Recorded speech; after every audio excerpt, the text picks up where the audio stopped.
Hey truckers, today we're seeing part 3 of Villainous Queen Can Hear My Thought. Let's dive into the video. My way, I am who I am, the same or different is a coincidence, what is right or wrong with me?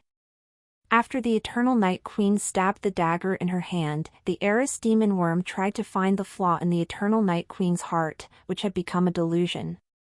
Even if the inner demon field it weaves has countless weights, facing the Eternal Night Empress who is extremely comfortable and has a heart like glazed glass, she is powerless to stop her, and the Eternal Night Empress can regain her full realm and full strength. After the dagger was stabbed. Under the influence of magic, Roger didn't feel the slightest pain in this death. He was devoured by all his life force and degenerated back to the state of a lost soul. But he saw that the greenness in Octavier's eyes faded away, leaving only the unyielding and fighting will to the fate of the strong enemy. The consciousness accumulated countless times returned to her eyes, the magic power of the sea rose, and the golden-red imperial robe was added. Octavia's body floated into the air, proudly looking at the fading bright and beautiful. After seeing the truth, only the pale space of pain and eternity remained. She paused slightly and her magic power rippled. The realm shattered, and the worms wailed. Countless lost souls were liberated, and the travelers from all realms, who could not see their faces, saluted and thanked her for ending their pain.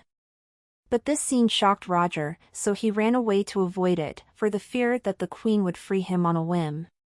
But he soon discovered that the ripples that touched his soul were extremely warm, like a breeze blowing. It seemed to heal the pain that he just suffered. He breathed a sigh of relief. Fortunately, the queen's magic level has improved again, but I can't understand it anymore.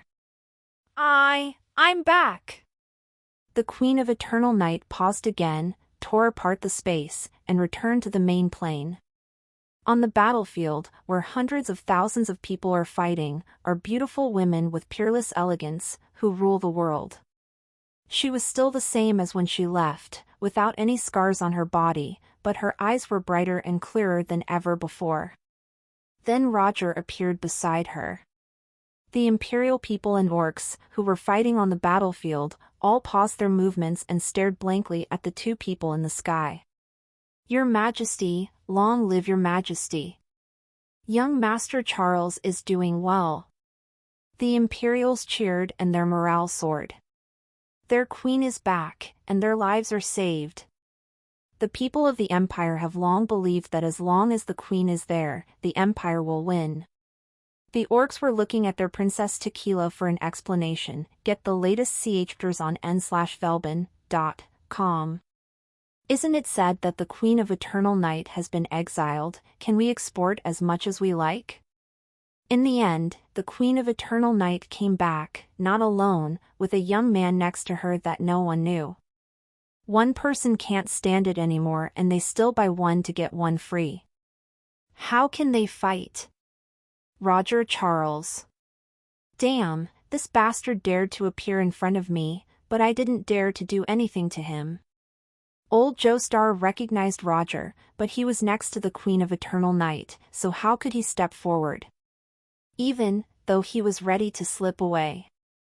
Roger was still adjusting to the change of space, and he couldn't react even a little, and suddenly found that the Queen of Eternal Night looked sideways at him. Her eyes were full of gratitude and relief. Thank you for chasing into the realm of inner demons without hesitation, thank you for enduring the pain of death countless times, and thank you for remembering what I said, and finally letting me wake up from that unending nightmare. I'm also glad that you are no longer the wasteful little brother that you were when we first met, and you have finally embarked on your heroic path.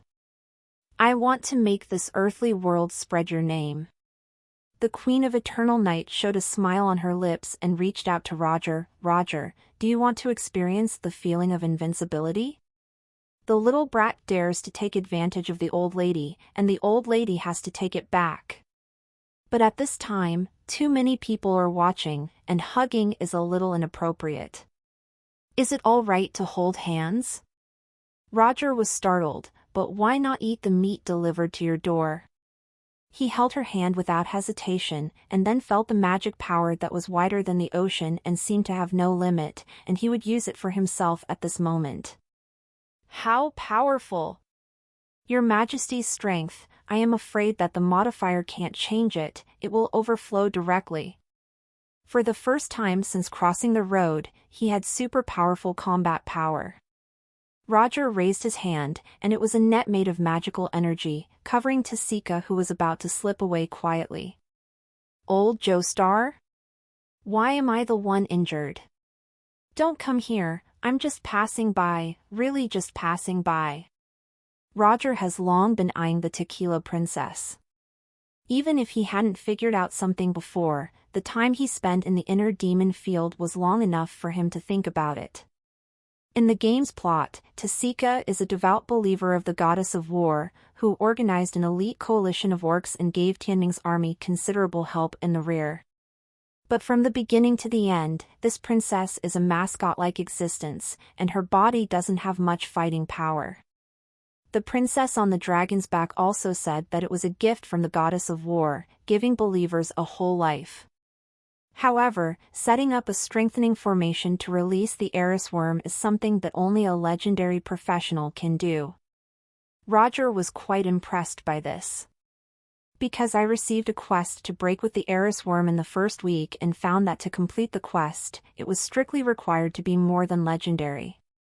So, he would skip classes all the time, which required him to do the disgusting task of leveling up. So now in this situation, Roger has every reason to suspect that the Tequila Princess in this world has been transformed by the goddess of war, or that there are powerful angels in her body. The pig farm stimulation to that little bitch should still be quite strong. Strangely, she is not prepared. Combined with the previous reaction of the orc tribe, Roger was more inclined to come to the strong. Because of the character shown by Princess Tequila in the game, she would abandon the troops to escape without encountering danger. Before, he used Rommel's army to destroy the upper ranks of the orc tribe and then used those upper layers as bait to lure Rommel's army into traps. This vicious strategy is also full of the style of the goddess of war. So after obtaining the plugin named Eternal Night Queen, Roger locked the Tequila Princess right away. A single exile in another space cut off the possibility of her escaping secretly.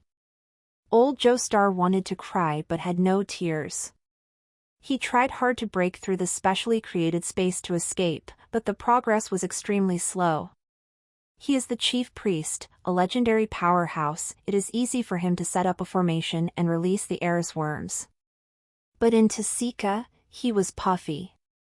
Possesses some of the characteristics of a legendary powerhouse, but his physical fitness, magic power, spiritual power, etc., are still at the level of the mascot princess.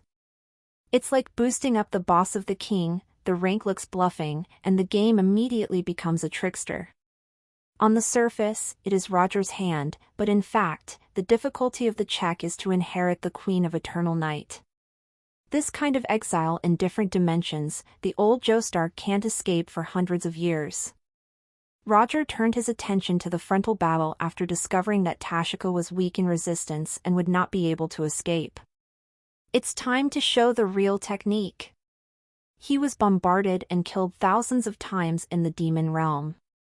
Although it was the Eternal Night Empress who shot, in the final analysis, it was because of this war. After so many times of heartbreak, Roger had unknowingly the accumulation of anger in his heart. He couldn't forget the desperate and helpless girl on the city wall, the princess who was forced to grow up beside the fireplace. After empathizing with those helpless fates, he wanted to come to a matchless night, smash the gods directly, and end the nightmare of this world. Why can't it be done?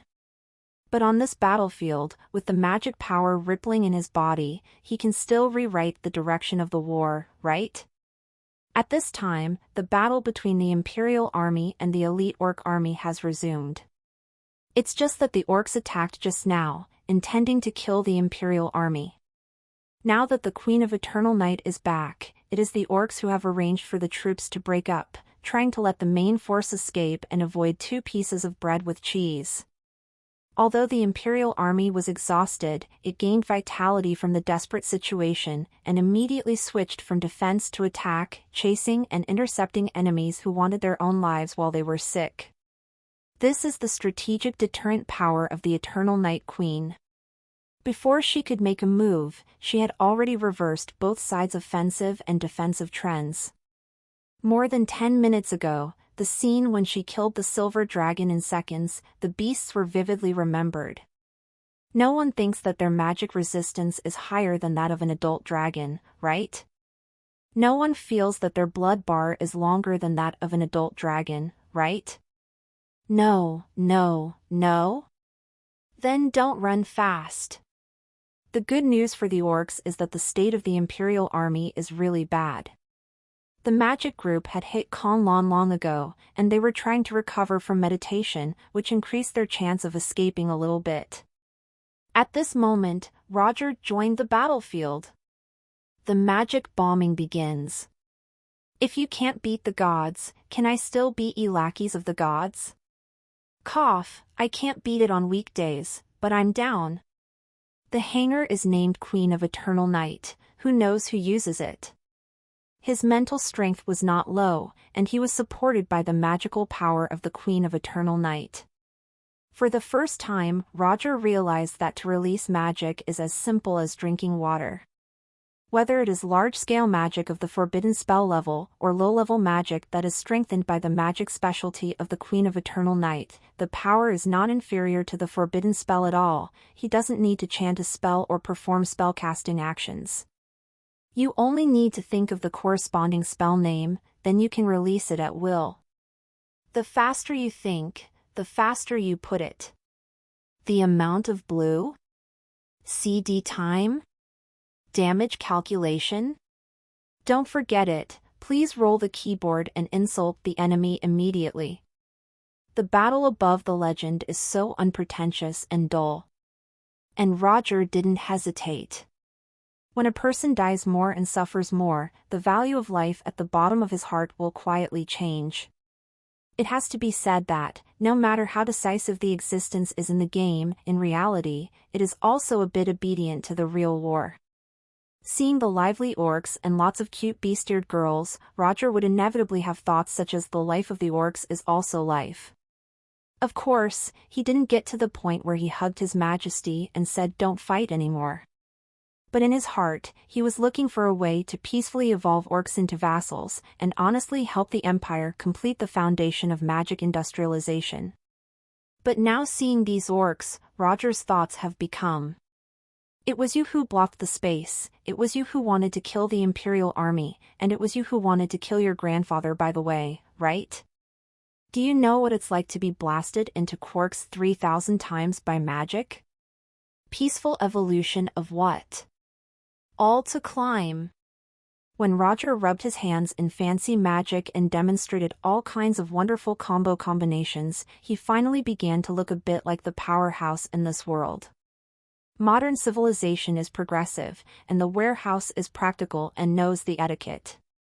The average moral level of modern people is higher than that of the indigenous people in the Eternal Night world. But in an era where the strong and the weak are divided, the noble morality that lies deep in the heart often becomes a drag. If Batman enters the infinite space and continues to uphold the creed of not killing people, no matter how much stronger he is than the others at the start, it will be difficult to survive 5-team battles. Unless you have the strength to go beyond the rules, a person still has to adapt to the environment to be like a duck in water. One can have ideals, but it must also be an ideal that adapts to local conditions, taking the path of being a strong man with the characteristics of the Eternal Night world. It's just that the imprint of the growth environment on people is quite profound. Laws, morals, and morals will form a mold which restricts a person's behavior from the subconscious, and sometimes they are not enough. Until the countless death experiences in the inner demon realm, violence opened a crack in Roger's heart. The Queen of Eternal Night also sent an invincible experience card in time to widen the gap. After all, the feeling of opening and hanging is wonderful. In the eyes of the Imperial Army, Roger is handsome and powerful at this time, and a new generation of the powerhouse is rising on this battlefield. Let us praise the Marquis of La Capus, Roger Charles. The hand held by Roger and the Queen of the Eternal Night was covered by the imperial robe. It was impossible to see from the ground that this was the Queen of the Eternal Night taking the test. They could only see the terrifying magic energy surrounding Roger. Because of the active fire element of the Phoenix bloodline, the back of the right hand of the caster showed a red magic pattern, making him look like a god of war. One after another powerful magics, in a clever combination, cut off the orcs' escape route, causing them endless trouble. There are also strong orcs aiming at Roger, trying to snipe and attack the young strong man. But such an idea only takes action. It is often necessary to face a series of fast middle and low-level magic combinations, killing these strong men halfway. Roger didn't act like a junior magician who had never been on the battlefield.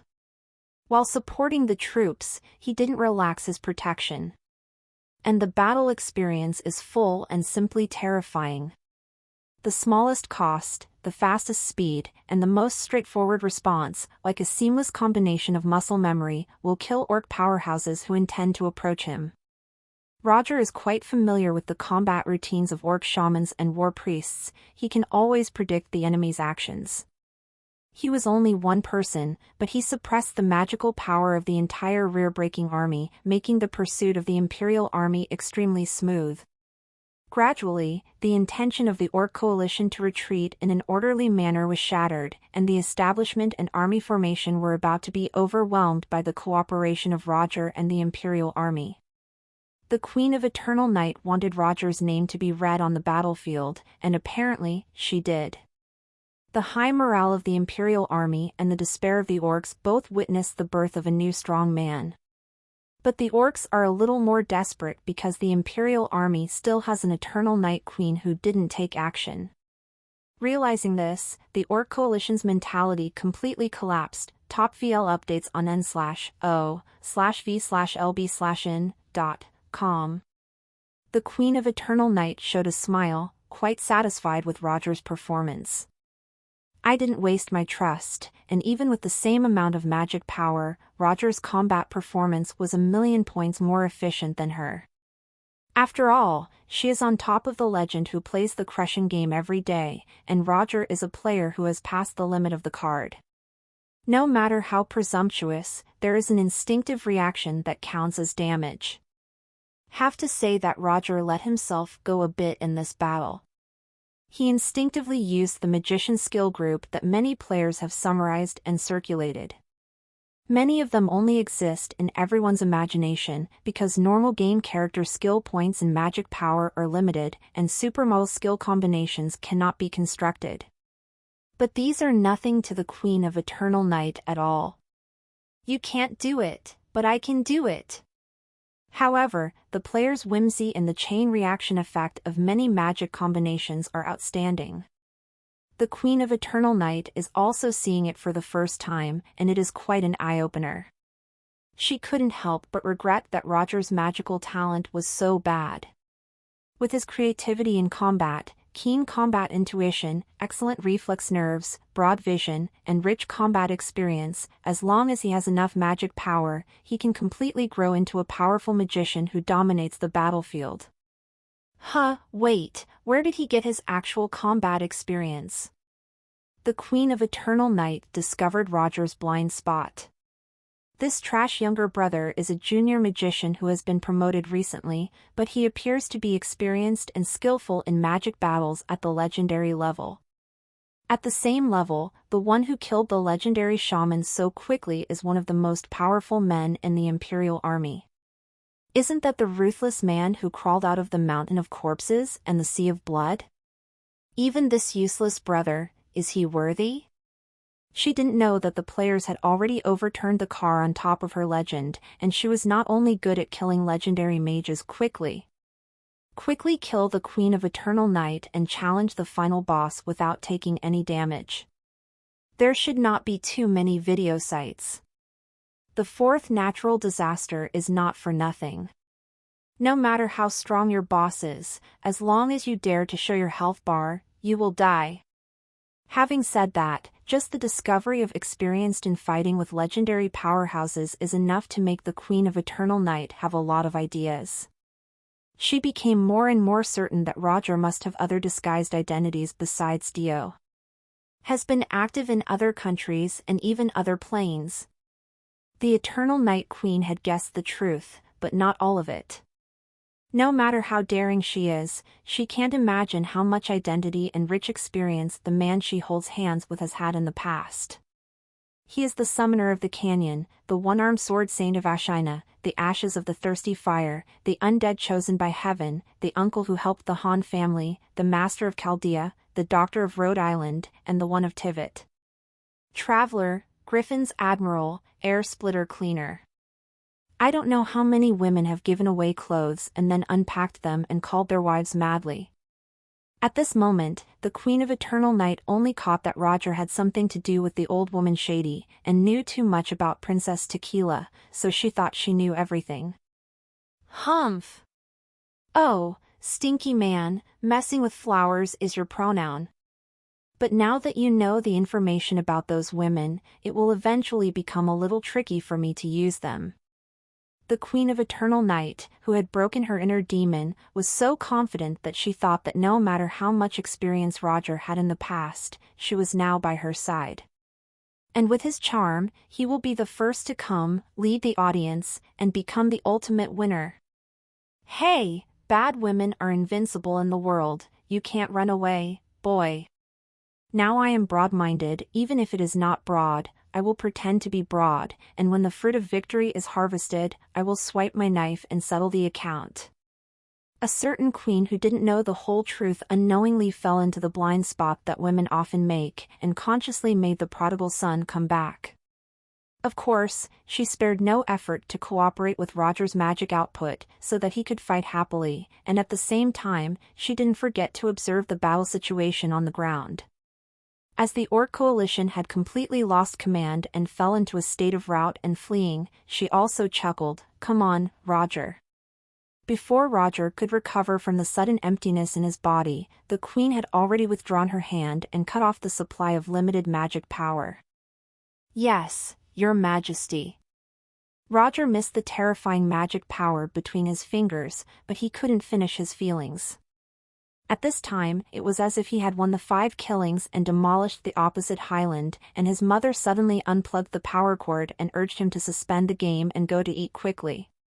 Knowing that my teammates will win, but there is always a gap between me and I abused Quan and demolished the crystal.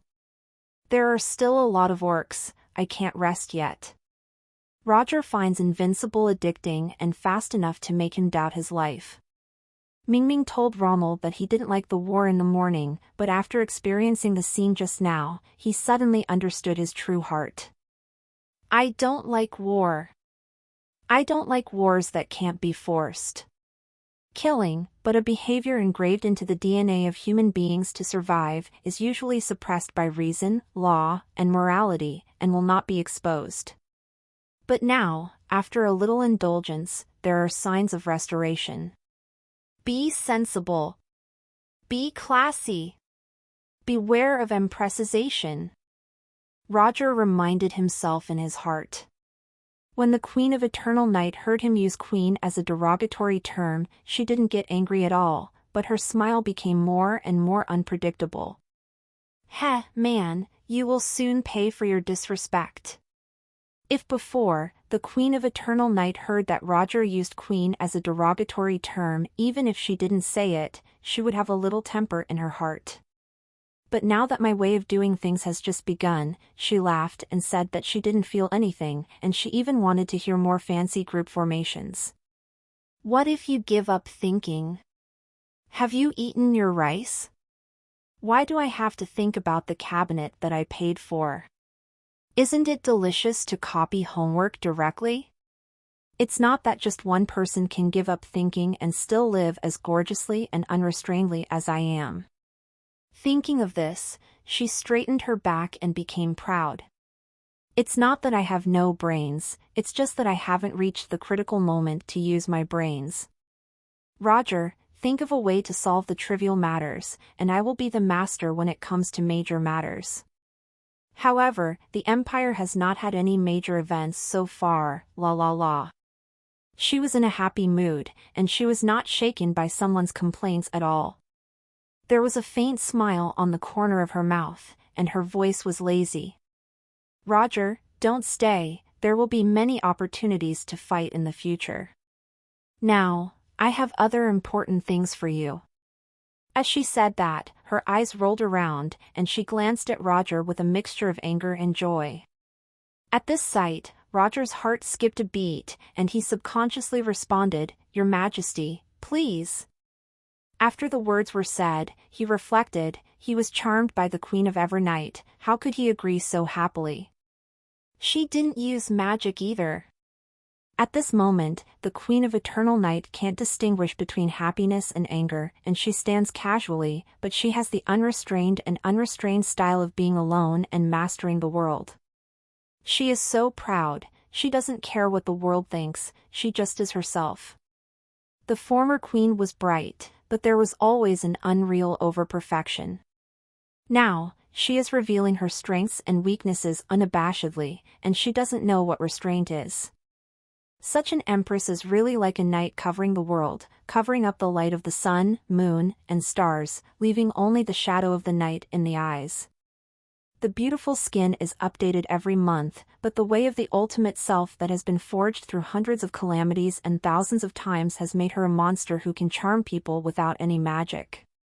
Does this woman add charm to breaking a demon? It happened by accident. This dignified queen turned into a female goblin, or the kind that fascinates people without paying for her life. Is this reasonable? But I have to say, it's fragrant. Please see me more. The Queen of Eternal Night is proud of herself. If you know how to talk, talk more. I used to complain about myself every day, but now I know it's charming, right? Happy to say, I still have a reward. She no longer cares whether she is good or bad. As long as she is not wronged and can still achieve her goals, it is a good method. If it is good to seduce this man in front of me, then why not be a witch? In her heart, the Queen of Eternal Night didn't forget her business. When Roger was just fighting, I found an interesting thing, the soul of that Princess Tasika is still alive. Your Majesty is saying that the strong man descended by the goddess of war didn't devour the soul of his body? This is unreasonable.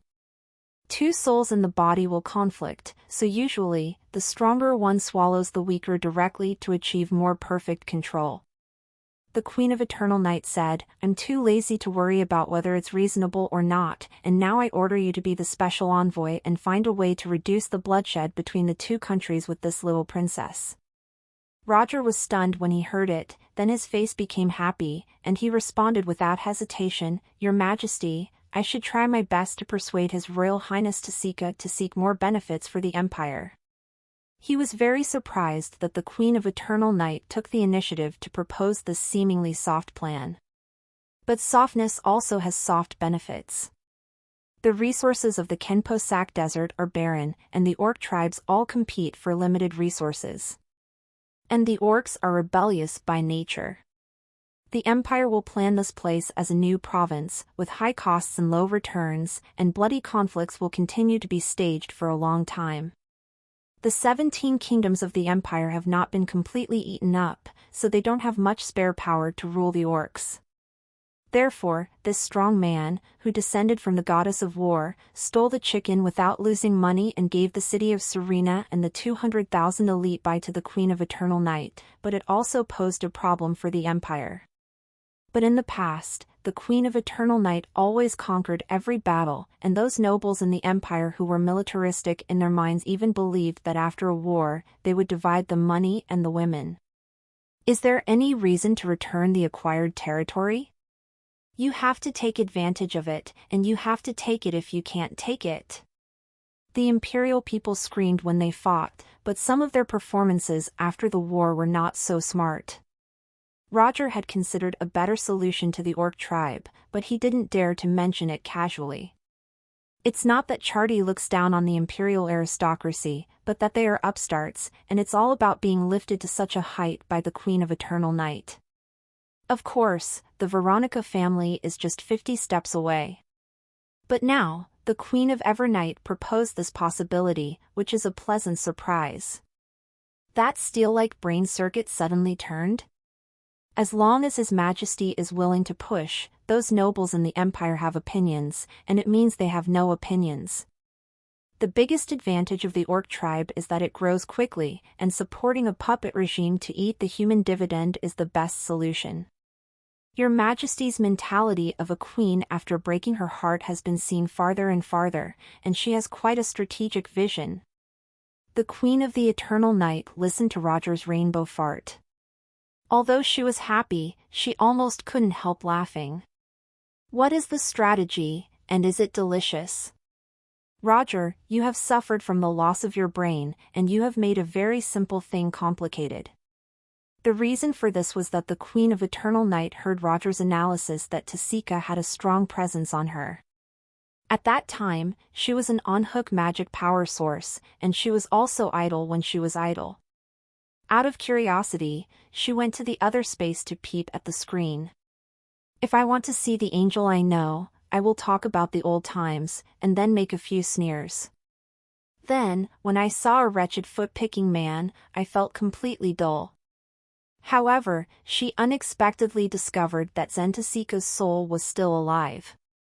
After thinking about what happened to this girl, she found that she was watching the goddess of war use her body to operate, and then finished playing the Orc tribe.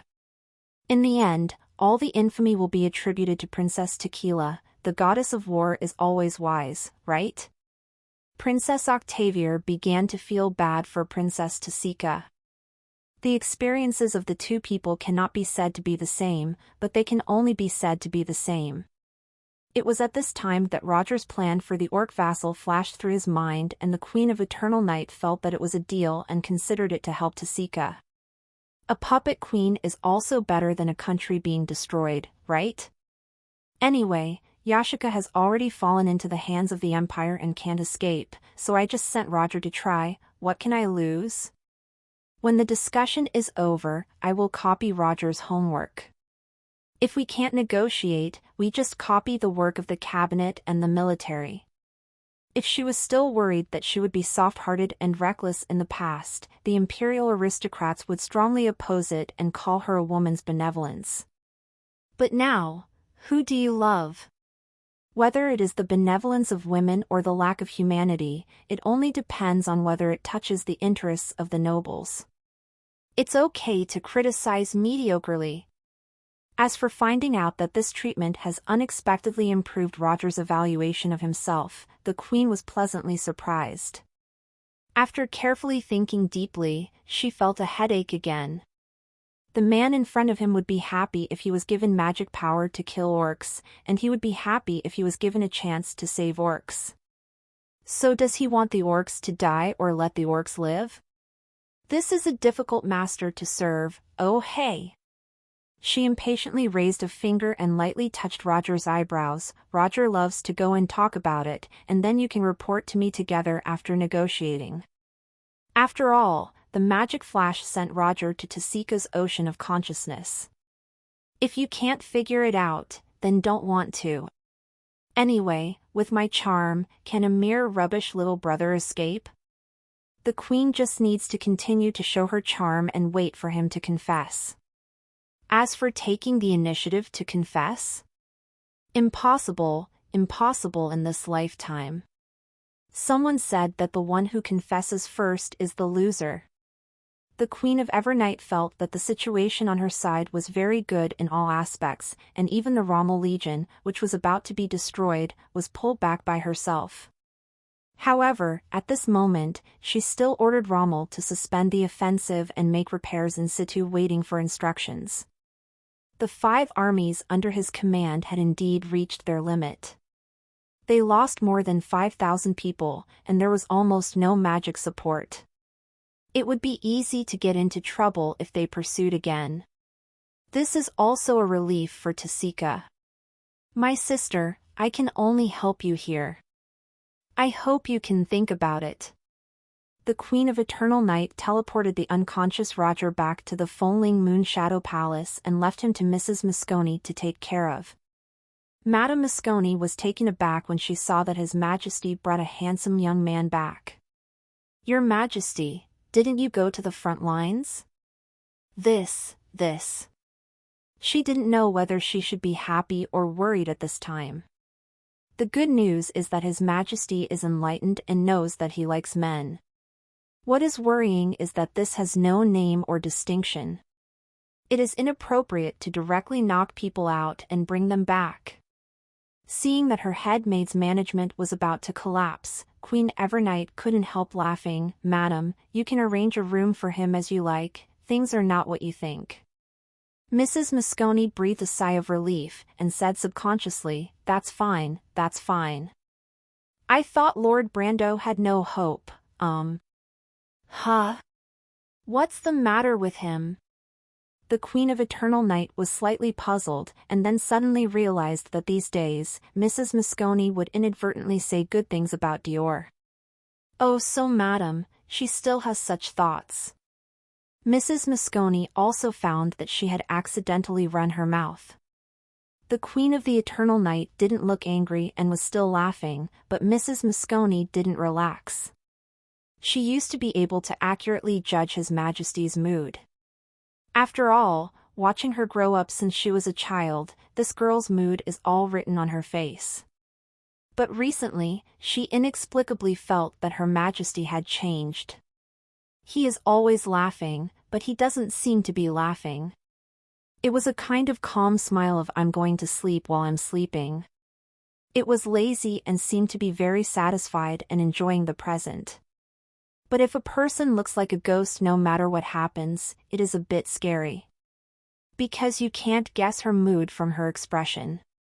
This kind of shrewdness is said to be a must-have skill for an emperor, but in the past, his own Xiao Ao didn't need these skills, but now he is forced to learn them. It must have been those ministers and nobles who were so angry with her, that's the only way it can be like this, right? Mrs. Moscone was in a rather complicated mood. She was both frightened and distressed for His Majesty. But she has a rigid personality and dares to act. To avoid the impression that the Queen hates Brando, even if she doesn't know His Majesty's emotions, she still candidly said, Your Majesty, those words before are my subjective judgments. Lord Lando didn't know. This is to tell the Queen of Eternal Night that Lord Brando has never bought me or gone through the back door. If you are angry, just pursue me. Madam, you don't have to think so much, I trust you. The Queen of Evernight smiled slightly, I'm also really happy. You have such high vision and some young people can recognize you. Although Mrs. Moscone was only a head maid on the surface, she was the only old person who lived next to the Queen of Eternal Night in the Green Vines Kingdom era. She has cared for the Queen wholeheartedly since she was a baby, and the time Queen spends with her is longer than her biological mother. The Queen's feelings for her have long surpassed that of master and servants. Sometimes, she respects Mrs. Moscone as a half-mother. Madam can recognize Roger, even if it's just a fake identity, that's good news. In this matter, girls always hope to get the blessings of their relatives, rather than stage a scene like I'll give you 10 million, so please leave her. So how could she be angry because Madam made a mess out of the Mandarin ducks? It's not messy, you've done it right, please keep working hard. Madame Moscone was overjoyed when she saw His Majesty's reaction, but she couldn't help but look at Roger. Since His Majesty is pleased with Lord Brando, what is going on with this young master? The Queen of Evernight showed a sly face and deliberately teased her, it's not easy, only the White Lotus makes the choice, and bad women like me want all of them. Madame Moscone's legs were weak and she almost fell. Your Majesty, her enlightenment. It's too big. The Queen of Eternal Night asked Mrs. Moscone to retire, showing a hint of hesitation about her next move. Your F4 stories on /o/v/lbn.cm. In principle, she should support a Ford City at this time. But Margaret wants to report that the situation has stabilized for the time being. Margaret also scolded the sloppy nobles who surrendered from the Yamen Empire. They gathered their troops and cooperated with the strong men supported by the Empire to successfully block the westward march of the undead army. The super-strong Tianming army didn't make another move, and his whereabouts were uncertain. The Queen of Eternal Night is now a bit tasteless in the past. Looking for a decisive battle for Tianming's mentor? But Roger has Chardy's information. Rounding it up, Tianming's mentor is the Empire's informant. In a battle with the gods, killing your informants first, without thinking with your toes is a bit stupid. But the older woman's sacrifice to the commoners, although it is a routine operation of the believers, can be regarded as an e-face provocation. I'll wait for Roger to wake up and make a decision after discussing it. She decided to be lazy and transferred to the magic laboratory under the palace. She stretched out her hand and grabbed it in the void. A small silver-white cicada the size of the belly of a finger appeared in her palm. But he didn't move, his limbs clinging to his chest. The Queen of Eternal Night rolled her eyes but unfortunately said, "Oh, I accidentally crushed it to death. It seems that I can only use it to make a pair of medicine for Roger itching to make up his body dash." "I no. The Eris worm suddenly screamed with all its might, indicating that he was alive and well. "You're smart." The Queen of Eternal Night smiled. "This monster has lived for an unknown number of years, and it is quite spiritual, knowing that if it pretends to be dead again, it will die." The Eris demon worm suffered a big loss in the hands of the Eternal Night Queen. The woman couldn't control it herself, so she lay there obediently and put on various shapes according to her orders, allowing her to conduct a medical examination on herself. After tossing for a long time, the Queen of Eternal Night began to paint in the void with her bare hands. A magic formation similar to the formation left by Tianming's mentor, but with many changes, enveloped the Eris worm. Although this little thing's inner demon domain is abominable, it's a miserable trap for himself. However, the innate ability is very powerful, and if it is used properly, it can also produce many wonderful effects. It might be a shortcut to increase the actual combat experience for the magicians of the Empire. It's just that the process will be a little, tricky? The Queen of Eternal Night found her idea tactful. In the future, this will be her leisure whenever she is bored. At this time, Roger appeared in a deep seabed. The strange thing is that he can breathe directly in the sea without suffocating. Having experienced the field of inner demons, he can understand that this is the characteristic of the spiritual world. As long as you subjectively think you can do it, then there is a high probability that you can do it. Magicians recognize that places like the astral world are dangerous, and they must be cautious every time they explore, because the rules there are very different from the material plane, and many of them are against common sense. It is too late to think so much in an emergency, and it may be unfortunate to bring out the muscle memory of the material world. A reckless adventurer who is not experienced enough, no matter how strong he is, may be killed by the aborigines who live there. This was the first time Roger had entered the ocean of consciousness, but because he was sent in by the Queen of Eternal Night and trusted in her strength, he thought he would not be in danger and directly avoided an immediate drowning. After observing for a while, it was a pitch-black sea bottom that could not be seen far. He was just glad that he didn't have a deep-sea phobia. Not far away, he found a girl with dragon horns, red eyes, and a stubborn expression. She was only wearing light pajamas, and she was artistically tied up by water plants. She showed off her beautiful figure and had a kind of blasphemous beauty. That beautiful little face that was a mixture of sadness, pity, helplessness, and anger, involuntarily reminded Roger of the Queen of Eternal Night on the city wall. "Your Majesty's figure is much better than that of the half-dragon princess. If you dress like this, then tie it up again." "Kind of like it." "Damn, no, that woman's shadow, why does it feel so ubiquitous now?" Roger realized something was wrong with himself. Roger, Roger, you have fallen. Facing the beautiful girl with white hair and red eyes, she didn't respond. Instead, she just wanted to slap Her Majesty, who was becoming more and more invisible, and even learn to seduce people. Roger stood on the spot and didn't go up to greet Tasika immediately, but felt that he needed some time to calm down. The encounters in the field of inner demons, the Queen of Eternal Night's victory over inner demons changed a lot. But he seems to have undergone a lot of changes. The most obvious thing is that her lust and lust for the Queen have become bigger. In the game, her stand-up modeling CG is excellent, and she was selected as the most popular female character of the year. But except for certain moments after crossing this world, Roger was a little respectful, afraid, and helpless when faced with the strong aura of the Queen of Eternal Night. The greedy body is greedy, but with her strength and character, he feels that he has no chance. Just like an ordinary student, daring to chase after-school flowers is courage, and daring to chase big stars is a joke. Roger is not an ordinary student in this world, but the Queen of Eternal Night is not comparable to those top traffic on Earth.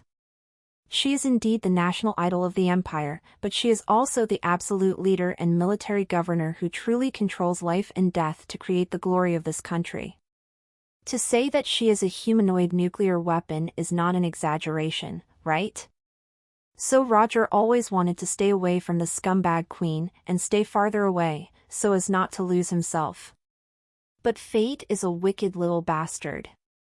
He came to this place to watch a war, but he encountered the Queen of Eternal Night and was ambushed by the Eris Worm. After seeing the weak and needy Eternal Night Queen in the demon realm, and hugging her with his own hands, Roger's mentality was inevitably a little swollen. The invincible Eternal Night Queen is essentially a greedy girl. Isn't she also a little silly girl who needs psychological counseling, otherwise she will find fault for herself? Let's work hard, maybe we have a chance. His mentality at this time was different from that of people who occasionally wanted to sleep with each other.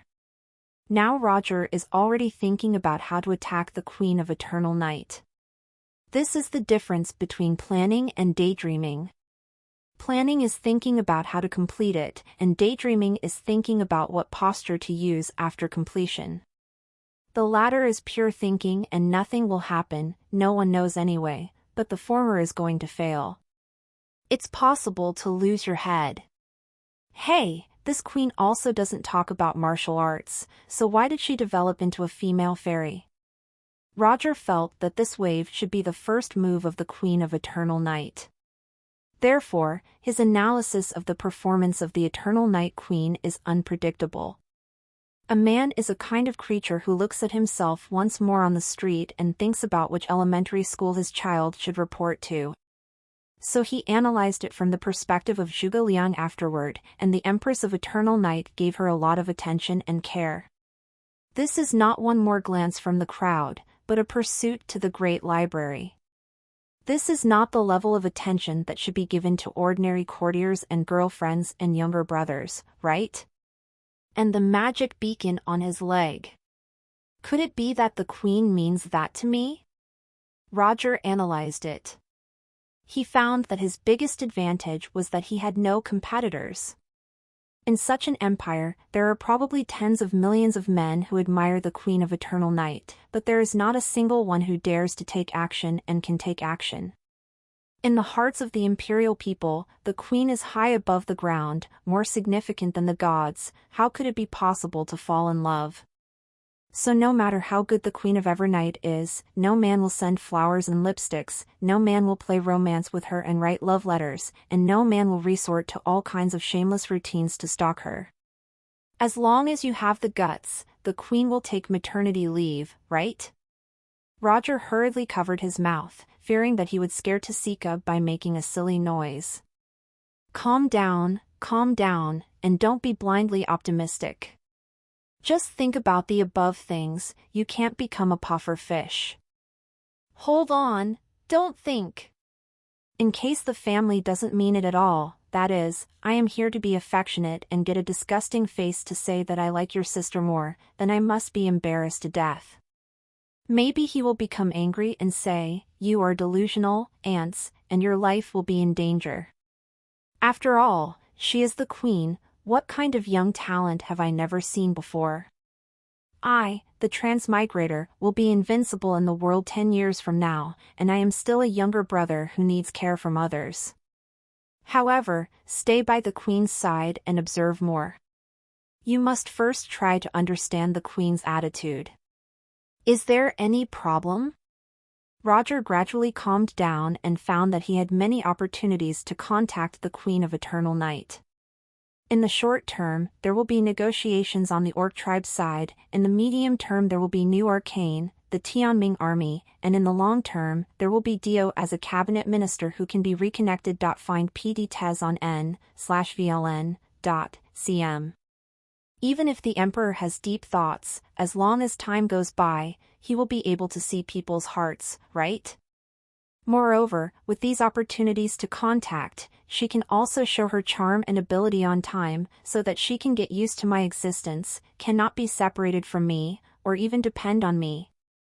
Anyway, as long as I don't confess, I won't lose, as long as I keep developing goodwill. One day, he showed a wave of high-end operations and made the big bombing and battle robot that the Queen has been longing for. Isn't that a good situation to wait for her to confess first?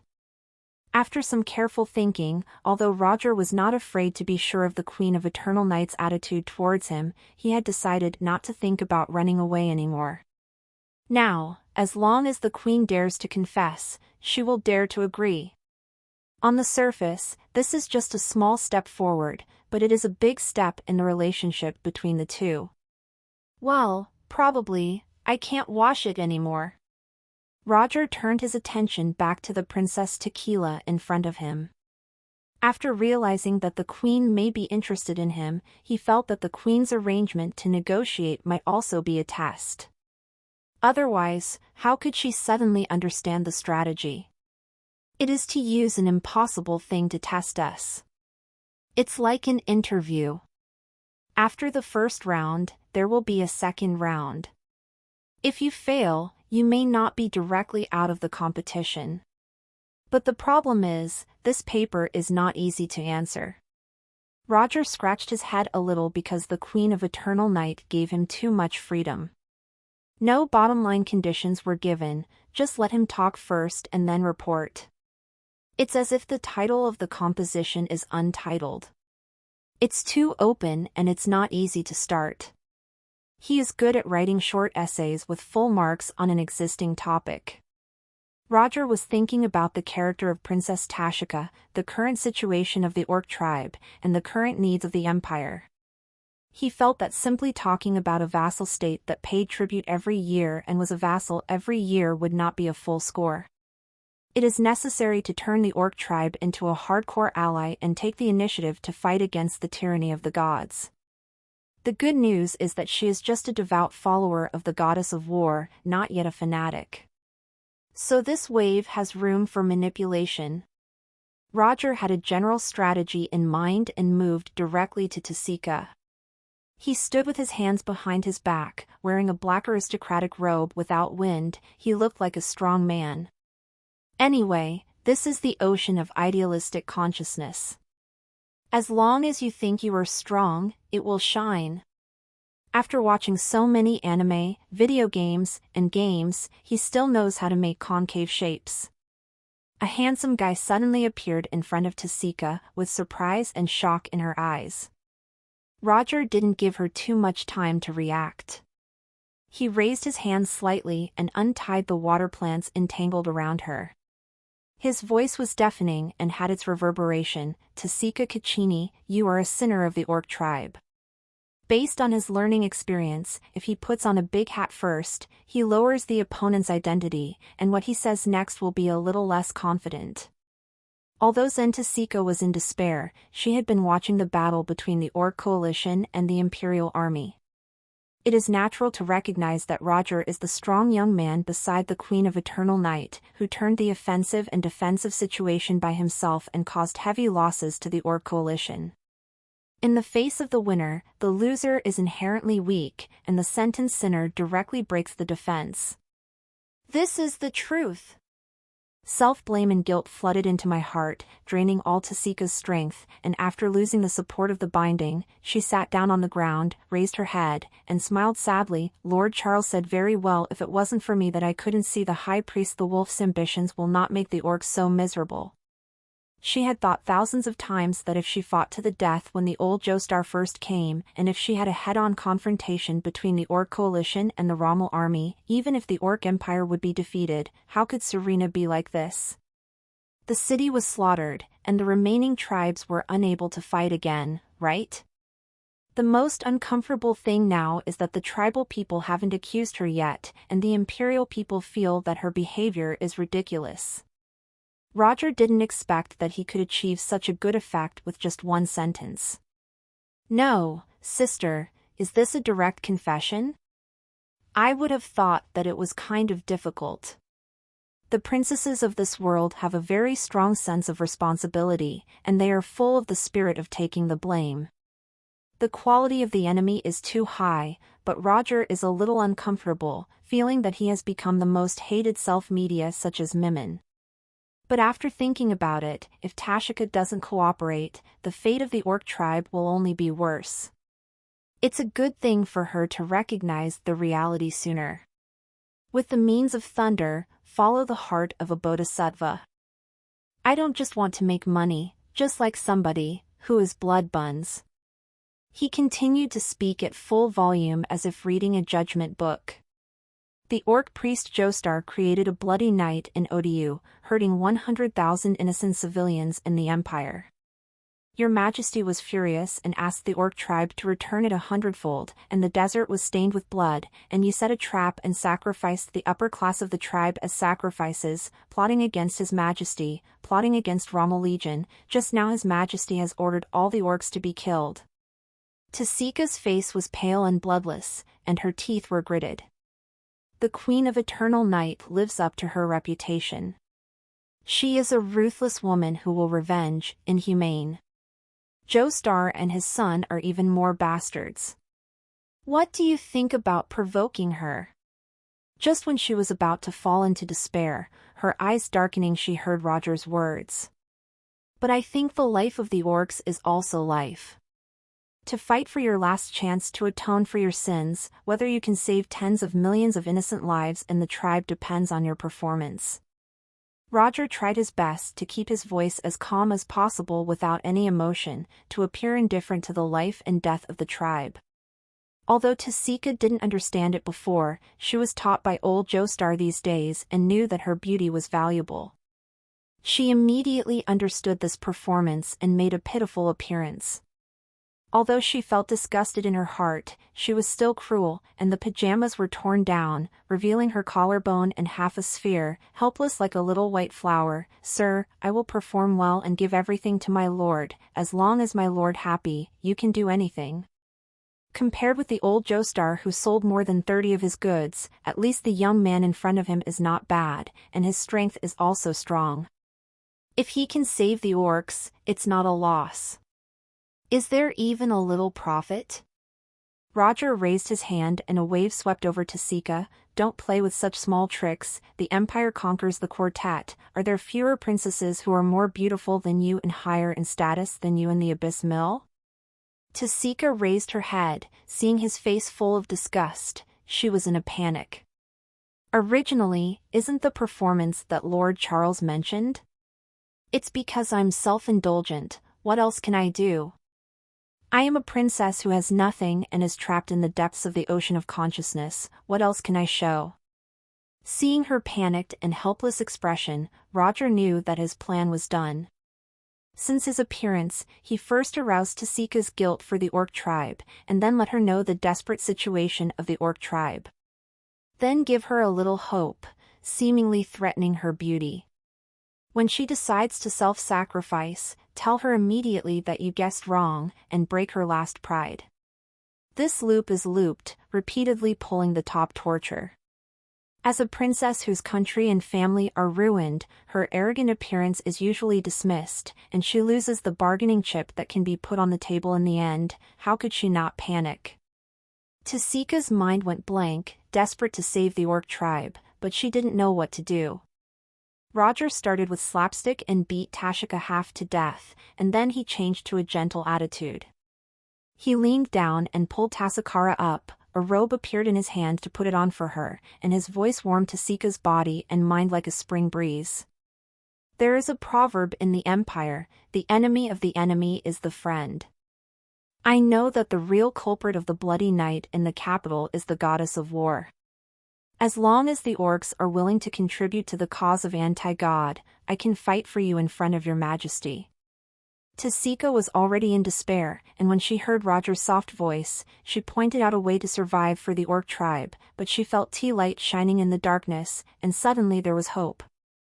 Was the boy in front of him the miracle he had been praying for? Old Joestar told Tasika that you must learn to judge for yourself, the world doesn't have free lunch, and only interests are eternal. Roger's words made Tasika understand the interests of the Empire and the value of the orc tribe. This sounds more reasonable than saving the orc tribe because of a beautiful princess who sacrificed herself. And when Roger mentioned the goddess of war, it made Tasika's thoughts flow instantly, thinking of the integration movement that old Joestar had been planning. Without hesitation, she told the plan again. Lord Charles, Princess Tequila still has a little reputation among the tribes. As long as you can let me out, I have the confidence to gather the elite orcs' allied forces, integrate the tribes of the orcs, and obey the orders of the Empire to fight against the gods. Seeing that her eyes had been dark and dull had regained their light, and seemed to have found the way forward again, a smile appeared in Roger's eyes. Very good, you are already a mature puppet princess, it's time to go up and move by yourself. As shown in the plot, Princess Tasika is kind and not stupid. Although she believes in the goddess of war, she always hopes that the orc tribe can achieve common strength. For this goal, she can sacrifice herself. Otherwise, she wouldn't take the initiative to cooperate with old Joestar to do those operations that went against her heart. From this point of view, faith is the bond that binds everyone together, rather than the fertilizer that everyone uses faith as. When the goddess cannot give protection to the tribe, she will also abandon the goddess. However, if the Empire thought that it had caught her, I would be able to make her a tool of the Empire and exploit the benefits of the orc tribe, but I was afraid that Tasika would be reluctant to obey. And if she negotiates, she will fight for the interests and autonomy of the orcs until she offers a price that neither the Queen of Eternal Night nor the Imperial nobles can accept. Tasika has the determination to die, and she can only do something for the beasts. She is not afraid of angering the Ivy Empire and causing her death. That's why the Queen of Eternal Night sympathizes with Tasika but just sent Roger to try it. Although it was the first time I saw this half-dragon princess, Xiao Ao could understand the stubbornness in her bones, and she would rather not bend. Different space-times with similar encounters have created the same despair and uncertainty about the world. Roger also understood his character and knew that it was completely useless to explain everything to her. Many people have a very cheap side in their characters. For the sake of one person, she tried hard to persuade and put herself in her shoes, but she didn't appreciate it at all.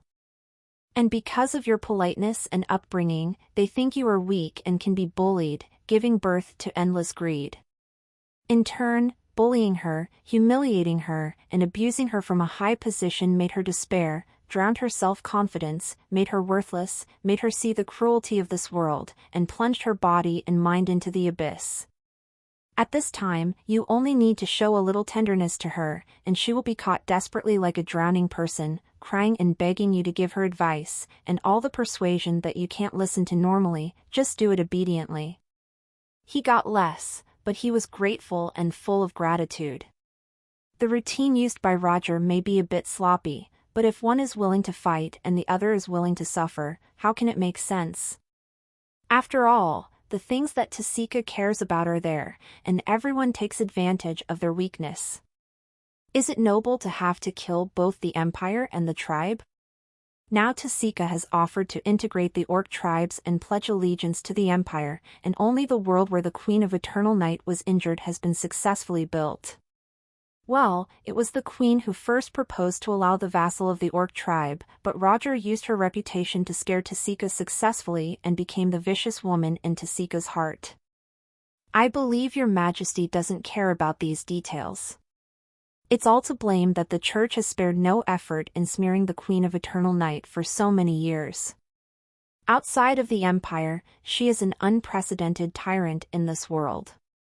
From the people of the clergy, it is natural for the Queen to do terrible things.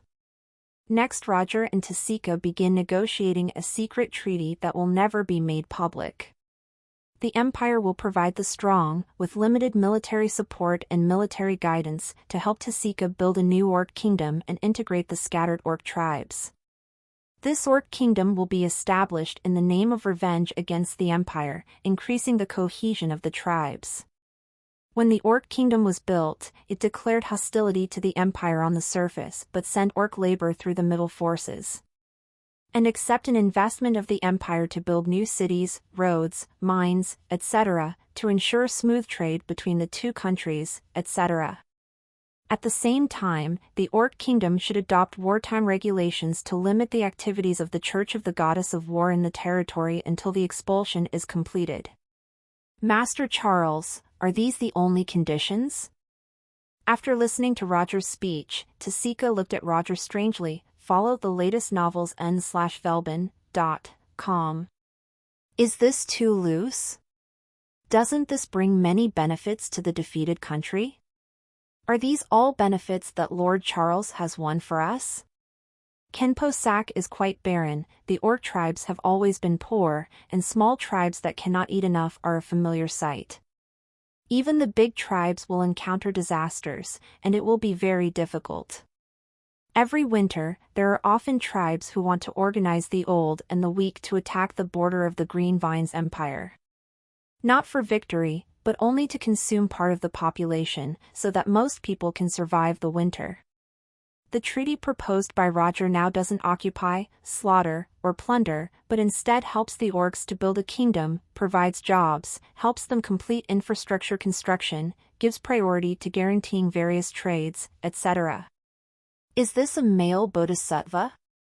The only mandatory requirement is to restrict the activities of the Church of the Goddess of War. But after what happened this time, Tasika would never believe in the Goddess of War unless she was crazy. Looking at this contract alone, those who don't know the outcome have reason to believe that the orc tribe is the victorious party. To prevent the Queen's butcher's knife from falling, Tasika was willing to accept far more stringent conditions. Don't worry, I will do my best to convince Her Majesty and the nobles of the Empire. Roger showed a determined expression. Compared to the Goddess of War, orcs are also victims. I sympathize with your experience. Mr. Charles, you are the kindest person in the world. The beasts will always remember your kindness. Woo woo woo, you are so kind. Princess Tasika tightened the robe that Roger had put on herself. No matter how desperate these days, the tears that had not been shed were suddenly rolled down like pearls with a broken thread. She didn't want to cry, but Lord Charles gave too much. In Tasika's view, Roger must have no selfishness. Just now, she repeatedly expressed that she could give Roger some compensation in private to ensure the smooth signing of the treaty, but Roger rejected it. It can be seen that Mr. Roger's character is noble. He was sympathetic to the orc's experience, so he was under pressure from the Queen, and he wanted to find a way out for the orcs. Seeing that she was about to faint from crying, Roger patted her on the shoulder. Who knew that Tasika jumped into his arms and hugged his waist? Don't cry, all right. For such a little princess who had just lost her country and her family, Roger couldn't help pushing her out, so that she could stay where she could stay cool. He could feel that Tasika was working hard, and she used herself as the last straw and the last to rely on. She could only pat her on the back, silently comforting her. However, he still couldn't help but secretly touched and tapped the dragon's horn. Cold, hard, a little bit of a row. He was a little surprised at the current situation. Flickering that he didn't have the burden of signing the contract, it was for His Majesty, but is Tasika's attitude also expected by His Majesty? Is this princess too naive? If it weren't for the fact that the orc tribe couldn't lose the silver, this treaty would be similar to the ones signed in the Qing dynasty, but in the end, it received the gratitude of the head of the enemy country. Roger hurriedly got rid of the image of Empress Dowager Cixi throwing herself into his arms and crying in the storm. The half-dragon princess has silver hair, red eyes, horns, and a tail. She was very beautiful. How could that old witch with long nails compare? With such a reaction, it can only be said that this tequila princess doesn't know how the industrial country harvests the agricultural country. The Orc Kingdom was able to take the opportunity to take advantage of its national strength, but it was a colony like Asen that died. The longer it took, the more dependent it was on the Green Vines Empire. Of course, the living standards of the people at the bottom will improve, which is what she cares about, but it can only be said that the lambs who were squeezed by the gods in the other world lived terribly. Technological development was completely suppressed by the church, and kingdoms were regularly instigated to fight. It was an endless medieval period where the power of the church was strengthened by 100 times. This is the real eternal night difficulty. Tasika wanted to cry out all her grievances. She had been deceived and mocked by old Joestar these days. She felt that the water level had risen by 1 meter. She finally raised her head from Roger's arms, sniffed, and said apologetically, "Lord Charles, I lost my temper." She didn't think so, but the hand clapped on her shoulder. She couldn't control her emotions. "It's okay, you clean your tears yourself." Normally, a gentleman would pass a tissue or something at this time, but this is a sea of consciousness, and a person's appearance is a projection of their thoughts. Tasika just squeezed her face again. She stuck out her tongue shyly. Not only did she clean up the tears on her face, but she also took the opportunity to arrange her hairstyle, put on makeup, and modified the details and size of her robe. This made her look more pure and beautiful, with a slender figure, and added a bit of heroism. This is the style that Tequila Princess should have, the fighting attitude on her face to suppress the orc tribe. Anyway, in the world of idealism, just think about it and save a lot of time. She didn't use beauty filters for herself, she was already very reserved. A straight man like Roger didn't notice the slight change. He only felt that Princess Banlong was more eye-catching, and thought it was because of his refreshment. If you have no opinion, then the secret treaty will be like this. I will do my best to ask your majesty to implement it like this, and protect the interests of the orcs as much as possible. Roger said he was submissive, but he was quite confident. This treaty belongs to a more modern sustainable cycle of harvesting leeks, providing just the labor, market, and allies that the empire needs, far higher than directly ruling the orc tribe. As long as the final benefits of the puppet regime and direct occupation are calculated and slapped in the face, the Queen of Eternal Night will choose the former. Even if she copied homework, she would have chosen to copy from a scholar. And if the Queen accepts it, it means the Empire accepts it. Tasika nodded, with adoration and reliance in her eyes. Well, I believe in Lord Charles. I just hope you don't embarrass yourself too much. Even if there are changes, you can only survive, and the beasts are willing to cooperate. Our ambitions are very big. Please bear with me. But what the Empire wants to accomplish is a great change unseen in 10,000 years, and will let all intelligent life in the mortal world enjoy the blessings of magic. In the future, the output of food, cloth, salt, tea, and metal tools will increase by dozens or hundreds of times, and at that time, these things will be sold to orcs at an unimaginable price, and your quality of life will naturally be greatly improved. Well, I believe Lord Charles. The work that the orc workers have to do is to gather at a fixed point every day, manage food and housekeeping, and repeatedly operate alchemy equipment may be a bit boring, and they earn less than if they were mercenaries and guards, but they are better than safety. Well, I believe Lord Charles. The Empire is developing the magic of men having children, and the fertility rate of orcs can be greatly increased. Well, I believe Lord Charles. I believe in your size, I was just joking. Roger helplessly rubbed his brows and accepted. The originally very clever Princess Tequila was abruptly crippled by herself, and in turn, put herself in her shoes. Could it be that she considers herself a good person? Then, do you have anything else to ask? He was a little afraid to face Tasika's hot eyes when he looked over and was about to slip away. Tasika's face suddenly turned solemn, and she asked sadly, "Sir, do you know why the orcs fought for the goddess of war, but the goddess didn't protect us?" Seeing her expression, Roger could guess that this was a problem that had troubled her for a long time. The disappointment of the goddess is also the biggest disillusionment in her heart. Roger used a metaphor that Tasika could understand. The Bell people like to eat honey, but honey comes from flowers, so would you eat flowers directly? This is what the believer means to the gods. The gods cannot directly draw the power of faith but must rely on believers. The material world is the hive, but the bees are separated from each other, fighting each other, donating honey for their development in exchange for the help of beekeepers outside the hive. The orc tribe is just like a little bee who has received some benefits from the beekeeper, thinking that she is omnipotent and contributes honey without any regrets. But in fact, beekeepers are huge and their hives are very small. Even if they put their hands in, they may break the packs. The goddess of war can only affect our world indirectly. It's not that she doesn't want to shelter you, it's that she can't. Tasika understood at once. The Queen of Eternal Night is a very powerful queen bee. She doesn't want to collect honey for the beekeepers, and she also forbids other bees, which arouses the anger of the beekeepers. The beekeepers are helpless for the time being. Go and interfere. But, why did the queen do this?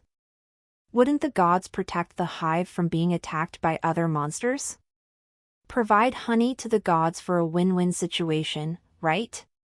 How do you know that monster is not pretending to be a beekeeper?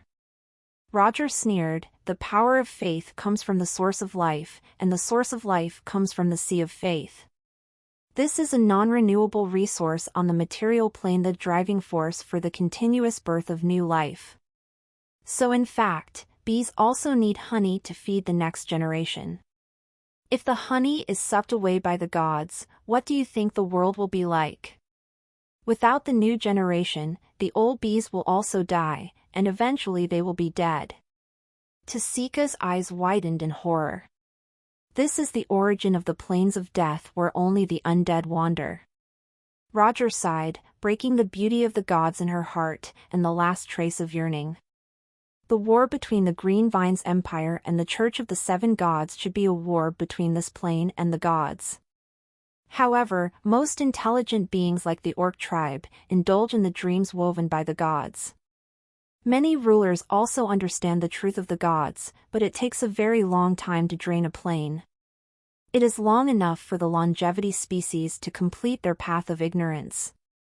Why should they care about the too distant issue of the birth and death of planes? Looking at the princes and generals in this world, there is only one Queen of Eternal Night. This is also the reason why she was so lonely before. The City of Mystery, the Ice Room. It was late at night, and little Joey's office was lit with magic crystal lamps. She was sorting out the manuscripts she received today, showing a knowing smile from time to time. Sure enough, everything was as expected by that bad guy. Although he bullied himself very badly, it was uncomfortable to walk now. But seeing that the magicians in the mysterious city were all toyed with by his arrangements, little Joey still had a strange sense of superiority. I know that I was bullied by that bad guy, but these idiots don't know it yet. They are still complacent. A little woman who is in love sees that the world is constantly bursting with pink heart-shaped bubbles. But there's nothing wrong with little Joey's complaints. The all-powerful magicians, no matter how high their status, are now successfully led by the new arcane, and they have joined this discussion that is likely to change the meaning of magician's existence. As the bad guy said, a gentleman can deceive him. These magicians who have delved into the depths of magic may not care about fame and fortune, but when it comes to the discussion of the way forward, one by one is like chicken blood. Dean Hall took the lead in resisting the tower, and the old faction followed. And it is different from the papers required by New Arcane. The submission of Arcana talk only needs to have something to say. Here, little Joey sent someone to send the invitation to the draft. In half a day, he got hundreds of masterpieces. He doesn't speak a lot, but he is well organized and has sufficient arguments. Coupled with those illustrious names, it must be very effective to release it. It is guaranteed to make the water in the magician world more mixed. The only headache for little Joey is that the arcane miscellaneous has limited space, so many beautiful discussions cannot be included, and a choice must be made. Isn't the bad guy coming back? Forget it, there's nothing to do when you go back to the house anyway, let's continue working. Little Joey looked at Roger's office, which was still dark, and felt empty in his heart, so he could only turn his attention to his work. It's just that it's different from the anxiety and loss between her brows and heart like yesterday. Today, when she thinks of that person again, she is happy and satisfied. It seems that the whole world has become beautiful because of the presence of Lord Roger, and the air is sweet. Work is very tiring and boring, but as long as she thinks that this is a career created by two people, it is beneficial to the entire empire, and even the Queen of Evernight pays attention to herself. She is also very proud. Look at what I like, what a talented young man. It's just that he has trouble when he falls in love with a genius. He is too busy, so he will have a lot less time to accompany him. Although it doesn't mean that the more ability and the greater the responsibility, it is obvious that with the ability that Mr. Roger is showing now, there should be no chance for an ordinary civil servant to just finishing his job, commute to work on time, and then accompany his girlfriend in the world, right? Little Joey sighed softly, inevitably feeling a little disappointed. It's like sleeping until the afternoon today, only to wake up to find that Roger is no longer around, leaving only a note that he went to the front line to watch the battle. At that moment, little Joey felt uncomfortable. After such a crazy and intense entanglement, he woke up without her boyfriend's hugs and sweet words, and just kept the empty bed. Being known by Montgomery, will you be laughed at again? But actually, I should be content. At first, I only wanted a place where I could see him, but now I have seen everything that should and shouldn't be seen. Shame! In the future, Lord Roger's life may be turbulent and magnificent, but as long as I keep the ice room running normally and share his work pressure as much as possible when he comes back here, I can spend more time with him. Law. The plan is perfect. The Vitality Girl quickly adjusted her state and showed a bright smile. She has never asked too much from the world and her lover. As long as he can have a place in his heart, even if it is a very small place, he can still see that she is working hard and give her a touch of encouragement. It's even better to have a hug. An owl jumped out of the old magic clock on the wall, making a cooing sound, reminding her of midnight. Only then did little Joey realizes that he was thinking about that person, and for another half an hour, he hurriedly tapped his head. I've gotten much more favor than I originally wanted, so don't be too greedy, Joey-chan. She didn't say good morning or good night, she wouldn't be able to sleep when she went back, so she decided to continue working. I'm not sure if he will come here. I can't see the 12th hour of Lord Roger. I miss him, miss him, miss him. I don't know where he is now. Is the battle going well? Is he injured? Is he in a good mood? Alien space, Tasika's ocean of consciousness. Roger didn't leave. It wasn't that he lingered in the body of the half-dragon princess, but the Queen of Eternal Night gave him a one-way ticket and didn't tell him how to get back to his body. A rookie magician like him would not dare to rashly cross the ocean of consciousness by himself. If I can't return to my body, it will be cold. He couldn't show his involuntary self-control. After all, he was pretending to be a strong man in front of Tasika so he could guarantee the orc tribe.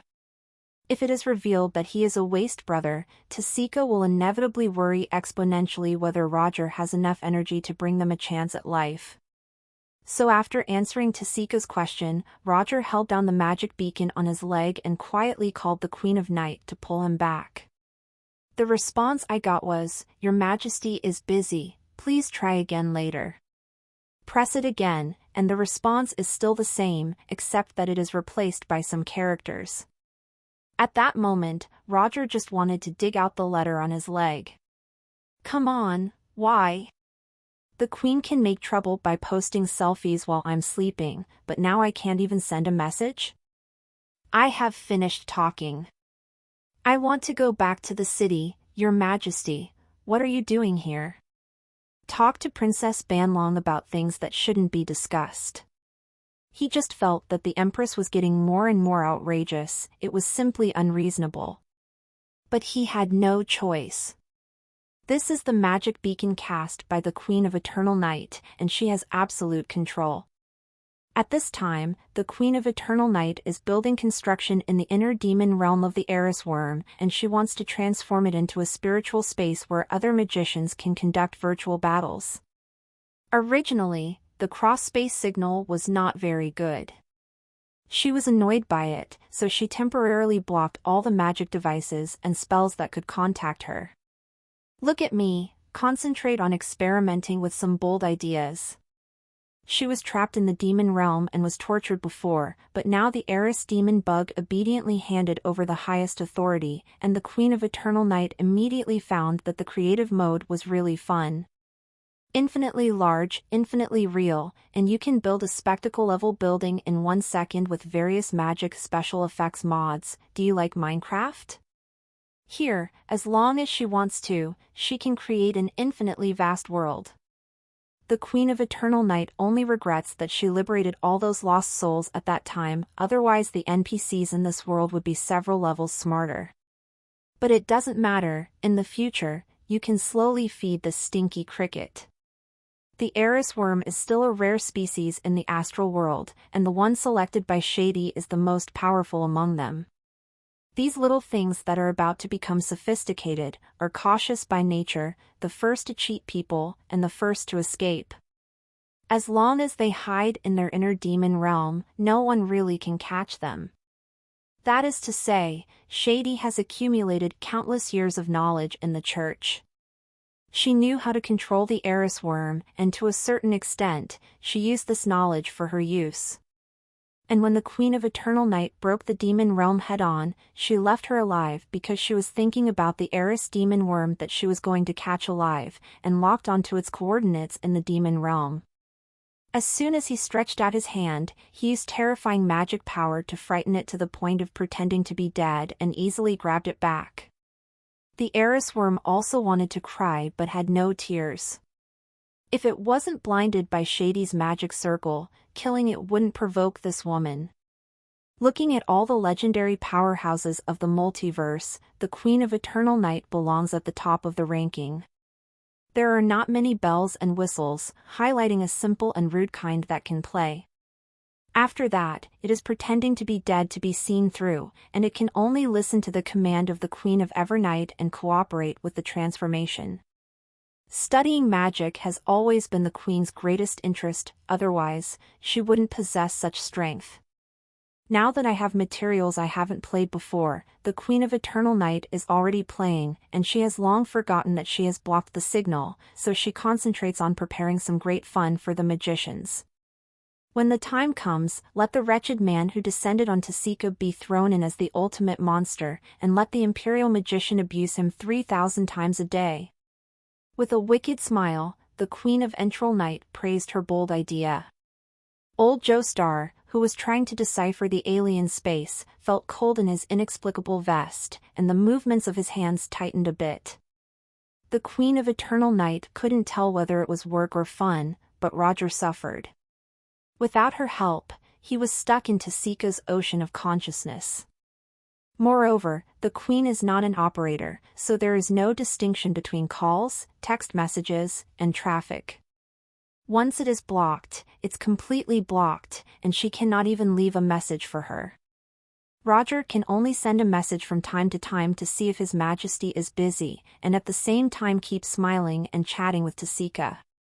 This chat can't be too embarrassing, at least it has to be a serious topic, and Tasika can't tell that this young strong man is forced to stay here with her because of the delay of the Queen's teleportation. Fortunately, Roger has done a live broadcast, and his chatting skills are quite high. He painted cakes with Tasika, depicting the grand prospects after the industrialization of magic. After this topic is launched, there is a lot worth talking about. It only needs to put the development achievements of the rabbit over the years into a magic punk skin to fool the half-dragon princess who has already admired and convinced him so much. Unlike the Queen of Eternal Night who prefers weapons of war, the Orc tribe has been poor for so many years, and Tashika is more concerned about people's livelihood. Magic-enhanced rice, solar-powered magic collectors, tool assistants, interconnected dream worlds, anti-gravity magic trains. Roger was talking nonsense about the possibility of using magic to realize technological products. Tasika was stunned when she heard it. She looked at Roger with admiration. Lord Charles is 10,000 times greater than those blood-sucking gods. He is different from the ordinary powerhouses in this world. Ordinary strong people only want to be faster, higher, and stronger, and they usually pay attention to their fellow magicians. Never waste time thinking about how people without magical talent can live better. But Lord Charles was born with the compassion of a saint and put the life, old age, sickness, and death of ordinary people in his eyes. Tasika felt more and more that Roger was a miracle that fate gave back to her prayers. I was fortunate to meet him for 3 lifetimes, the Orc tribe was fortunate to meet him for 3 lifetimes, and Endong was recreated. Roger is only talking about common inventions in later generations, but it is also the embodiment of his unrestrained creativity in Tasika. As long as Lord Charles is willing to talk, she can't get tired of listening to it for 3 days and 3 nights. But he just didn't talk about it. Looking at Lord Charles like this, he couldn't get tired of watching it for 3 days and 3 nights. By accident, Roger's most loyal fan in his life, and the #1 fangirl was born. Tasika's gratitude, dependence, and admiration for Roger, and regards him as a saint in her heart, and will execute every order without hesitation. As long as Roger gives an order, she is willing to give everything and believes that he will never harm her. Unlike little Joey's obedience to Roger, Tashika's feelings should not be counted as love between men and women. It is dependent on redemption in a desperate situation, but because Roger's thinking is very different from this era and is deeply rooted, many inspirations start from the week without demons, which naturally looks different. It happened to meet Tasika's long-cherished wish to make the Orc tribe stronger together, so she was even more determined and regarded Roger as the miracle God gave her. Roger belongs to the kind of chatter, because not only does he speak for himself, but he also heuristically gives Tasika a chance to participate in the process of enchanting the whimsical ideas in future life. Discover new chapters at novelby.co. Some boys like to brag incessantly, and girls just keep saying you are great, but they may just agree. Only when the two sides are stimulated to chat enthusiastically can they make each other comfortable. The advancement of civilization will make the soul fit and many times more intoxicating than the physical fit. Roger and Tasika found a common topic, and the conversation became more and more speculative. Tasika gradually became more serious, and she didn't just nod her head. She was very daring to refute Lord Charles's logical loophole. She gradually showed her intelligence and wisdom, and Roger admired her more than she did at the beginning. In the ocean of consciousness, a man and a woman are sitting on the ground, imagining delicious food and drinks at will, without worrying about getting fat, and the atmosphere of communication is quite good. both sides forgot about the passage of time, and until the Queen of Eternal Night finally responded, Roger was a little bit reluctant to part. We will continue today's topic when His Highness arrives in the capital. While Roger said goodbye, he also made an invitation for the next time. As long as I don't delay Sir Charles's arrangement, I can do it, Tasika replied with a low eyebrow.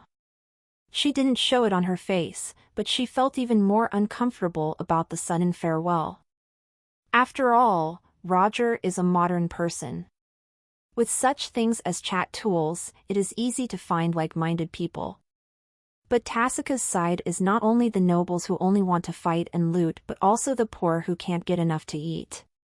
It's very special, very different, very fond, very happy. And Roger is gone, and she will be the only one, here again, turning into a cage-like seabed. But the good news is that Charles promised her that His Majesty would solve the problem of old Joestar.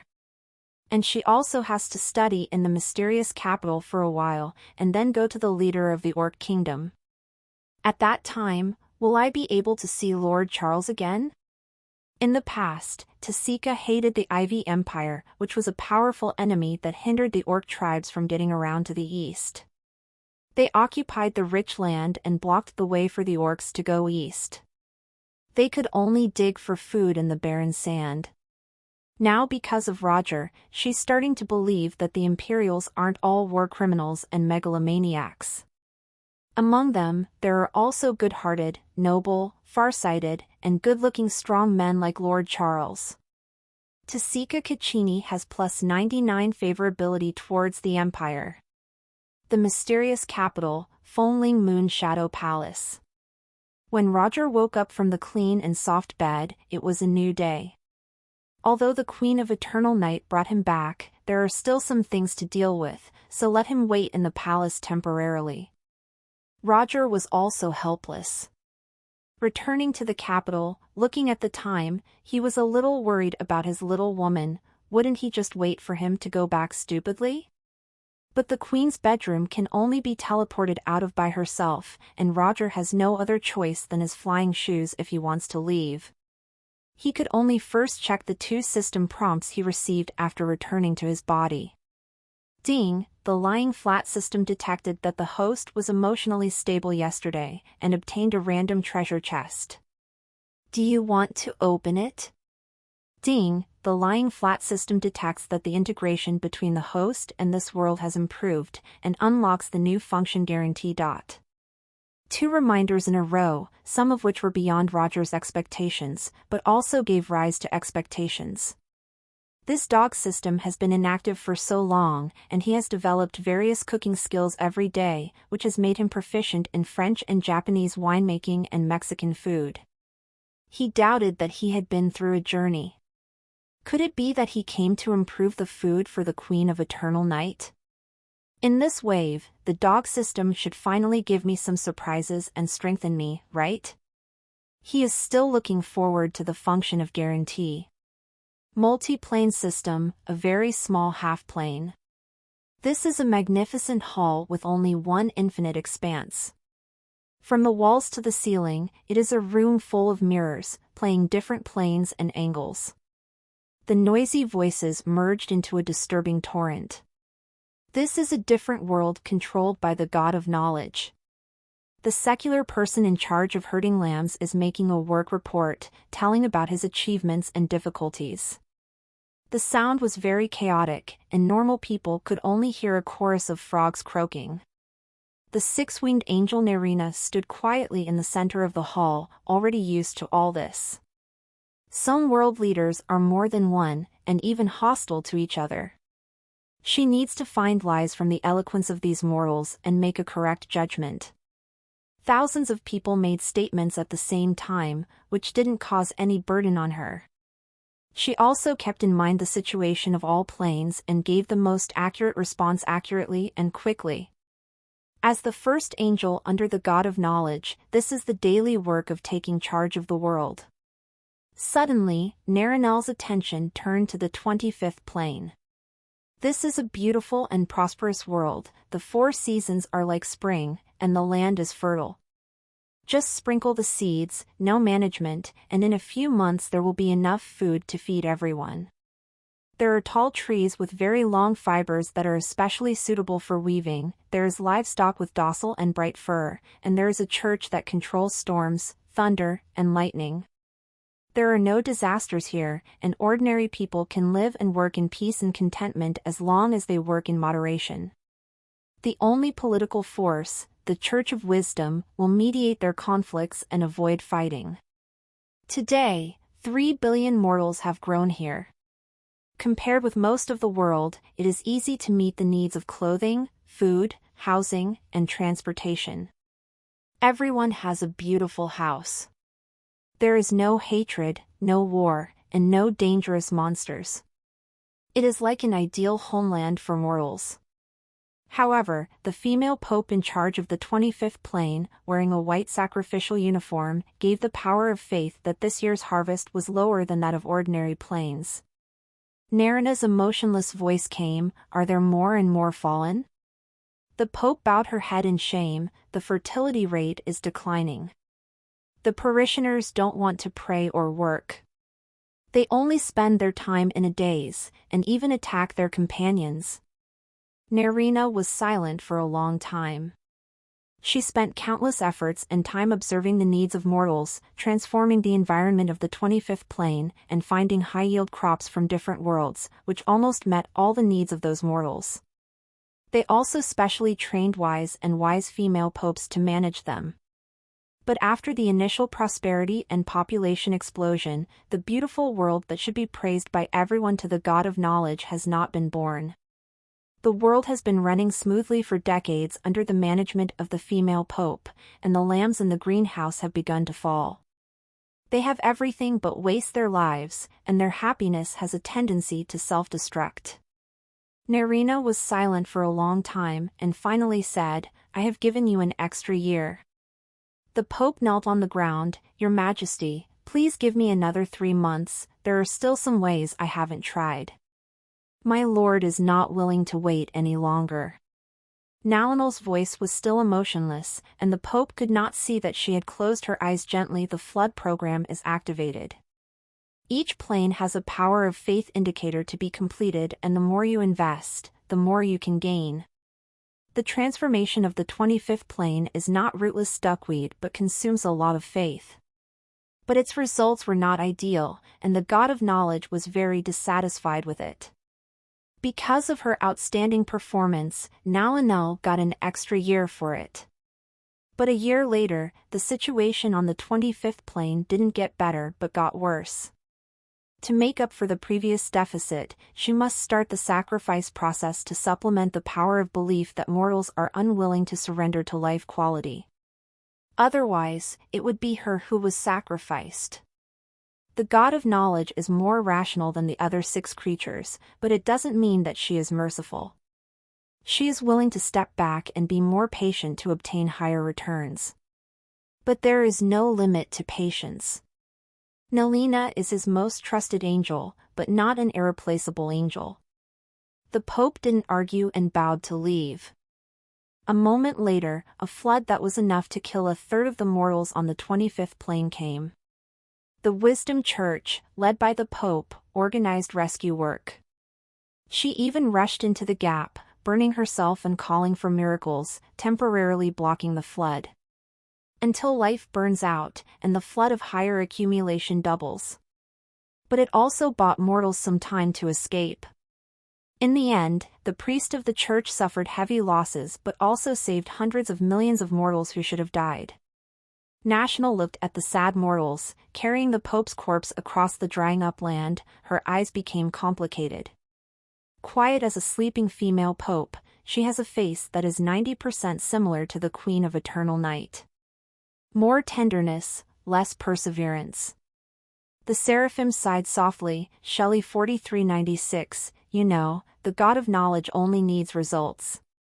At this time, she can completely start a new flood. This time, there is no female pope to save those mortals, and they will surely harvest enough life essence." Nalina didn't do it. She cashed some of her savings to make up for the deficit on the 25th plane. Then I wrote down the assessment comments for this year. The experiment had some twists and turns, which have been adjusted. My lord, please look forward to the results. She stepped lightly, crossed the space, and came under an incomparably huge peach tree. A ripe peach fell in front of her, split open, and a beautiful girl emerged from it. Just like Octavia Shelley's weatherless appearance. Shelley 4397, please inherit the wishes of your predecessors and create more power of faith for my lord. Nina stretched out her finger and touched the girl's eyebrows, transmitting the memories of those clones. Up-to-date OVLS on OVL bin. CM. I refuse. With a bang, the girl's head exploded and her body fell. Narina's passive shield blocked the bloodstain, but she was stunned. Shelley 4390 SIX's memory has changed, and it stayed, affecting the later generations. She raised her head, red hair flying without wind, and her 6 wings stretched to the limit, the tips of her feathers shaking slightly. They seemed to question this eternal destiny. Why can the power of faith be born only in ugly wars, but depravity in happiness? Mortals, what exactly do you want? Narina only exists on the perfect face of the fantasy creation. Her lips are slightly raised, as if mocking, but at the same time comforting. Another peach dropped to the ground. Shelley 4398, please try to explore further. Memory input, command change, successful acceptance. Thank you, Lord Angel, for your blessing. Shelley turned around and walked to the 25th plane. Narinail came to the gap between the worlds and walked into the first thatched hut. A Jingtai wearing a simple white robe is struggling to put a very heavy book on the table. National knelt in front of him and held out a pure white light. My lord, this year's harvest. Jingtai stretched out her chubby little hand and looked at Narina with a half smile. You came a little later than before. My lord Wu Yun is prosperous, and there are more planes under my control. I need more time to deal with it. Really? I hope you don't have sympathy for those plane creatures. Summer worms can't speak ice, remember, we are different from those ants trapped in small cages. His eyes lit up with scorching light, and his short arms vibrated in the air. Our journey is to the plain ocean. The mysterious capital, Fengling Moon Shadow Palace. Although many things happened yesterday, Roger was not surprised that he could get a random treasure chest. After so many days, he has mastered the rules of the system's operation. After self-hypnosis and psychological counseling, he has been able to ensure that most situations don't disturb his heart and even feels at ease. As long as he maintains the calm attitude of the goddess of fate lifts her skirt, but I don't even bother to look at it, and exceeds a certain percentage, he can successfully obtain a random treasure chest. Although the system has powerful functions, it is also a kind of program in the end, and this one is not particularly intelligent, with a single function, so it is easy to exploit.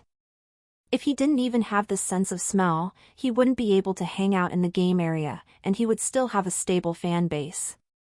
Now a billboard has fallen, killing 9 of the 10 people, and one is the master of a TikTok video maker.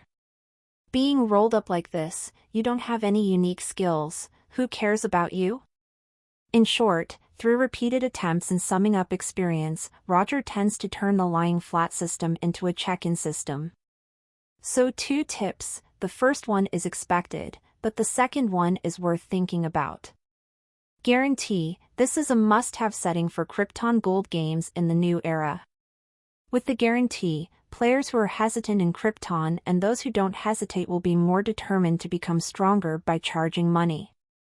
Compared with the unguaranteed Krypton Gold system in the past, it may be possible to earn less from a certain big R, but the overall income has become much higher. Players think they have made a profit, but game dealers will never lose. Every time the welfare is sent, it is a lot of highly educated data and operations carefully designed after observing the changes of each number. To increase daily activities and increase loyalty, the ultimate goal is to squeeze the potential of players with different spending powers. It seems that the birth of every commercial app is not to make your life better, but to increase your traffic. Therefore, his lay-flat system followed the trend with a wave of upgrades. Roger didn't relax his vigilance, for fear that there would be some traps and dark pits waiting for him to step on. But after looking around, he found the system panel was still so rudimentary and there was no entry for Krypton gold. He was both fortunate and disappointed. Fortunately, the system has no chance to deceive Krypton. The disappointing system doesn't even bother to cheat Krypton. You are playing Evernight OL. Wouldn't it be great if you could speed up the game process with Krypton gold? But one more guaranteed function is a good thing after all. These days, some useful things have come out of random boxes, but there are also a lot of useless things. After all, the system pool is too big, and anything can jump out. Since he started the server, he has been waiting for his magic power to strengthen, but there had been no changes until now. The thin wax nest will increase the magic power when you sleep, but after all, there is no system to strengthen it instantly, so it's neat.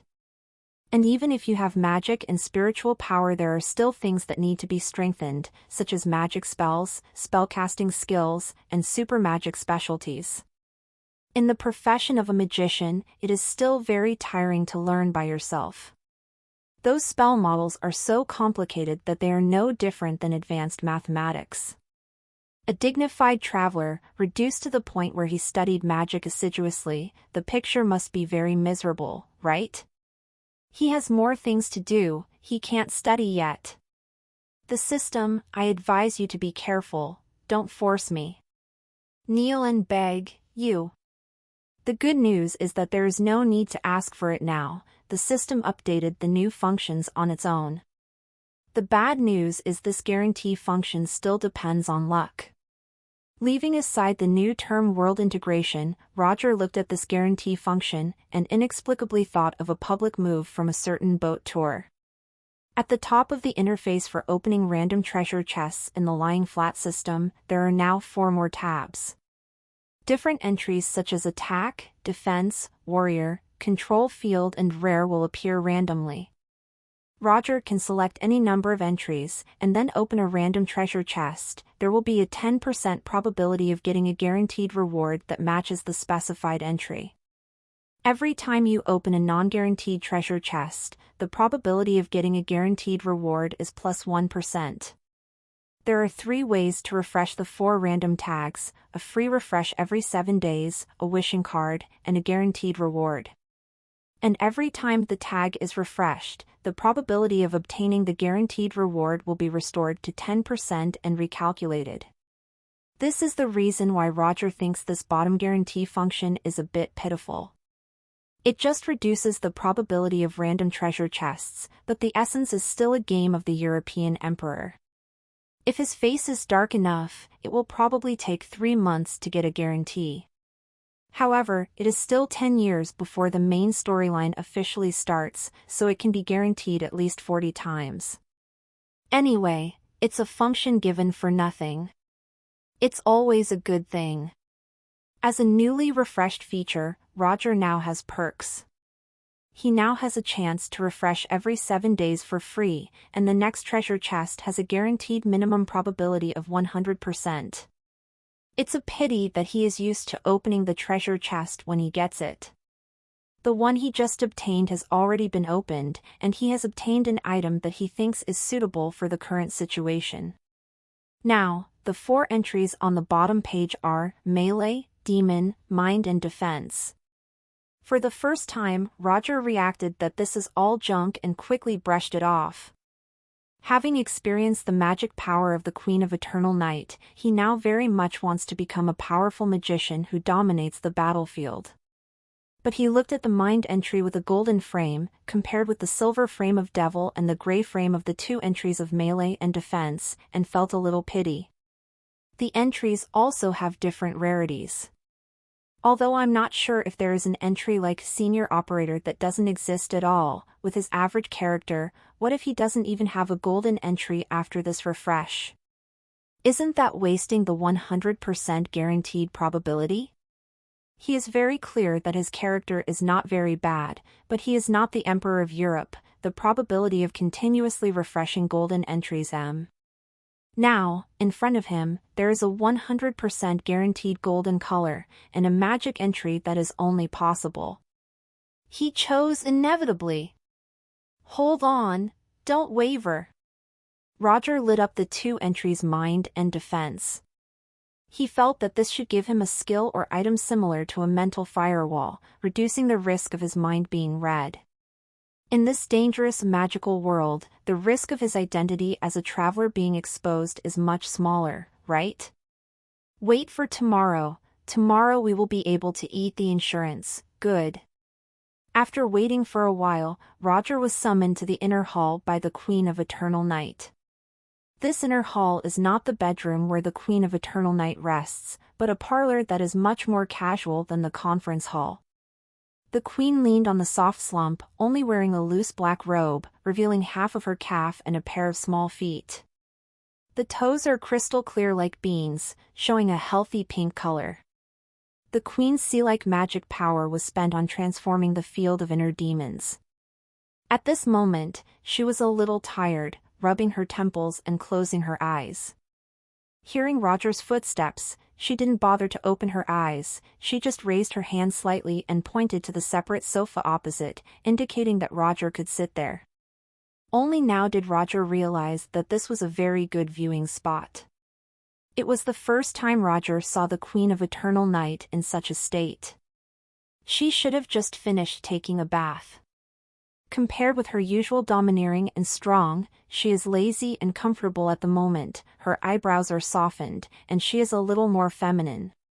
Even in a robe that doesn't show the figure, the graceful ups and downs are faintly visible, because it can only be imagined and supplemented by the brain, but it is even more imaginative. In contrast, even if the girl from Tasika was bound and blessed, she seemed too young. The Queen of Eternal Night didn't need to open her eyes, she just listened to Roger's voice and knew that this guy was peeking at her. She wasn't angry, rather, she even cooperated with a more enchanting pose. Hearing the compliments in his heart, he was a little proud. The Queen must be dignified and aloof, no matter how beautiful she is, she can't seduce her courtiers casually. Even though she has released herself, she is ready to show the image of a mysterious, powerful, and unpredictable queen in front of the world.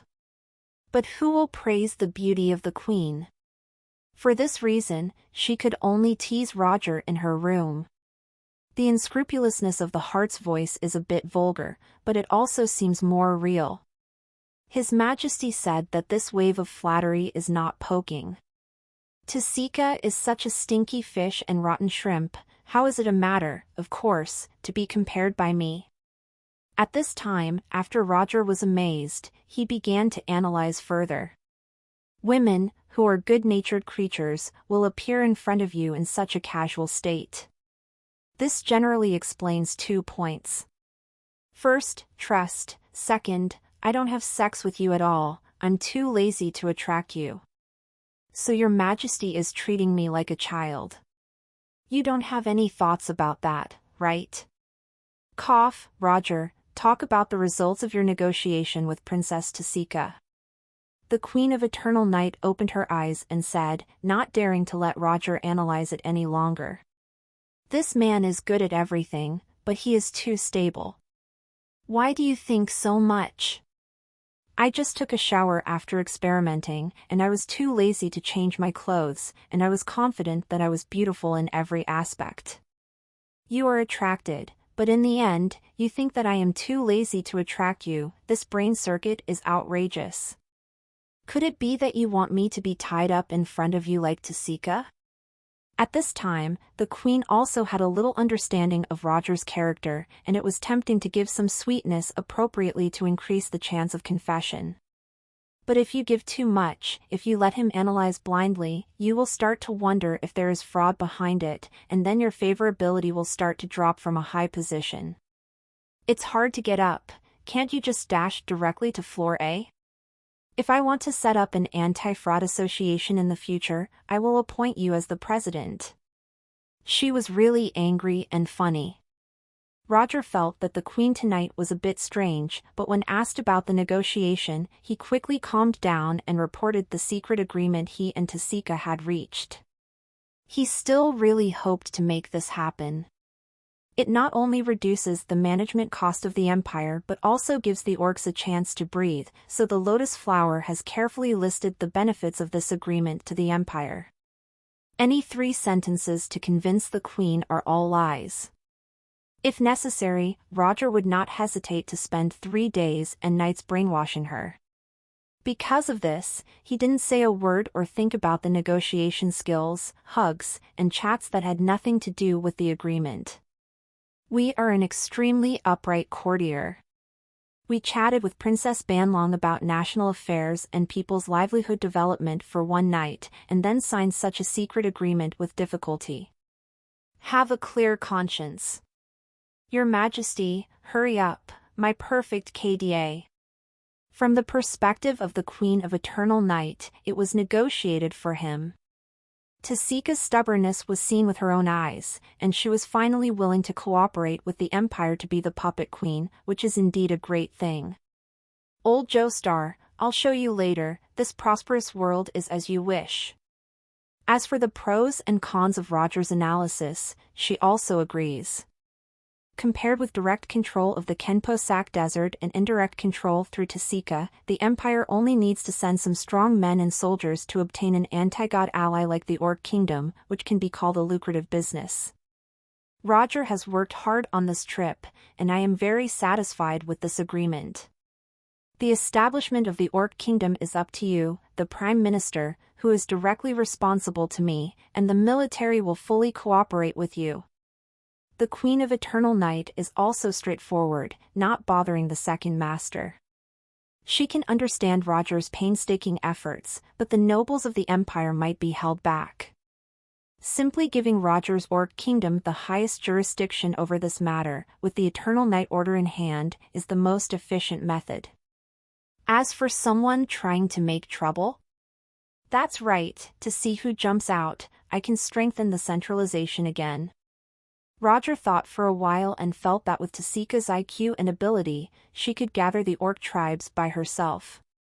The Empire only needed to provide support and cooperation, and the workload was acceptable. And by staring at it myself, I can indeed avoid a lot of bullshit, so I agreed with humility. Hey, Your Majesty is very satisfied with our performance. To be directly responsible for this matter is to imply that you can come back to Fangling Shadow Palace to report directly. Isn't there a chance to come and contact you again? And there is this order. On the surface, the supreme leader of the Orc Kingdom is Queen Tasika, but it is Roger Regent. Seeing the puffer fish in front of him bulging again, the Queen of Eternal Night applauded him in her heart. Come on, Roger. You have been strengthened, come and drive me. Tiara said that men also need encouragement and praise. It seems that he needs to cultivate the self-confidence of the little guy. Then, I'll give you another chance to pretend. The Queen of Eternal Night asked again, Tianming Army Ossiford City, now that the nobles have stabilized their defenses and held back the march of the undead army to the border of the province of Yamen. What do you think, Roger Iching? I see with my eyes. I'm asking, do you think it would be better for me to deal with the Tianming army? Why are you asking me this too? Roger frowned, feeling that this was beyond his role as editor-in-chief of a small magazine. Yamen province and the Tianming army can't be solved in a short time. This is a big game played by the god of knowledge. But if it's too big, I'd better not get involved. Roger shied away and said, Your Majesty asked the wrong person. This minister doesn't understand the situation of the Tianming army and Yamen province and dares not to speak rashly. It is suggested that Your Majesty should combine the advice of the military department. The Queen of Eternal Night snorted, non-committal. It turns out that the god of knowledge did it. It is said that he is the toughest among the 7 gods, and the Heaven's Way Master he sent did make big moves at the very beginning. But this guy's stinky problem has started again, right? She didn't panic and asked, didn't Luo Jiaiqing also speculate about Tianming's intentions before? Now you might as well continue to guess, it's okay to be wrong. People are unpredictable, the conditions are insufficient, the man can't judge, and now we wait for more information. Roger was quite embarrassed, admitting that his answer was flawless. The empire is now strong. As long as it continues to win, the Tianming army will have no basis for the rule. What can Tianming's mentor do? I'm afraid that with her caution, Ossiford City will not guard it, and it will turn to underground development after this wave. Tianming army should still secretly destroy and cultivate forces, waiting for the opportunity to sacrifice the power of faith to please the god of knowledge, waiting for the gods to turn their attention. The Queen of Evernight was relieved when she heard his unconscious brain supplementation. Isn't this all back?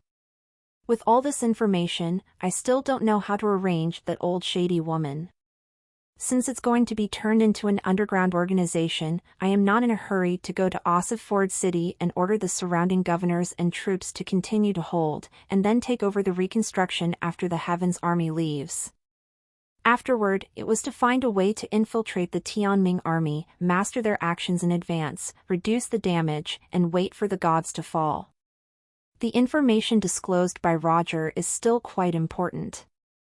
If you don't know the real intentions of the Ming army, and judge that they are going to rebuild the Veronica dynasty now and start a head-to-head campaign of annihilation, isn't that a waste of power? Now that Shady lacks self-confidence, and the main force of the gods is still on the other battlefield, the Empire can choose to take a firm hand and quickly complete this wave of magic industrialization upgrades. Sure enough, for a small speaker like Roger, what he thinks in his heart is still different from what he says, and it is more reliable to listen to his heart. Having mastered the correct way of opening this guy, the Eternal Night Queen will no longer blame him for not being loyal enough, for not doing enough work or anything.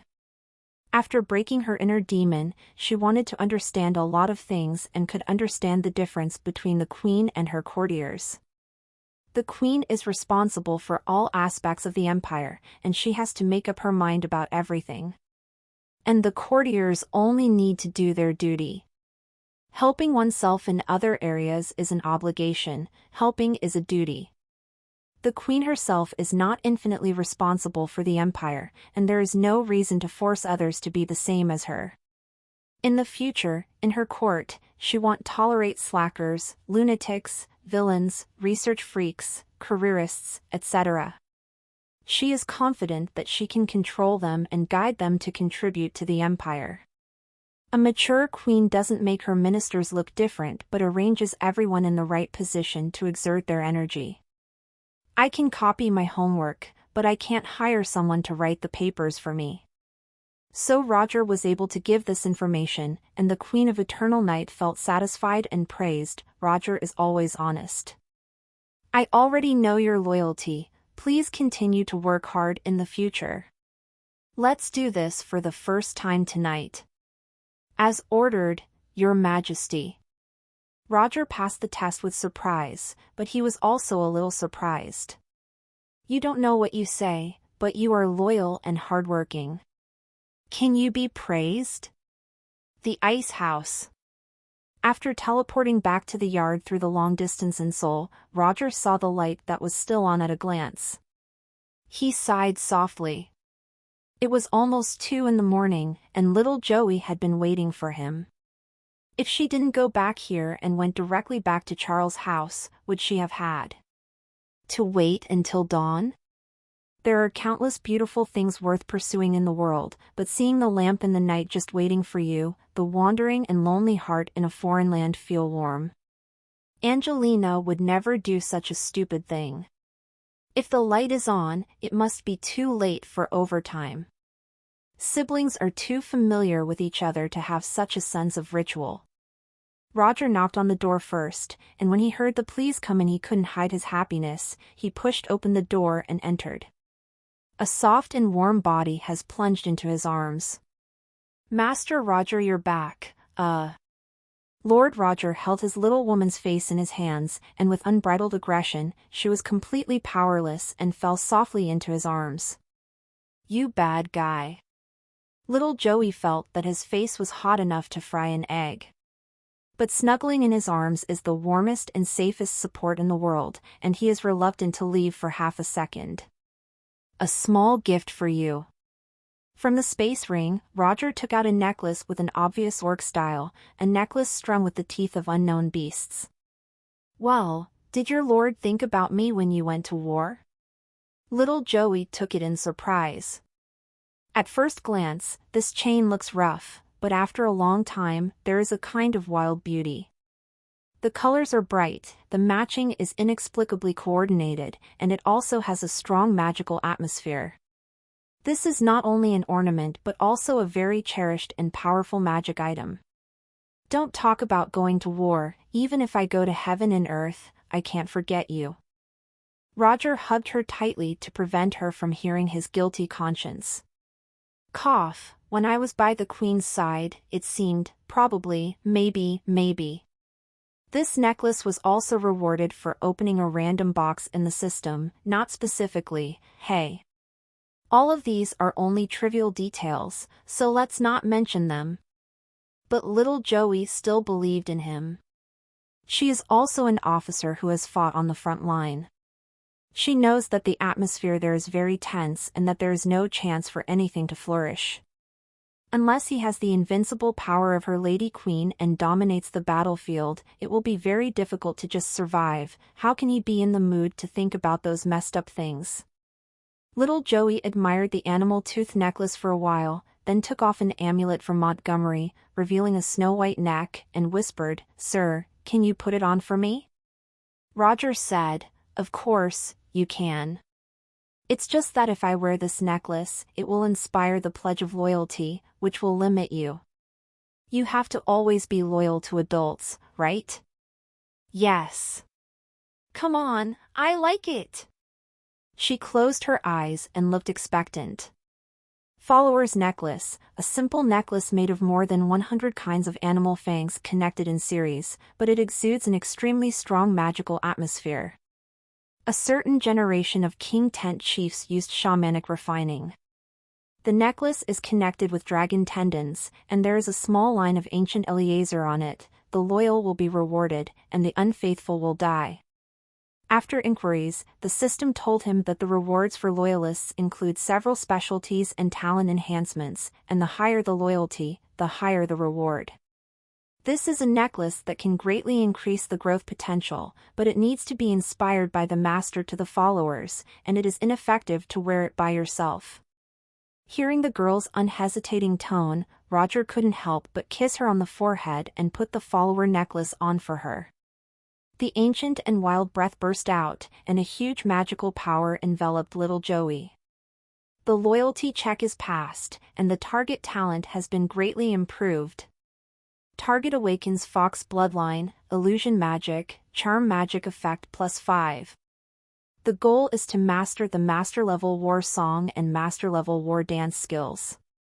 The target masters the super magic talent Aura of Happiness. When he feels happy and happy, everyone around him will feel happy, improve the work efficiency of the whole team, and slightly increase the luck value of the team. The light of magic gradually dissipated, but little Joey didn't have much difference but felt that Roger in front of him had become more handsome and more attached to her. At the same time, some mysterious knowledge flowed into his mind, and his control over his throat and body was multiplied. However, he discovered that Roger's eyes were not looking right at him. It was scorching hot like never before. Find PD Tez on n/VLN.cm. "Sir?" Her voice became clearer and sweeter. "What fox bloodline?" "It turns out to be a little fox." He stretched out his hand and grabbed the new fluffy ears on the top of little Joey's head. The smooth fluff felt super nice. "Aw, my lord, it's so itchy." Little Joey's body trembled slightly, and she fell directly into Roger's arms with the sharp stimulation she had never experienced before. "Okay, don't touch here." He let go of his ears and grabbed the girl's new big tail again. Little Joey bit his arm angrily, without force, staring at him threateningly and angrily, whimpering, "It won't work there either, woohoo." But with that little expression, there is no deterrent, it is seduction. Under the action of the necklace, this little girl turned into a little fox spirit. How can you let it go? I found that the desk in your office is quite big. You planned to bully me, didn't you? Yes, it's all traps, but a silly fox jumps in by himself, my young master. I can't stop it. It was getting dark, but a sure trash brother was still working overtime. A new day in the high society of the Green Vines Empire begins with a reading Long Live the Queen. Timeliness has always been the unremitting pursuit of the Queen's newspapers. After the magic transmission logistics system is rolled out, this official newspaper of the Empire can appear on the beds of nobles on the southernmost island or the fortresses of the extreme Arctic ice before 8 o'clock every morning. At the general's table, the nobles and officials of the mysterious capital are also accustomed to reading the latest news from the mainland and the Empire.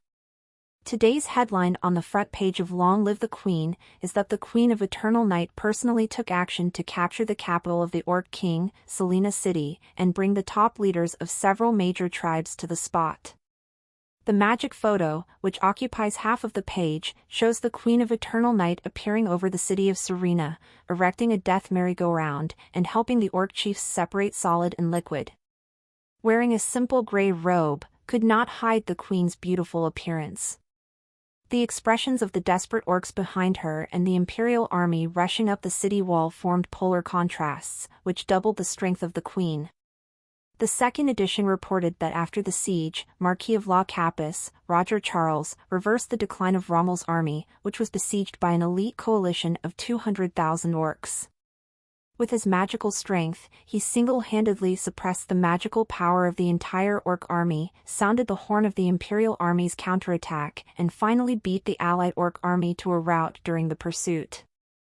In the battle, the Queen is as powerful as ever, and the new generation of powerhouses in the Empire have been revealed. The Orc tribes in the Kenpasak Desert are no longer able to fight, and the Rommel Legion is gradually completing the control of the area. The Long Live the Queen finally summed up battle this way. The secret agreement between Roger and Tasiko will not be disclosed to the public. The Empire has not taken the initiative to start a war for 3 years. Once the war started, the Orc tribe was captured neatly, and the result of the war was brilliant. It's a pity that these orcs didn't hold out for a while, and couldn't see Her Majesty's more heroic fighting spirit. In front of the invincible majesty, what's the use of them no matter how strong they are? Isn't it? The famous waste brother in the imperial capital has not seen him for a few days, so how has he become so strong? The next step is to fight the elves or the dwarves, or go to the vampires. You're too stingy, I'm selling a manor. The victory greatly stimulated the enthusiasm of the imperial people, especially the nobles. The fruits of victory have not yet been digested, and they are already looking forward to the next victory. The feeling of a winning streak is so wonderful, it made the Green Vines League people crazy. They forgot why they were fighting, and just wanted to make some big news every day. In the middle and late stages of the game, the Qingting Empire can only use war to prolong its life and forcibly transfer domestic pressure. Although the Queen is reckless, frequent wars are a sign of the Queen of Eternal Night's declining control over the Empire.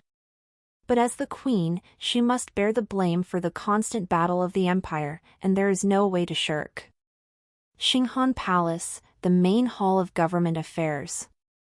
Because the Queen went to war yesterday, the cabinet meeting was suspended for a day. Until today, the cabinet members saw for the first time the throne of stars recreated by the Queen of Eternal Night. The combination of metal and white bones, the ferocious shape, echoes the eternal roar. It was a hot day, but the cabinet members shivered when they walked in, their backs shivered with chills, their fists clenched unconsciously, and they asked aloud what happened to this queen? What's the matter with your sudden dark style? Could it be that because she watched some strange opening ceremony, she learned the underworld style? Only Margaret looked at the bloodlit throne of stars and was so excited that she almost burst into tears. Cool, it's so cool, I'm looking forward to your majesty sitting on it.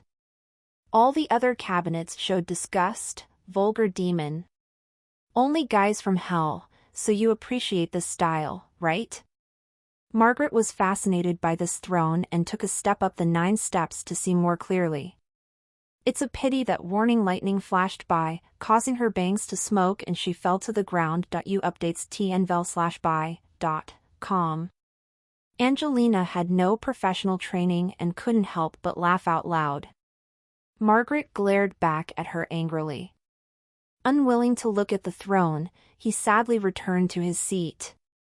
No matter how curious she is, she can't break the protection spell set by the Queen of Eternal Night. The Queen doesn't want anyone near the new throne of stars? Because of the hard material and body-fitting design, this star throne exposes the Queen's figure.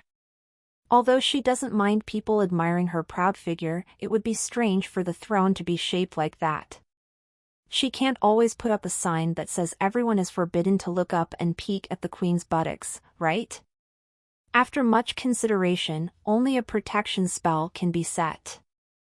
A woman's psychology is very strange.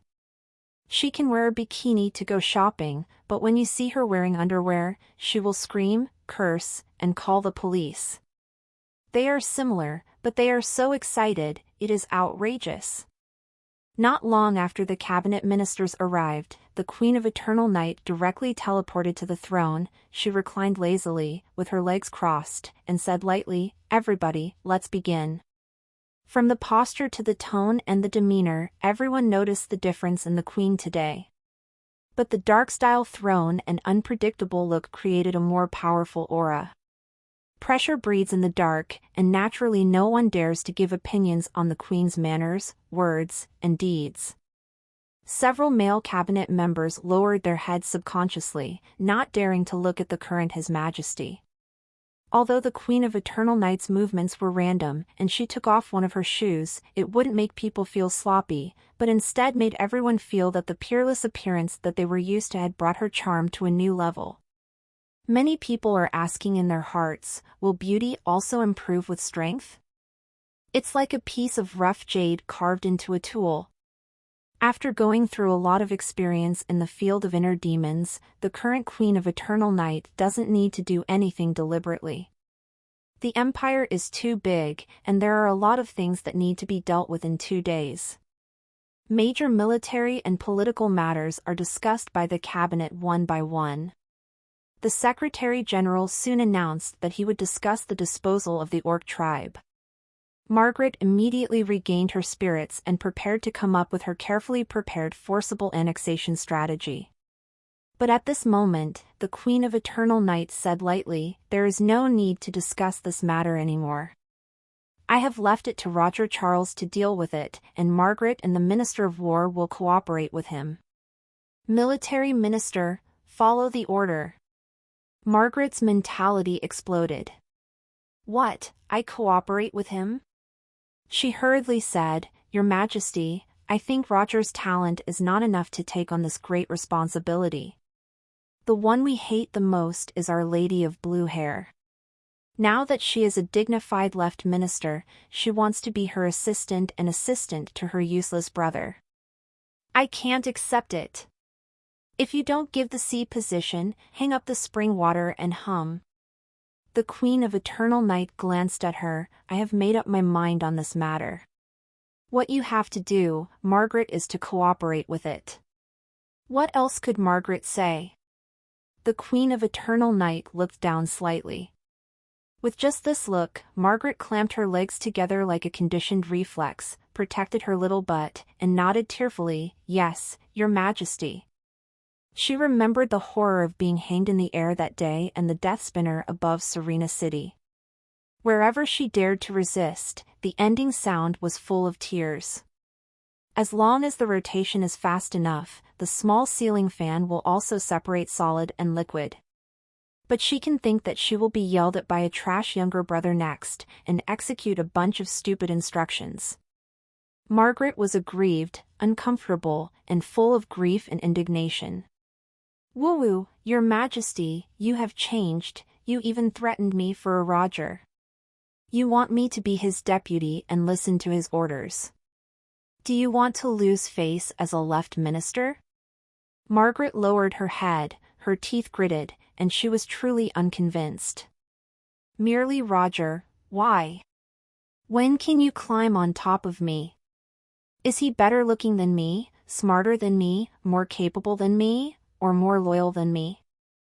I, Margaret, will be crushed by the Charles family for the rest of my life." Margaret didn't dare to disobey the Queen's order, but quietly decided to put Roger's shoes in the next cooperation. "Anyway, he is a waste, he doesn't understand the military, and he just messed up the affairs of the Orc tribe with a blind command. Is it normal? Then I will try to turn the tide again, and His Majesty will naturally know that I am the most capable, and I have to trust me, Margaret." He. "Roger, no. Margaret, okay." Although the other cabinets didn't react as violently as Margaret, they were also puzzled and confused when Roger Charles was entrusted with important tasks after the new arcane. The sudden appearance of Dio Brando as the Minister of History has caught everyone off guard. In the end, it was proved that Dior was quite capable. In less than a day when he took charge of the City Defense Army, he caught the real murderer of Odiu Bloody Knight and planned an ambush. Everyone was very convinced. But Roger Charles came up with the new arcane, which made the Empire's magician whirl a haze. Whether it is progress or a scourge is still inconclusive. Why is he also worthy of guiding the work of the cabinet ministers? Your Majesty, if you despise our ability to work, please dismiss us directly. Don't torture us with this kind of routine. Everyone didn't show it, but there was always a little temper in their hearts. It was Angelina who kept silent and thought silently. Managing a new territory is no easier than breaking it down, and it may even be a more complex, difficult, and long-term job. The Queen of Eternal Night suddenly entrusted Roger with such an important task. She, being an older sister, has no idea in her heart. Is he really up to the job? Will he not betray the Queen's trust? Angelina was worried. But on second thought, the younger brother can come up with a genius strategy like State Farm. Maybe it can solve the problem of resettlement of the Orc tribe after the war. She was thinking about it when she heard the Queen of Eternal Night say again, "Margaret is more worried. Although you propose to execute Roger, I will not tell him. You will cooperate smoothly." What? Executing Roger? Angelina raised her head sharply, looking sharply at Margaret, extremely alert. You once proposed to execute my brother? Everyone also looked at Margaret in disbelief. The left and right sides are at odds, and the competition with each other is open. But Xiao Ma, you directly engage the other's family behind your back, but you narrow the road. Margaret almost burst into tears. I'm not, don't talk nonsense. Your Majesty, my good Majesty, what opinion do you have on me? Please punish me with the law. Don't say anything like this. I proposed the execution that day, but I just asked for a huge price, thinking that you will finally dismiss him and make the blue-haired virgin humiliated. As a result, I am now talking about this at a cabinet meeting. Angelina is not a virgin, nor is she a mud bodhisattva. She will also be angry and hold revenge. Okay, let's secretly shadow her together. As a result, how did you put my strategic intentions on the table? Margaret lowered her head, trying to reduce her sense of existence, not daring to face Angelina's angry gaze, and swaying her tail listlessly. Angelina snorted but didn't say anything in the end. But she is ready to secretly supervise every decree and every measure in the direction of the Orc tribe in the future, in case Margaret goes against the law and wears small shoes for her younger brother. This little devil's heart is really bad. Margaret also understood that she had no chance to deal with Roger this time around. Now her enemy is not only the lady of the blue hair but her sister and brother. Oh, I'm so hard. Okay, let's move on to the next agenda. The Queen of Evernight looked at the Secretary General and couldn't help showing a sly smile. This is the check and balance, this is the means. Please give the audience a standing ovation and praise the #1 bad woman in the world. The cabinet is the core organ for her to manage the empire. Next, she will inevitably spend more time studying magic and managing the secret law society. She can't keep staring at the internal affairs of the empire. In this way, the power of the cabinet is strengthened in disguise. If the cabinet members were in unison and teamed up to coax her, she would be numb. Therefore, if the relationship between the cabinets is not so harmonious and they fight with each other, the risk of collusion is much smaller. As long as the fire is under control, let them fight back and forth, and don't make fun of the empire. Please have healthy competition and don't hold back each other. When everyone knows how powerful the Queen is and doesn't dare to do small tricks casually, the Queen will be able to copy homework in the future with more peace of mind. So controlling people's hearts is a technical job. The Queen of Eternal Night lowered her head and looked like she was playing with her fingers. She has been listening carefully to the speeches of each minister, and then caught the mistakes and omissions and criticized them. This hand is called loose on the outside and tight on the inside, deliberately showing the appearance of crushing the opponent at will, creating the mysterious authority of the Emperor. Hurry up and finish the meeting, I'm going to pick up Tasika, and by the way, I'll pick up a soul from a random boss in the demon realm. The Ice Room. Roger woke up early and finalized the content of the Arcana talk according to the information that little Joey had sorted out last night. Little Joey prepared a sufficient number of manuscripts and made a list of the summaries. It was clear at a glance, which greatly saved Roger's time. Roger's task is to screen and determine the main direction of the debate in this issue is whether a magician is a combat occupation or a production occupation, and it will be easy later. Edit it today, deliver it tomorrow for printing, and publish it the day after. According to the instructions of the Queen of Eternal Night, Arcana Talk only needs to recite the incantation, all unknowns have been answered, and it will be distributed free to every magician who subscribes to New Arcane. This was also a strategy to seduce magicians into the debate. New Arcane is published once a month, and Arcana Talk is published every week, mainly publishing discussions on new papers in New Arcane that month. Don't work too hard, learn to share the work with others. Roger encouraged the editor-in-chief, Joey, who was staying and teleported outside of the military department. Before entering the door, he was suddenly a little worried. Margaret is a shrewd person. She was parachuted into her boss. She wouldn't be angry, would she? Thinking of her ending in the game, the players who took advantage of this, a tragedy from the director. The main story of Eternal Night is over, and most players are quite sympathetic to Margaret. The shape of the white-haired demon is very poking at the hearts of players, and in addition to her ruthless, sinister, and cunning demon nature, she is also the loyal dog of the Queen of Eternal Night until her death. With such a contrast, coupled with the constant contrast with Saint N, there are quite a few memory points that impress the players.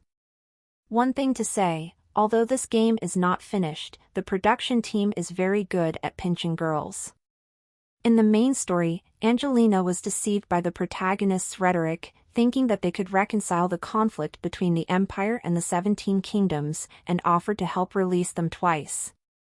Margaret, on the other hand, didn't listen to the words of the players at all. Suspecting that they were a threat to the Queen, she would eliminate the unstable factors without hesitation, which could be called a nightmare for the players in the midterm. There are more than a dozen situations in the plot, which will stimulate the action of kills that cornered Margaret. However, in the later stage of the plot, the goddess of war arranged for the protagonist group to provoke the relationship between Margaret and the Queen of Eternal Night, so that the little ceiling fan misunderstood the Queen's preference for Angelina, which directly caused the mentality of the poisonous fans to explode. Afterward, the goddess of war Tibra came on her initiative, showing Margaret the irreversible prophecy of the Empire's destruction, and showing the strength of the seven gods to crush the Empire and traverse multiple planes. At that time, Margaret was on the verge of breaking down. After hearing Tiberius say that she could achieve a you lose the whole world, but there is still me ending for the Queen of Eternal Night, she couldn't be moved. Tiara's attack on Margaret was, if it wasn't for this empire to drag the Queen down, how free and happy her life would be. Margaret, you are the only one who can give her happiness. After that, Margaret abandoned the darkness and turned to the light to help the Tianming army deploy and accelerate the demise of the Green Vine's empire. The ending she longed for was promised by the goddess of war. She took the Queen of Eternal Night, who had nothing, to escape to the universe's borders, spend the rest of her life in peace, or explore the endless starry sky. But the real ending is that Margaret underestimated the Queen of Eternal Night's feelings for the Empire. In the end, the Queen of Eternal Night chose the Gate of Judgment, where the angels of the gods descended, and launched a decisive charge. Margaret appeared and tried to stop it, bringing hope of escape, but only got the undisguised hatred of the Queen of Eternal Night for the traitor. A betrayal for any reason is not worthy of forgiveness. With such farewell words echoing in her ears, Margaret could only watch the only person she cared about in this world die. At the last moment, Margaret's eyes were empty and life was better than death. Seeing the fourth natural disaster that dominated this scene, she felt guilty. That is, real life is better than death. It should be a big reunion, hundreds of hours of hard work, the victory of justice over evil, and the end of the eternal night ushered in a bright and perfect ending. But why are we not happy in front of the screen? That was the first time Roger realized that there was a big problem with the main plot.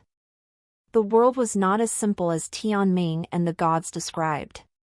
Roger recalled the plot lines related to Margaret and found that there are many bad points in the little devil, but she is loyal to the Queen of Eternal Night from beginning to end. It's just that Tibella's little bitch was a high-ranking chess player, which made Margaret wishful think to find a way out for the Queen of Eternal Night, but it became the biggest and worst joke. Her ending is not as good as Angelina's, who guarded the capital to the last soldier and died in the city.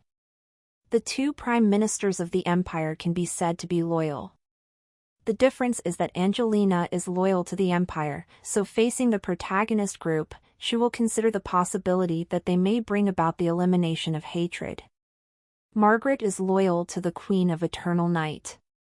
As long as she is good for the Queen, she can do everything, even if she is notorious.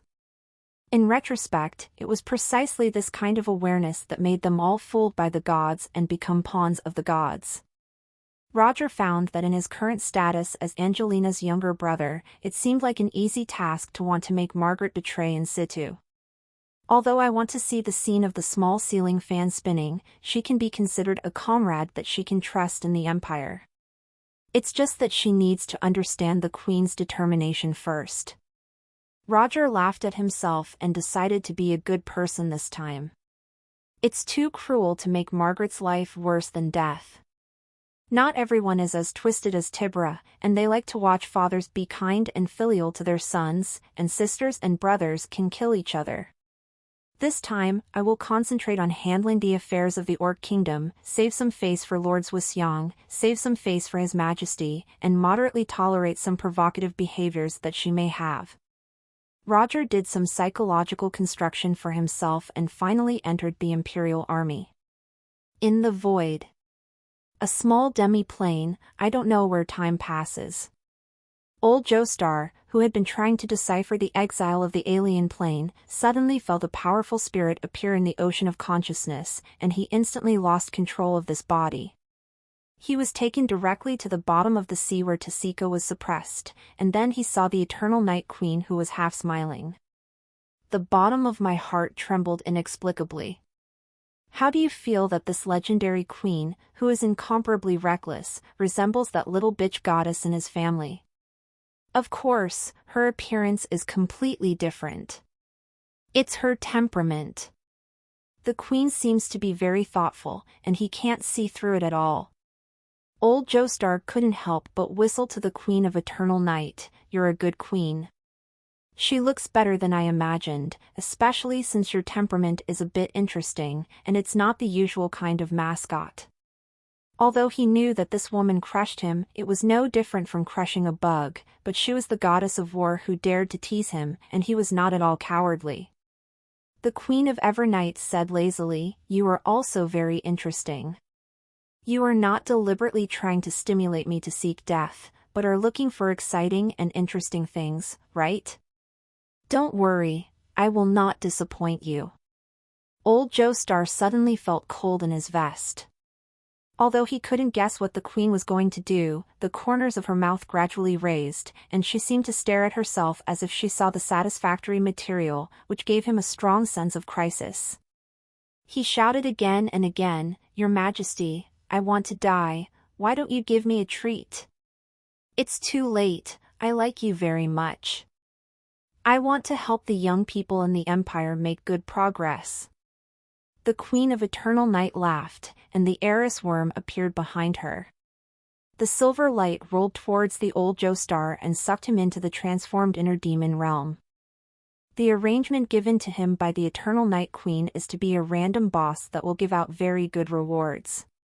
With the old Joestar playing, the difficulty of killing him will naturally be very high, but for the reward, I believe that the magicians will try their best to overturn him. As long as nobody gave up their efforts, what happens to old Joestar will be interesting. On the 100 ways to be killed by players. Thinking so, the Queen of Night turned to look at Tasika. Princess Banlong watched quietly until the old Joestar was sent away, and her expression didn't change much. The performance this time was much calmer than what the Queen of Eternal Night saw that day, and there was hope in her eyes. She nodded with satisfaction. "I'm very happy that you can make such a crucial change. Please work hard to lead the orcs to grow. The Empire will never treat its friends badly. I believe in the promise of the Empire, and the orcs will continue to improve themselves." Tasika's tone was neither humble nor arrogant. Facing the Eternal Night Queen whose strength is far beyond her imagination, she didn't panic. Of course, she mainly believed in Lord Charles. The Queen appeared here with such an attitude, making her believe that the Empire agreed to their secret treaty. This made her longing for the future a little larger in her heart. "Hey, don't you hate the Empire?" Seeing Tasika's performance, the Queen of Eternal Night became pleasantly surprised. Her first impression was that Tashika was the kind of character who would rather be broken than broken. Even if they want to cooperate with the Empire, they would be reluctant or pretend to flatter them. After all, she killed her father with her own hands, and also severely damaged the Bell tribe, causing the orcs to shed a lot of blood. But now the Queen of Eternal Night feels that Tasika has feelings for herself and the Empire in her heart, but not to the extent of hatred. Regarding the tasks to be performed next, she seems to be willing to cooperate with the Empire to integrate and build a new orc kingdom from the bottom of her heart. In front of the goddess of war, we are all victims. Tasika sincerely recounted what Roger had said. She demanded too much from the orc tribe and took the initiative to provoke the Empire, but didn't protect the orcs, which led to today's tragedy. Although the orcs are reckless, they will not fall into a pit twice. It is true that the cause of the war between our two countries was a sacrifice by the chief priest Joestar, who was ordered by the goddess of war. The Queen of Eternal Night nodded. "I am very pleased that you can reach this floor. Let me give you a gift." He had just copied all the divine arts he mastered from the soul of old Joestar, and prepared to use it as a skill module for a random boss. Now, she transferred this knowledge to Tasika's ocean of consciousness. Tasika's body trembled slightly, and then she flexed her fingers and chanted a few syllables in a very short time. She then performed a high-level divine technique angel blessing to herself. All attributes have been increased, and a very high sacred attribute damage has been added. Seeing that she had mastered it quickly, the Eternal Night Queen smiled and said, "In the future, you can disguise yourself as the saintess of the goddess of war. When you do something bad, remember to say her name." Her body originally had the authority of the old Joestar, and now that she has the manual, she directly possesses the magic of the chief priest level. Now the authority has been solidified by the Queen of Eternal Night using near gods. At this age, strength and appearance, nobody will doubt that she is a saint. Thank you for your consideration, Your Majesty, I know how to do it. Surprise flashed into Sika's eyes, the Queen gave her a great gift. The ultimate goal of establishing the Orc Kingdom is to fight the Church of War. However, when the Orc tribes were integrated in the early days, the status of the Goddess of War made it easier for the scattered Orcs to accept Sika. After all, the saints of God are taller than a princess in distress. In the later stage, as a saint, it was easier for the Orcs to break away from the faith. This queen is also very bad. I'll take you to the capital next. Roger is in charge of the establishment of the Orc Kingdom. He will arrange the follow-up matters. You can do as you please. The Queen of Eternal Night said so, mainly because she didn't ask about the follow-up arrangements. But how can the Queen say she doesn't know? She has a good impression of Sika. She is neither humble nor arrogant, she knows how to advance and retreat, and most importantly, she has a proactive attitude towards cooperation with the Empire. Although it is a puppet, a well-behaved and obedient puppet will make the Empire more profitable. In the future, when the Empire takes off, it will improve the lives of the Orcs. The cooperation between the two countries is essentially a win-win situation, but it just requires Sika to let go of a lot of obsessions. But now it seems that Sika put it down very successfully. The Queen of Eternal Night felt that this should be the result of Roger's negotiation. Not only did he negotiate a treaty that the Empire needed, but he also made the head of the enemy willing. As expected of the person I chose, he did a great job. This kind of diplomatic talent, if there is a similar situation in the future, I will send him to cheat, and then I will copy the homework. The Queen's party in a different space, full of the harvest, left with satisfaction. She didn't find Tashika's good impression of the Empire, in essence, just a good impression of Roger. After Sika regained control of her body, she was directly sent to the Imperial Army by the Queen of Eternal Night.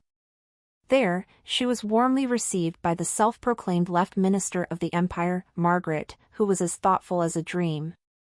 The Imperial people are not as vicious as they imagined.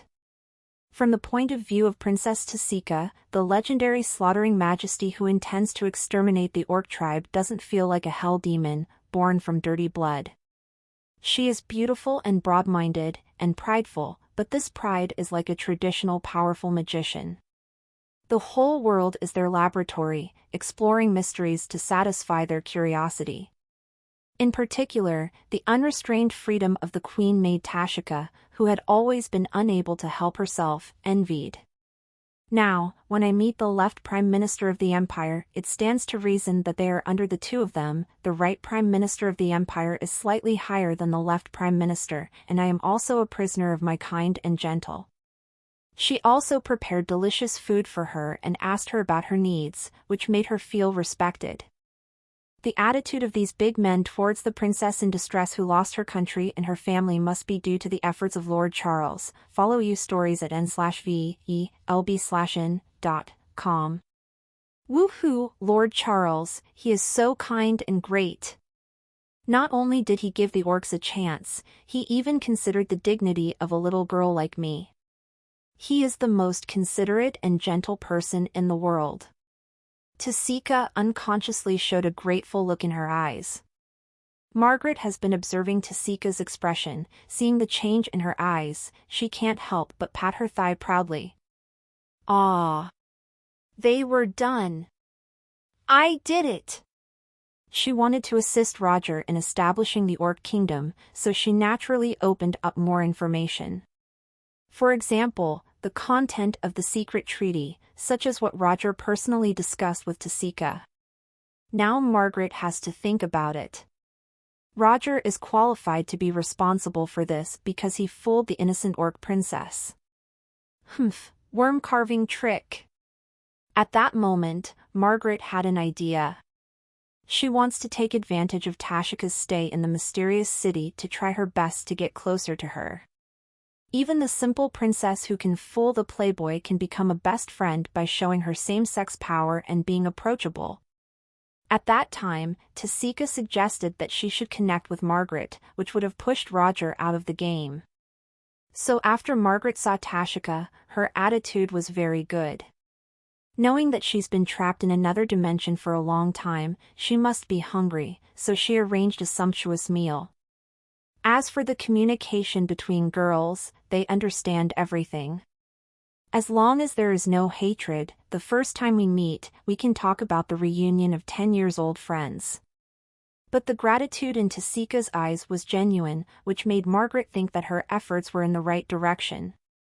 Look, this innocent princess is starting to appreciate my kindness, right? At this level, can Roger, a stinky man, do it? When Margaret saw that there was a play, her attitude became more and more earnest, and she was busy. To a certain extent, she felt like a particularly humble little licking dog. But as long as she can beat the bastard of the Charles family, she will give it up. At this moment, a guard ran over and whispered in her ear, "Sir, Roger Charles has already entered the military. Do you want to deal with him?" "No, let him allow the horse to come over," Margaret said confidently. At the cabinet meeting, there is another important thing. The Queen of Eternal Night ordered to prepare a grand triumphal celebration. The victory of the first foreign war after the establishment of the empire, no matter from which point of view, is worth celebrating. In 3 days, from the Xinghan Palace to the mysterious capital, the whole city will have a carnival. After the bloody night in the capital, the citizens were always depressed. Now that the culprit of the bloody night has been killed, even the country where he was located has been flattened. While everyone praised the wisdom and martial arts of the Queen of Eternal Night, they also needed such a release. Say goodbye to the haze of the past, put down your burdens and welcome a new life. People always have to look forward. No matter how much they lose, they cannot always sink into sadness. Right, Prime Minister Angelina was arranged to coordinate the triumphal celebration of nobles and had a grand banquet and dance. And this time, the Eternal Night Queen will attend in person. The news spread in the aristocratic circle and everyone went crazy. You must know that the Queen of Eternal Night has not personally participated in such things as balls for many years. At most, just like when Roger was knighted, she used projections to cheer everyone up. Compared with the infinitely mysterious magic, the vulgar enjoyment of the nobles cannot arouse the interest of the Queen of Eternal Night. Everyone was surprised, but they were choked by the unusual announcement that they would be participating in the dance. Don't ask, asking is self-indulgent. With His Majesty's character, it's normal to have fun with everyone. Everyone thinks that the Queen likes to fight and is invincible. Holding back for 3 years is a big victory at the speed of light. She pretended to be a wave with everyone. Ahem, that's called sharing the joy of victory. On the civilian side, the citywide buffet is impossible and the supplies of the empire are not that extravagant. But Angelina also did her best to raise money, arranging to distribute meat and drinks to every citizen, to ensure that all citizens could feel the joy of the Queen's victory. In addition, there will be a grand magic fireworks show in the world, and the wonderful scene of this war against the Orc tribe will be broadcast over the palace, which is enough to shield the lack of entertainment in this era, and I also look forward to the arrival of the triumphal celebration. And the news that the Queen is going to personally participate in the celebration dance came. Many nobles and wealthy businessmen outside the secret capital, and some citizens with spare capacity, also chose to bring their families and children to the imperial capital and waited for the opportunity to see it with their own eyes. Therefore, the entire city of mysteries became the liveliest it has been. The influx of people from outside is too large. The city defense army said that the pressure on public security has increased greatly, and they have applied for more support from other troops. After all, Ossiford City still has trouble with the Tianming army. Although the Queen didn't report this matter, the city defense army had to guard against it. If something goes wrong on such a big day as the Triumph celebration, they will have to start from scratch with their reputation just raised by Lord Dior and all kinds of extra subsidies. The new chief of the city defense was ready to fight, with the determination to fight a big battle, and personally supervised the security of the whole city. But not everyone is happy. Anyone who has studied the Empire's previous wars will find that the holding of triumphal celebrations is a signal that the Queen of Eternal Night is not ready to conduct large-scale wars in the short term. Although the Queen has not publicly announced the truce, as soon as the news of the celebration came out, many nobles who were eager to contribute to their careers expressed strong condemnation of the Queen's failure to pursue victory and dominate the mainland. These condemnations reached the Queen's ears through some channels. But unlike in the past, when the rumor was passed on, it was like a rock sinking into the sea. The Queen didn't respond. The Queen of Eternal Night no longer cares about the opinions of the nobles.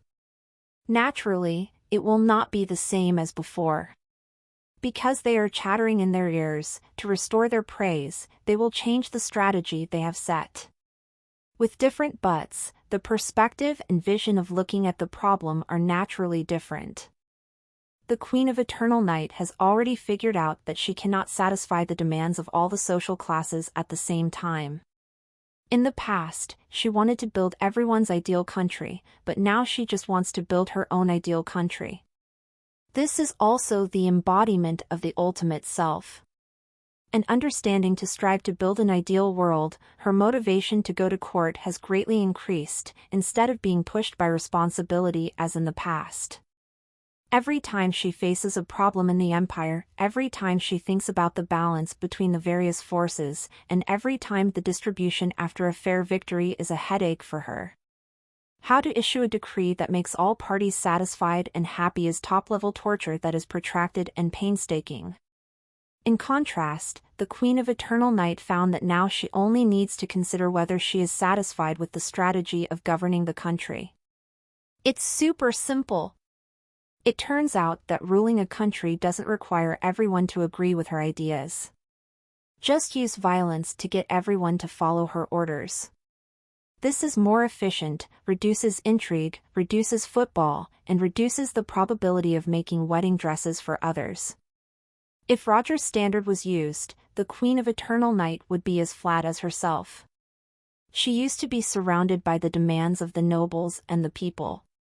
She looked strong, but as Margaret said in her rage, she lived herself as a powerful thug for the nobles. It wasn't until she understood the way of the ultimate self that she realized that she could make this empire serve her, become an extension of her own will, and become her ideal appearance. Such a future is very bright. No matter how much she pays, the Queen is willing. Of course, the Queen of Eternal Night has only just realized the second day of my way.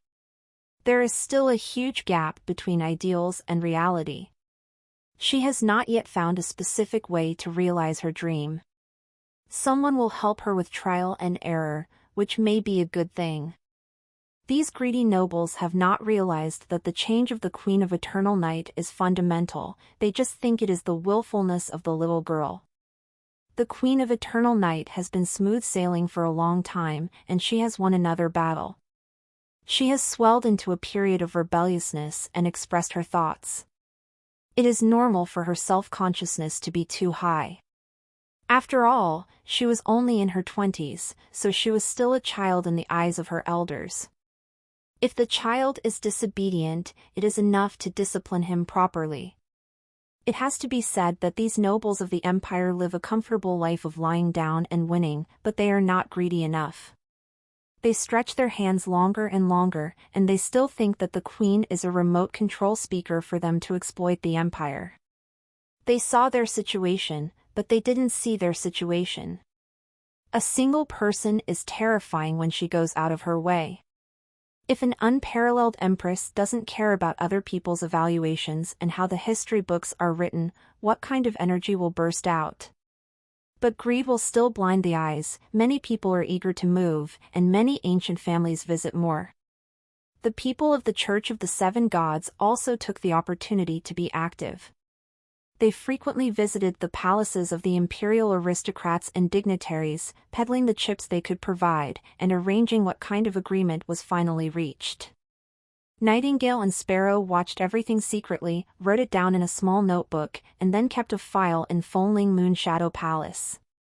Maybe some people just want to use possible options as a bargaining chip to threaten the queen, hoping that she will not always stand in the thoughts of those pariahs, and please be a thug who protects the interests of the nobles. For example, what kind of Mokila, what kind of state farm, for example, killing the nobles of the 17 nations, the recovered territories were not divided into imperial nobles, but they were nationalized. Since ancient times, there has been no such thing. The queen can't do this, wantonly, and violate the ancestral system. It must be stopped. On the eve of the celebration, the people were lively, carnival, and joyful, igniting their emotions. But under this bright beauty, the torrents roared, and more nobles reached an agreement. They want the queen to make concessions, and they want the empire to start more wars. The triumphal celebration was in full swing, but the voices of the great nobles also gathered. The news came from Nightingale. It is expected that there will be major events before and after the triumphal celebration. Please, Your Majesty, please deal with it in advance. The emotions of the nobles. But the Queen of Eternal Night didn't seem to have received the news, and she still went her way, leading the Secret Law Society to do new experiments in alchemy, and perfecting the field of inner demons as a magician's camp. Everyone underestimated her determination to centralize power with an iron fist and advance the path of magic industrialization.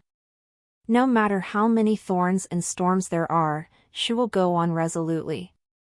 This is her empire, and she wants it to look like her ideal. God Block is still killing God, let alone some nobles. She knows very well that she and the empire don't have much time. How could she give in to that stupid greed and delay the precious development time of the empire?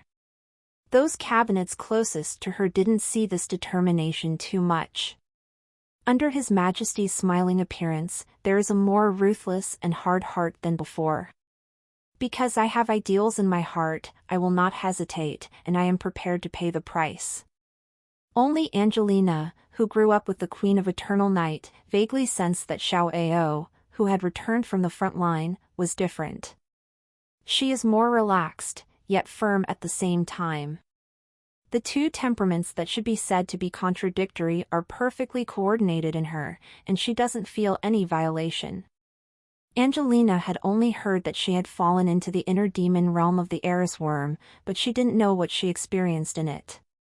But now she's a lot more cheerful, and Angelina is also happy for the queen.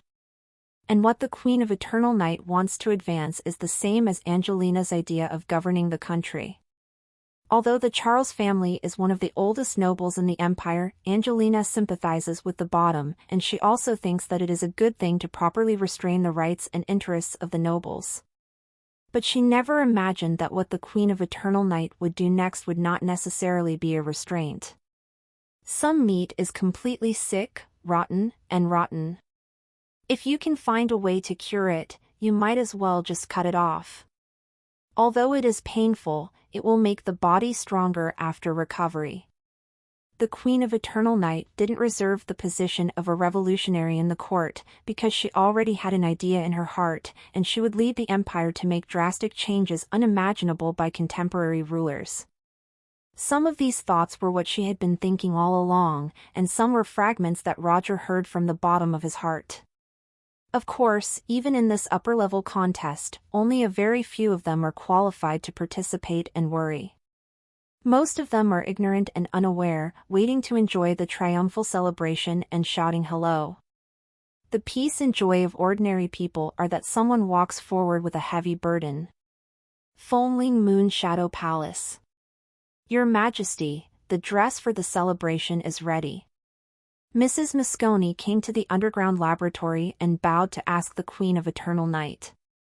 The Queen of Eternal Night rarely looked away from the alchemy instrument newly sent by the Secret Law Society and moved to the cloakroom. In the middle, several sets of dresses were inspired by Roger and arranged for the Queen's special tailoring team to rush to make them, which are suitable for prom. The Queen of Eternal Night looked back and forth, and finally selected a set of black cheongsam with intricate golden dark patterns and a lot of black tulle decorations. That's it. There's this one and this one. I'll make another set for Anjia and Mary according to the style. As ordered, Your Majesty. The Queen took off the clothes she had chosen, touched the soft and smooth fabrics, and suddenly looked forward to the moment when she wore this outfit and appeared in the public eye. And, when he appeared in front of that guy, she deliberately made changes that were different from the pictures in the guy's mind. For example, the slits up to the crotch were corrected by her, which is shameful. Although this canary cheongsam looks good, it is her last stubbornness when she reaches the foot of her thigh. But this is, after all, a fashion style and style different from this era. Will the coward find out that he is broadcasting his thoughts because of this? The Eternal Night Queen is worried, but also curious and looking forward to it. The worry is naturally that he will not be able to hear his voice in the future, that he will have to pay extra for copying the homework, and even that guy refuses to copy it for himself. Curiosity is to know what kind of expression he will have when he discovers those unscrupulous brain supplements, all of which have a silent observer. Must be very fun, right?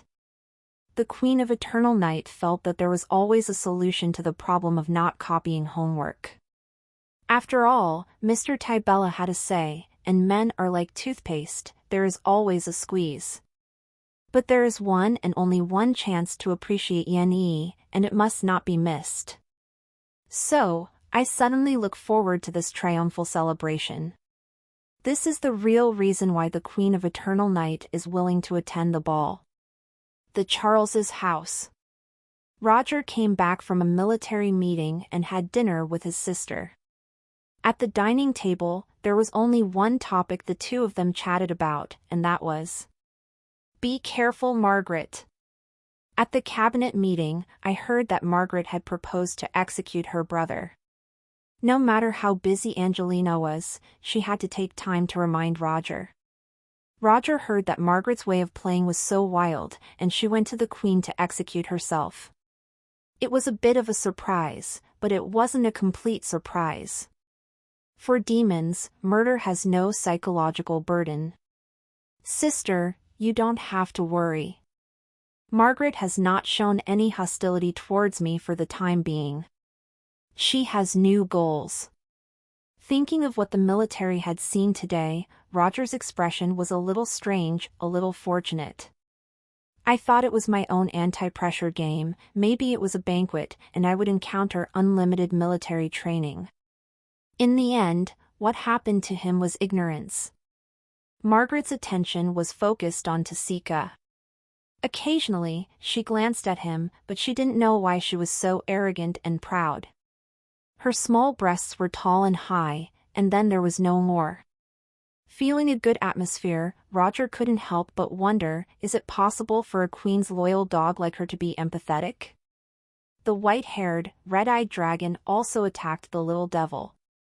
Angelina was a little surprised after hearing what he said.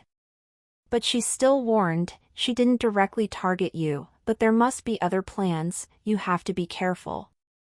I know, sister, you have to be careful, this celebration is not peaceful. Roger also reminded Angelina of this. After dinner with his sister, Roger returned to his room. He is a conscientious person. Too many things have happened recently. He needs to sort out his situation, instead of just enjoying the fruits of victory. And there is another important thing tonight that deserves him to stay up until midnight. Ding, the lying flat system detected that the host was emotionally stable yesterday and obtained a random treasure chest, 100% guaranteed. Is it open? Explore Ta-T stories at no/l//bin.cm. Roger looked at the shining 100%, and he was the first to guarantee the bottom line. Mind plus defense was not crossed out. What big treasure could he get? As the treasure chest opened, countless pieces of information flowed into Roger's mind. At the same time, a mysterious force began to automatically transform his ocean of consciousness. A dense, thorny thorn grows on the imaginary sea. Seeing those spikes reflecting the cold light, Roger felt excited. This is a powerful skill. Mental Thorns Visualization, the advanced skill of occupational mind, which perfectly protects the secrets in the heart. Any invasion of the mind system will be counterattacked exponentially. Mastery degree, perfect, can resist 10 times the strength of its spiritual power. Now, the secrets in my heart that I can't tell are all safe, right? He knows that his other defenses are very useless, but his mental strength is not low. After little Joey's appraisal, he has completely surpassed the Magister and reached the level of legendary magic. And to defend 10 times the strength of one's mental power. Aside from the 7 gods descending into the world, isn't he a little expert at keeping secrets? It is difficult to improve mental strength in the first place. If he wants to increase the strength to 10 times that of a legendary mage, he feels that mortals can't do it. Thinking of it this way, this Mental Thorns visualization is quite suitable for his reward, and the skill strength is also good, and it doesn't live up to the 100% guaranteed reward. And as he opened the treasure chest this time, the entry was automatically refreshed on the system interface, and the probability changed back, 10% guaranteed. It seems that this guarantee will not cross out the entry. This is a major advantage. Otherwise, after waiting for 90 days, you will find that there is nothing in the end, so you must not retreat from the popularity. There will be no plans to engage in that kind of slapstick operation, right? Roger thought for a while, then looked at the newly refreshed entry. Gray lucky and physical strength, silver sword and support. Roger thought for a while and felt that this combination could not provide the setup he needed. He wants to be a magician, not a warrior. In this world, melee combat is the dirtiest and most tiring work, and the mortality rate is far higher than that of the master. If you have a choice, don't go. He used the weekly refresh entry feature. Gray passive equipment, silver displacement, golden rare. Roger blinked, withdrawing money again. Is it because the dog system has a high probability, or is it me, the European emperor? However, the system was always cold, ignoring his inquiries. The probability of the treasure chest card pool and the likelihood of the entry was not announced. If a garbage system like you is in my court, you will be accused of taking it off the shelves. Roger complained. Unfortunately, the system was completely unmoved and continued to play dead. He had no choice. The entry was refreshed only once a week, and there were no more chances to practice and summarize the rules. You could only choose from these 4 entries, then sit in this week's treasure chest. The golden rare must be chosen. This is probably the same as the rarity in the game, and a powerful entry to increase the intensity of rewards. Then he chose the gray passive. The equipment he doesn't want will always fall off and become outdated. Moreover, if you have money, you can always get good equipment. He also knows some branches that can get good equipment, and there will never be a shortage of equipment. But skills are very troublesome. No matter how good the skill book is, you have to use your brain to learn it, right? At this time, the role of the subsystem is reflected, and it can be directly grasped. Especially passive skills are accompanied for a lifetime, and you don't have to release them yourself. Isn't this a must for those who are lying flat? Having selected a new guaranteed entry, Roger continued to look at the notebook spread out in front of him. He spent one night using a mind map to summarize the changes in the world line that he crossed, the different changes in the Green Vines Empire and the game.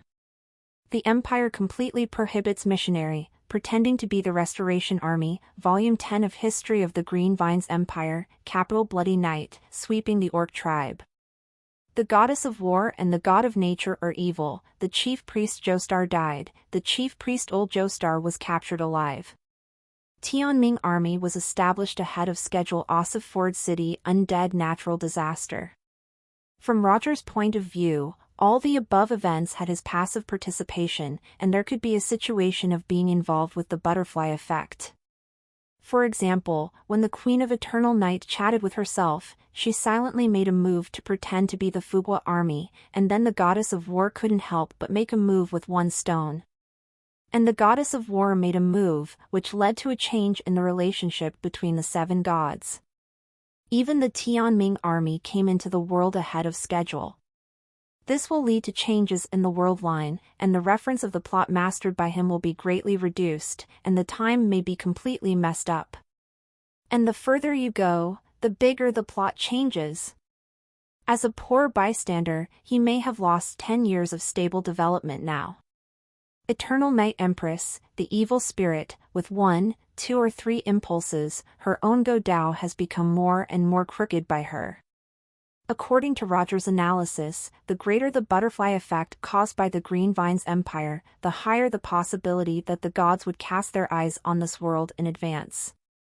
However, in turn, the increase in the national strength of the Green Vines Empire will delay the pace of the gods. So this is a chaotic game that he can't figure out at all. With the current information, it is impossible to predict the reactions of the gods. Moreover, the magnitude of the changes in the world line is bound to increase. Because Roger himself is also a powerful promoter of change, changing the Green Vines Empire to adhere to his ideal appearance. New Arcane, Magic Law, State Farm, Orc Kingdom. After this was the Bloody Night in the imperial capital, Roger agreed with the Green Vines Empire and wanted to protect this country. He then took the initiative to propose the path of national strength improvement to the Queen of Evernight. The world of Eternal Night is an endless Middle Ages.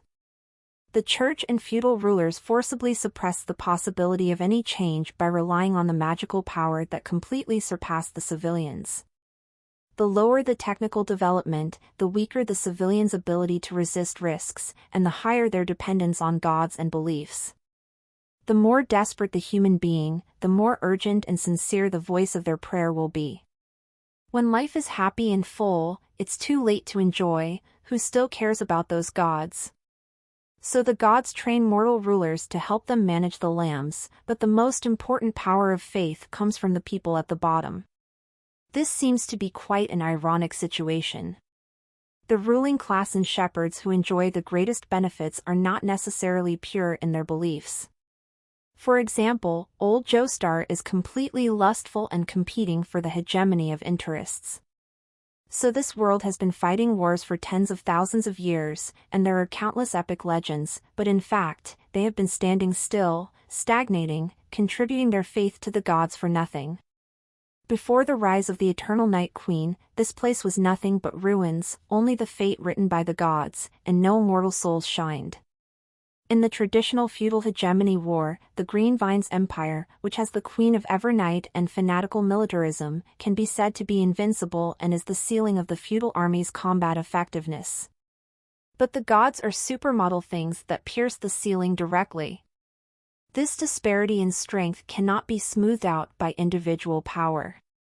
The countless failures staged in the game fully prove that no matter how many magicians the Empire has, they cannot defeat the gods on the frontal battlefield. If you want to win, you have to go the other way. So Roger thought of putting magicians into production positions, using their wisdom to promote a magic punk and bring about changes in productivity. To spread magical combat power to the entire army as much as possible in the form of equipment. The quality is not enough, the quantity is to make it up.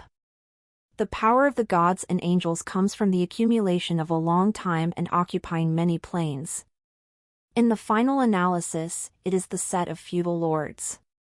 So if we can achieve a breakthrough in the system and suppress advanced ideas, there may be a chance of survival. The success of Michaela gave Roger great confidence that magic can be used in products more cheaply. The production of crops in this world is no different from that of Earth. Magic can control temperature and humidity, and it can also fix nitrogen directly from the air. The magician is also smart enough. After analyzing the principle, he decomposes the magic waste into multiple strains, some of which improve the metabolism of crops, some increase the fertility of the land, and some directly strengthen the seeds. These lunatics who love research, as long as they are given a gap, can stab a hole in the sky.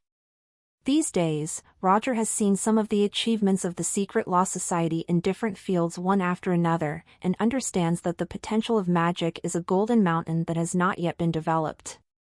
In the past, magicians were too proud and rulers didn't care. The master is a noble and needs to be supported by peasants. And the untouchables are just the kind of thing that can give birth to a lot of things very quickly. Don't worry about it. They give birth quickly. Wasting the magistrate's time to fill the belly of the pharaoh, the emperor who dared to give such an unthinkable order would be regarded as a paratrooper in this world. If you have money to build armored and armed knights and occupy the enemy's territory, wouldn't there be more money coming in? It is the first time in this world that a country such as the Green Vines Empire has completed the reunification of the human race, although they have been unable to manage it. But without Roger's impetus, the empire would not embark on the path of internal innovation but would continue to expand outward and collapse on its own sooner or later even without the help of the gods. Emancipating the mind may only be for a moment, but behind it is the accumulation of countless hours of blood and tears. The Green Vines Empire has taken advantage of the earth. Many explorations require tuition fees and detours. Roger directly gives the correct answer. Even if he doesn't give any specific technology, these shining thoughts are a shortcut to cheating. Based on adhering to the road of industrialization of magic, Roger summed up his observations and thoughts these days and made a more detailed 5-year plan for the development of the empire. Factors of production, high-end alchemy industry, basic guarantee for people's livelihood, financial capital, cultural competitiveness. For each item, there are many detailed sub-items. For example, under the production factors, there are agriculture, industry, energy, resources, and technical personnel training. There are more options for branches under agriculture. Because he has seen what modern society looks like, and there is an iron-fisted queen on his side to suppress the whole country by force, he can practice many bold ideas. After 5 years of industrialization to a certain extent, and then a wave of planned economic and concentrated efforts to make breakthroughs in the spectacle level, there was a small possibility to be able to make the Magic Side Gundam, Titan Starship, and the Internet. A lot of things I talked about with Princess Tasika can be added. Maybe rabbits have farming factors in their bones. Roger found that he planned these things, and he was not sleepy at all.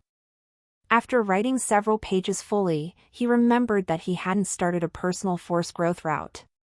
But considering this issue, without cultivating, there are not many choices.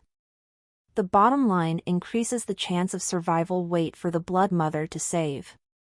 Reluctantly remembering the safety policy, he remembered what he had summarized in his mind, and then lit a small flame between his fingers to burn all the papers to ashes. These things can't be leaked. If people don't know it, they won't have to be caught by the crazy lich and roast their brains. The mental thorns visualization can defend against instant mind control, but after the enemy is controlled, continuous torture may also be able to cut down the thorns. Reluctantly lying back in the thin wax nest, under the care of the fire element, he quickly fell into a contented sleep. The eastern part of the Green Vines Empire, the border fortress in the first province of Yamen. After the 12th attack was blocked, the skeletons scattered all over the mountains slowly retreated. The soldiers and strong men in the fortress all disregarded their appearance and fell to the ground paralyzed, enjoying a small life saved for the rest of their lives. No matter where you are in the valley, the secret camp. Shady Veronica's expression was solemn. Let the undead remnants attract attention, we are ready to transfer, everyone will split up and meet in Tattoo City. Tattoo City is a small city not far from Mystery, famous for its agricultural products and beer. Because it is located in the core hinterland of the Empire, and there are no high-value targets, there is no need to worry about security issues, and the defense force is limited. The Tianming army did the opposite, and there was a long-running stronghold there. As ordered. The core backbone of the Tianming army should immediately be split into action. They also understand that this Tianming army operation can be a complete failure, and none of the original goals have been achieved. Ariad updated strize at n/vel/bin.com. He tried to lure the Queen of Eternal Night into the ambush and cooperated with Narina to capture it, but failed. Relieve the pressure on the Orc tribe, fail. Banished or wounded the Queen of Eternal Night with the Eris worm, failed. The most outrageous thing is that trying to use the undead army to further collect supplies, still failed. These undead beings controlled by the Tianming army are not real undead creatures. Undead creatures, since they are living creatures, they also have the source of life. It is a way to give up appearance and life characteristics and move towards endless life and power. However, the undead summoned by Shady is a body from which the essence of life has been extracted, and is driven by the magical power in the body. It is a tool with a limited duration and limited combat intensity. Originally, she expected to take advantage of ordinary people's fear of the dead to occupy towns and noble territories as much as possible, loot more property and equipment, and accumulate strength for the next move of the Tianming army. However, the sloppy aristocrats who surrendered to the Empire didn't know what they were stimulated, and they all showed their relentless fighting spirit. In addition to the governors stationed by the Empire, each is an elite who is loyal and has experienced the Unification War. The lion led a group of lambs and showed considerable fighting power.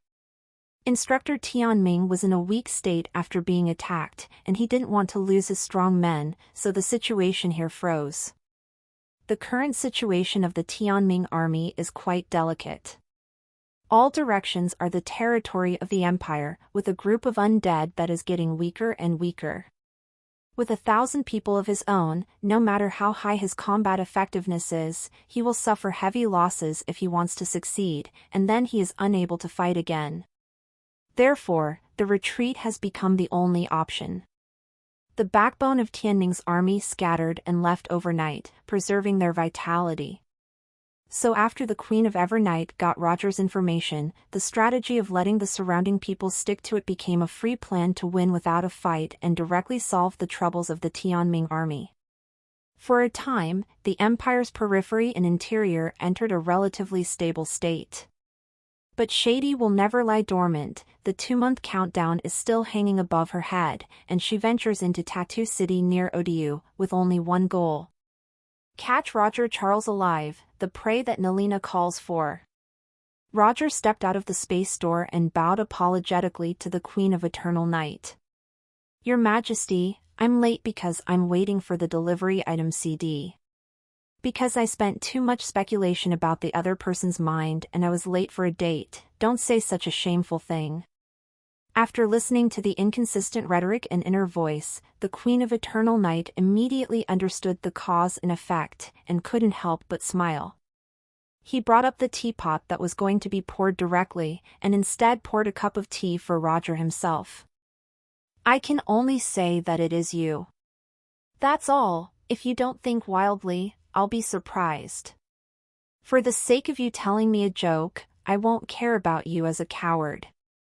It's okay, it's good to come. She pushed the teacup towards Roger. Roger felt that he had escaped the catastrophe, so he lifted it with sincerity and fear, and asked at the same time, I don't know if your Majesty has invited my ministers to come here, what are your orders? Her eyes drooped slightly, I have nothing to order. It's just that I figured out some things. I want to find some lazy feelings back then, and invite the fourth brother to increase the atmosphere. Roger Tun was surprised. She let it go. How could she mention the fourth prince so calmly? Not become angry? Because that memory was too painful, Roger was also very impressed. He took advantage of the situation to change into the cynical tone of the fourth prince, and deliberately asked, "The atmosphere that the little sister wants doesn't include the fourth brother who is Handblade, right?" Bah! The Queen of Evernight was a little sullen, and said angrily, "If you want to experience it, if you die dozens of times now, I can save it." In theory, Roger made a slightly overdone joke. But the Queen of Evernight found that she was not angry. On the contrary, after the joke, she became more relaxed. Because her fourth brother is such a guy who can laugh at himself with his wounds. If he is reborn, Ken said that means he has completely forgiven himself. Even though Roger was his face, the tone and demeanor were so familiar to the Queen. With him, it seems that he finds the feeling of the former Little Green Vines princess. If we say goodbye in the realm of inner demons, now it is like a reunion in a different time and space, as beautiful as a dream.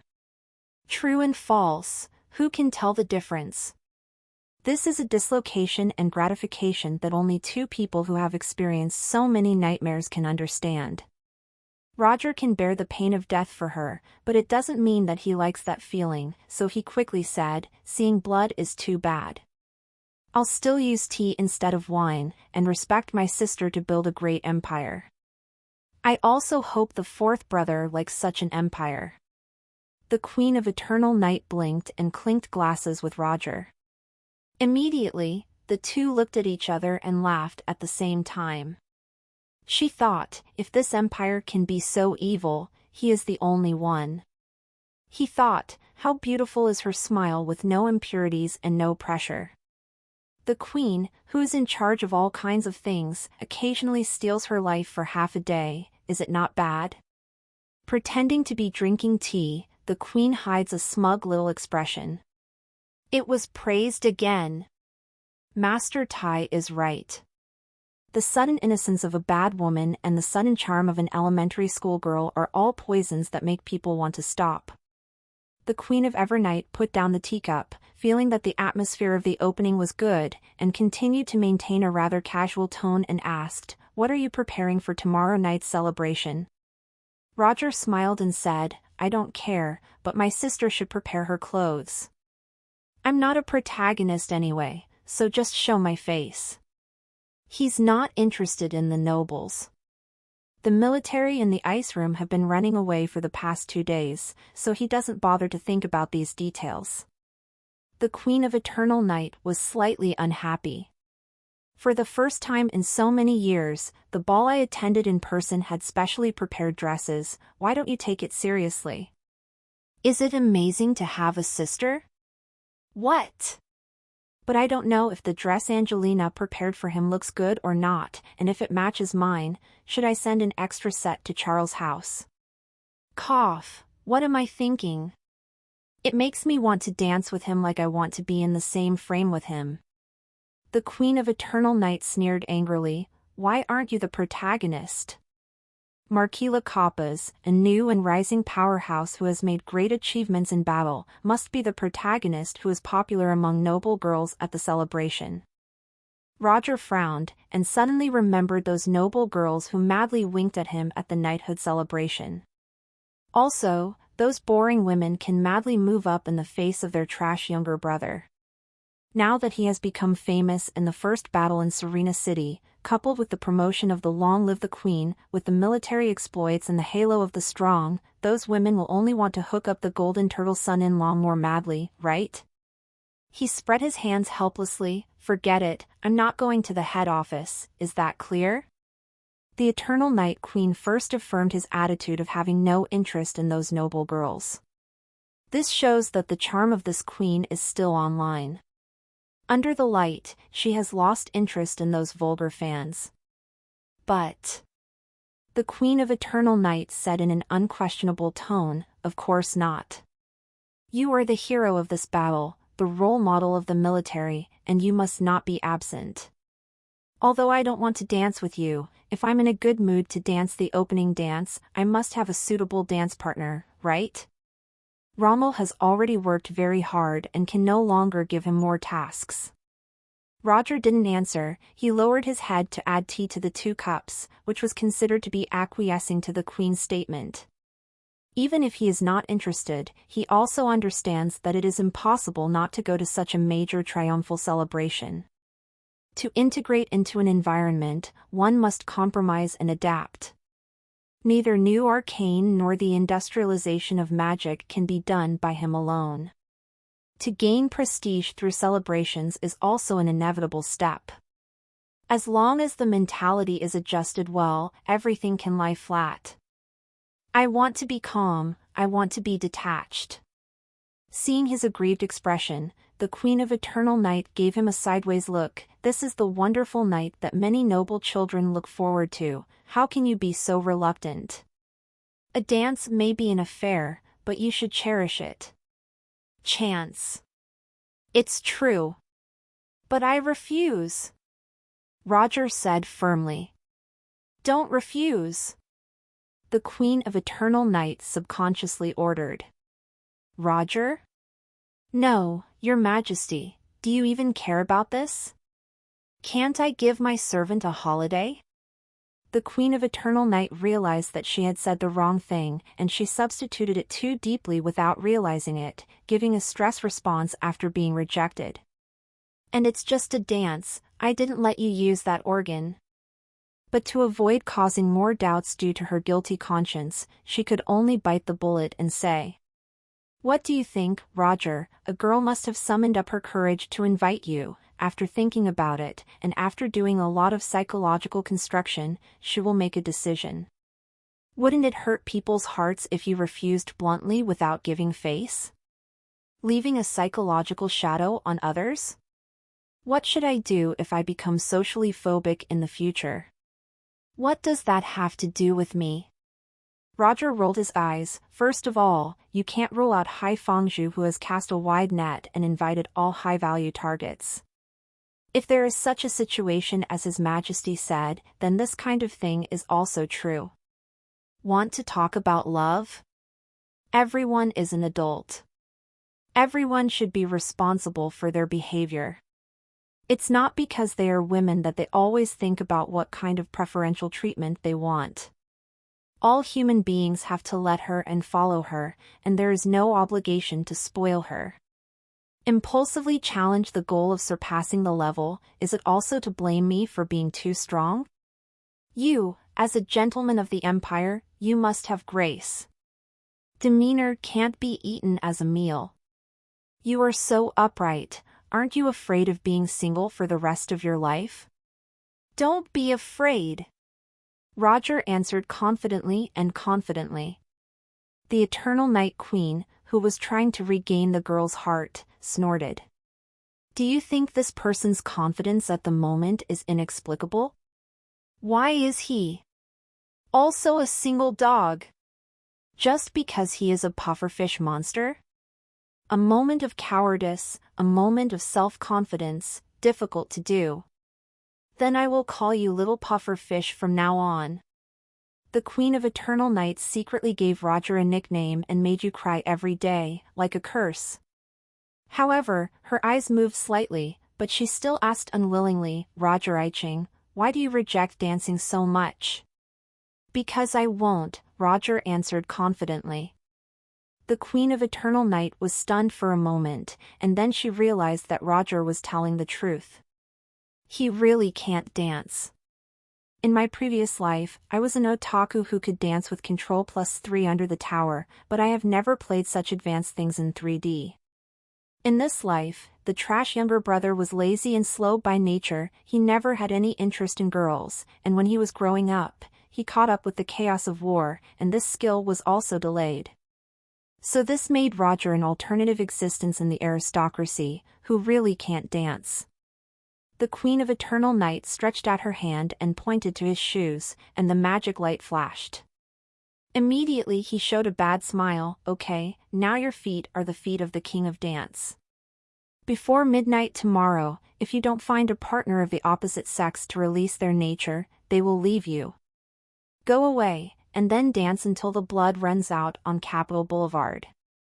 Roger was stunned, and in his mind came to the image of 2 feet on the street stepping on the tap dance, while the blood was flying.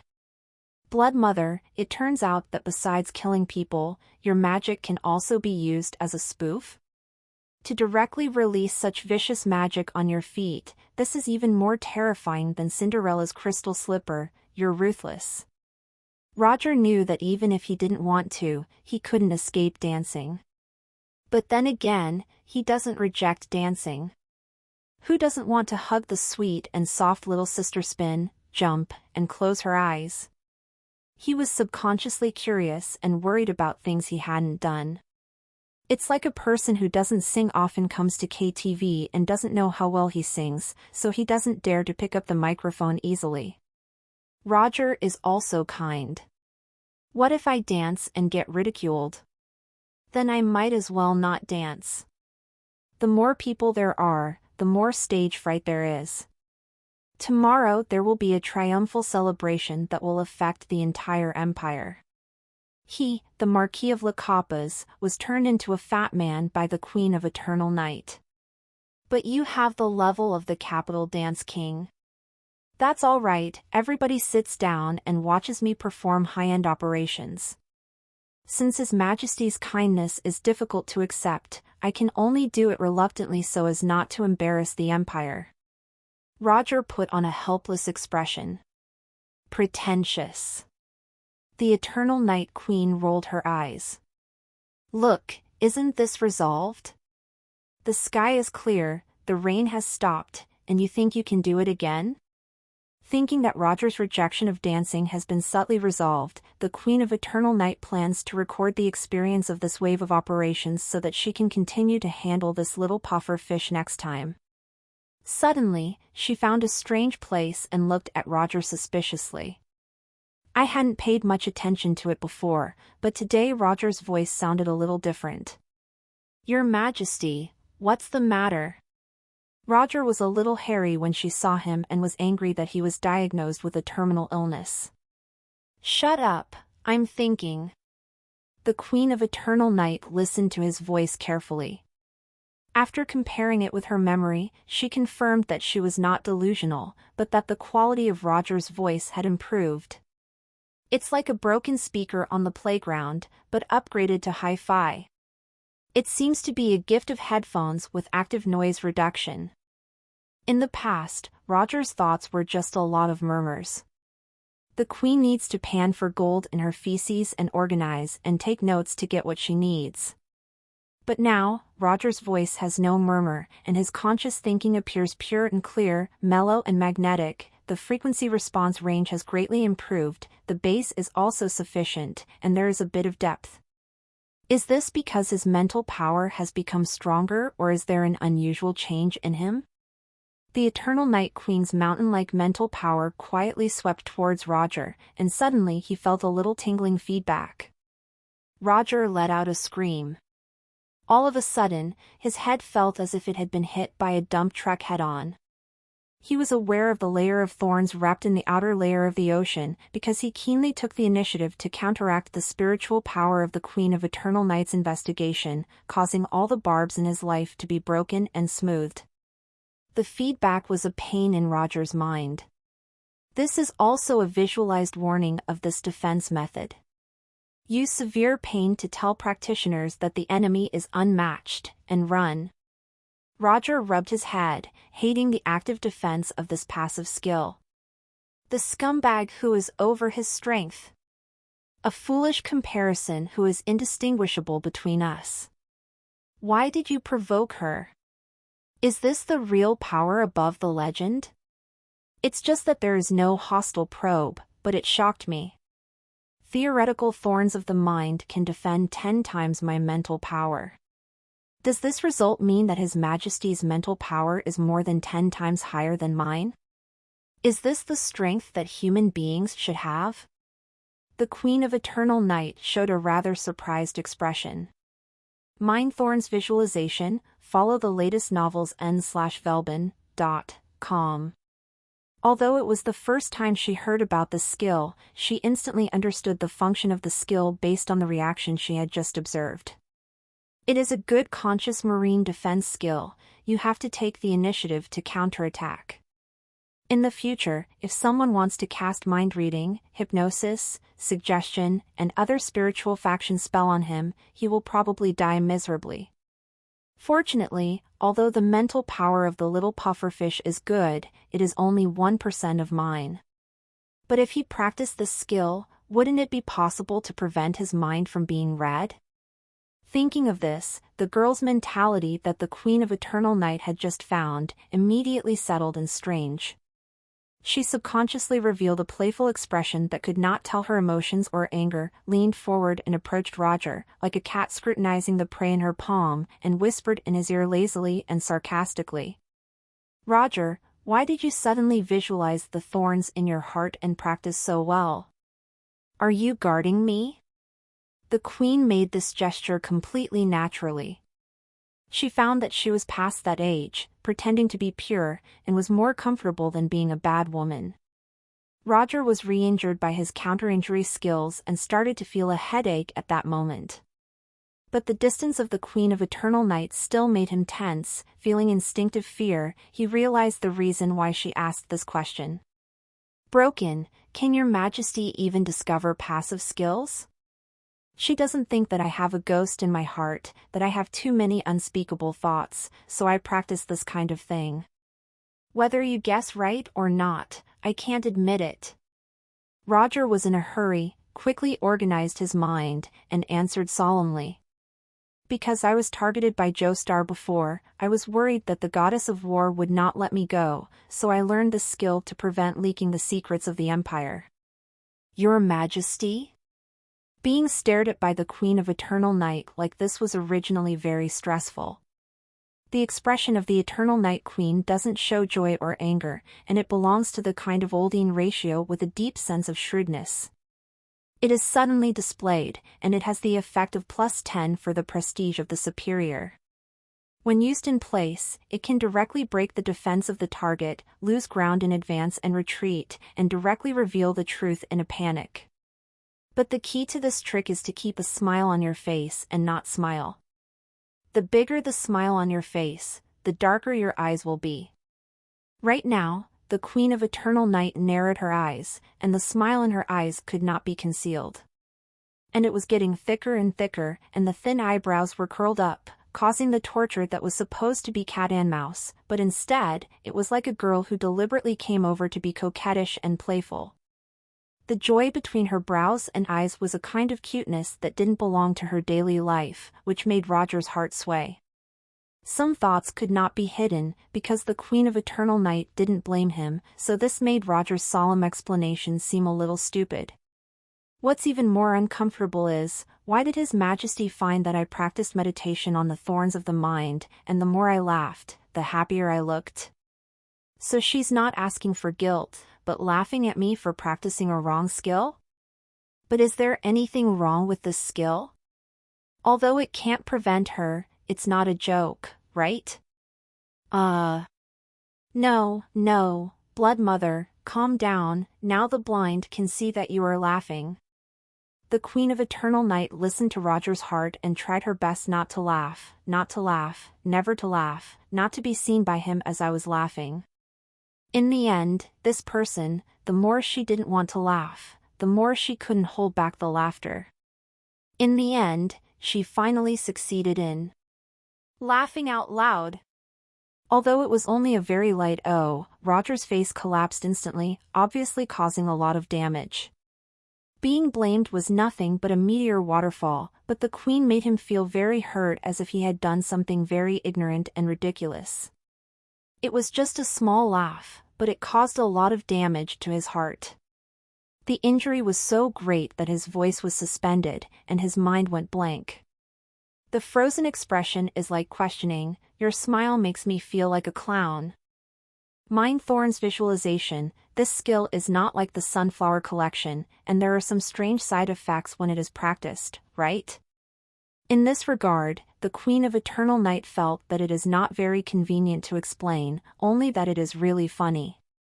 The mental thorns visualization is a good skill, and there is nothing wrong with it. But Roger, if you practice it, you will have a problem. Follow you stories at n/VELB/in.com. She doesn't understand. Roger, this little speaker, doesn't know what her problem is until now. But it's really interesting. A person who is clever in all aspects of military and politics, how can he be so ignorant when it comes to magic cultivation? No, he learned.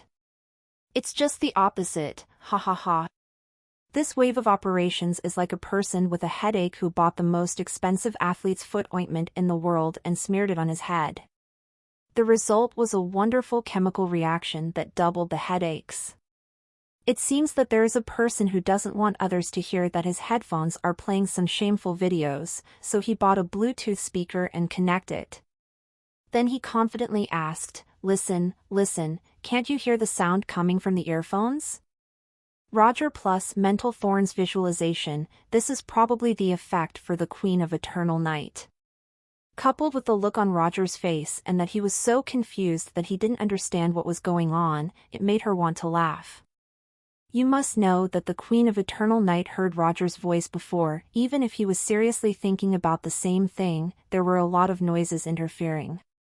Because in addition to the conscious mind, the human brain has a huge subconscious mind, which manages all organs and senses nerves. Roger is an uncontrolled voice broadcast. Those passive thoughts of the autonomic nervous system, although not as large and loud as the main thoughts, will also be broadcast together. Therefore, in normal thinking, the background sounds such as the intestines indicate a lot of pressure, a certain muscle in the leg tends to cramp, the forearm is suddenly itchy, can't hold down the gun are interspersed all the time. The effect of the mental thorns visualization is to add a cover to Roger's ocean of consciousness. The original intention is to filter out harmful information from outside, such as other people's mind-reading skills. However, it will not stop broadcasting Roger's voice, and will still be captured by the special talent of the Queen of Eternal Night. Of course, if there is an extra layer of cover on the sea, it will have an effect, and some small waves will not be seen clearly. This effect is equivalent to Roger making a phone call at the train station before, and the background sound was messy. The Queen of Eternal Night had to listen carefully to hear what he was thinking. But now that Roger's small speaker has been upgraded, the background sound is filtered out by the hood of the mental thorns visualization, and the final output is quite clear and pure. Like a street singer who suddenly entered the recording studio. In this way, the Queen of Eternal Night will naturally save more effort when she listens to his voice. Especially when thinking of this little pufferfish mastering the skill, he will swell to the point that he will no longer be afraid of mind reading. In the end, I didn't know that I was doing a regional broadcast. Who cares about reading your mind? Even if there is a lot of magic power, it can't be wasted like that. It's no wonder we haven't received professional training. The Queen of Eternal Night poked at Roger, who was in a state of downtime, aggrievedly. "Roger. Your Majesty, please speak," Roger replied dully. "Well, give me a minute, I'll go and learn about expression management." Speaking of soft sound, the Eternal Night Queen directly teleported and disappeared in front of him, returning to the Fonling Moon Shadow Palace. "Roger, I fell." "You laugh so you laugh, why tell me?" He sat down on the Queen's swing without any love.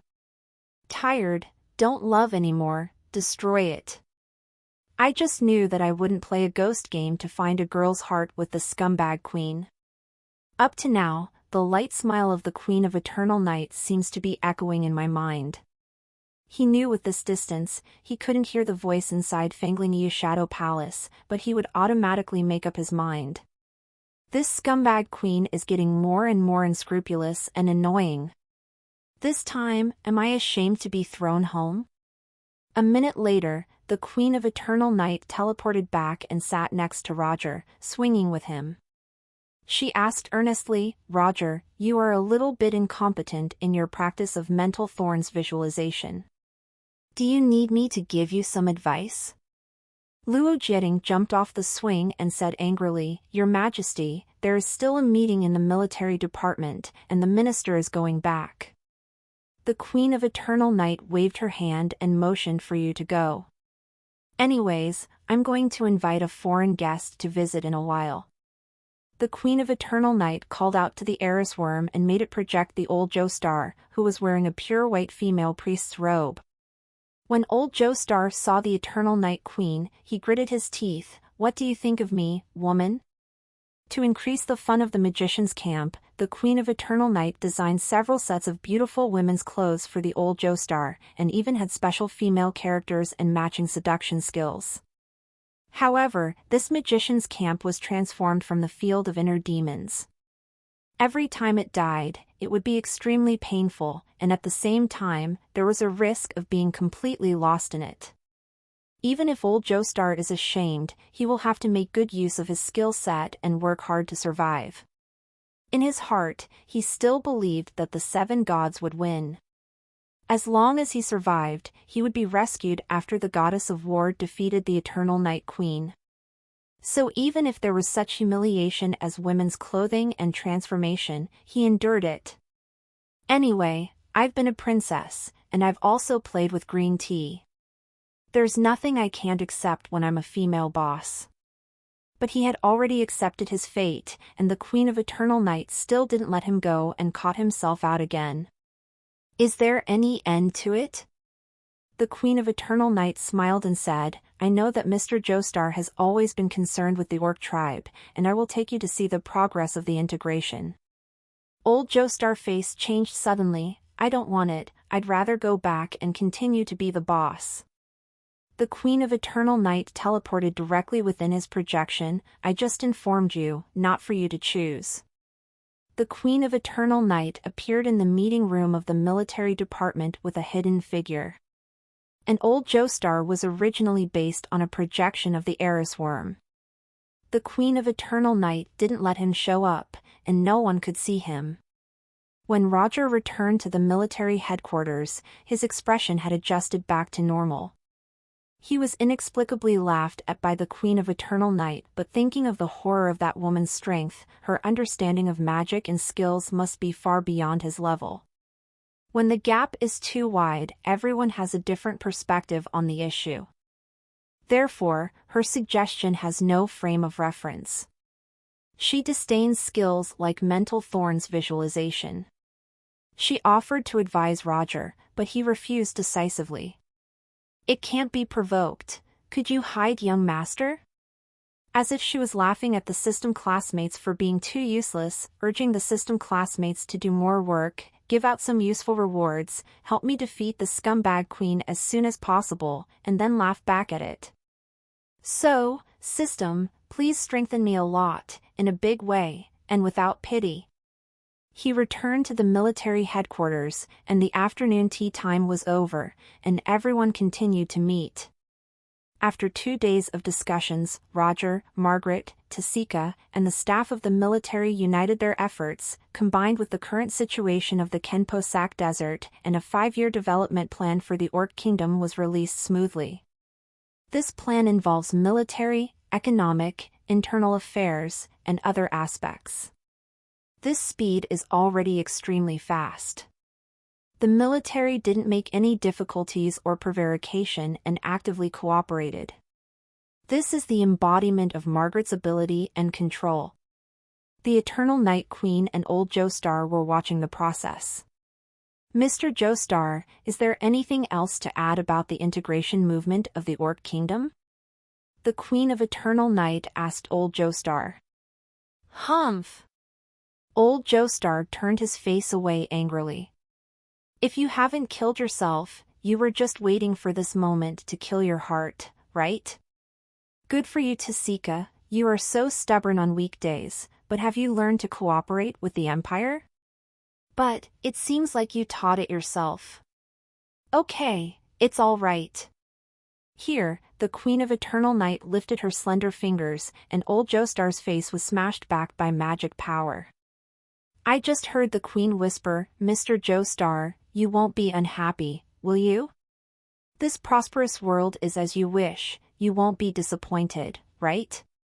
Don't worry, I believe that Tashika will inherit your legacy, with the help of the Empire, to build a unified, stable, and powerful Orc kingdom."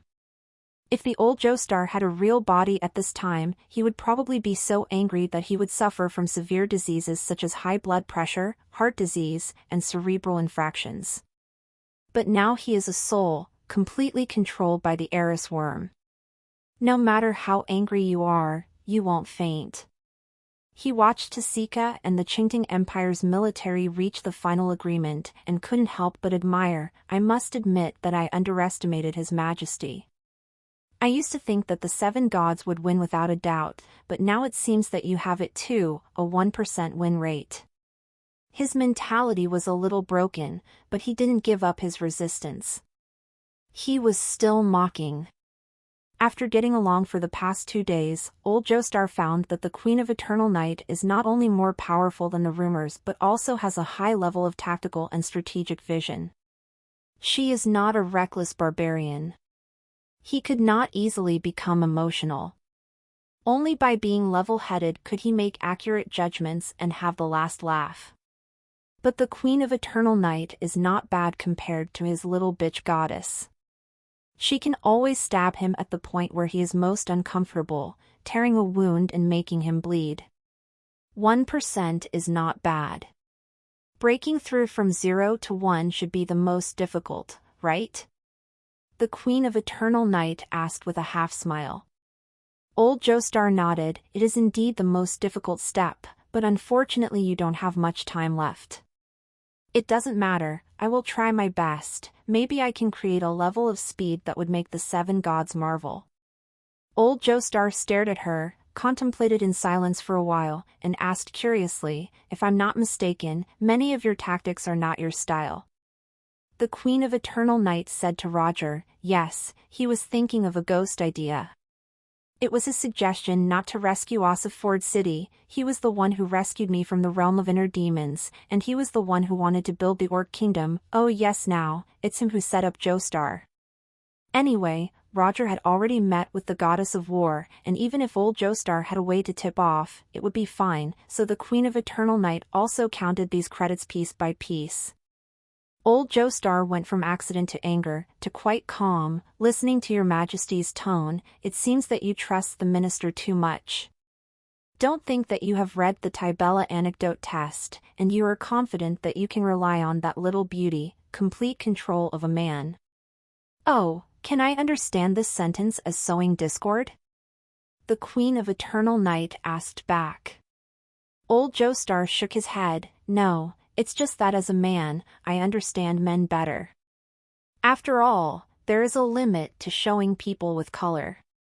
"Oh, it's like you and the goddess of war." The Queen of Eternal Night smiled. After she caught the old Joestar, she knew that the Tibella anecdote was written by him. And it was obviously with a certain revenge mentality that she had revealed what Tibra had done. The corner of old Joestar's mouth twitched. "You just want to use others, you will be punished. He's different from you, I'm different from Tibella, and the relationship between me and him is also different from yours." The Queen of Eternal Night thought about it very seriously, and raised her head confidently. "We first have the same ideals, we want to build a country that the world has never seen before, and then we will have a cooperative relationship. Of course, in the end, I will be there. Above. Ideal? Something so ethereal." Old Joestar sneered. "That's you and your god, you're too dirty." The Queen of Evernight looked at him proudly, her eyes shining brightly. "Your Majesty, please witness the Empire's journey to trample the 7 gods under its feet. Please look forward to the day when the ideals of mortals take precedence over the will of the gods. The military medals of the Empire also have your share, Mr. Palian." She summoned the Eris worm and wanted to send old Joestar back. "Wait! Old Joestar called out. What's the matter? Add me, a skill group that is proficient in shooting? I suddenly feel that your ideal seems to be very interesting. Let me help the magicians of the Empire know more about the dangers of this world. The Queen of Eternal Night was stunned for a moment, and then nodded her head. You are an interesting old thing. For the little guys who will enter the magician's camp in the future, we will observe 3 seconds of silence. Old Joestar is not someone who can't afford to lose. Insufficient strength, and now he is in a situation where he can't help himself. If he spends more time thinking about it, he can accept it. Anyway, it is to go to prison in one place or prison in another. It is very lonely in the Conqueror's Canyon, and there are people here to play with me. But the Queen of Eternal Night jumped her face and mocked, but she was so inappropriate. Don't say it, don't say it. I know that your Roger is strong, and he will still be punished if you expose it again. But afterward, after chatting all the way, old Joestar suddenly looked away again. If there is no preparation of this level, the Queen of Eternal Night will not be able to be hated by the Goddess of War and let her go. Change your mentality, let's just make the magician's camp more interesting. Even if the final winner is the Goddess of War, his behavior of fighting with all his strength can also be explained. Because I don't want to give in, let the Imperial people feel the power of God. So it's not a loss inside or outside, and I can still appreciate the shocking expressions of those magicians and heavy-armed priests fighting to the end, and then slamming their crossbow faces. Well, it got interesting again. Of course, the Queen of Eternal Night was enthusiastic about the old Joestar and expressed her admiration. There is no reason not to agree. Anyway, as long as the rewards after victory are good enough, there must be no shortage of children to challenge. No matter how difficult the boss is, it won't hit them, right? Well, then this is settled. The old Joestar was taken back to the magician's camp, and the Queen of Eternal Night returned to the palace to continue playing in my world. Military Department. After the 2-day meeting, everyone felt relieved. Before the talk, I felt that the Empire was at a loss. After the talk, I found that it seemed to be quite profitable. And the big thing is done, and in the entertainment time later, Margaret is of course ready to continue to draw closer to Princess Tasika. When she reports to His Majesty, she has to speak and kick that Roger guy out. His Royal Highness Tasika, the military has prepared a celebration banquet for you tonight, please be sure to attend. Margaret invited politely. But this time, Tasika couldn't stand it anymore. She frowned and subconsciously said, I have promised to visit the capital with Lord Charles at night. Margaret instantly revealed an angry look. If he makes an improper invitation to you through negotiation, please let me know in time, and I will call the shots for you. Tasika blushed a little and said in a thin voice, Left Minister, you misunderstood, I asked Lord Charles on my initiative. The roaring thunder sounded in Margaret's heart. Did you ask him about your initiative? You want to visit the capital, can't you ask me, will I stop you?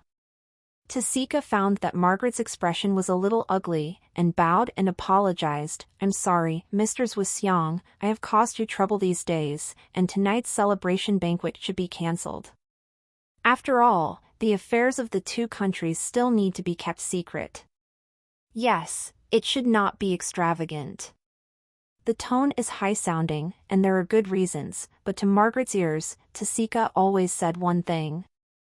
I choose him. It turns out that in His Royal Highness Tasika's heart, I am the one who has been harassing and pestering her. After all this time, the clown is me? Roger also completed the handover, walked over here, and saw Margaret chatting with Tasika. He felt that the cooperation with the small ceiling fan in the past 2 days was excellent, and he took the initiative to extend his hand. The matter of the Orc Kingdom can be negotiated so smoothly, thanks to Lord Margaret for her excellent mind, and the cooperation these 2 days has been pleasant. Margaret flicked her tail and left, but Tashika was by her side, and she could only squeeze out between her teeth in the end, "Happy, that's quite a pleasure." It's a beautiful word, but why are your eyes sore and filled with the urge to shed tears? Tashika is naturally happy to have the opportunity to be alone with Lord Charles. With him there, she completely ignored Margaret's mood and just waited for him to take her away. Roger sensed that Margaret was not very happy. I don't know why she, who had been in a good mood these past 2 days, suddenly lost her temper again. Who was it that provoked this careful woman this time? No matter who it is, I won't rush to take the blame. Let me take care of Tashika tonight and bring it back later. Roger said goodbye politely, and Tashika followed excitedly. Margaret stood on the spot, watching the backs of the two who left. I feel like I am a dog. Roger, wait, next time, I will never lose to you again. The little ceiling fan stomped her feet in anger, knowing that her plan was all in vain. Because tomorrow is the celebration, and a lot of people will gather, tonight the capital is extraordinarily lively. The store was dedicated to listing the latest and coolest in the capital, and the professionals also wanted to take advantage of the crowd to earn an extra silver coin or two. Roger covered Tashika's face a little. After all, her racial characteristics and charm were noticeable, and standing on the street would cause riots. And she didn't feel it herself. She regarded herself as a tourist, and seemed to be in high spirits about everything. The city of Serena has never been so lively. It's amazing for the human race to build such a city. Tashika followed Roger, smiling happily. Mr. Charles, I want to build an orc kingdom no less prosperous than this one. Every citizen will be able to wear beautiful clothes and afford wine and meat. Roger smiled and said, as far as I know, the Bell people don't eat meat, but they do drink alcohol, Your Highness tequila? Ah, sir, you are so naughty. Tashika always felt ashamed to be called by their nickname, and explained in a low voice, actually, only orcs with certain assets can drink. With our limited grain, we can't afford to drink wine. It is the majority, but their voices, no one will listen to them. Roger was not surprised. This can happen in any country, but I believe you will change the orc kingdom. Because I met the Lord? Tashika said happily. Because at this time, you still remember the people who couldn't eat or drink meat. Roger couldn't help but touch her head. Is this half-dragon princess's IQ offline? What the hell even is the reason to know oneself? This kind of thing still depends on the person on the throne, and where his heart is. I won't forget them. Tashika clenched her fists. Being praised by him. Candlelight dinner at the Deep Blue Dream restaurant, opera at the Holy Harp Concert Hall, shopping at the night market, and then walking on the beautiful Rose River, watching the large and small boats decorated as bright as day. This is probably the night that the young people in the capital yearn for the most. Seeing Tashika lying beside the railing with her starry eyes twinkling, Roger suddenly thought he had never enjoyed such a date with his little fox. I have to find a chance to make it up quickly. Okay, don't look at it. You can't move this back or there will be no rivers in your desert. Roger reminded her. I don't want to move everything either. Tashika said with a blush. It seems that when I walked all the way when I saw something good, they all said that they wanted to move to the Orc Kingdom. But there is no way. The current Qingting Empire is indeed very prosperous, which makes her yearn for it. Also when she sees good things, she wants the villagers to experience them. Roger smiled and stopped teasing her. At this moment, a gorgeous team came across the other side of the riverside walk. The leader was a tall, heroic, middle-aged man. He was dragged so he didn't know his mother when he walked. He drank a lot. Even for the capital, the pomp of going out is considered luxurious. Chamberlain Carleton, Duke of South Carleton. His granary is about to blow up. Why is he still doing this? Roger recognized this person through his family crest and snorted coldly. The adults don't seem to like him. Then that must be a big bad guy. Tasika also remembered this person. Maybe it's not bad. It's just being loyal to one's class. The Duke of South Carlton is the leader of the Southern Grey Nobility, a legendary mage, and the first group of nobles to follow the Queen of Eternal Night during the Great Patriotic War with outstanding military exploits. There is no shortage of strength, status, and military merit. He often likes to say, "I can save your Majesty's life," and it seems that it is not difficult to understand. Roger didn't want to cause trouble, so he pulled Tasika back to the side of the road in a low-key way and wanted the team to go there first. Unexpectedly, when the Duke of South Carlton passed by, he glanced at Roger. In his blue left eye, the complex and subtle patterns of the magic circle appeared slightly. The next second, he couldn't help showing a stunning, greedy, longing smile, staring at Tasika. "What a beautiful orc slave, how much did you buy it? I'll pay double, give it to me." His body was solidified with spells such as hidden breaking and delusion breaking. Roger had used the scroll to cast an obscure spell on Tasika and avoid discovery so that people wouldn't pay attention to her appearance. But being stared at by a legendary mage, you'll naturally be exposed. Hearing what the Duke of South Carlton said, Tasika blushed instantly in humiliation and clenched her fists. Do orcs have to be slaves when they appear in the Empire? But she was afraid of causing trouble for Lord Charles, so she stood there, like a helpless little white flower, not daring to make a sound. Roger felt the oppressive gaze of the Duke of South Carlton, his entourage was already paying, and deep anger flashed in his heart. "I'm sorry, this is my friend, not a slave." He pulled Tasika down and prepared to leave.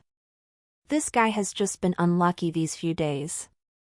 There is no need to have a conflict with him now. All west ch.rs on n.o/vli/n/.cm. If you say no, it's no. Am I very shameless?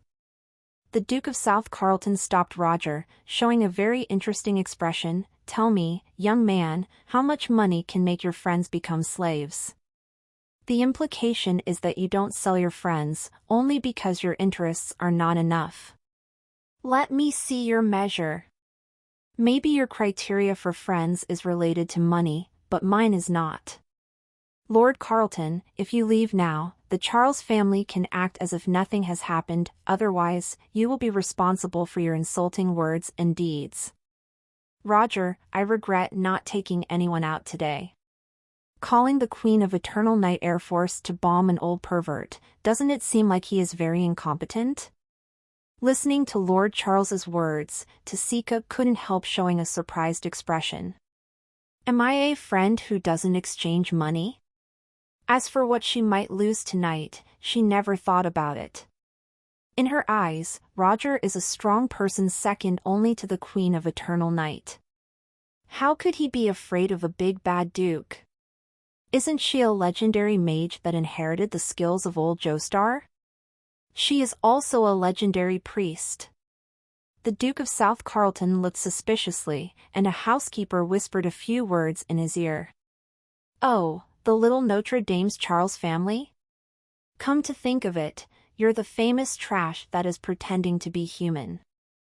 The Duke of South Carlton pointed at Roger. "Sell me this orc chick for a gold coin, or I'll break ties with the Charles family." With a flash of magic in his hand, he prepared to use spiritual magic to force Roger to sell Tasika to himself. But when the magic came out, Roger didn't respond. Instead, the Duke of South Carlton suddenly trembled violently, covered his head in pain, and 2 lines of blood flowed from his nose. "Escort," a group of followers shouted. "Oh, you overestimate your strength. The weak chicken also wants to use spiritual magic on the strong?" Tasika looked at the Duke of South Carlton and couldn't help but sneer. Roger also responded. "My thorns in my mind can't cure the Queen, and it can't cure you, an ordinary legend? Stay back." Duke South Carlton snorted coldly, staring at Roger. You've been pretending? You guess? Come on, let's end today's affairs. No, you haven't apologized to my friend yet. Roger pointed to Tashika and removed the haze spell from her. The beautiful face instantly made everyone on the field breathless. Everyone also understands that their master has seen countless beauties and will be tempted by her. The Duke of South Carlton looked at Roger with emotional ups and downs. The Charles family has only one pair of siblings. If they have no strength, but only have His Majesty's favor, then he is not afraid to fight. But if this Roger is not weaker than himself, and he has His Majesty's trust, then it will be difficult. Could it be that the record outside Serena City was made by this kid? His eyes flickered as he wiped the blood on his face, and saluted Tasika with a smile. Miss, I apologize to you for the rude words just now. Seeing Roger nodding, Tasika replied, I accept your apology. The Duke of South Carlton, who was on a high-profile trip, left in a low-key manner. A manor in the noble district. When the Duke of South Carlton returned to the study, he couldn't see the arrogance of the riverside. His eyes were sober and he didn't even feel the slightest bit of alcohol. Opposite him is a woman in a hood. The Duke of South Carlton said solemnly, I tested it. That Roger is indeed legendary. Impossible. His performance in the field of my inner demon is that of a junior magician. I'm embarrassed in public. What do you want from me? Pick a fight with him? Anyway, your mission has been completed. The woman handed over a space ring. Promise me your gold coins. She was about to leave when the Duke of South Carlton stopped her. You all know his strength, and yet you still want to continue targeting him? The woman paused and sighed, I have no choice. Shady Veronica is known as Tianming's tutor, and she is naturally extremely cautious. If she wants to capture Roger, she must first analyze his intelligence thoroughly. Without intelligence, how to make a battle plan, an alternate battle plan, an alternate plan for an alternate battle plan. In short, she is doing everything she can to mobilize all her channels to collect every piece of information about Roger Charles. Even the number of times he wetted the bed every night when he was a child was within the scope of the investigation. The elites of the Tianming army naturally followed their orders unswervingly. As for the psychological profile and Laplace he was talking about during the period, it was not something that ordinary people could understand. Shady devoted all her energy to studying Roger. Debt makes her omnipotent. The information Shady has now can be said to be very comprehensive, but the more comprehensive it is, the more complex and contradictory she feels. The life of the first 16 years was lackluster, ordinary dummies and mischief, but he was just a rubbish younger brother who didn't even have a bad heart. There is no evidence that he has worked hard, or tried to work hard. This information is very consistent with the Roger that Shady sensed in the inner demon domain. Because he was too weak and useless, Shady was completely ignored at first. In the end, Roger became the trump card for the Queen of Eternal Night to turn against the sky. Later, the report in Long Live the Queen said that Roger was a strong young man who suppressed the magic power of the elite allied army of orcs. The Tianming army investigated the soldiers on both sides who participated in the battle through magical means and confirmed that what the report said was true. In that battle, Roger indeed showed a fighting ability that surpassed the legendary level. According to Shady's conservative calculation, Roger in that state is simply a tenth of the Queen of Eternal Night, the second strongest in the Empire. She had guessed that this was the Queen of Eternal Night, to prevent someone from targeting Roger, to help him disguise himself as a powerful force so that the hostile forces would not dare to attack him easily. But I immediately thought that the Queen of Eternal Night is the peerless emperor who built the Green Vines Empire. How could it be so simple? If Roger had been instructed to disguise before, obviously he was a strong man, and deliberately pretended to be fooled by her, wouldn't he have thrown himself into the trap? However, it is also possible that he wants to promote Roger, but he has no strength to suppress those officials of the Empire, so there is still a problem of insufficient strength. Going a step further, is he deliberately exposing himself to help Roger in disguise, or trying to attract domestic opposition? Such contradictory information made Shady tear up the battle plan she had prepared before, and she felt trapped in doubt. As expected of the woman who established the Green Vines Empire, a small step can lead to infinite changes. You must be cautious, and more cautious, and you must not be impatient. Shady felt motivated by the old Joestar and made a rash move in advance, but Tianming's army did nothing, and she was also in debt. Now that it is her last fight to capture Roger, there must be no problem, so accurate information has become the top priority. 2 months of task time, as long as there is a sufficient plan to handle all the variables at the end, it is worth spending 58 days to prepare. Just like the old saying in the East, creating a +3 extraordinary weapon can double the efficiency of chopping wood. Her cautious character, placed in the game, is the choice of the player's task list and can lead to a perfect ending step by step through combination. However, in the real world, there is no SL method, and there are no players who are exploited. Shady has to choose the most feasible path by herself. This requires all of Roger's intelligence to make a targeted action plan. For this reason, she infiltrated ODU and found the Duke of South Carlton, who was short of money. The Grand Duke pledged his entire wealth to fill the warehouse with grain, waiting for the first-hand famine. As a result, Mokila was born, and the price of food fell instead of rising. These southern nobles already had the urge to stand on the city wall and jump down. At this time, Shady was willing to give him a loan, and the only condition was to test the useless brother of the Charles family. Naturally, he desperately grabbed onto him like a drowning person. The way the god of knowledge played with Shady was now inferred by her, trying to trap the player who was roasting seeds and seeds. The Duke of South Carlton annexed after Shady left. Cornelia Carlton is an exquisite girl with long purple hair and a height of only 1.5 meters. Although he is not tall, he inherits the advantages of his parents with a beautiful face, excellent magical talent, and being the youngest daughter of the Duke of South Carlton. The noble young master who pursues him is like a Christian carp across the river. However, Cornelia has never had a boyfriend yet. She has no interest in those playboys with infinite means and extraordinary skills, and most admire those teenage heroes who have made great achievements on the battlefield. For example, Roger Charles, who defeated the Allied orcs on the battlefield this time, is the latest hero in her heart. Although he used to have the reputation of a useless younger brother, the prodigal son will never change for money. As long as he continues to make contributions in the future, I can accept his small flaws. Cornelia had a girlish dream in her heart, and she suddenly became nervous when she heard that he would also attend the triumphal celebration dance tomorrow night. Presumably, there will be no shortage of vulgar fans who will regard him as their prey tomorrow.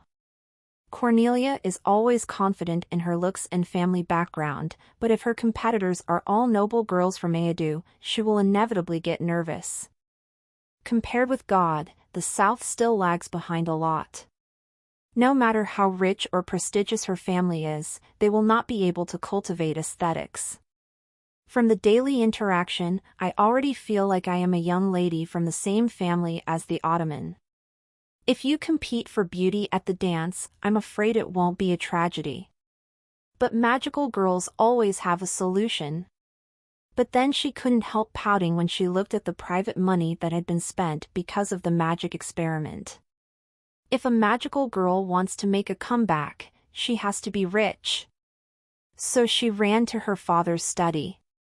In less than 3 minutes, Cornelia kicked her little leather boots angrily and walked to her bedroom with her short legs, muttering, "Dad must be crazy.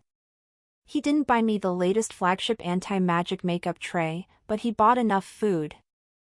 I won't talk to him this month." Cornelia was going crazy. The magic makeup tray is a high-end alchemy prop invented by the Secret Law Society. It contains a series of appearance modification magic and is highly expandable and autonomous. Even a lady who cannot cast spells could use this to modify her appearance. Although Cornelia is already an intermediate-level magician, she is not good at transforming spells, and messing with her face might be used as an example in a book called From Makeup to Disfigurement. This has led to the fact that magic makeup trays are increasingly sought after by noble women. Among them are the most high-end products produced by the two major chambers of commerce, Intel and AMT. However, the iteration speed of the Intel family's magic makeup disc in recent years is like the speed of squeezing toothpaste, far less than the rapid performance improvement of the AMT family. The same level is far ahead in terms of coloring speed, color gamut coverage, shaping accuracy, etc., and even black magic special effects, but it is strong. The ancient British blow can only be blown away from the stability and compatibility. However, with the support of the Secret Law Society, AMT's magic makeup tray has also made rapid progress. Cornelia took a fancy to AMT's latest flagship Beauty Ripper. However, the Duke of South Carlton was eager to hoard food, waiting for the nobles to unite to force the Queen of Eternal Night to prohibit the circulation of mochila, and the price of food skyrocketed. With the funds he just got from Shady, he bought all the food, and he didn't have any money left to buy Cornelia's latest magic makeup tray. Cornelia went back to her room, took out the magic makeup tray 3600 that her best friend had given to her, and prepared to give herself the most fashionable makeup look. At this moment, on the light curtain of the magic makeup disc, a very gorgeous dynamic special effect popped up. Limited magic makeup, fashion matching. Click to send. Based on her appearance, a series of makeup, hairstyle, and clothing are all matched almost perfectly, is trendy and beautiful, and immediately makes Cornelia's eyes bright. Although she didn't hear from any of her best friends that the AMT family had done this event, she was still moved by the magic makeup. The white and delicate fingers tapped on the screen. Before receiving, please sign a privacy agreement, 147 pages in total. After the 10-second countdown, the light of a soul contract flashed away in the girl's room. In the eastern bay of the empire, a large alchemy laboratory belonged to the AMT family. The anti-magic makeup disc, which is popular all over the country, is developed and produced here and is responsible for the remote control and service in the later period. The reason why they are not in God is that there is a necessary material, which is also the key to their intel and must be obtained nearby. It was almost late at night, but once the magician entered the research, he was completely sleepless, regardless of day and night, so most of the rooms in the laboratory were still lit by magic crystal lamps. A middle-aged man wearing an intermediate-level alchemist's robe, humming a little tune, seems to be rippling with the joy of getting off work and walking out of a room that was constantly flashing with the light of magical communication.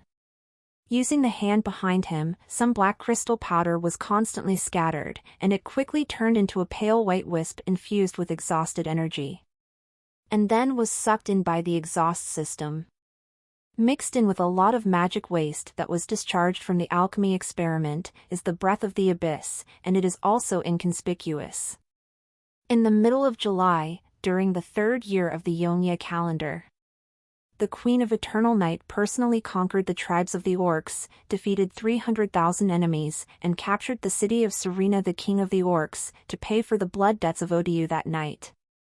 In 3 days, a triumphal celebration will be held in the mysterious capital.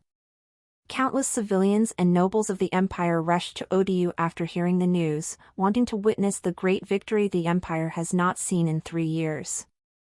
At sunset, the bells rang all over the city, and countless people walked out of their homes to stand on the main road entering the city.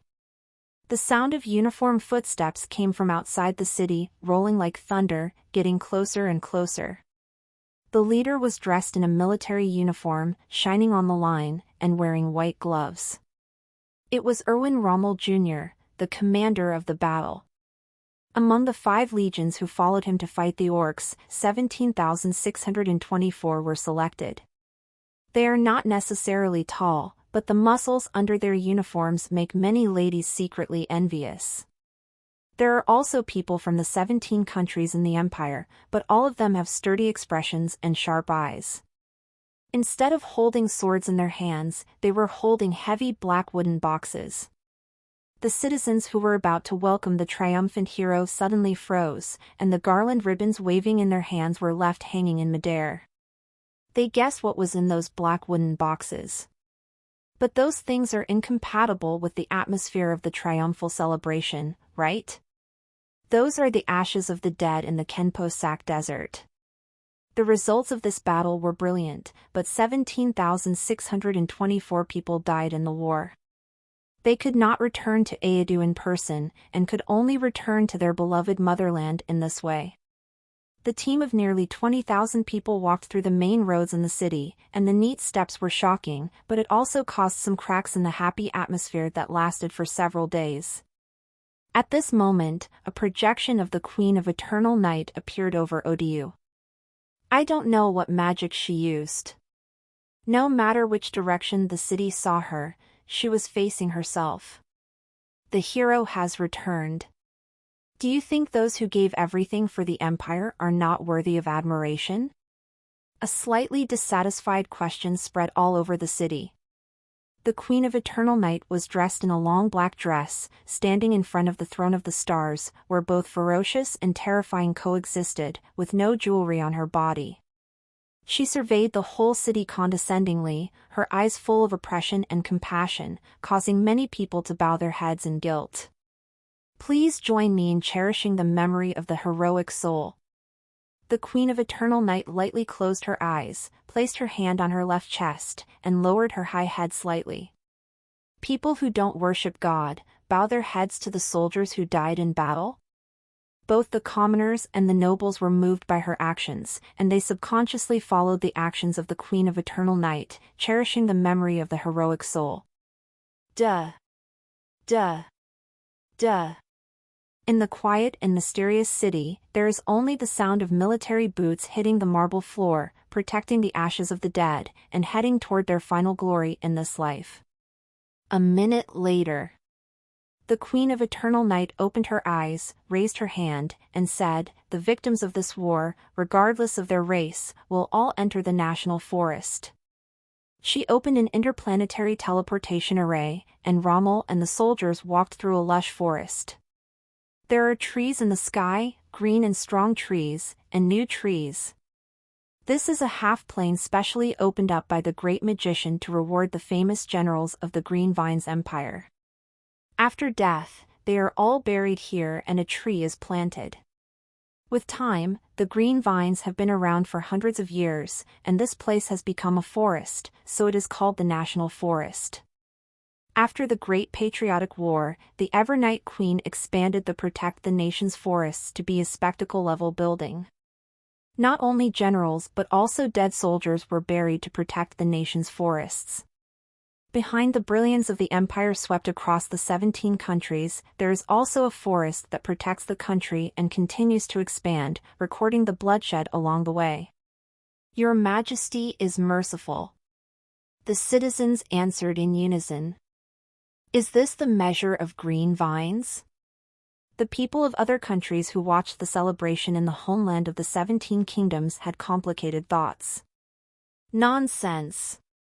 Inferiors from the 17 kingdoms are also worthy of being in the national forest? Many imperial nobles showed anger. The Queen of Eternal Night showed a faint smile.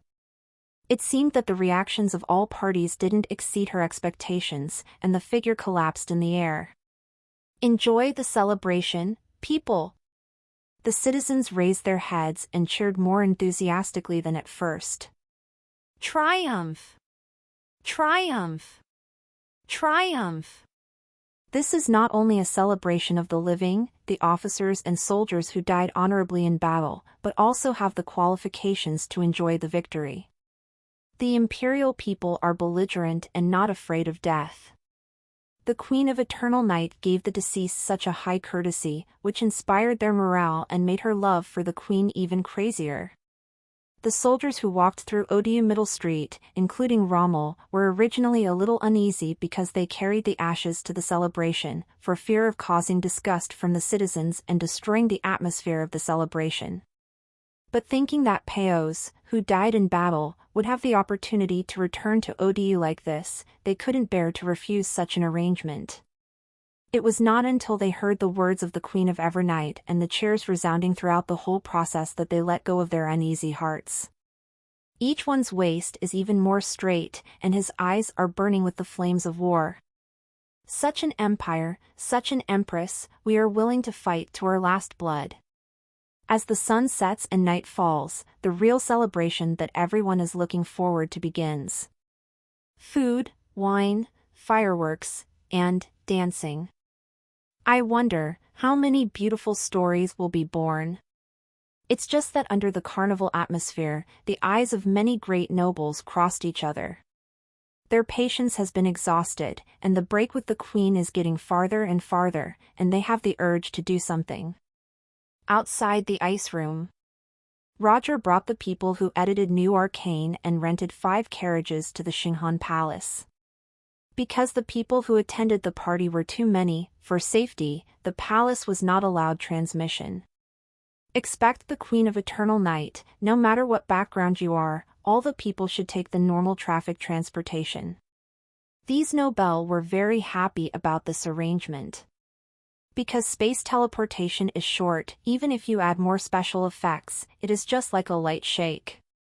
But carriages would park at the Xinghan Palace. These kinds of things can show your status. Compared with the embellished carriages of the nobility, the carriages rented by Roger were as simple as noodles in the city. But that's enough. The editors of New Arcane were poor, they had no qualifications to attend the party in Xinghan Palace. Because the Queen of Eternal Night thought they made so much contribution to the Empire, especially in the industrialization of magic, she agreed to them attending the party. Most of them are young people who have just graduated from the Imperial Academy of Magic. They were recruited by little Joey to revise their manuscripts and write articles. They were able to attend the dance of the big nobles and meet the market. Their excitement could not be concealed. If it wasn't for Roger's presence, I'm afraid it would have been noisy here long ago. When all the regular employees got into the car, and next to the luxurious carriage with the Charles family crest at the front of the line, Roger bowed and stretched his hand very gentlemanly to little Joey, who was at the back of the line. The cars in front are full. I can only apologize to you and me in the same car, beautiful lady. Little Joey dressed up carefully today, wearing a custom-made dress that the two of them went to the top clothing store in Aedu in the morning, embellishing her youthful and invincible atmosphere. Don't explain, it's all your arrangement, everyone knows the wrongdoing. Little Joey took Roger's hand and got on the bus. She would have blushed before, but at the moment she noticed Roger's admiring gaze, she instead showed her proud figure more generously and looked back at him condescendingly and somewhat provocatively. Even if the ears and tail features of Fox's bloodline are not revealed, this moment is free, this girl has learned to be seductive. If the answer is correct, the owner will be rewarded with private body care once. Roger smiled, jumped into the car, and dropped the curtain. The convoy slowly accelerated away from the ice room. Only some people knew whether there would be any stories that TV stations would not allow to broadcast in the compartments that had been soundproofed by magic. In a hotel next to Central Avenue in the City of Mystery, you can see a room where Rommel's army entered the city. Shady Veronica sat on the bay window, hugging her legs, watching the figure of the Queen of Eternal Night collapse in the air, and sighed softly. There was helplessness and envy in the sigh. Her enemies are not only terrifying in strength but also have a stronger grasp on people's hearts. Let the dead be as beautiful as the living, and Hugolin is open to the people of the 17 countries. I am afraid that the cohesion of the Imperial Army will reach a new high, and the morale of the battle to the end will be even higher in the face of desperation. Soldiers serve as the Emperor's sword with bravery, and the Emperor also uses glory, future, and wealth. Such a country is afraid that there will be a shortage of young people who want to join the army. It's not a complicated method, but the emperors of the Veronica family don't say whether they want it or not. The main problem is that they can't afford it. The Triumph celebration and the National Forest protection cost a considerable amount of national energy to maintain. At the time of the founding of the country, everything was easy to say, but as the country decayed and became short-sighted, even the best system would have problems. Now the Green Vines Empire is also the Queen of Eternal forcibly pushing the National Forest, but she has indeed completed it, which is big trouble for Shady's road to recovery. At this moment, there was a knock on the door from outside the guest room. Shady jumped off the windowsill, sat down, refined and dignified, at the table, and said with the full grace of a noble, "Please come in." A Tianming army soldier said, "Your Majesty, the first prince of the Sea Empire has arrived." He stepped aside to show a young man with green seaweed-like hair. The clothes on the young man are gorgeous, and his appearance can be called the most handsome, but the special thing is that he has no legs. Below the waist is a thick fishtail. Mermaid, the master of the four seas outside the mainland, the natural king in the water. The current mermaid royal family believes in the god of knowledge. After many years, His Royal Highness Shady is still as beautiful as ever, which makes my heart skip a beat. I can't help but want to propose to you again. Prince's voice was very pleasant, almost like singing. It's just that his eyes are quite presumptuous and aggressive, staring straight at Shady's moving face, and he doesn't hide his emotions at all. Needing to propose again naturally means that the last time failed. Shaq, I think you, who are already the crown prince of the sea, didn't make an appointment with me to say such boring words, Shady said coldly. At that time, although the Veronica dynasty had many problems, the land always had a sense of superiority over the sea. Now that so many years have passed, the Veronica dynasty is no more, the sea country has become more and more powerful, and the status of the two has quietly changed. It's just that the two of them are not young anymore. If the crown prince of Haigua would do useless things for the impulse of his youth, Shady would not believe it. So she dared to maintain her momentum with strict words, intending to turn the topic to business. However, there was a mocking smile on Shake's handsome face. Why is this boring? If I insisted, I haven't forgotten the beauty of His Royal Highness Shady. I'm sorry, I'm not interested in you at all. At the ball tonight, I have mastered the soul of a princess. She can help you catch that Roger, or try out the information you want again. Shaq's words still managed to attract Shady's interest. Shady pondered and said, "If this happens, I can agree to propose and be your concubine." It's a concubine, your current status is not enough to be the wife of the crown prince of the Sea Empire. Shaq laughed. Are you humiliating me? Shady got up angrily. You'd better think about your situation before answering. Shaq looked at him coldly. Ne/W novel chapters are published on no/vel/bin.co/m. The eyes of the two burst into sparks in the air. Shady softened the one first. Okay, as long as you can do your best to help me catch Roger. I promise. Ha ha ha ha, I knew you had no choice. Just when Shaq was in a good mood, and the image of the well-known beauty appeared in his mind, suddenly a ray of divine power burst out between the two of them. A contract witnessed by the god of knowledge was created out of thin air. The terms are very complicated. The main content is that Shaq will do his best to help Shady catch Roger, but what Shady promised to do is blank. Shaq took a step back, and his face changed greatly. You bitch, what did you do? A faint smile appeared on Shady's face. People with insufficient IQ are not suitable to be our Lord's believers. The God of knowledge wants more cooperation among believers and stipulates many kinds of convenient and effective contracts. Shady had the contract secretly prepared for signing, but she used some psychological cues that would produce yellow waste, and Shaq took the bait, laughing in advance and agreeing to the terms she didn't finish. So this contract became that Shaq wanted to catch Roger for her, and he only needed to do a small thing at that time. "You're a devil now." Shaq finally reacted, laughing too early.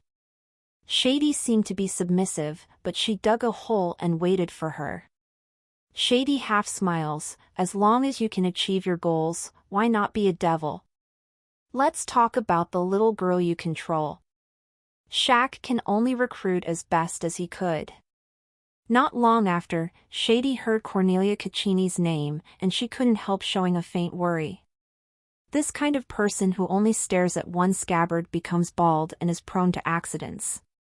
The idea proposed by Shaq does seem to be quite successful. "This time, I don't seek arrests, but only to test Roger's true strength. There is no chance of an accident."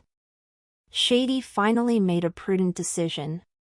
"It's extravagant to use the king to block a single four, but it's also quite safe, right?" Night falls, Xinghan Palace. Angelina on the right and Margaret on the left each led a team of attendants and stood on both sides of the palace gate to entertain the nobles who had registered for the meeting and arranged for them a temporary rest in the palace. The Prime Minister welcomes the guests in person, which has always been the exclusive courtesy of the Qingting Empire's highest-level celebrations. The young nobles who were fortunate enough to have experienced the scene, when the elders talked about the grand event they reminisced about back then participated, it was inevitable that they would feel more and more emotional about the grandness of this celebration. The Ice Room and his party also came to Xinghan Palace. Only Roger took little Joey to get off here, and the rest of the employees of New Arcane entered through the side door. Although they were allowed to participate, there was still a difference in their identities. They both entered the ball as Roger and were not qualified to be welcomed by the two prime ministers. These employees have no resentment. The concept of class is deeply rooted in the hearts of people in this era. They are allowed to participate in the grandest dance. "They are too grateful to your majesty." A lot of nobles gathered in front of the door, especially those noble ladies who were gorgeously dressed and competing with each other. They had already remembered Roger's appearance in their hearts, and when they saw him, they immediately had the urge to come up and talk to him. But when he saw the little Joey beside him, his appearance and temperament were not inferior to those of the eldest ladies, and the dance party didn't officially start, so one by one finally suppressed the impulse. Little Joey was scrutinized by all kinds of eyes, and subconsciously clenched Roger's arm, looking a little uneasy. "Don't panic, you look better than both of them together." Roger leaned into her ear and whispered. He knew it was coaxing sweet talk, but it felt to little Joey, who was in this situation, like a life-saving straw. "Even if everyone in the world doubts it, as long as you affirm it, I will be happy." She relaxed a lot, but still pinched the inside of his arm secretly. Roger pretended to be in pain. "How much hatred?" Little Joey let out a low laugh. "Who made you so good that I will be hated by all the girls tonight?" This small compliment, which seemed exaggerated, couldn't help but make Roger smile. The noble girls didn't move, only the nobles of the grandfathers and uncles stepped forward, affirming Roger's military exploits this time, and saying some words of encouragement. Soon he came to his sister. Today's Angelina is wearing a blue dress. She is as quiet and beautiful as a short-lived flower. The dress is embellished with many gauze ribbons twisted against gravity to create various shapes, gorgeous, solemn and magical, and mysterious. Seeing her dress, Roger couldn't help but admire Margaret subconsciously. Sure enough, she was wearing a red dress. Although she was not as petite or tall as Angelina, she was obviously of the same style, and her gorgeous face bloomed like a poisonous rose. Even where nobles gather, the two prime ministers are peerless beauties that can be recognized at a glance. But that's not the point. The point is that if you remembered correctly, these two sets of clothes are the congratulatory pictures prepared by the production team for the Spring Festival. These oriental elements surprised many players at that time. In the end, two sets of clothes were inside, but I didn't dig them out. Youngja said that you were the best on the production team. It is a fantasy game that has an oriental style but is relaxing. This design style is acceptable. And it can also be explained that the Queen of Eternal Night has traveled to many different worlds, so she can rule with many different styles. If you have the skills, let the Queen come out wearing a cheongsam, and I will play games on my knees in the future. Roger got a little angry, and then pulled little Joey forward to greet his sister. Angelina knew that little Joey was her younger brother's deputy, but it was the first time she had seen such a beautiful girl who was so unexpectedly outstanding. Miss Barton is amazingly beautiful. Angelina sighed. People rely on clothes. On weekdays, little Joey wears a uniform. Today, she was dressed up in a particular outfit. Plus, the charm bonus is brought by blood, which makes people feel good, and the charm is indeed more prosperous than in the past. However, even though little Joey's face has become thicker these days, she is still inexplicably nervous when facing Angelina. After all, this is Roger's older sister. Rounding up, it counts as meeting the parents, right? She was a little flustered. Your Excellency the Right Chancellor is wrong, you are so beautiful. Angelina graciously interrupted the meaningless polite remarks. Okay, Miss Barton, you are also working hard to assist my poor brother. If he bullies you at work in the future, you can report to me at any time. Lord Roger first mentioned New Arcane. He is very capable, and the work is not hard at all. Little Joey glanced at Roger subconsciously, as if to say, yes, this guy didn't bully me at work, but in other respects, he is quite clueless. Roger looked over fearlessly, conveying a bachelor spirit of being brave enough to sue. Little Joey naturally dared not. She didn't dare to let Angelina know about her relationship with Roger outside of work, and she was at a loss, so she could only hint that Roger would help her soon. So Angelina is done. Margaret, seeing Roger's back, couldn't help but snort. It's not clear to me and my subordinates. The volume was not too loud or too small, just enough to be heard by Angelina. She explained to her younger brother rather displeased, Lords Wuxiang, you can eat indiscriminately, but you can't talk nonsense. Today, young nobles have to bring female companions. Roger's invitation to subordinates shows that he is clean and seldom contacts women outside of work. He seldom touches? Humph! Naturally, Margaret would not take the initiative to say that she failed to be a licking dog as a shame. Is he still clean? I'm such a big Tasika, and he was hooked up by him. I was sincere, but it turns out I was an evil leader who engages in workplace harassment. How is that reasonable? I'm afraid some blind women don't understand people have grown up even when they see it with their own eyes, Margaret said in a fit of anger and walked away a few steps to receive other nobles.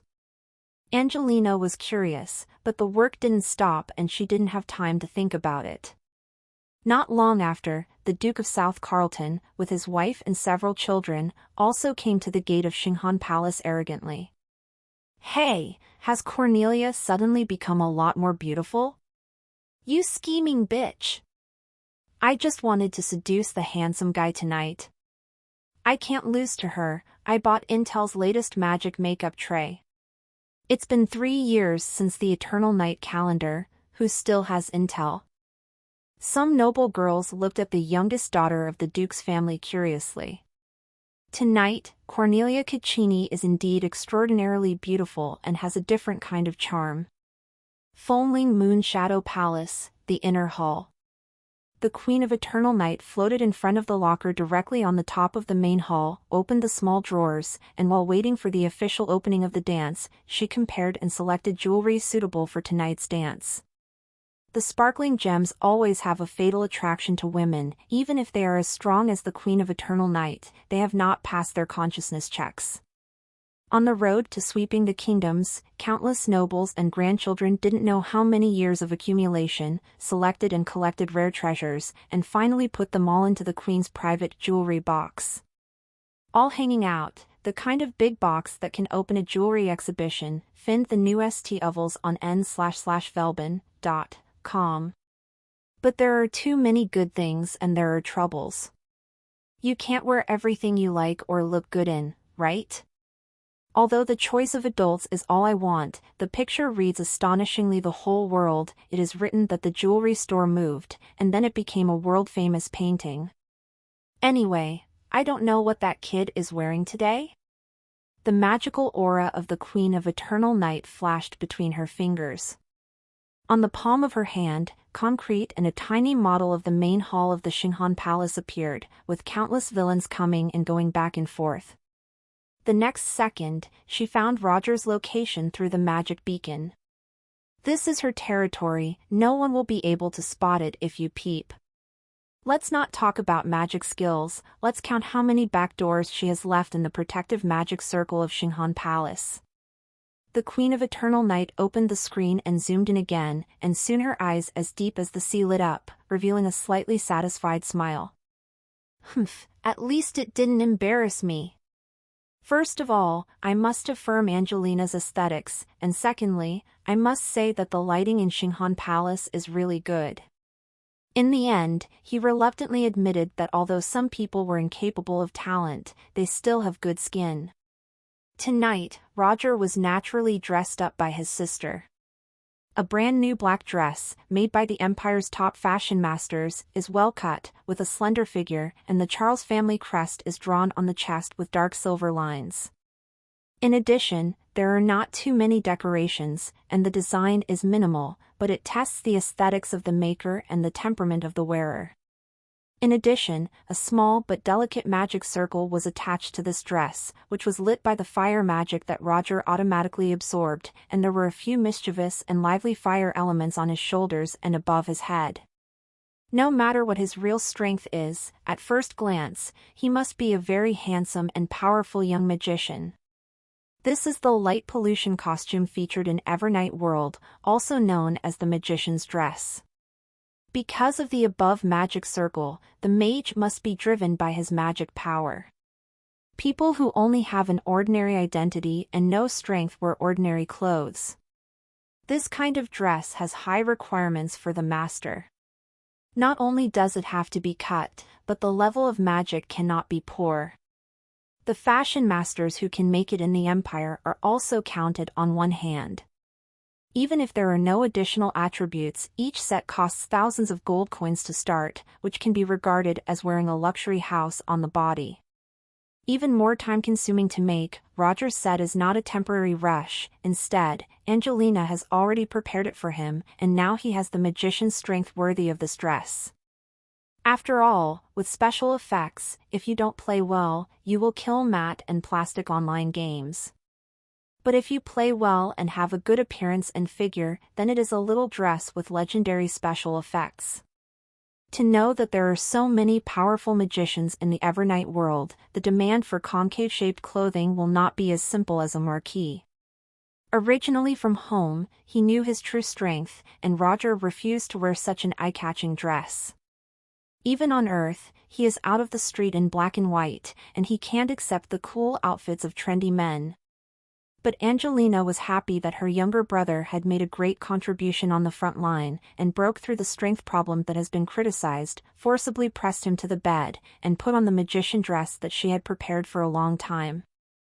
Then, from head to toe, I sorted him out one by one, and then let him go out.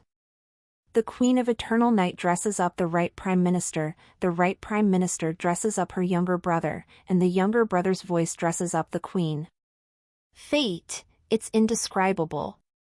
For the first time in his life, Roger dressed like a light bulb and felt uncomfortable all day. Until I came to the Xinghan Palace, I saw the exaggerated special effects on the magicians, the fireballs exploded and the dragon roared behind me, and my sister made this for me. There is absolutely nothing wrong with saying that low-key luxury has connotations. At the very least, our aristocratic young ladies are ranked number one among their peers in the rate of turning heads. All of them are stunning, and they have not been shocked. So when the Queen of Eternal Night looked over, Roger had come out of the state of incompatibility with the magician's dress.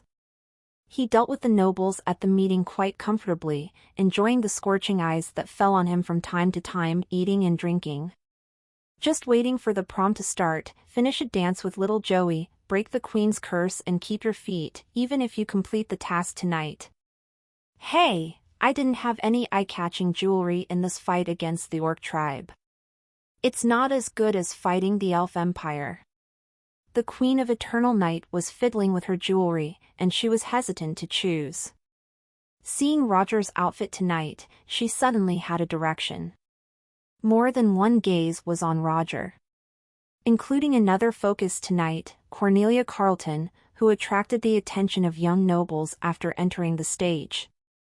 Her long purple hair has two pointed tips on the top of her head, and then two ponytails that go all the way to her waist. She has puff sleeves, a princess dress, black stockings, and high heels. Although she is petite, her figure is well proportioned. The eldest lady, who usually lives in the Duchy of South Carleton, doesn't have the rusty commonplace of local aristocrats. Instead, she has delicate makeup, a fashionable hairstyle, and almost perfect matching costume jewelry. Even the smallest actions of drinking, talking, and bowing the head are all charming and devilishly charming. As a princess, Cornelia is quite confident and proud. At the age of 16, she was full of youthful spirit, a little wild and bold, which makes many people have the urge to tame this little wild horse. It's just that her eyes, like most of the noble ladies tonight, always followed Roger Charles, which made many people feel sad. Whoever made that trash brother, the Kenpo Sack Desert, become famous in the first battle, and even the Long Live the Queen boasted, and she was naturally a woman of the hour at such a dance. But there were always people who believe that opportunities have to be created by themselves.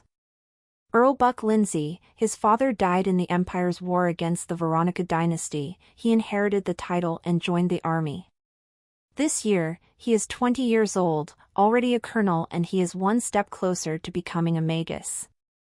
In addition, there is news that he has a lot to do with some underground industries in Aedu. He often has exclusive information and takes the first step to make the family business prosperous.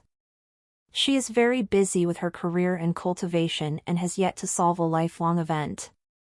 In Odu, Earl Lindsay is also considered to be the fifth king of diamonds.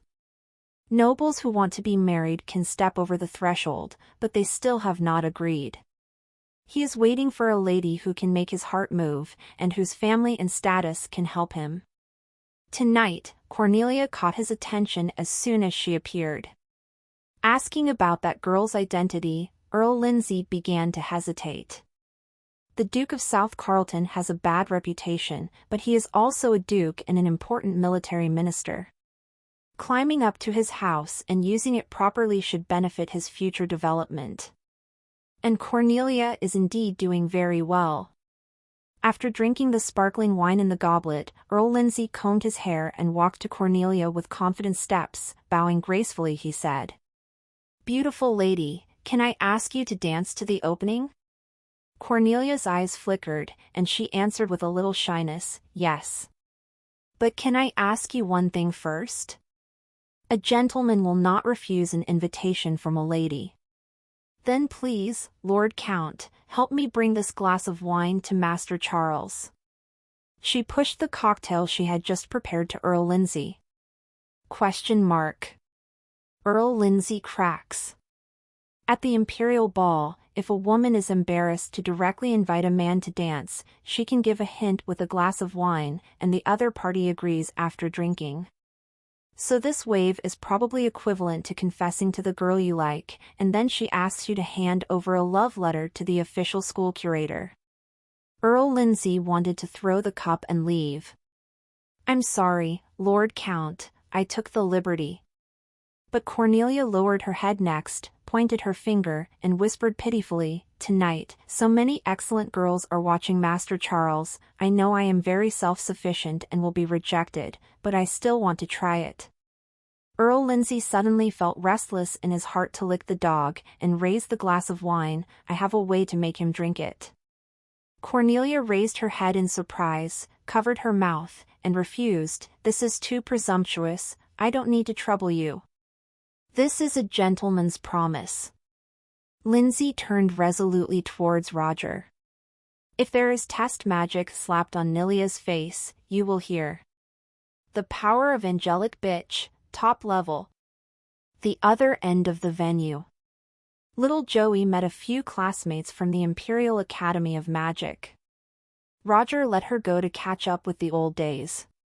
He continued to eat and drink as the young master of the Charles family and the Marquis of La Capis, waiting for the ball to start. He doesn't like this extravagant and relaxed atmosphere, but he can't say he hates it either.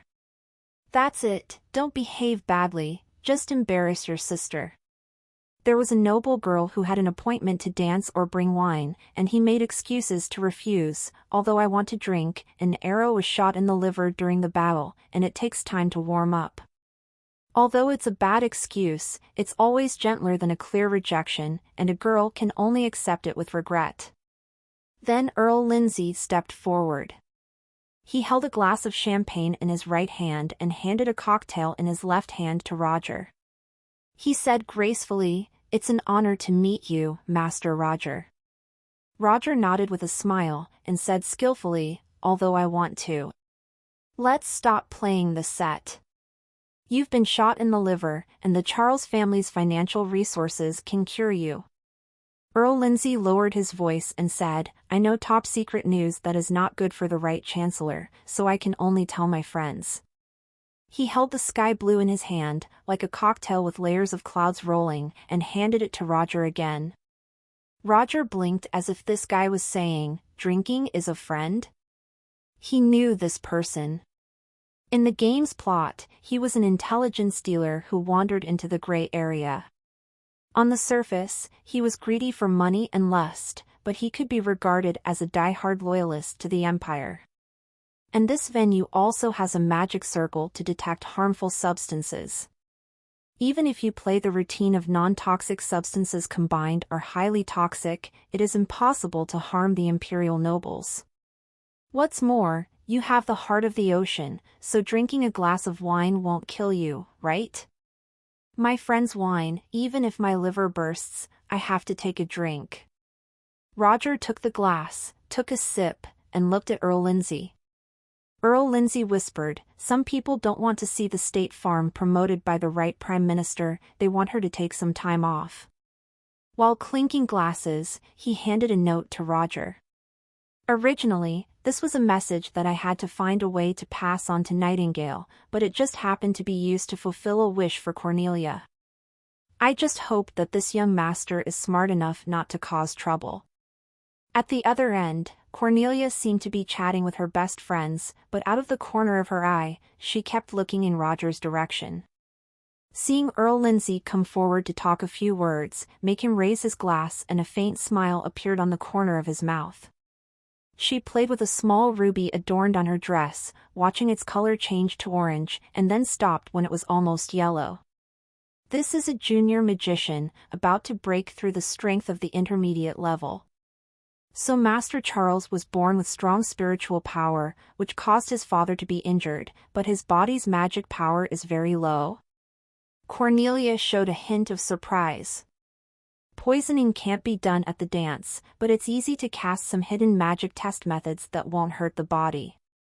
For example, the magic phenol pulp mixture she chose this time is a colorless and odorless potion that can display the target magic power level after taking it. This is not a combat method, but a method to confirm the apprentice's strength. It is slow to take effect, troublesome to take, and expensive. The advantage is that it is accurate enough. She wrote down the message and recalled the long, tedious task list she got. After this step, there are several alternative branches. If the target's strength is below the legendary level, the news will be made public, and the authenticity will be confirmed through the reaction of the nobles. This is too cautious, isn't it? That's the highest precision magic phenol pulp of 500 gold coins. Do you need a second confirmation? Cornelia frowned, thinking that the person who wrote this task might be seriously ill. But there was no way. Last night, she was in a hurry to get a personally customized magic makeup set, and without reading the agreement, she accidentally signed a very dangerous soul contract. If you don't meet the requirements of the other party, your soul will be taken away and burned in the flames for 1,000 years. This is too terrifying. The task is not difficult, and it seems that it will not directly hurt anyone, so she is ready to try to complete it first. It took a lot of thought to let Roger drink, but then to spread the news, you just need to pretend to leak it accidentally. And, don't let people doubt themselves. In the bathroom, a young man with blonde hair rushed into the compartment, but he didn't finish the task of emptying his intestines for a long time. His face was flushed and he was very bored. Suddenly he saw some fragments in the trash, which didn't look like toilet paper. Subconsciously, he used a trick reduction technique. Magic test. The tester, Roger Charles, the result is a junior magician. The time is, today? There is no testing agency? The blonde-haired youth frowned. Isn't this guy a super strong person who suppressed the Orc Coalition alone? Why did this test show that he was a junior magician, and then he was destroyed? Did someone play a prank? Or the information to be concealed? Not long after, the blonde youth returned to the venue refreshed. When he saw his sister, he winked and said, "Penny, I just heard something, don't tell anyone." 10 minutes later, there were at least more than 50 nobles that knew Roger Charles was only a junior magician. Although there was no evidence, quite a few people were willing to believe this. This is in line with the image of my trashy brother. So, he lied about his strength and committed the crime of deceiving the king, and His Majesty has to punish him. A group of nobles decided to ask His Majesty for their orders. They will ask for orders when His Majesty arrives. The liar must pay the price. Some people think that Roger is too handsome today, some people think that the Charles family is favored, some people are affected by the changes in the empire, some people think that Roger has tarnished the purity of the military, and some people simply don't like lies. Of course, some wise think that the Queen of Eternal Night is not ignorant of Roger's true strength. But they still secretly pushed all of the emotions of the begging faction. Because the nobles are estranged from the Eternal Night Queen, and Roger is a close minister of the Eternal Night Empress, some people are going to kill the chickens to warn the monkeys and let the Eternal Night Empress not go too far, and I am afraid that the scene will be ugly. Finally, the bell rang at 8:00 p.m., and the royal orchestra began to play. Fireworks rose into the sky and lighted up, forming a complex and beautiful pattern. The Eternal Night Queen in a black and gold cheongsam teleported to the center of the venue, but she was more dazzling than the fireworks and more intoxicating than the deep night sky. Octavia Shelley floats in midair with grace and charm, and the world becomes dark in an instant, only she attracts the light of the world. There was a huge bright blood diamond hanging from the necklace on her chest, which only made the snow skin soft and smooth, and her mind was domineering, but it was surprisingly gathered at the waist. The graceful ups and downs of the curve seem to contain endless mysteries, which make people want to explore them for a lifetime. The slender and beautiful legs are constructed of absolute territory from knee socks and cheongsam slits, but they are hidden by the hanging veil. As she approached the ground from the air step by step, her swaying figure became a dazzling demeanor that countless people could not forget after many years. The queen is already bright and unparalleled, but tonight she is more pretentious and selfish. Most people saw her for the first time who understood the way of the ultimate self and then put on gorgeous clothes, makeup, and hair that transcended the times that should only exist in fantasy, and can only be achieved with the help of magic. At the meeting place, at the foot are the nobles holding their breaths and making no sound. When the pair of mighty phoenix eyes swept over, everyone understood what was overwhelming the audience and the world, and what was the power of one person to suppress the great empire of Nua and the legends of the surrounding alien races. "See your majesty." All the male nobles knelt on one knee, and the female nobles bowed and saluted so that the Queen of Eternal Night would come to the venue. "It's over, there is a cheongsam." In the future, my mother will ask me why I'm kneeling and looking at the queen. Hearing this familiar rant, the Queen of Eternal Night couldn't help showing a proud smile on her face. Ever since that kid practiced visualization of the thorns of the mind, he can hear the voice of his heart in high definition and lossless after crossing the sea of people. And this voice, admiration, and shock fly together, admiration and yearning. It seems that my charm has directly amazed someone to the point of kneeling, right? She felt that he had mastered the correct attack direction. Anyway, there are still a lot of clothes that I copied before, so I slowly changed to see how long this guy can endure. Every love, please get up. Tonight is a night of indulgence and enjoyment. There are not too many rules. Most up-to-date novels are published on n0velgen.co/m. The Queen of Eternal Night raised her hand gently, and at the same time, a glass of champagne appeared in her hand and raised it with a smile. The music of the royal orchestra became more and more exciting, and the nobles picked up the wine glasses at hand and clinked glasses with the Queen of Eternal Night from afar. The fireworks in the sky cleared, and the magical projection of the Queen of Eternal Night appeared, overlooking the entire mysterious city, synchronizing her voice in the venue. I drink with you and others, and I wish the Empire to live forever. The Queen of Eternal Night drank the champagne. In the arena, all the nobles drank together and said in unison, I wish Qingting will live forever. Outside the venue, countless excited citizens drank together and said sincerely, I wish Qingting will live forever. A lot of people from the bottom, who received subsidies from the empire, only drank alcohol for the first time and ate meat for the first time tonight. Their main food on weekdays is black bread, which is hard enough to be used as a weapon. Therefore, compared to the retelling of the aristocratic situation, the blessings of these ordinary people are much more sincere. Although the projection of the Queen of Eternal Night only lasted for this short sentence this time, the grand fireworks display continued, but the citizens were happy enough. They gathered together in 3 or 5 families or came to a special venue, and they were also celebrating this triumph and the prosperity of the empire in their way and at their dance party. Through the magic circle arranged in the whole city, the Queen of Evernight could vaguely sense the happiness that permeated the whole city, and she couldn't help but feel more excited. After all, she loves this land deeply. It's too easy to make the nobles rich, but to let ordinary people share the benefits of the rise of the empire is a career that she has put in countless efforts to see hope. She put down the wine glass and laughed arrogantly, Tonight, I will dance with you and others. In a word, the nobles in the audience were excited. Margaret screamed out and didn't care about the Prime Minister's demeanor. After the Queen of Evernight was enthroned, no parents could control her, so she never attended any balls. The beautiful dancing pose of the little Princess Octavia also became an absolute sound. This time, when she attended the dance, the opening dance was supposed to be the Queen. But the Queen, self-will is synonymous with her. If she doesn't dance, no one can press her head to force it, right? So everyone is very happy that she can come, and she has to go back to Aedu to participate in the event.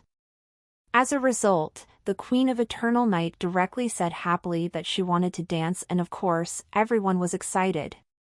Even if the dance is not good-looking, His Majesty is also an affirmation of everyone's hard work for the joy of triumph. In the hearts of most imperial people, His Majesty's prestige and popularity are always different. Her words and deeds, and a little bit of recognition can make many people sleepless at night with joy. The Queen of Eternal Night swept across the audience again, and the young male nobles who were present suddenly flushed and subconsciously took half a step forward. If Your Majesty wants to dance, you must have a dance partner. Although it can't be me, what if? The Queen of Eternal Night's gaze skipped over the eager male animals and looked at someone who was stealing cheese rolls. Roger is not interested in dancing, nor is he interested in dancing with the Queen. He just wanted to get over the curse and go back to sleep. So after toasting, I started stealing food, but suddenly I felt the temperature around me plummet. No, what do you all see me doing? Your Majesty, what are you looking at me for? It won't be what I thought it would be. Roger realized that the inexplicable afternoon tea of the Queen of Eternal Night was premeditated. Elena outside the city and Roger Eichen cooperated tacitly, which made me miss it a lot. Can you dance with me again today? The lazy and seductive voice of the Eternal Night Queen sounded, and at the same time a jade hand reached out to Roger. That hand is like a devil holding a feather, and it scratches people's hearts. Even Dao Shanhuai has the urge to agree to it. The nobles present stared at that hand, and many people looked at Roger with murderous intent. The queen took the initiative to invite a dance partner. What kind of honor is this? What kind of grace is this? Even the nobles who were particular about the city couldn't help but start discussing.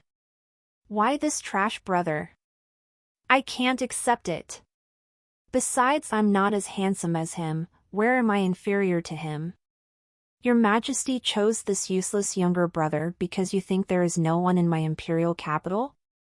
The Charles family is spoiled. Is he just waiting to dance with His Majesty when he rejects me? Roger raised his head and looked at the Queen of Eternal Night, who was dressed up tonight. His eyes moved down to the hand, and he felt the eyes behind him that seemed to pierce his heart, and suddenly a little rebellious thought appeared. You don't want me to dance with their Majesty, nor do I want their Majesty to dance with any of you pigs. Why don't you just dance? In the palace, you still dare to take action against me? This is the honor of this minister. Roger bowed his body and was pulled by the invisible hand to the Queen of Eternal Night. Roger took the initiative to hold the Queen's hand and kiss the back of her hand. The corners of the Queen of Eternal Night's mouth raised more and more, and there was a kind of joy in the old hunter seeing the prey fall into her trap. Humph, can the person I want get away? She believed that under such circumstances, no man would refuse her invitation. To possess is their instinct, and competing with each other is also their impulse. Roger's cautious personality will suppress these thoughts, but that doesn't mean they won't. We are one step closer to being confessed to. Dancing can continue to cultivate our tacit understanding. The Queen of Eternal Night snapped her fingers and ordered the royal orchestra to change the dance music. At the same time, the dance floor was raised at the venue. At this moment, a few nobles suddenly walked out of the crowd and stood in front of the dance floor where the lights were the brightest. One of the marquis said loudly, "Your Majesty, I think that Roger Charles has a despicable character and is not good enough to be the partner of His Majesty's opening dance." A duke next to him also immediately said, "I also think that Roger lied about his strength and is guilty of deceiving the king. Please think twice about it, Your Majesty. If you don't punish such reckless people, I'm afraid it will chill the hearts of the people of the empire." Another person shouted for orders. Someone took the lead, and more nobles who were unhappy with Roger came out to ask for orders. The ministers also think so. There is a big problem with Roger Charles. Please thoroughly investigate the crime of deceiving the queen. Nearly 100 people stood up in an instant, ranging from dukes to viscounts, 1/5 of the imperial aristocracy. The unanimous opinion is that Roger Charles committed the crime of deceiving the king. Please, Your Majesty, investigate thoroughly and punish him, to give everyone an explanation. Cornelia was completely stunned. The development in front of her completely exceeded her expectations. She thought that when the news was announced, someone would challenge Roger in private, or find a way to confirm it, like herself. In the end, who would have thought that Roger would become the queen's dance partner because she hated them so much that these nobles would openly settle this matter at the celebration. In private, Roger was injured, but it was easy to solve. But now, openly questioning the dance partner chosen by the Queen of Eternal Night, this act is a big deal. Uncles, do you want to be on the side of the Qing Emperor, or are you openly rebelling? If it weren't for the fact that her father, Duke of South Carlton, was also in the crowd asking for sanctions on Roger, she would already have slipped away. Fuck. I knew that the tasks involving the soul contract are not so easy to complete, but I will kill my aunt. Cornelia regrets it now, 10,000 regrets. But there is no medicine for regret in this world. She cast that stone in the middle of the lake, and she had to bear the butterfly effect that rippled out from it. The nobles who didn't ask for orders were also not interested in dancing and drinking, so they watched this entertaining scene with anticipation. So many people are targeting a young noble at the same time, even forcing the queen to withdraw her order. Isn't this an unusual scene, unprecedented since the establishment of the empire? How could this Roger Charles make so many nobles, who were usually hostile to each other, join him? Hey, your brother is going to suffer misfortune. Margaret stabbed Angelina with a strange expression. No, I believe your majesty. Angelina had been nervous and worried, but after saying this, she suddenly relaxed. His Majesty had arranged to exaggerate and publicize Roger's strength, and she would never shirk the consequences. Are these noble-sounding words targeting her brother for the sake of the empire? Are you seeking justice for His Majesty? Angelina's eyes swept across the faces of the nobles who asked for orders, and she noted their names in her heart. I feel that the empire is getting bigger, and the purity of this team has a serious problem. Thus, it is time to rectify it. Margaret tilted her head and thought for a while. A fawn at the corner of her mouth flashed a cold light. It seems to be the same, although it is aimed at your brother. These old bastards are trying to save His Majesty's face. Margaret looked at the Queen of Eternal Night, waiting for Her Majesty's order. She immediately summoned the guards and put all these old bastards in jail. The Queen of Eternal Night was still smiling at this moment, but there was no smile in her eyes, and the cold wind of the Antarctic was blowing in her icy blue eyes. Seeing those nobles block the dance floor and beg her for her life, the mysterious smile on her face became more and more present. A beautiful night, a beautiful atmosphere. Why are there things that dirty the eyes? I just wanted to do a simple dance, but people still showed their faces. Do you think I'm still a doll that you guys can just mess around with? Roger felt that the situation at the venue was a little uncertain, and he wanted to go forward to explain the situation outside Serena City to stabilize the noble's emotions. But the Eternal Night Queen held his hand and didn't let him break free. Don't be impatient, my dog is not well raised and jumps out to bite people. I will solve it myself. She explained it to Roger in a normal voice, but the content was such that the expression of the nobleman who came out to ask for his life changed dramatically. The meaning is that he is a human, and we are all dogs, right? The Duke of South Carlton said loudly, Your Majesty, are you being courteous? Do you still need to be polite with animals? What level of membership are you in the Warcraft Protection Association? How much food do you donate to stray cats and dogs every year? The Queen of Eternal Night waved her robe sleeves, her aura arrogant. Since you asked about Roger's crime of bullying the king, then I will be merciful, and tell you that the rumor of his strength was my order. So it is I deceiving him. Now, do you want to punish my sins? The magic power on her body swept across the audience like a huge wave, and everyone felt a sense of oppression, difficult to breathe. The group of nobles bears the brunt of life, although many of them are not bad, and there are many reputed mages, but they are not enough to face the current Queen of Eternal Night. One by one, their headaches peaked, their bodies swayed like candles in the wind, and their faces turned pale instantly. The heart, which was covered by greed, suddenly became clear and bright, thinking of the terrifying strength of the Queen of Eternal Night. She was able to stand at the pinnacle of the human race because of one bloody battle after another. She was not a traditional emperor who played the game of aristocracy and exchanged interests to maintain the situation.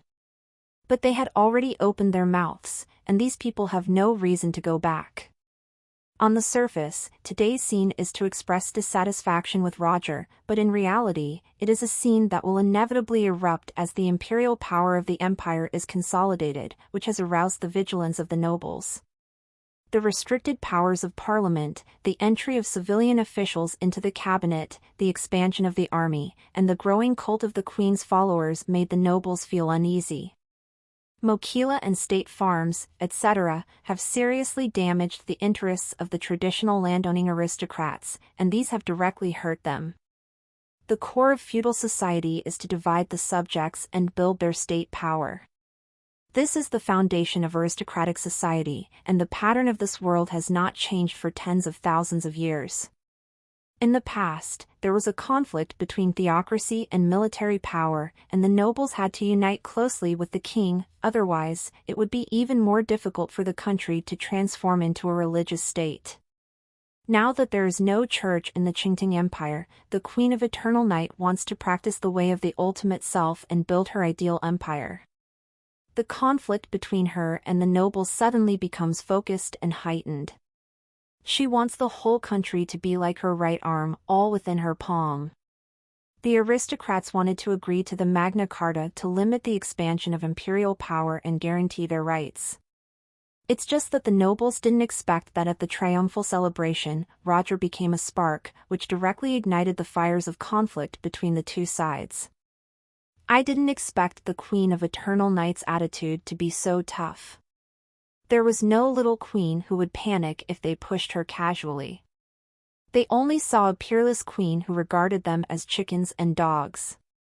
The Duke of South Carleton endured his headache, exchanged glances with several close allies, and spoke as their representative. "I dare not speak of your Majesty's sin, but Roger Charles is indeed unworthy of virtue, pleading with His Majesty, expel him from the secret capital." Does virtue fit in? The Queen of Eternal Night seemed to have heard something very funny. She laughed and nodded lightly at the heads of the nobles who were agreeing with the Duke of South Carleton. "Do you, each one, have virtue?" The Queen of Eternal Nights asked a very sharp question and had a very strong attitude. But there were still more nobles in the crowd who came out and stood behind the Duke of South Carleton to express their support for them. The melon eaters who were watching the excitement have now become stupid. I thought that what I saw was the fall of a new star, but in a blink of an eye, it turned into a confrontation between the Queen of Eternal Night and the nobles.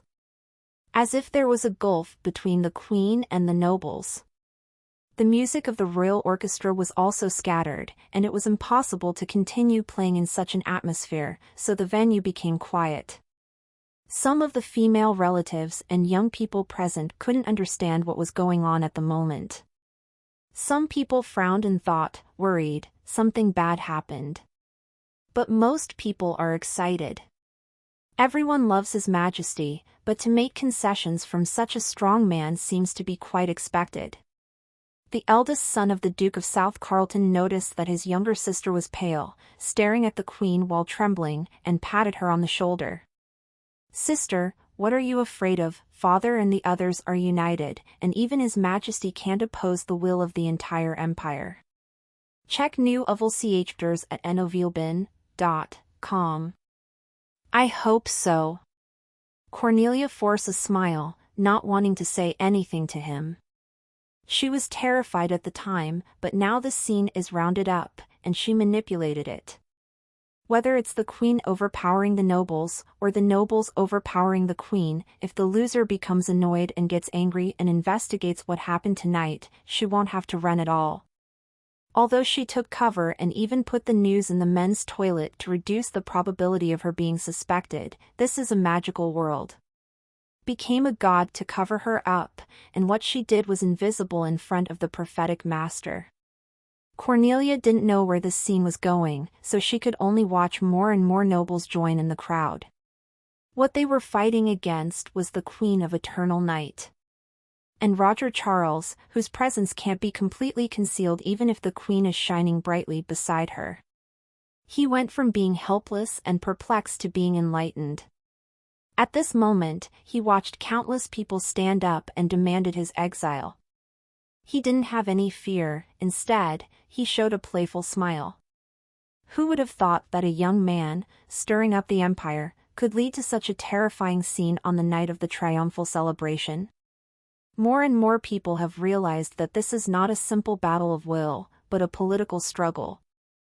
The nobles requested the exile of Roger, but it represents the check and balance of the nobles against the Queen of Eternal Night. They can't tolerate the Eternal Night Queen continuing to act recklessly, weakening the interests and authority of the nobles. Just like Daming's struggle for the country, the emperor's establishment of the crown prince should have been his own family business, but the civil service group tried their best to intervene and fought against each other for decades to suppress the imperial power. At this moment, the nature of the struggle of the nobles of the Qingtang Empire is also similar. It is her right to choose a dance partner for the Queen of Eternal Night, and it is a very small matter. However, Roger was flawed and filled with hatred, causing the aristocrats who had long been descent to smell bloody sharks, and immediately began to attack. After all, it is really difficult to find faults in the Queen of Eternal Night. The policies implemented by this queen are all based on righteousness, and nothing is outstanding in her personal life. She can only use the people around her. Roger was lucky and unlucky and became their target. Turn a blind eye to all the achievements, no matter whether you are the crime of deceiving the king, here we will smash you into the crime of deceiving the king. There are too many such unwarranted accusations in the history of ancient and modern China as well as abroad. Kings are often forced by the situation to push their beloved ministers and concubines to the sacrificial position, or it is simply a passing scene, to reduce the rebound caused by excessive policies. Politics is an art of compromise. Hello, everyone, the common people's 2/8 account, the gentry's repayment in full, and the meat-eaters chatting and laughing to complete the redistribution of benefits. Subconsciously, the nobles of the empire are continuing the set, and they think that the Queen of Eternal Night they are wearing a pair of pants. Before, the queen did some things that crossed the line, and she was temporarily blinded by the traitor. Everyone made a fuss so that the queen saw that her actions had hurt her loyal nobles and realized her mistake. Then the empire returned to the traditional game of hello, me, everyone, and continued to exploit those pariahs. This detour will be passed. The emperor always needs the help of nobles to manage the country. This is a structure that has existed for thousands of years in this world. The nobles of the empire were born in this era, and, naturally, this structure should continue forever. This is the reliance on which they dare to stand up. Of course, the first wave to stand up was not the real power factions and big figures in the aristocracy. The old foxes provoked a group of reckless aristocrats who simply disliked Roger to come forward and try to test the queen's reaction. This trick is very simple. The Queen of Eternal Night is so beautiful tonight. Roger, who has only just entered the noble circle, has overwhelmed the limelight of all men and made everyone very unpopular. Most of the nobles of the empire are used to being arrogant. They are the real privileged class. They can do whatever they want in their territory. They have strong men and private armies, and they control taxes and labor. They don't need to pay for killing people, they just lose money. Their duty was to swear to defend the emperor and carry out the war. The empire was invincible, and they subconsciously took this as their credit, which was quite exaggerated. There are quite a few people who think that if the queen is so arrogant, she will invite the church back and introduce theocratic power to oppose the imperial power. At that time, when they have a dog's brain, the nobles will be able to profit from the fishermen. As long as the interests of the family are guaranteed, how much damage the empire and the commoners suffer is not within the consideration of the nobles. They felt that the Queen of Eternal Night should do the same because she is also the patriarch of the Shelley family. But the Queen of Eternal Night had seen a better road from Roger. The aristocracy has existed for thousands of years. It is not an eternal truth, but the world has been suppressed by the gods and has never progressed. It liberates magic from the military and further develops it. It is widely used in all aspects of social production. It brings agricultural growth, industrial progress, and a super weapon of war. At the same time, it is also the infinite strengthening of the central government's control over the local area, which can achieve more. a high degree of centralization. The Queen of Eternal Night doesn't like to use her brain on weekdays, but her little brain is still very clever. Just seeing a few fragments of the world called Earth from Roger's heart is enough to learn a brand new empire that conforms to her will. This is also an empire completely different from what the nobles imagined. After the empire centralized power, it seems that there is no place for them in the new empire. However, it was rare for the nobles to make a sudden change. The Queen of Eternal Night subconsciously returned to a 10,000 times tougher attitude and wanted to protect Roger. Roger, who can bring better changes to the empire, is more important than the aristocrats who are so rotten that they will only hold it back. Besides, when I dance by myself, those dogs bark, which is bad for the scenery, and causes the loss of face. As more and more nobles came forward to ask for their orders, she realized that these old foxes fired at Roger on the surface, but they were trying to force herself to make concessions. But how could the very mystical emperor change his mind because of some nobles who will be eliminated from the Wheel of Time? Naturally, what these nobles got was the more determined step of the Queen of Eternal Night. As a result, those old foxes who hid behind and provoked this matter were in a difficult situation, so they could only continue to increase their stakes, and also listed themselves against the rising imperial power. And spread the matter as a crisis for the entire noble class, so that more nobles would agree with their position. Maybe their moral level is not good, but the basic business level is still there. Now that we understand the matter, if they give way to them, they will lose completely. After that, they will be gradually eroded by the Queen of Eternal Night and lose everything they have. Now they have only one way to go to the dark, pull more people into the water, hope that His Majesty will not blame the public, and then overwhelm the balance in her heart and return to the right path. While the Queen of Eternal Night was waiting quietly, in the end, 3/4 of the nobles present, with different expressions and even a little confused, stood opposite her. Only the staunch royalists headed by Angelina and Margaret remained. The military aristocrats who rose in the wars over the years were willing to stand behind the Queen of Eternal Night and support the confrontation between the Queen of Eternal Night and the nobles. The atmosphere of the celebration is no longer there, and everyone has forgotten that the main theme of tonight should be dancing and romantic encounters. Several old foxes made a few gestures, hula-la, and asked all the nobles to kneel on one knee, and said in unison, "Please exile Roger Charles." In the eyes of the nobles, this request has already gone backward, and they only drive Roger away. The subtext is that we also know that Your Majesty, you are very strong now, and we respect your strength and contribution. So we give you face and allow you to maintain the policies that have been enacted. But you also have to give the face of the noble and make some concessions, such as letting Roger leave the mysterious capital, otherwise, the noble's authority will be lost. The actual loss to the Queen of Eternal Night is very small. Even if she is exiled, as long as the Queen has the heart, she will be recalled after the incident subsides. Roger himself is ready to continue hosting New Arcane as Dio. However, although the Evernight Queen heard his thoughts, she completely ignored them. Those eyes as deep as the sea greeted every righteous face in front of him and raised a contemptuous smile. It's really interesting, looking at your expressions and listening to your words. I thought that my Roger was so wicked that one day he would bring down this empire to its demise, and you are the loyal ministers who risked their lives to help the empire. She paused for a moment, her eyes flashed with icy murderous intent, and her smile became more and more arrogant. It's just that I'm not confused yet, I can still see who is the hero and who is the pest. Please exile Roger Charles. A group of nobles bowed their heads and firmly repeated their demands. They also tore their faces and stopped pretending. At this moment, there is no right or wrong between loyal and traitor, only the camp and position, pretending not to understand the ridicule of the Queen of Eternal Night.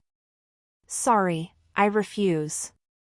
I will never let the meritorious minister suffer any grievance.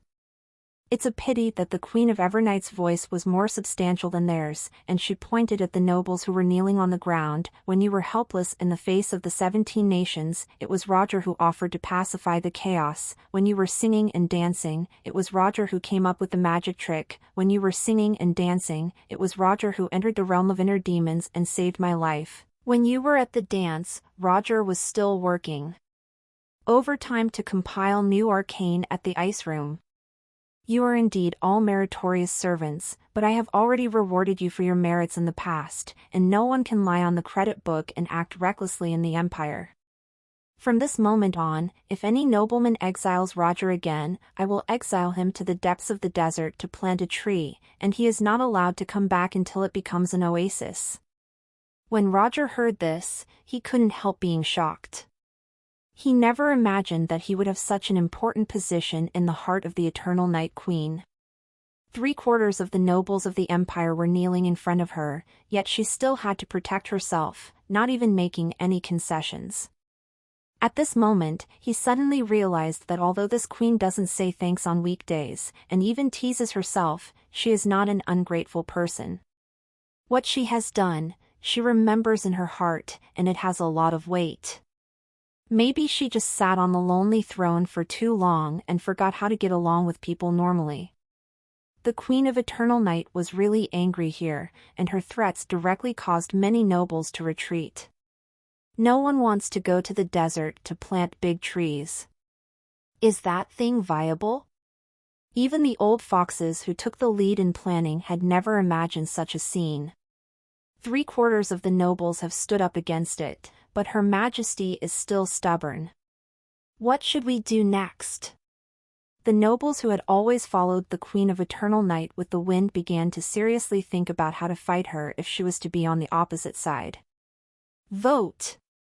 So tonight, whether she is so strong or so confident, or whether Roger has an unexpected position in the heart of the Queen of Eternal Night, these nobles suddenly don't want to continue exploring at all.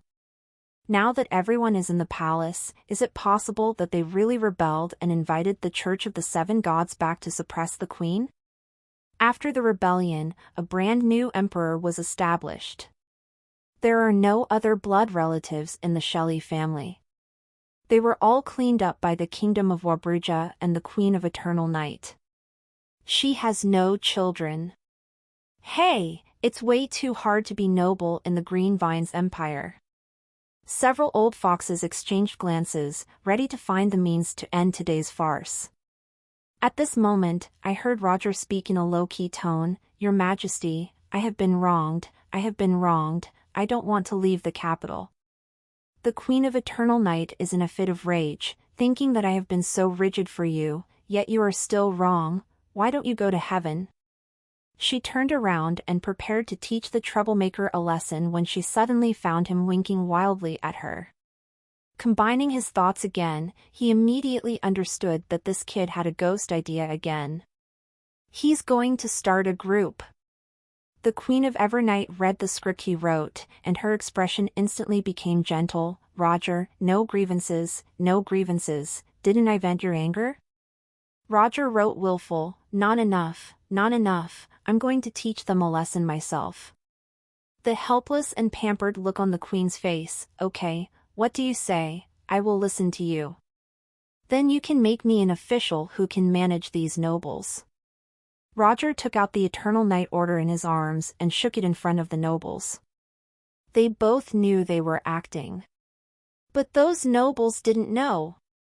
After the Queen of Evernight turned her head to look at Roger, her expression, tone, and words made those kneeling nobles crooked with anger. There is no harm without consequence. Killing us like the autumn wind, and warm like spring to Roger, right? Many young nobles didn't want to get the Queen's favor, nor did they want to see others get it. That's why they jumped out to accuse Roger tonight. As a result, the two monarchs and ministers acted as dogs and men and women in front of them and madly output to them, so that the rationality of these people who had just emerged was directly overwhelmed. Don't post, this dog food can't be finished. Some older, more experienced nobles noticed that the Queen of Eternal Night's conversation with Roger was stilted, and suspected that this sudden show of affection may be a deception. But the mob, who dared to openly and bluntly contradict the Queen, absolutely despised the sight of Roger's face. Upon seeing it, they couldn't hold back their rage anymore, and the flames in their hearts rushed upward. How could an old man with diabetes eat these? He got up, pointed at Roger's nose, and said, "You little bastard, you also take care of Lao Tzu?" With him at the head, a large number of violent nobles immediately began viciously berating Roger instead of greeting him. The eyes of the Queen of Eternal Night grew brighter and brighter. Very good, this group has started. I can continue to enter and output, and collect street lamp pendants. What happened in Xinghan Palace is too far away from the life of ordinary people in the mysterious city. Even if there is, let the influence fly for a while. For the citizens of the capital, this night is a rare rest and indulgence, a moment of pride for the Empire and the Queen. The Queen of Eternal Night and Roger made a disguise, put on the clothes of ordinary wealthy people, and walked side by side in the night market. Seeing that the Queen's tense expression showed signs of melting, Roger couldn't help but ask with a smile, "Seeing the empire you built with your own eyes is always different, right?" "There's nothing particularly different." Empress Eternal Night snorted and turned her face away, not wanting him to notice the corners of her mouth raised.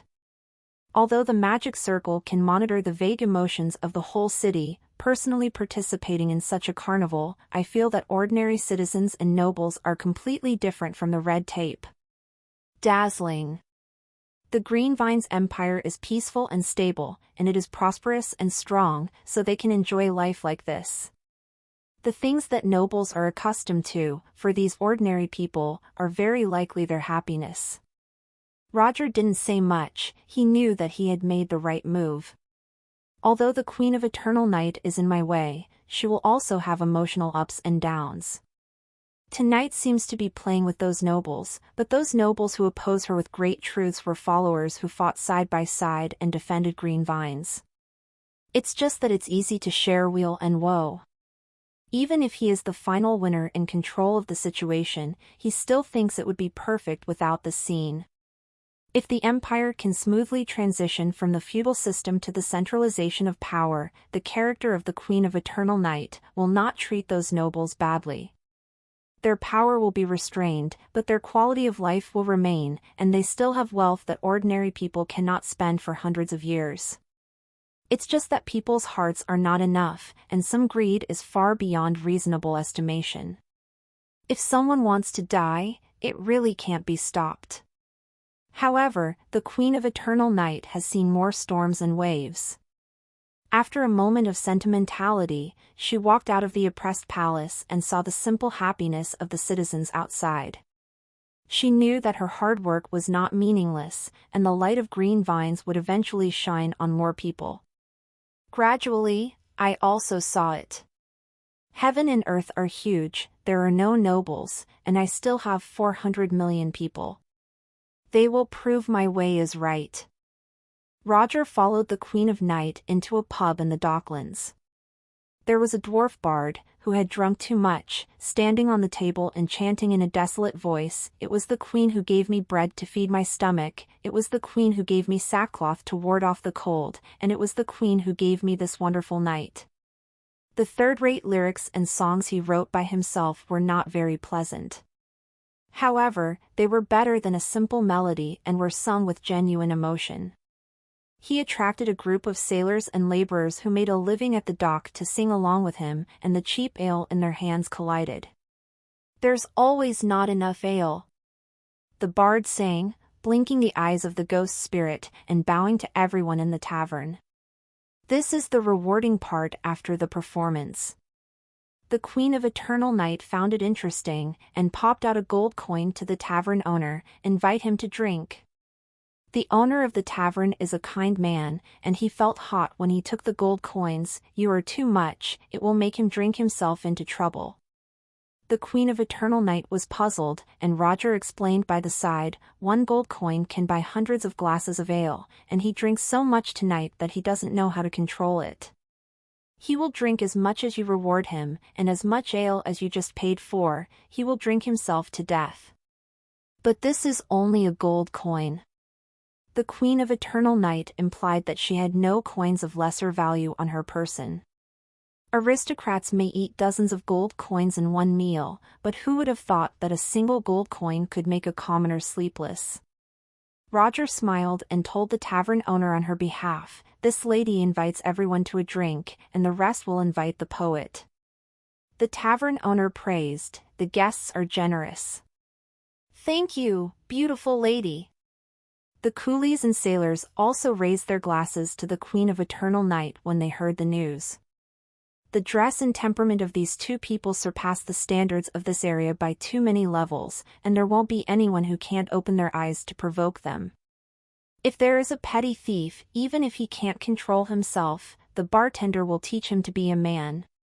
The boss ordered the beautiful maid to set up a table in the secluded place on the second floor and serve 2 glasses of ale and a few plates of side dishes, all for the gold coin. The more ancient and backward the era, the greater the gap between the rich and the poor. The Queen of Eternal Night didn't know what was going on in their little heads. Some of them raised their wine glasses and took a sip. Immediately, he couldn't help frowning, and almost spit it out. Seeing the men below drinking so lively and enjoying themselves, she thought it was a good wine. When I put it in my mouth, I noticed that it was bitter and muddy. I don't know which step the impurities came from floating in it, and the storage process was not distracting. The miscellaneous taste almost covered the wine taste. Roger was not surprised by the performance of the Queen of Eternal Night. She didn't get to the point where she didn't eat minced meat, but she was also a little princess in brocade clothes and jade food. How could she experience this kind of pleasure and pain? He raised his glass of ale with a sense of superiority. After hard work, alcohol brings a little numbness. Roger raised the ale in front of him, wanting to give His Majesty a sigh. But when he raised the cup, his face froze as soon as he entered, and the hand could no longer be extended. How can this wine be so difficult to drink? Although he is not a little princess, modern diet technology is constantly improving and iterating. Even the blending of industrial alcohol is much better than this. The people of green vines are too bitter. The industrialization of magic is imminent. As the Queen of Eternal Night watched him fail in pretending to force, the corners of her mouth slowly waved into a smile. She pretended to be considerate and took the wine glass for him, wiping the corners of his mouth for him with her sleeve. "I have been professionally trained, so I don't laugh easily."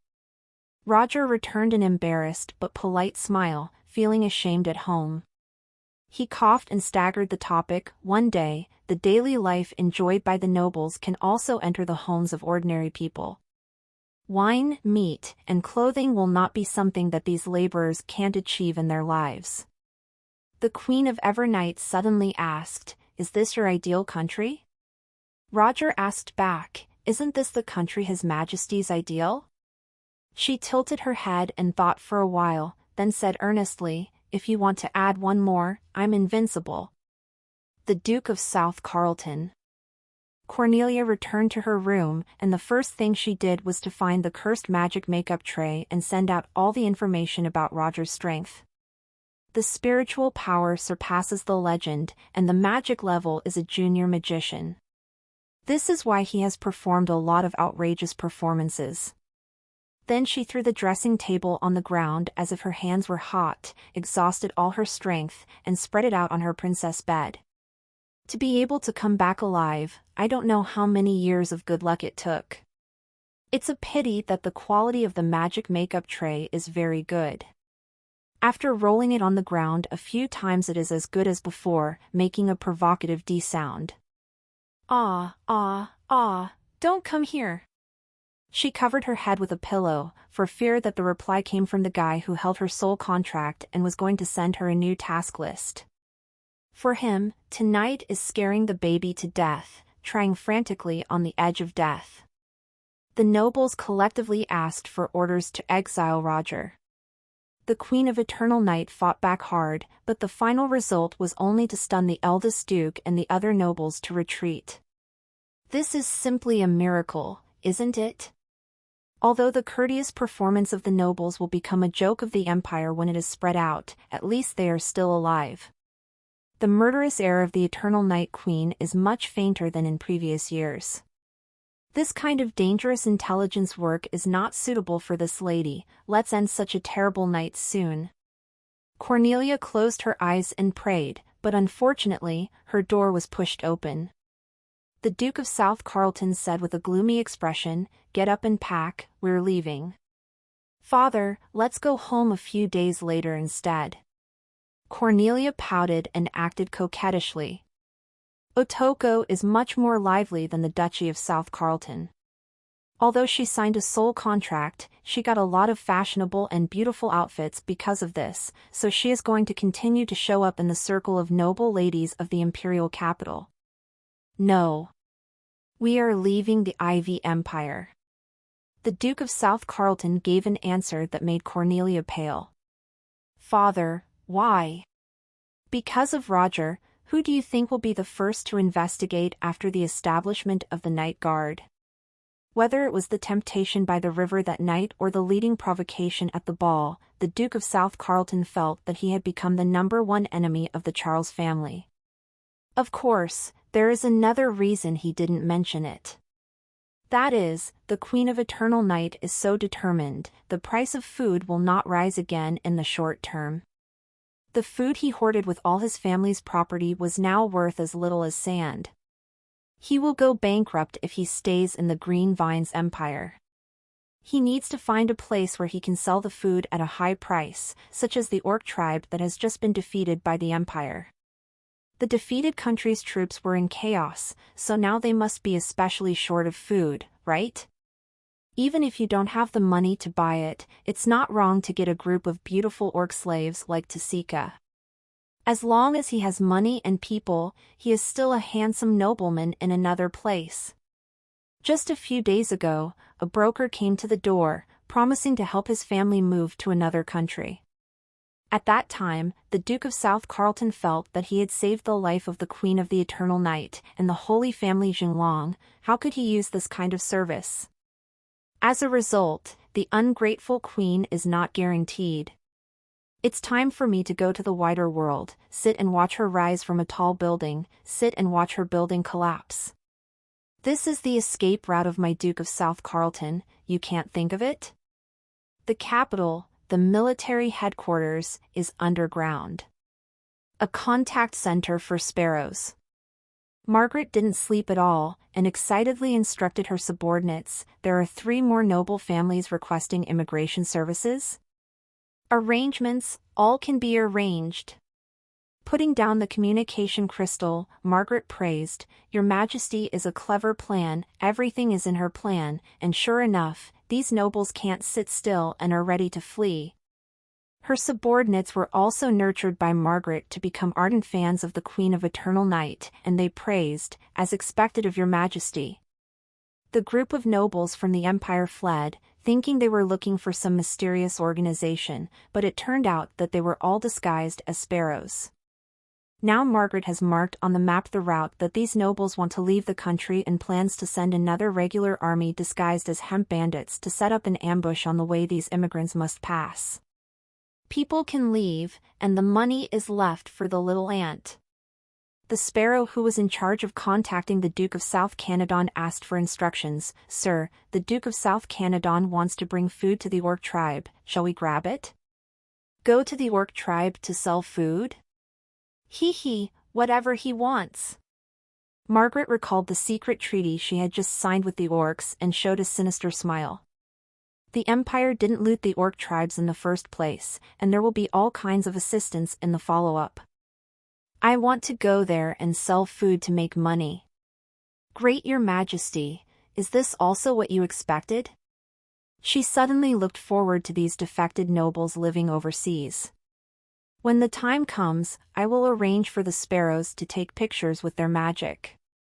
Your Majesty will like to see them. I am His Majesty's most useful baby. The Rose River. After coming out of that tavern, the Eternal Night Queen silently observed the capital. Roger stayed by the side and walked here again without knowing it. It felt a little fun. Do these queens and princesses like the riverside? The celebration didn't affect the loading and unloading of goods at the port.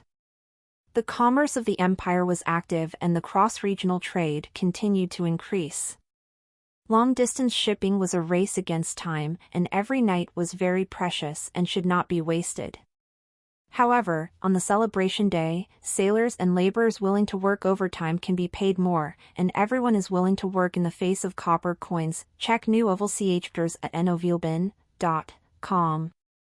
Looking at the brightly lit, crowded but well-ordered river surface, the Queen of Eternal Night suddenly showed a smile. This is the unprecedented prosperity of green vines. The ships in the future will be 10 times, 100 times bigger than this moment, and the Rose River must also be widened, Roger replied confidently. Do you think the power of magic will also affect the port? Asked the Queen of Eternal Night.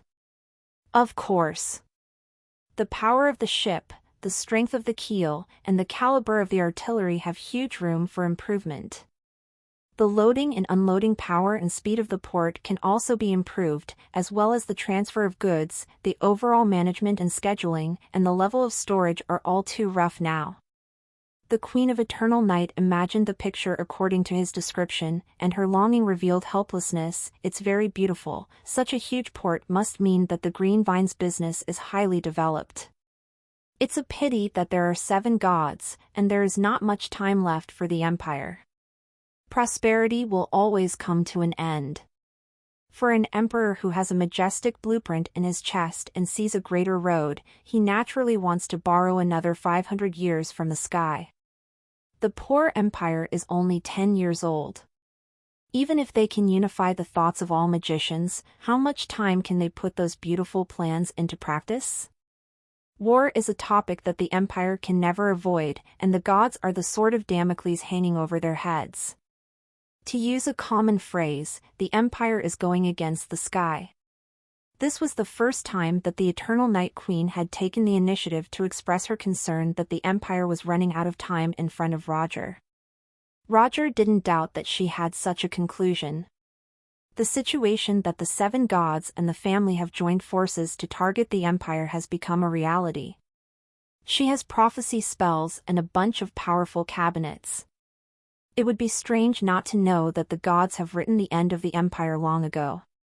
Even though the current empire is different from the original destiny, it is only a small ripple in the multi-dimensional plane, and it will not affect the overall situation of the 7 gods at all. The 7 gods are waiting for the end of the ongoing war to pull out their strength to clean up the Eternal Night Queen. What is the empire waiting for? Please, Your Majesty, believe in the power of industrialization. Time is indeed short, but the changes it brings are also 100 times, 1,000 times greater than in the past. We have a high possibility of creating miracles that belong to mortals. Roger affirmed. The Queen of Eternal Night turned around and looked at Roger with a big smile. Don't worry, I haven't wavered in the way I want to go. It's just a pity occasionally. Some encounters are eventually too late. Her eyes are too bright and too aggressive, and it's not hard to guess who the subtext is referring to. Roger's heartbeat accelerated inexplicably. In front of the Xinghan Palace, she was still in front of the scene of her begging for her one-faced nobleman's life. Suddenly looking at him so frankly, he couldn't help but have too many reveries. Do a girl's words imply that she cherishes time and wants to hurry up to the next step? He couldn't believe his guess. After all, His Majesty is not an ordinary girl. Her thoughts are getting deeper and deeper and more unpredictable. Even if she deliberately hints and then sees her jokes, it is possible. In the end, Roger didn't dare to respond directly, but half-jokingly said, "There is a saying that it is better to come early than to come by chance, and it is better to be late. As long as we work hard, let this road continue to extend.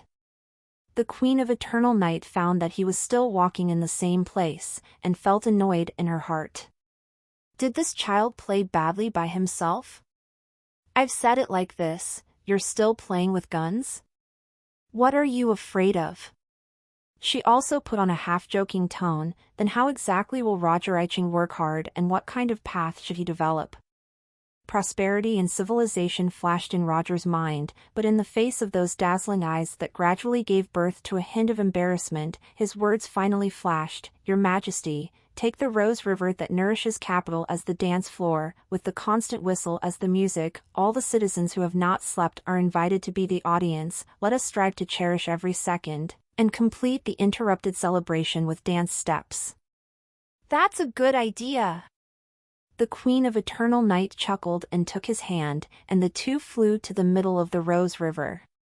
At the foot are the busy freighters, the whistles sounding one after another like a magnificent symphony.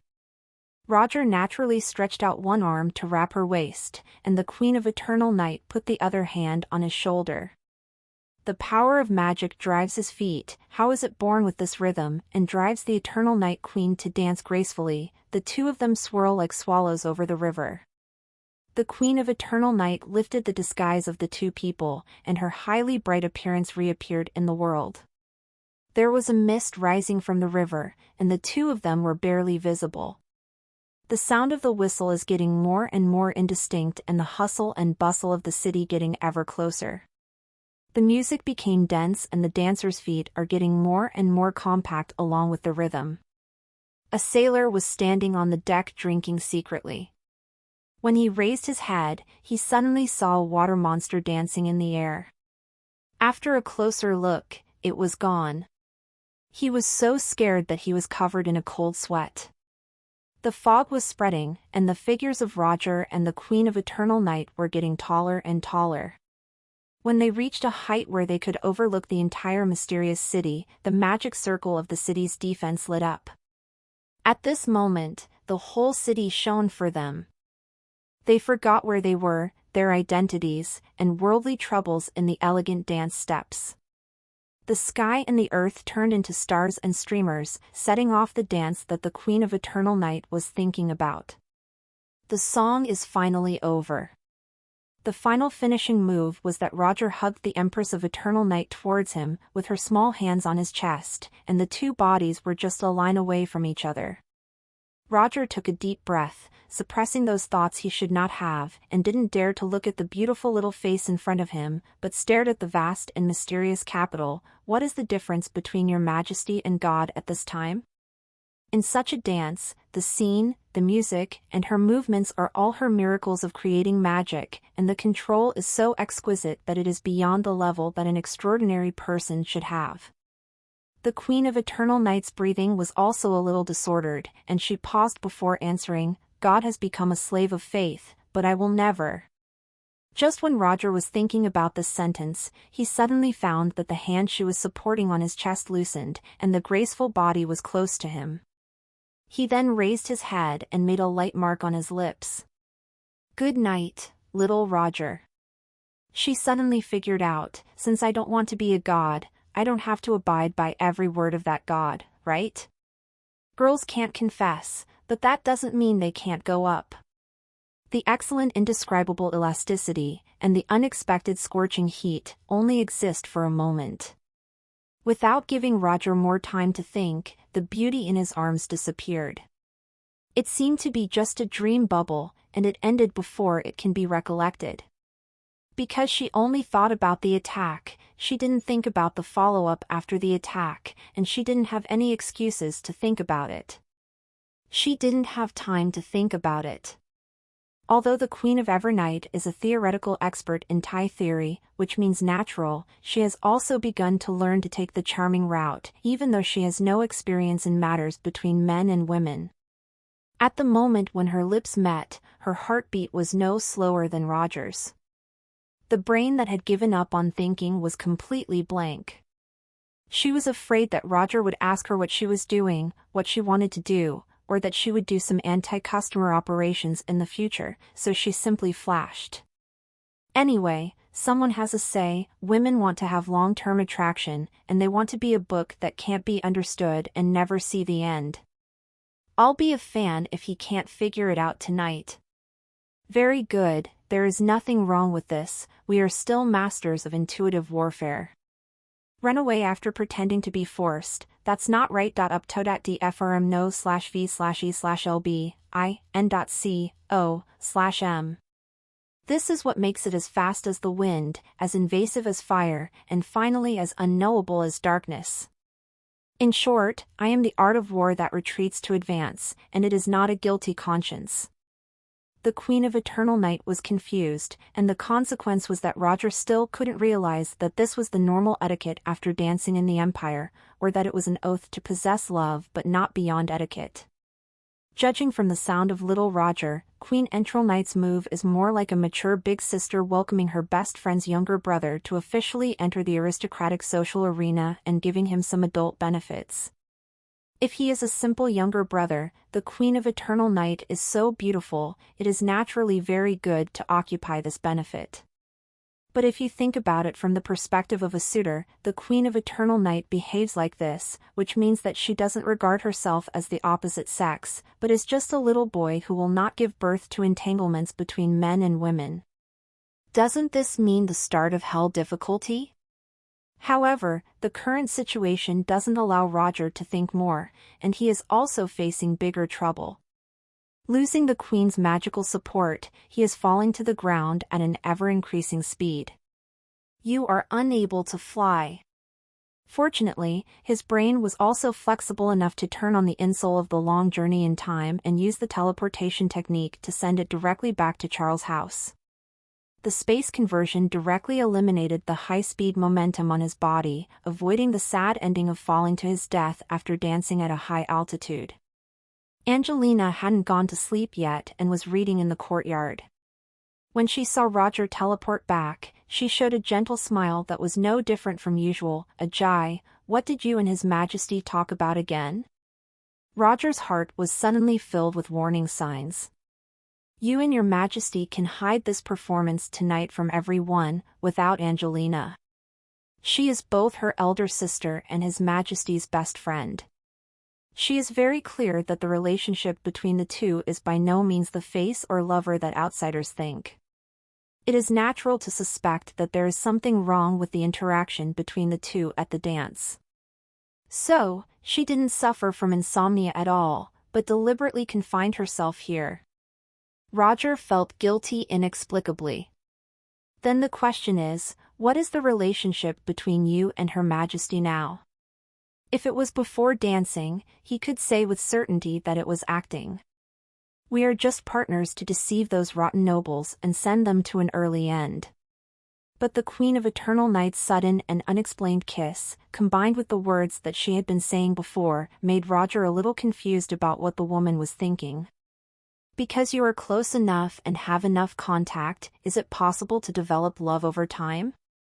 Or was she joking with adults, and she was just thinking foolishly? He was very afraid of the three major delusions in life: the vibrating mobile phone, the ability to fight back, and she likes me. In the end, it was all self-deception. But the problem is that no matter how many little question marks there are in Roger's heart, he doesn't dare to go to Fanglingyu's Shadow Palace to ask the truth. Angelina closed the book and put it on her knees, feeling that her brother had been silent for a while this time. A suspicious look appeared in her eyes.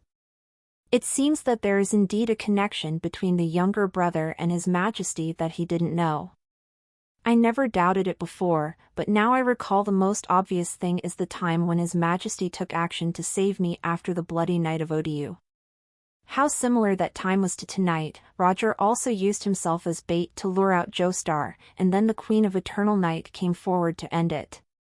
Tonight, I used the same routine to catch the nobles who were disloyal to the Empire, and then pulled the list and slowly cleaned up. They cooperated well. I feel sorry for myself, who thinks that they are their close person, but I only know all this after realizing it. No, how did she know everything? She knew the same as those nobles, and she didn't have the slightest warning in advance. Angelina felt uncomfortable. I am an outsider? She doesn't know what her brother is doing every day now, nor what is going on in her best friend's mind. Anyway, it's enough for the two of them to sing double reeds. I'm just a logistics person, and I don't need to know anything. Angelina laughed at herself, suddenly realizing how cold it was this night. Seeing Roger's hesitation and confusion, she said softly, "It doesn't matter, Ajay, if you can't say it, you don't need to say it. I wish you and your majesty all the best." I'm sorry, sister, I lost my mind. At this time, Roger realized that he had been thinking for too long and felt a little embarrassed. It's not that I can't tell, it's that I'm not completely sure yet, and I haven't thought about how to tell you. Don't worry, think about it slowly tomorrow. Too many things happened tonight, you should rest early. Angelina touched his head. Well, it's a lot of things. It looks like it's been a night, but it seems like several days. Roger sighed, "Sister, you've worked hard to prepare for the celebration. Go to bed earlier." Angelina's eyes flashed, and she thought to herself, the stinky brother's wings are hard. If you don't want to talk, she just slammed the elder sister to leave. It's worth raising you so big, and dressing you up so beautifully. She was also a little pissed off and said directly, "Well, I'm going to take a bath. Good night, and good dreams." Her gentle voice didn't appear to have any abnormality, and so she walked to her room. It's just that the bottom of my heart seems to be missing two pieces. Intimate people will also change over time, becoming more distant, and no longer talking about everything. Angelina is not jealous, she just wants to be needed. When she finds out that the person she cares about the most can handle everything by herself, she wouldn't be able to find the meaning of her existence and start to doubt herself. My brother is like this, your majesty is like this, is this the same for the whole empire? Roger was so good that she couldn't see through it at all, and she was no longer involved in the important decisions that determined the direction of the empire. The empire's right is so desolate in a field that has no sense of existence, isn't it? But Angelina's character was so gentle, she didn't want to cause trouble to others. She tried her best to pretend that nothing happened, for fear of adding extra burden to Roger. Roger looked at Angelina's back and scratched his head. "Why does my sister feel weird today? It looks like I'm really tired." In his heart, he was glad that his sister was still good. Although he blocked him for a while, he showed exhaustion. She let him go without asking any more questions and passed the test easily. Because his head was full of messy thoughts, he temporarily ignored the troubles of Saint Anne. Hanging around in the courtyard for a while, bathed in the bright moonlight for a while, Roger also felt sleepy and walked back to his room after listening to the city becoming quiet. Diving into the thin wax cave, the high concentration of fire magic power made his blood feel at peace. A mere woman only affects the speed at which I absorb magic power. If you can't find a needle at the bottom of the sea, then you won't be able to find it. Anyway, if the enemy doesn't move, I won't move. If the queen doesn't mention this, I will pretend that nothing happened. In this way, the embarrassment of thinking too much can be avoided, and the plan will pass. A very ordinary inn in the city of mystery. Shady got the information from Cornelia from Shaq, and then showed a sudden look. It turns out that the super high mental power and the super low magic power can indeed explain his strange performance. But how did he cultivate such a state of extreme disparity? She is a believer in the God of knowledge. She has read countless classics that can only be seen in the interdimensional gap, and Shady still feels that Roger's unbalanced strength development will never come, at least no one before. Generally speaking, the improvement of spiritual power is much more difficult than that of magic power. When ordinary magicians improve their realm, they often encounter spiritual power bottlenecks. It turned out that Roger was good, his spiritual power had already surpassed that of a legendary mage, but his magic power was only at the elementary level. It's like a person with a doctorate who can't even recognize common words. Not outrageous, that's quite outrageous. Shaq looked at Shady in a predicament and reminded them, His Royal Highness, don't think about it, just grab him and slowly torture him and ask where this mental power came from. It's confirmed that he is a weak chicken, so let's make arrangements. He was restricted by the contract. If Shady couldn't catch Roger, she had to help for a day. Naturally, she hoped to get rid of this passive situation as soon as possible. Shady shook her head, it's not right. The relationship between Roger and the Queen of Eternal Night is extraordinary, and there must be unusual protection around us. I'm afraid we only have one chance to make a move. Star usually comes off the court and has to be fully prepared to act. Whatever you want, call me when you need me. Shaq spread his hands resignedly and went to sleep in the next room. He thought he was here to collect the welfare, but he was turned into a bad guy by others, and he would inevitably lose interest. What's even more difficult is that Shady looks like she is going to engage in a protracted war. If there is no result in a short time, he can only wait for the order. Shady knew that Shaq's IQ was limited, so she didn't expect him to help her, and she finally had to think about the follow-up action plan by herself. Through the channels of the Tianming army, some things that happened in the Xinghan Palace today were also passed on to her. There were too many aristocrats present, and there were just way too many people in general. The scene of the confrontation between the Queen of Eternal Night and the aristocratic class could not be concealed from the conscientious people. The Queen of the Eternal Night cares too much about this Roger, and even cooperates with him to allow him to act as a strong man. Could it be a true love relationship? According to my previous analysis of the Queen of the Eternal Night, she would not like this style of a little handsome boy. Could it be that he has even more special contributions?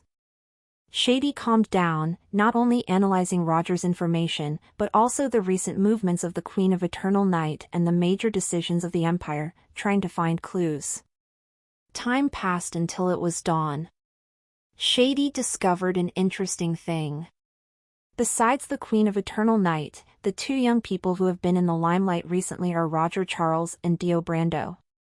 And these two people seem to have never appeared on the same occasion.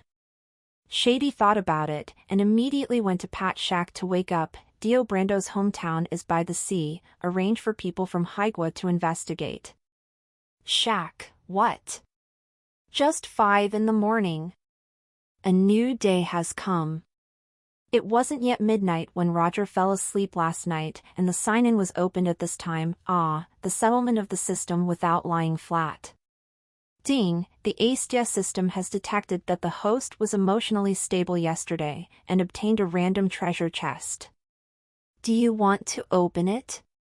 Originally, the small animation was turned on every day, but the guaranteed entry floating above suddenly flashed. The two entries next to it were broken. The two entries of rare and passive selected by him glowed with golden light and were pasted on the treasure chest, and then his random reward today became the guaranteed reward. Roger couldn't help but be surprised. It's only 13%, can I get the guarantee? Africans succeed in smuggling. He hurriedly looked at his reward, a rare passive skill. Shouldn't it be bad?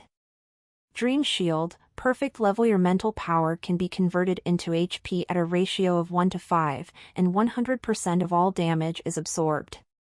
Active effect, you can't move, increase physical and magic resistance by 50%. Gone, isn't this a Dun's core skill? The active effect is to pretend to be a tower shield and stick to the ground to stand for help. Roger thinks that this guaranteed reward is too tasteless, and it's not suitable for a master who takes the full output route. Well, although he hasn't acquired a single output skill yet, it doesn't prevent him from having a heart of blood. As a result, the system rewards a meat shield skill. With his super high mental power, the direct health bar has more than doubled. Moreover, there is also an active effect to increase double resistance. The Shield of Fantasy is fully open.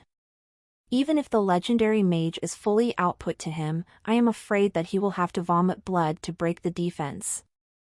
After the defense is broken, there is still the deep sea heart talisman. When Roger thought about it this way, he realized that he was fleshy. Ahem, pretend you don't know about this, go and choose a new round of guarantees, this time try to combine a guarantee for an output direction. Gold legendary reply. Silver dual weapons. Gray dodge and fishing. Immediately, Roger's expression became subtle. Because it had been less than a week since the last guarantee, he didn't even have the means to refresh the entry. He couldn't think of any combination of these 4 entries, let alone fishing for something inexplicable.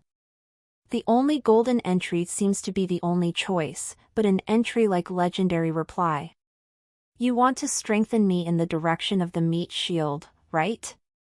I think it's fine for me to live in this world, so I don't need to continue exporting, right?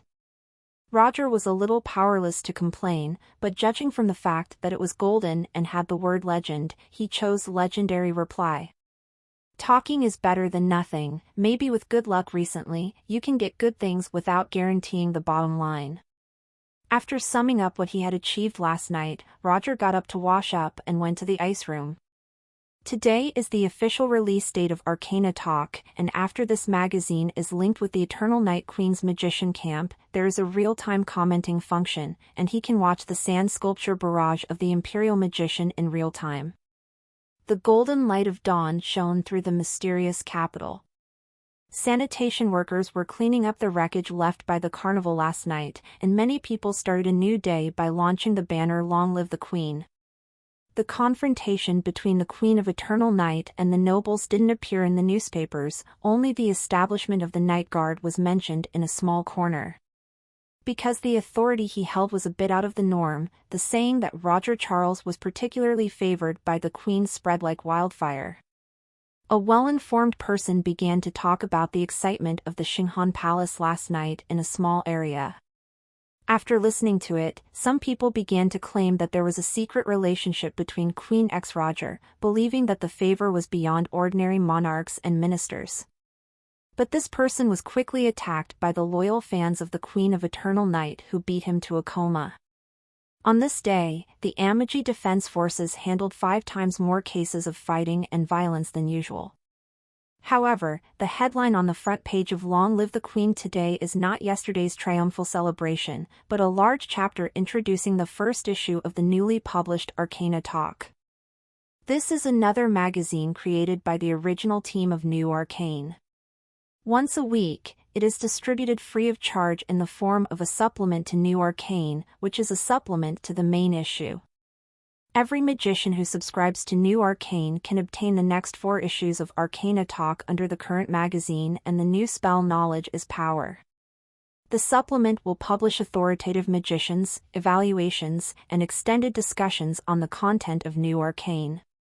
In other words, New Arcane is an academic orientation, and Arcana Talk is about the content of the academic orientation.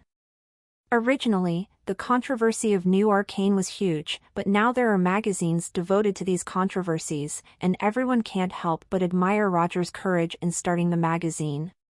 This is a real warrior who dares to face the bleak private letter and the dripping blade. Anyway, the supplement doesn't cost money. After the magician who subscribed to New Arcane saw the news, he immediately recited the new spell Knowledge is Power. I just didn't buy New Arcane, because a series of glittering names were introduced in the newspaper. I was curious about how those bigwigs would comment on those deviant papers, and a small number of magicians bought Arcana Talk to read New Arcane. So this magazine, which transcended the times, returned to its peak because it influenced the war that was temporarily overshadowed, and its sales continued to climb. The reading threshold of Arcana Talk is much lower. Although the evaluation is excellent, everyone is more motivated to read it, so it can be read faster. The discussion starts at breakfast time. Some people think that the bosses are good at spraying, and some people think that these people are also old and behind the times. But the big guy's article is a big guy after all. Even if it is mainly about spraying, it has the effect of supplementary explanation in the process of spraying. Some of the previous papers were too advanced and complicated. With these comments, they can be understood by more low-level magicians. This can be regarded as an unexpected benefit of publishing arcane talk, which makes up for the uneven foundation of the current magicians. After all, in addition to the two major magic academies, magicians from Yi Luzi also accounted for a relatively high proportion. Their combat power is not necessarily low, but the mastery of basic knowledge will deviate from traditional magic education. The road to standardization and unification of imperial magicians is still very long. Everyone thinks that practicing magic is quite a personal thing. However, after all, the talk is just a talk, all the views are based on the previous papers, and there are not many new views. Therefore, discussions between magicians are only based on previous questions. Interestingly, the Ice Room's neutral platform image didn't get a good reputation, but it was not flattering. The Arcanist sect believed that they had published too many articles of the old style, while the old style believed that they were going further and further on the wrong path, and everyone's words were quite fierce. When everyone has a set position, they often fast-forward to forcing the centrists to stand in line.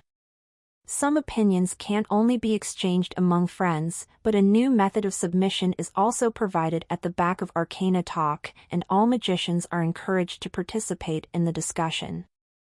The article only needs to have something to say and clear logic. It doesn't need the author's strength or reputation. You can submit research that you think is useful and opinions that are helpful for everyone's discussion to the Ice Room. The world will be reviewed by a professional editorial team, and after approval, it will have the opportunity to be published in the follow-up New Arcane and Arcane Talk. As long as you are a magician in the mysterious capital, the submission is very simple. Just recite knowledge is power in reverse, and then pay the magic power equivalent to a 4th level spell, and you can send the written manuscript directly to the Ice Room. This is also an attempt to develop more functions after the stable delivery of the ODU magic logistics system. The magic power paid by the magicians can well maintain its operation and consumption. It is also through this convenient and magical enough subscription and contribution method that keen magicians foresee the wonderful benefits of magic applied to more aspects of life. In a sense, the existence of New Arcane and Arcana Talk is powerful proof of the theory promoted by the magazine. Magic should not only be used in warfare, it should be a key technology that pushes society forward. There is also an article in Arcane Miscellaneous that has attracted the attention of many magicians. It was the powerful magician who published an article in New Arcane under the pseudonym Kaz, claiming that he had invented a spiritual space called Magician Camp. All magicians are welcome to climb the tower to challenge and defeat the monsters and opponents designed by them. The magician who climbs a specified number of floors will receive excellent rewards. And killing the wild bosses that appear randomly will reward legendary items. In addition, the Magician's Camp has also developed a small function called a message board. Outside the tower, there will be an open space filled with blank boards. Magicians passing by can write what they want to say on the whiteboard, browse the whiteboards left by other magicians, and leave comments on them. A series of keywords such as challenges, rewards, message boards, etc. made everyone very interested in Mr. Kaz's Magician Camp, but they were hesitant. Just looking at this description, you can feel that this is a very powerful magician, who can construct such an exquisite spiritual space, which makes people curious and want to find out. But entering the territory of a powerful magician rashly, safety is also a concern for many people. It looks like a scam of devil fishing. Even with the New Arcane magazine as a guarantee, and behind the magazine is the Queen of Eternal Night, the magician's prudence still allows everyone to make a simple prophecy before entering the magician's camp. If the prophecy shows that there is no danger, everyone will enter. But the feedback most magicians was a question mark. This confuses them. But at least it's not dangerous. Finally, someone couldn't hold back the temptation of curiosity and rewards and entered the magician's camp according to the astral coordinates provided by Kaz. This Kaz is naturally the pseudonym of the Queen of Eternal Night. She didn't use her real name to publish the magician's camp, and she also has a lot to do with Roger. After the initial completion of the magician's camp, the Queen of Eternal Night, like a child with a new toy, proudly invited Roger to visit. For the first time, I saw the spiritual space transformed by the realm of inner demons. After entering it, it seemed like a virtual game space only found in game novels. It was a very novel experience for the owner of a game area. Any AR or VR, they are all rotten fish and rotten shrimp. The magician's camp utilizes the characteristics of the Eris worm and also reflects the magical creativity of the Queen of Eternal Night. It is not something that ordinary magicians can do to make the realm of inner demons, which was born for plotting people, harmless. The structure of the whole world and those magical enemies is also exquisite enough. What's even more amazing is that this spiritual space is based on the astral world, and you only need to master the coordinates, and the magician can use the astral exploration technique, which greatly reduces the difficulty of casting spells by the Queen of Eternal Night, to enter it very easily. That spell is quite simple. Even Roger, a junior magician, only tried a few times and succeeded. When exploring the field of inner demons, it will continue to consume mental power, but it is very slow. And when the magician fails in battle or is ravaged by monsters, it breeds negative emotions, and it can also nourish the Eris worm, making this space with super growth, and it can be expanded indefinitely in the future. The Queen of Eternal Night proudly said to Roger, with an expression on her face that was saying, praise me, I have come up with a great invention that spans the ages. There is indeed considerable potential here." After learning about the magician's camp, Roger was quite disappointed, but he didn't dare to say it directly. This camp already has quite a few features of the internet, but as a result, it has been developed into the simplest tower climbing page tour.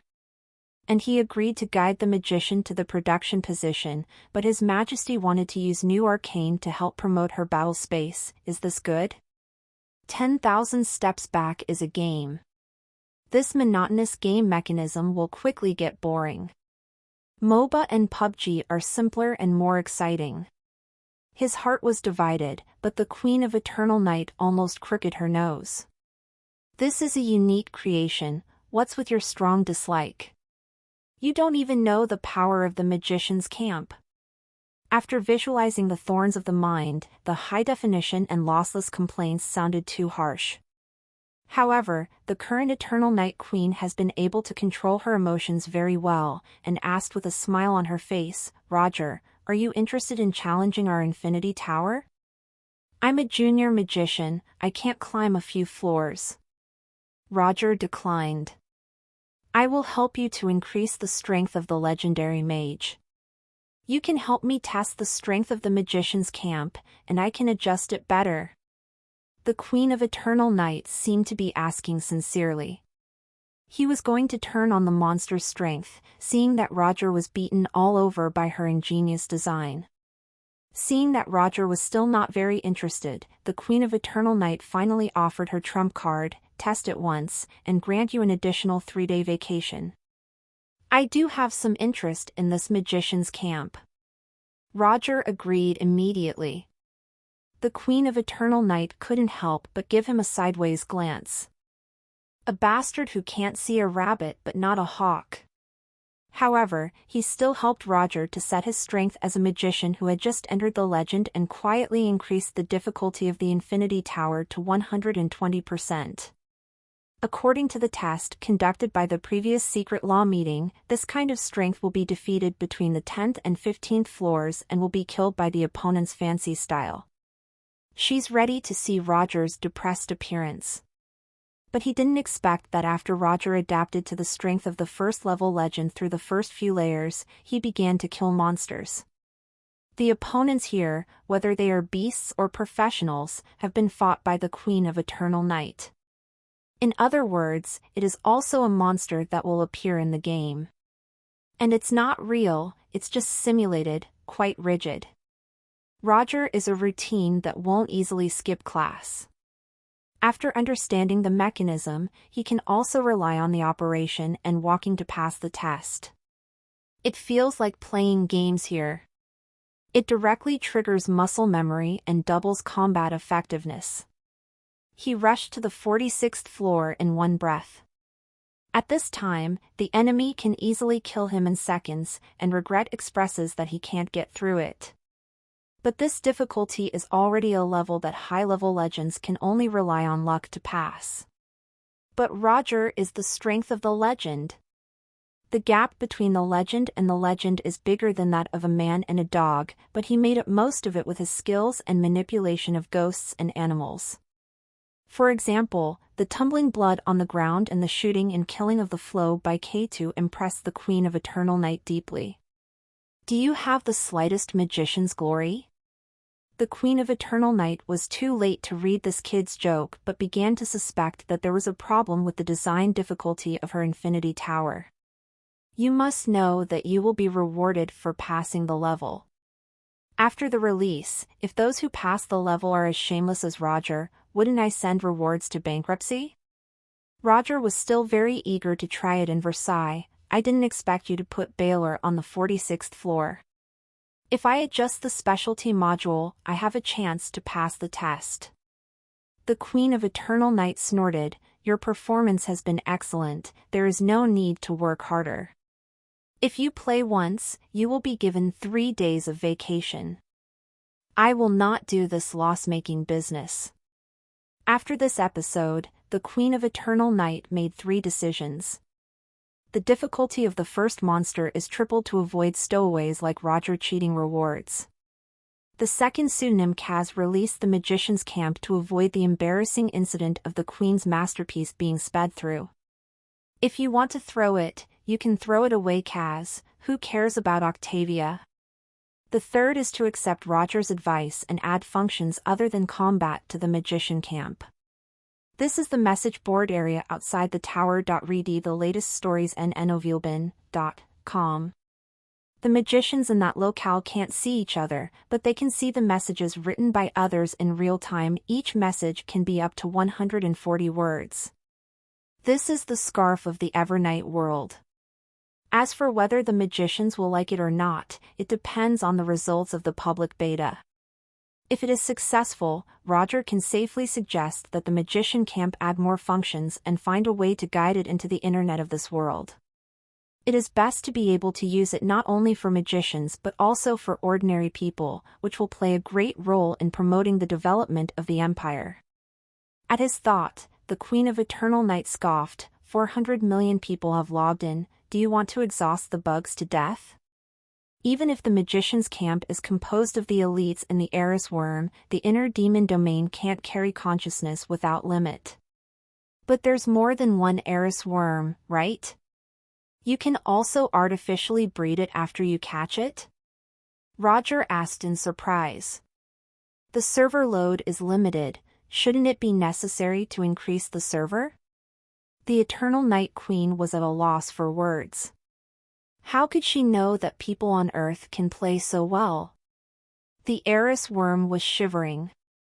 It didn't care if the same kind was caught, but the word population breeding made it feel that something terrible would happen. Isn't this guy a devil in human skin? No matter how high its physique is, it will be exhausted.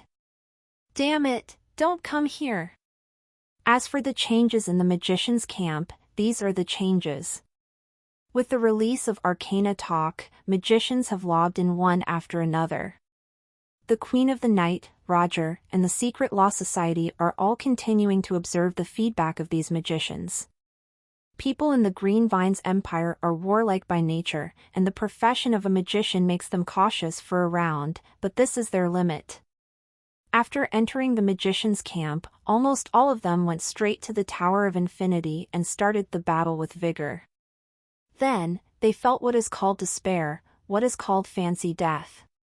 Because Roger's previous demonstration of customs clearance was too neat, the Queen of Eternal Night directly increased the difficulty of the level by 3 times. The first 3 floors were originally designed for junior magicians, but some senior magicians accidentally fell into the sand. The difficulty behind it is even more terrifying. Even a legendary magician with many battles, he also felt bloody when facing an enemy whose strength was tripled. Not preparing some special defense-breaking spells, even the master felt troubled by the enemy's frankness. Originally, everyone was very motivated by the reward, but they died after passing a few levels. After being unconvinced, they tried and repeatedly failed, and many people also became disillusioned and doubted life. At this time, everyone finally noticed the message board and wrote complaints on the template, or the weaknesses and terrain advantages of monsters that they discovered, hoping to be able to give some hints to the people who will come afterward. After the magicians entered the camp, they could not see each other, but these messages were updated in real time, and all templates could be viewed at will. Soon they realized that this was a whole new means of communication. And it's an anonymous communication that doesn't know who the other side is. Upto.dfrm no/v/e/lb I n.co/m. In this message board area, you can fill in your name at will, or even not fill in your name.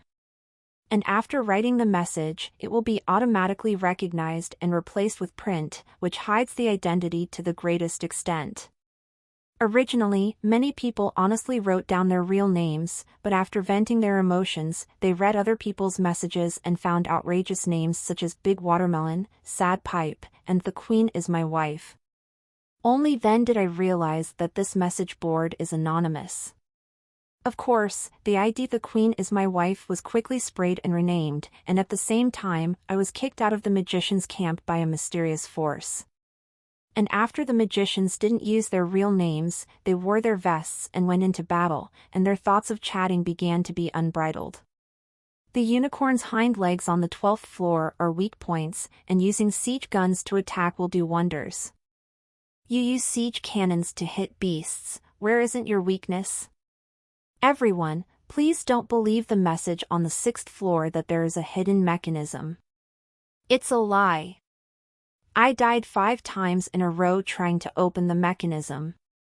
Some people generously and selflessly share their own experiences, and naturally, they also start to have bad experiences to deliberately mislead others. Latecomers want to stand on the shoulders of their predecessors and go further, and inevitably they also need to take risks and distinguish the authenticity by themselves. But the digression is the fundamentals written into human DNA, and even though this is the first time that people in this era have access to anonymous and timely means of communication, the topic has quickly shifted from the Tower of Infinity. Because this terrible game of fighting monsters is too difficult and uninteresting, it explains what it means to kneel in the truth. Everyone discusses it. It seems that apart from the real strength and operation, it is difficult to find any tricks. Even if there is, the designer found a way to block it in advance. This makes people very hopeless. After despair, everyone doesn't want to talk much and hopes to talk about something else. For example, a sentiment that said the current classification of magicians is bad quickly aroused hundreds of comments. After seeing the previous discussion, or liking or refuting or criticizing, more people joined the discussion. This was originally a controversial topic in New Arcane. The Chongu school believes that the classification of magic handed down in ancient times, according to the bottleneck of realm improvement, has been quite perfect. The Arcane school believes that this classification is not delicate enough, and the combat power of each stage is very different. There should be a more detailed method to facilitate everyone to understand their level. Especially above the legendary strength, the leap is even greater. A simple legendary class cannot help the magicians to measure each other's strength. In reality, the Chongu faction must have the upper hand. After all, everyone has to respect their predecessors. But now wearing a vest, no one knows who is who, so everyone's speech is bold, and the comments questioning the current magician's classification are also quite passionate. Some people also played stocks such as the same legend Yu show and the Magister is an eternal sewer, and they had a lot of fun. Soon, more controversial topics brought by new arcane also emerged in this message area to discuss. A magician doesn't have to have only one hand to write.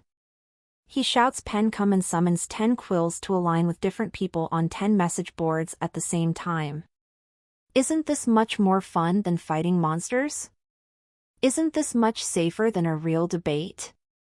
After all, not all magician communication environments are the salons of truth. The Empire's violent output magicians are the mainstream. It is precise because of these controversial topics that the message area is really lively. It has become an original forum to help otaku magicians communicate online for the first time. The collision of wisdom has seen the wider world outside and also found similar views. People with similar views become friends. The message area has a function of sorting those boards according to their popularity. The Eris bug will calculate the heat in real time based on the number of views, comments, and likes. Templates with high popularity will be automatically mentioned in the front position and will be seen by the magicians who come in behind first and then attract their attention. At the beginning of the line was the reminder of the Tower of Endless, and later with the emergence of controversial topics, as more and more magicians were taught to be human beings in super difficult levels and didn't dare to continue to challenge, everyone found that chatting was more fun than fighting monsters. There are signs of failure in game operation, but a large online dating community tends to take shape. The Queen of Eternal Night found that the magician's speech here was quite bold. Speaking dirty words will be blocked and banned from speaking for a short time, but there is no way to directly supervise the yin and yang qi, so everyone can still tauntingly ridicule the difficulty of exporting and show a sense of superiority. What cannot be said in reality is, because there is a layer of protection here, many people who are repressed in reality have become unscrupulous. Here, the junior magician can also mess around and make the magician angry, but it is still logical and self-consistent, which can be said to be quite outrageous.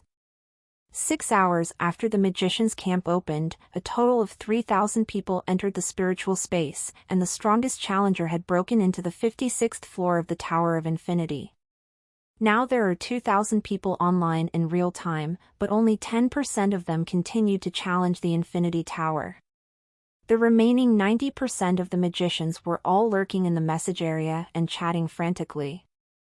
Seeing that someone agrees with one's own opinion, or someone refutes it with obvious mistakes and omissions, and from time to time some views make people angry when they look at it, the urge to key devil can't be stopped. You can't imagine the happiness of being anonymous, and you can't imagine the happiness of a vest. Fight monsters? Who still wants to fight monsters?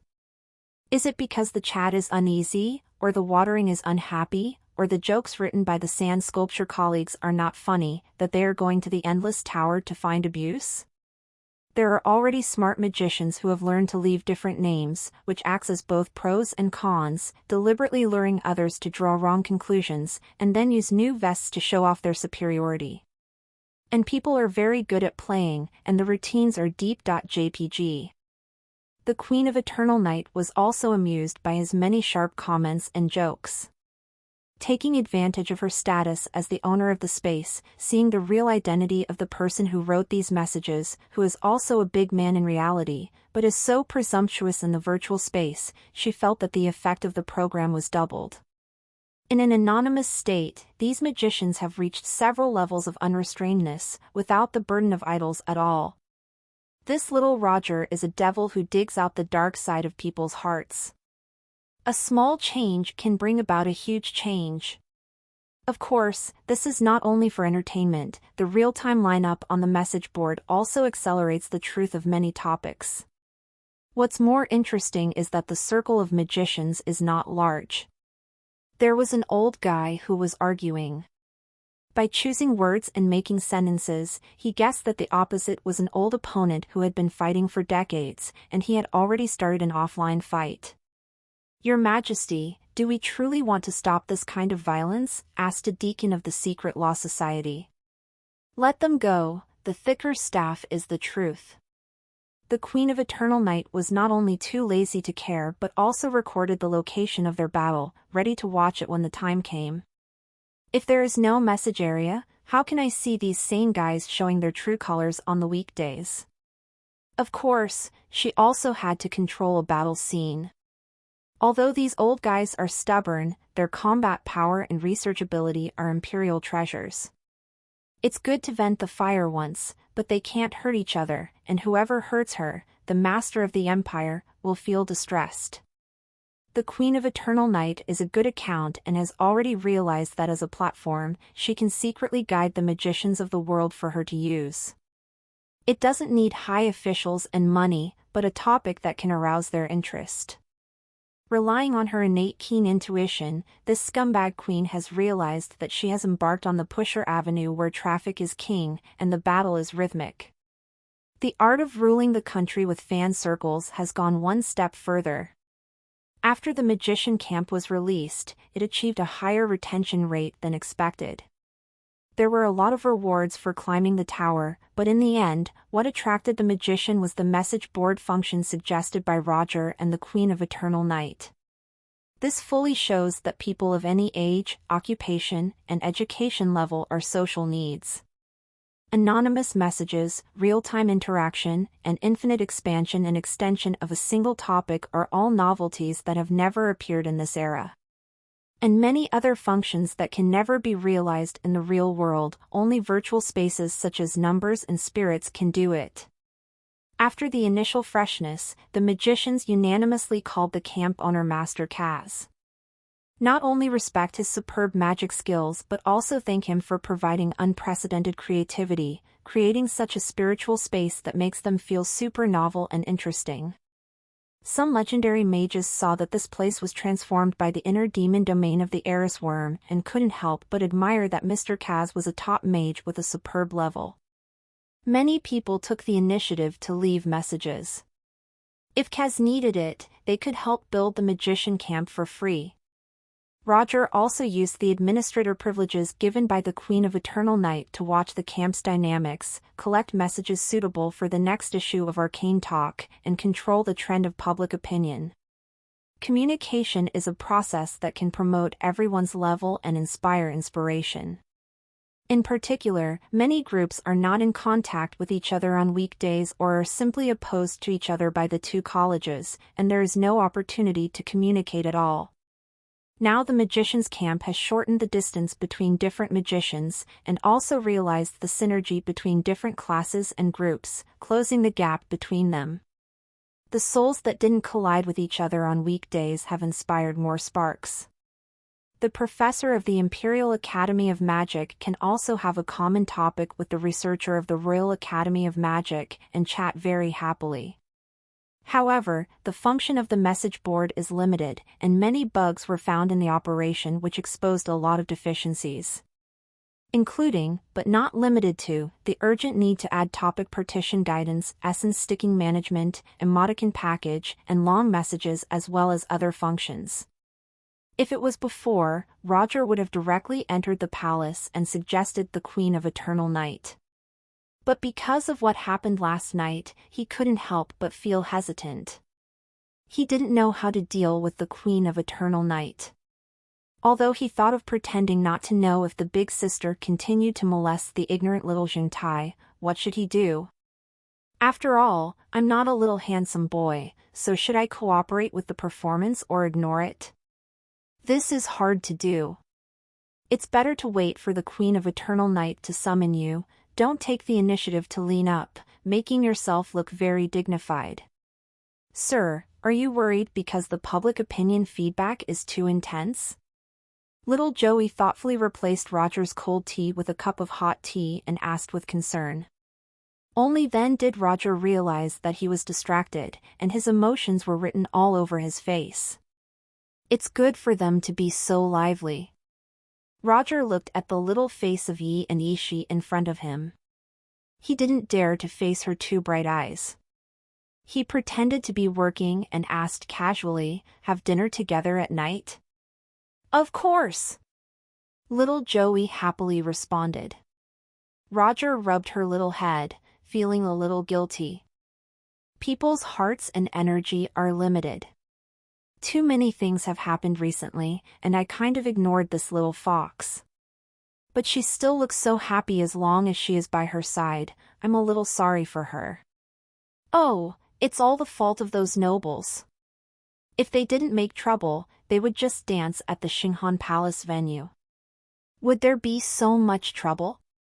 That's why he suddenly became very motivated to establish Dark Knight sanitation. Little Joey, magazine editor-in-chief and spy chief, which identity do you prefer? Roger asked with a smile. Little Joey blinked, tilted his head, and replied, on the surface, the editor-in-chief of the magazine, the secret agent chief? So greedy? Learn from you, adults don't make choices. I want to take on more work by your side and have more presence. In this way, even if the opponent is the queen, they won't completely suppress the little light of the fireflies, right? I will use my work ability to prove myself. Okay, then let's do this. Roger wrote her a list. All of them will shine in the plot in 10 years, and at this time there is no famous powerhouse. Initially, I was going to set up a guard team, but now that I have the name of the Night Guard, I can collect those talents on the way, and use the money from the National Treasury to raise an absolute elite of my own.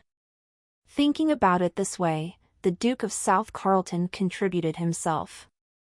With such great merit, I'll be sorry for not rewarding him with a whole corpse when we meet again in the future.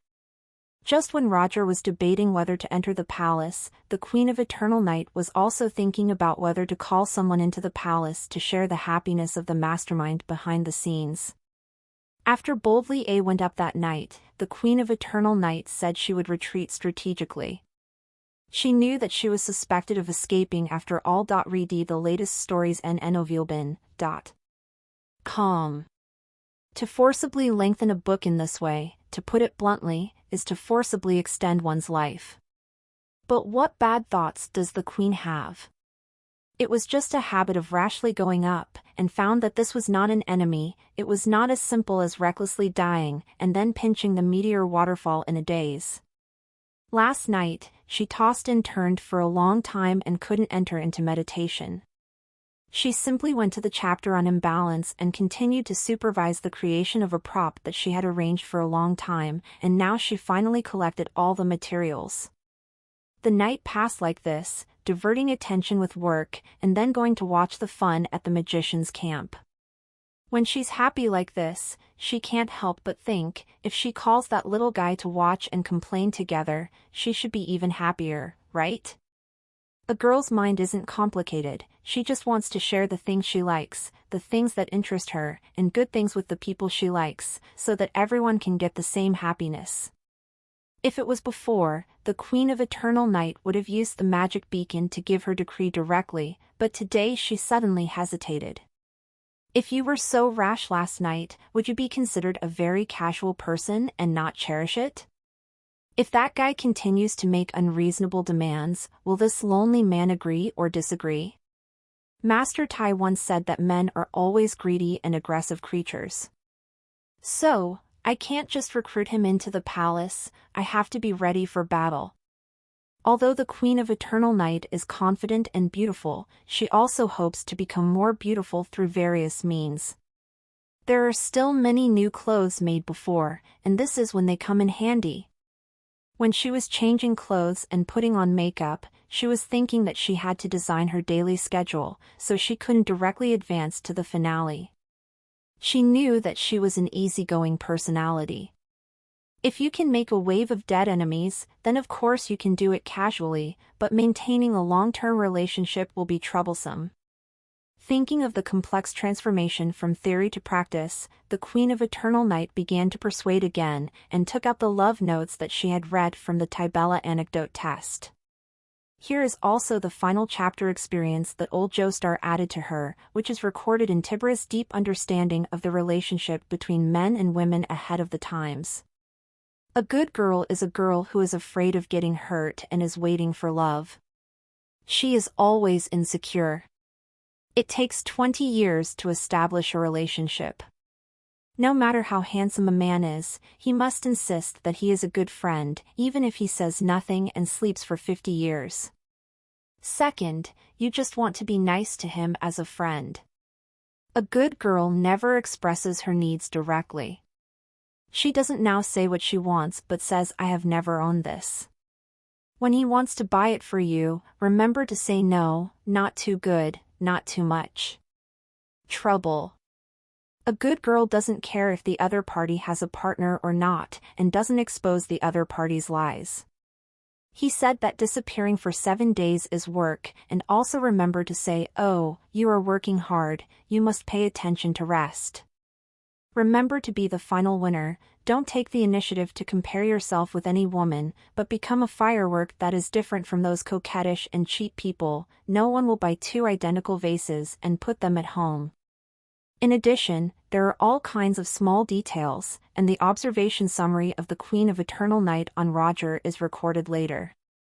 All of them are superimposed, and it becomes a very complicated application problem with no definite answer.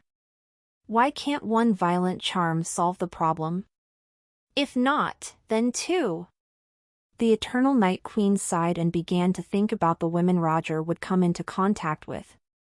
Angelina, Little Joey, Tasika. Margaret? Compared with them, you are different, right? Because we are the Queen of Eternal Night. They can't beat us. But the Queen of Eternal Night is invincible, she doesn't need good friends, and she won't lack a sense of security. Ah, sure enough, it is not an easy thing for Tybella to become the goddess of war. The Queen of Eternal Night threw the notebook back to her dedicated storage half-plane, so don't meet in private, or see you when there is something serious. If it's just small talk after I figured out that I can skip the content behind the confession strategy. She was afraid that the scene would be quite ugly. Reserved. Endure. Play with him again. The Queen of Eternal Night returned to the chapter of imbalance and asked the person in charge here, Frankenstein, the third advisor of the Secret Law Society, "Is there anything I need to deal with immediately?" Frankenstein is an alchemy monster with cherry-colored hair and a golden horn. She was originally an excellent alchemist. She lost an arm and a leg in a crazy experiment and replaced them with a mechanical construct she built. Then she discovered the convenience of a mechanical body and carried out a more extreme transformation of herself, replacing other organs of the body step by step. Now, apart from the brain, it is still the original biological structure. This mechanical girl likes to wear a pure white wedding dress, and her legs are silver white metallic luster. She also has the strength of a top legendary mage, a rank mechanical demon, and a strong combat power. There are advantages that other magicians can't replace in the management of secret law clubs, projects, and materials management. Frankenstein replied respectfully, "Your Majesty, the shadow puppet has been successfully corrected, waiting for your acceptance. In addition, Dean Hall has just sent a set of equipment, and you need to see it yourself." The Queen of Eternal Night nodded, summoned the 2 responsible alchemists, and listened to their reports. "Your Majesty, Your Majesty?" Listen, listen, Frankenstein found that the Queen of Eternal Night was distracted. Huh? All good. The Queen of Eternal Night came back to her senses and showed a mysterious smile. "Isn't it just a matter of time for Roger Eiching to handle this?" She used a magic beacon to send a message to Roger, "Come to the chapter of imbalance." The influence of the magician's camp began to spread among more magicians. Although it was first released through Arcana Talk, you don't need to subscribe to a magazine to enter the magician's camp. You only need to know the coordinates and learn the simplified magic of the Queen of Eternal Night. Roger can learn it quickly, which means that most magic apprentices can also perform it smoothly and enter this virtual space exclusively for Imperial magicians. Low-level magicians can't challenge the Infinity Tower yet, but this doesn't prevent them from browsing the message area, watching jokes to relax, or worshipping the places where the big guys fought. Not only the capital but also magicians from far away in other parts of the empire, some people entered the magician camp one after another to understand and discover the joy of this new way of chatting. And when magicians from other countries enter, they can only browse and cannot speak. Of course, if the exchange is too presumptuous, it will inevitably lead to many disputes. If they are too excited, they will proceed from a theoretical debate to determining the other party's composition and position, suspecting that they have mental disabilities, and finally greeting the whole family and other unintentional abuse. In this situation, if both parties don't disclose their identities, nothing will happen. But there will inevitably be fearless bosses who cannot control their tempers, show off their identities, and openly engage in battles. Or the real identity hidden behind the vest is found by an old opponent. After all, anonymity is only a user-chosen function. The strong care about dignity and face, they don't care about hiding their heads and showing their tails. Although such unpleasant things happened, most of the magicians expressed their approval of the appearance of the magician camp and praised Mr. Kaz as one of the best magicians in the world. This message area is the greatest invention this year. Climbing the tower is a bit lackluster because it's too difficult, but watering is so much fun. If you are not a magician, you have to work to live, practice, and experiment. Some people don't want to go out here, and endless new messages are waiting for them. This is already a preliminary internet addiction, and I am afraid that it can only be alleviated a little with the help of lightning magic. In terms of the acceptance level of magicians, the Magicians Camp has been a great success so far. It is foreseeable that with the expansion of the message area, more and more users will participate, which will usher in a period of rapid user growth. But for the Queen of Eternal Night personally, it is a bit regrettable. The Tower of Infinity, which she worked so hard to design, was not as attractive as an auxiliary function that Roger casually said, which made her very unconvinced. At first, seeing that the enthusiasm of the magicians to break through the level was getting lower and lower, she still felt that she had set the difficulty too great. Later, I quietly called back, but there were far more people chatting outside than climbing towers and fighting monsters. In the end, a difference of more than 10 times the number of people was formed. Even if there is no reward for chatting, everyone is very interested. The endless tower that rewards legendary weapons is getting more and more deserted. Are you angry? The message area is snowballing. The more people participating, the more interesting content and the more in-depth topics, positive feedback will be formed and more people will be attracted. A release that is too low cost can stimulate the hidden desire of human beings to express themselves. In contrast, the Tower of Endless is a difficult and boring standalone game. It has no growth attributes and only depends on accumulation and operation. The competitiveness is not at the same level. Only those core mages who like to challenge themselves and break through the limits will continue to challenge tower climbing. A normal magician prefers to abuse vegetables and doesn't like to improve himself by being abused. The Queen of Evernight was angry for a while, but she also thought about it. What about the function that Roger suggested? The magicians praised Kaz. After all, it was just a suggestion, and I have to rely on him to realize the function. I created this virtual world. This time, I took a detour, just to verify that copying homework is yards, and to spend time creating inventions for these magicians who don't understand appreciation. They are not worthy. My Qingting's national policy is to steadfastly copy homework for 100 years and not waver. The courtiers belong to the Empress, and the Empress still belongs to the Empress. In the end, all the glory will belong to me. Please praise Kaz to your heart's content, people. After some psychological counseling, she admired the good data of the Magician's Camp, and the Queen of Eternal Night was quite satisfied. The Heiress Worm, whom she named Zero, was also quite happy. It is a natural monster that feeds on negative emotions. The Endless Tower breeds pain and despair, and the message area breeds anger and arrogance. Although it is not as pure and delicious as pain, it is also a great tonic for heiress worms. Before being tortured by the frantic transformation of the Queen of Eternal Night, it was finally the harvest season.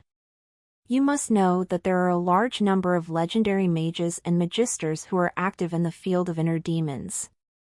These people usually take great pains to get in, but now they consciously dig in. It is a feast. The stronger the spiritual power, the stronger the emotions will be born, which is the best food. With this emotional nourishment, the Eris worm made up for the consumption of the previous transformation, and then the excess emotions flowed into the self hidden in the void, flickering with a faint light, inspiring changes that it had never experienced before. Number 0 is ignorant. It only has an IQ equivalent to that of a young child. He will surrender by instinct to the strong but cannot think about too complicated problems. It was the Secret Law Society that set up a new department to monitor, record, assist and study the magician's camp alternately day and night, called the Spiritual Space Management Department. At first, it was referred to as the Fine Control Department. After being teased by colleagues that he should go to work at the Abyss Mill, he began to call himself the Air Traffic Control Department after controlling the output of those guests. The members of the Air Traffic Control Department recorded the changes that occurred in Number 0 at every moment, found anomalies, and tried to analyze this mode of condensing emotions and strengthening themselves, and what kind of truth was hidden behind them. Similar to the collection of gods' beliefs, a weakened, primitive, and very limited effect of conferred gods? The head of the Air Traffic Control Department frowned as he analyzed the data and compared it to the literature and research he had seen. He was skeptical but uncertain. He chose to report this discovery. If the Empire mastered the method of conferring gods or cracked the mystery of the early birth of gods, it might be able to provide some reference for fighting gods. In the Void, Half-Plane, Chapter of Imbalance. Roger received the invitation from the Queen of Eternal Night. He first arranged the affairs of the ice room properly, then teleported to Fengling Moon Shadow Palace, and then came to the Chapter of Imbalance through the teleportation array. Now led by the steel body attendant here, I'm going around, and I don't know where I'm being taken. Whether it is in the game or after crossing, it is the first time for him to enter the most powerful alchemy laboratory in the Eternal Night world. It feels quite novel, and any descriptions are a bit insufficient. The corridors here are clean and dust-free, and the rooms are arranged according to a certain pattern that she cannot understand. The style is not what he imagined, the chaotic appearance of the potion-gurgling smoke, the terrifyingly evil magic circle falling all over the ground, and the sound of explosions from time to time, the whole tower alarm. Instead, here's an orderly, icy style that looks a little sci-fi. In the corridor, I happened to meet a magician who was hurrying on the road. Although he was not wearing a white coat, he also had the rationality and indifference of a scientist in his eyes. Roger felt that when the road of magic reaches a certain level, it is the same as science. They use wisdom to analyze the rules of the world, summarize them into theorems and formulas, and then strengthen themselves and turn them into a power that changes the world. The magician is still hard at work. He can become a magician by relying on blood and sleeping. That is called a warlock. It is the tall, rich, handsome, and white rich beauty among the mages. Warlock is a model of conquering magic power with super high charm and then confusingly mastering magic, which is also the realm that Roger yearns for.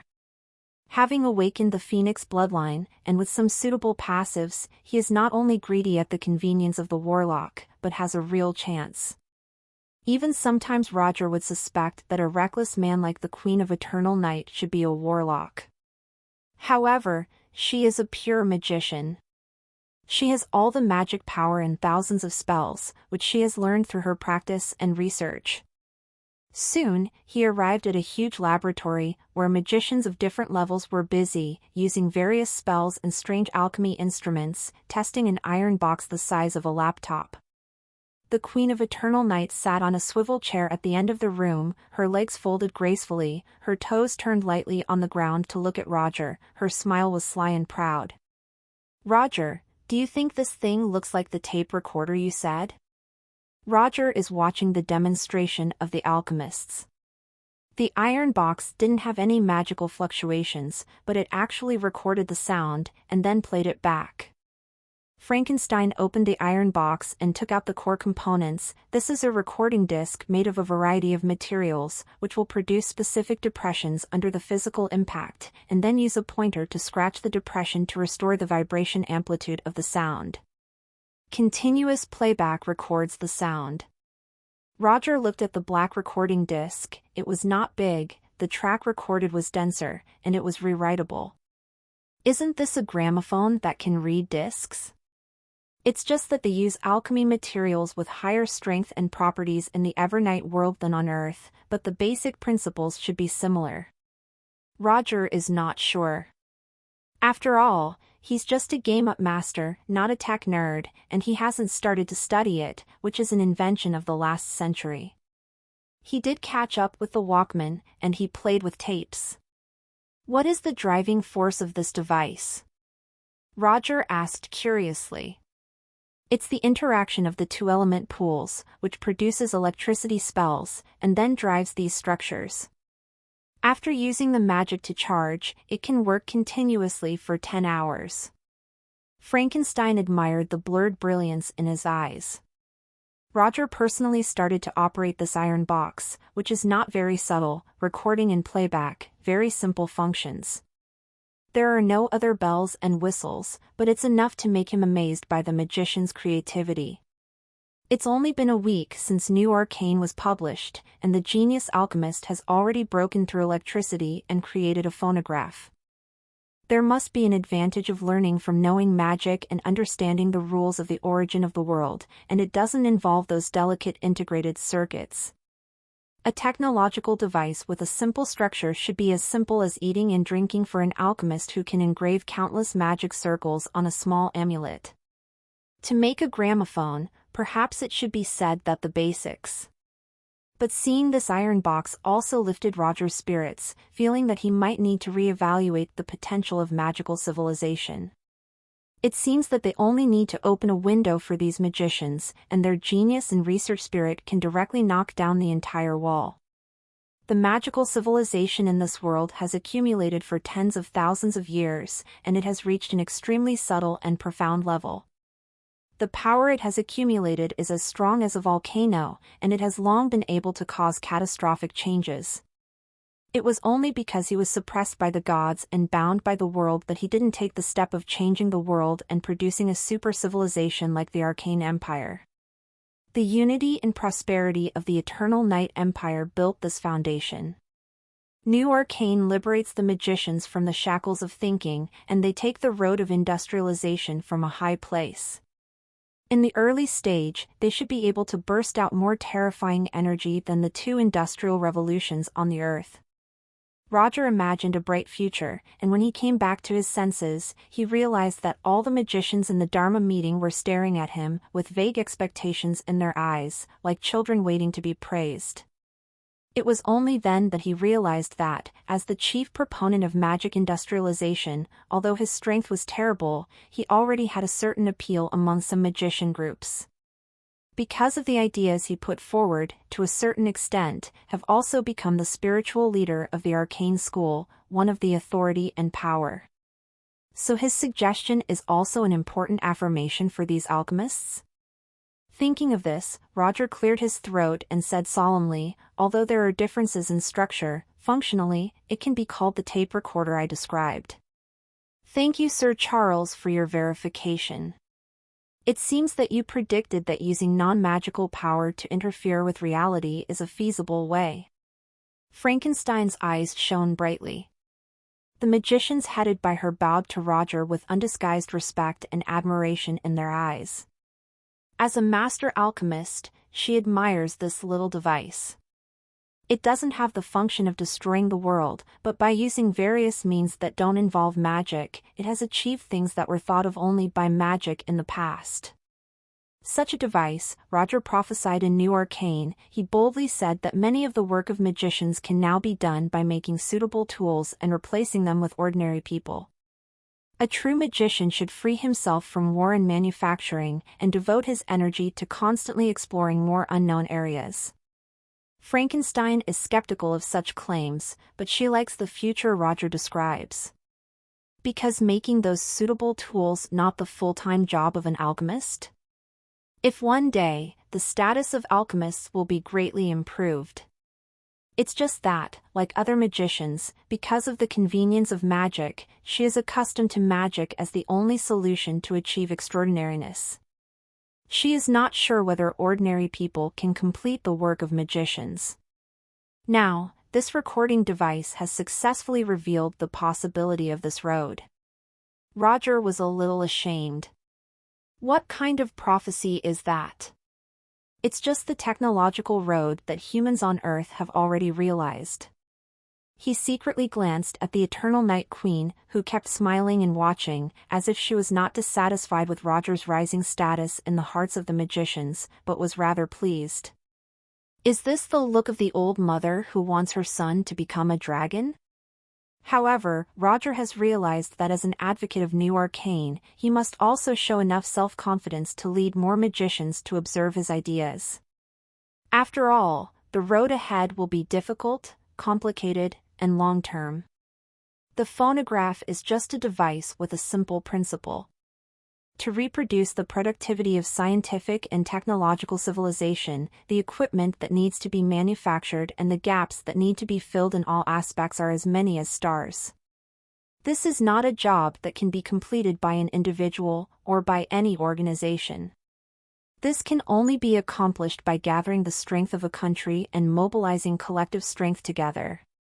So in the end, although he felt a little uneasy, Roger calmly accepted the admiration of Frankenstein and others, and learned from the leaders on TV to show a gratifying smile. The prophecy only provides a possibility, and we must thank the Secret Law Society for its efforts to make the ideal landed and became the reality that changed the empire.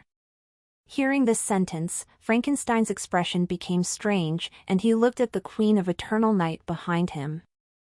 The Queen of Eternal Night smiled lightly. First, there is nothing to hide from Roger, and he will have first-level authority in the chapter on the imbalance in the future. Recorded. A mechanically cold blue light flashed in Frankenstein's eyes. Roger suddenly felt a little terrified. This woman's transformation of her body was probably more extreme than outsiders imagined. Many organs in that beautiful head are probably not original, right? He couldn't help thinking too much. Frankenstein had already introduced, the prototype of this tape recorder is not the work of the Secret Law Society, but completed by Dean Hall. Roger was greatly surprised, but doesn't he believe in the sacredness and irreplaceability of magic, the leader of the die-hard school? Why did he suddenly make a tape recorder?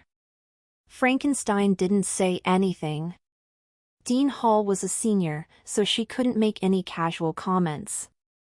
The Queen of Eternal Night had a playful smile on her mouth. The teacher lost a quarrel with someone in the message area. He will use experiments to prove that magic is irreplaceable. Theories in new arcane are all nonsense. Then he will send someone to get this tape recorder. Then Dean, is he emotionally stable now? He was in retreat and doubt his life. The Queen of Eternal Night frowned, trying her best to hold back her laughter. Hall is a stubborn old man. After teaching and educating people for a long time, he inevitably has a bit of craftsmanship. He must convince people with reason. He was so angry at the messed-up discussion on the message board. After being eloquently eloquent, someone finally left the sentence, "You are right, after all, there is magic before heaven," and he felt like vomiting blood when he punched into the air. He won the quarrel, but he didn't win completely, so he felt very uncomfortable. So Hall was so angry that he wanted to use experiments to prove that the sanctity of magic was irreplaceable. In the end, the operation was as fierce as a tiger, but instead, a tape recorder was created, which was considered to have dug up his theoretical foundation with his own hands. This is a very sympathetic encounter. Roger could understand Dean Hall's choice to retreat, and at the same time, he couldn't help feeling that fate is a magical thing. Before the arcane sect could exert its strength, the sky of the die-hard sect collapsed on its own. Dean Hall broke the defense of Dean Hall. Where are you going to reason? The Queen of Eternal Night didn't continue to struggle with this topic, but asked, now, do you think this little thing has any practical use other than proving the feasibility of magic industrialization? With the current living standards of Ivy League citizens, ordinary people cannot afford the entertainment means of even things such as tape recorders, while nobles can afford to take pictures with magic. So this thing seems rather tasteless? Roger thought about it for a while and found that there was no prosperous music market in this world, and developing the entertainment industry was not their top priority, so it seems that the actual recorder is not big. No, Roger said earnestly, if this recorder can be refitted to be miniaturized, simplified, and even add a radio communication module, maybe it can make outstanding achievements in intelligence work. The Queen of Eternal Night can also be called a military genius. She knew it right away. She immediately reacted and smiled with great interest. It's dark under the lights? This is indeed a direction that can be tried. You must know that new arcane is the most advanced theory at present, and non-magical means achieve the effect of magic. This is a controversial view that even the most cutting-edge magicians cannot accept. Priests who have been brainwashed by gods are more conservative than magicians and naturally even more unwilling to accept that humans can one day steal the authority of gods. The undercover agent trained by the gods went to a place to confirm that there were no eavesdropping and peeping methods. They were all detecting magical auras and using various skills to counter prophetic spells. They would never have thought of a tape recorder, even if they heard of it, they couldn't believe it. Read the latest stories novilbin.com. Put it directly on the cabinet to record and eavesdrop, and the spy of the enemy country will not know that he has been exposed. They subconsciously think that this room has no magical fluctuations, so it is safe. Or when the two armies fought and the enemy took away an artwork, there was no magic fluctuation on the beautiful statue, and the enemy general kept him in his tent, but he didn't know there was a recording device inside. Or a small gift from the nightingale, the exquisite jewelry has a wonderful function. In the past, the Secret Law Society also helped the intelligence department of the Empire to create some special equipment and tried every means to reduce the fluctuation of magic and shield the detection magic. But the investment is huge and the results are very small. If it is this kind of magical device that can work without using magic at all. Wonderful! Spy equipment without magical fluctuations is wonderful. This is the blind spot of thinking. As long as you follow this road and continue to create recorders, cameras, wireless transmitters, etc., and use them properly, the Empire's intelligence work in the future can rely on technological advantages to achieve breakthrough results. The Queen of Eternal Night just got a new toy, so she restrained Roger's eyes-opening expression, and said solemnly, Firth, erase the memory of all the people who know about the recorder and set up the 14th Secret Research and Development. Roger will serve as a consultant and is in charge of the research and development of this matter. The Queen suddenly burst with her full aura, showing a decisive power beyond the world, suppressing the audience. Even Roger felt the pressure of being short of breath, so he gave in to the pressure and said, Follow the decree. The Queen stood up, I'm going to talk to Dean Hall about confidentiality. She opened the portal, turned around suddenly, and smiled sweetly. By the way, Roger, remember to find the souvenir that Firth wants to visit for the first time. Looking at that pretty face, Roger's heart skipped a beat for no apparent reason. MD, this scumbag queen is wise and martial one second, and the next she charms all beings. This old man really can't stand it. The hardest thing in this world is how many faces a beautiful woman can have at the same time. About an hour later, Roger and Frankenstein secretly exchanged the zero magic device he thought might be used for intelligence work, suggested the first version update of the magician's camp, and left the imbalance with his souvenir. After Frankenstein's introduction and mastering the usage, Roger knew very well that this was a well-prepared legendary prop, and it was by no means a souvenir for everyone. On the surface, it looks very inconspicuous. It is a big-headed doll made of gray shadows. It can be hung around the waist.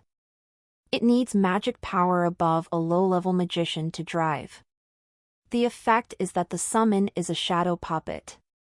Shadow puppet, a consciousness carrier compiled by the power of shadow, which can simulate any appearance and inherit certain spellcasting abilities of the main body.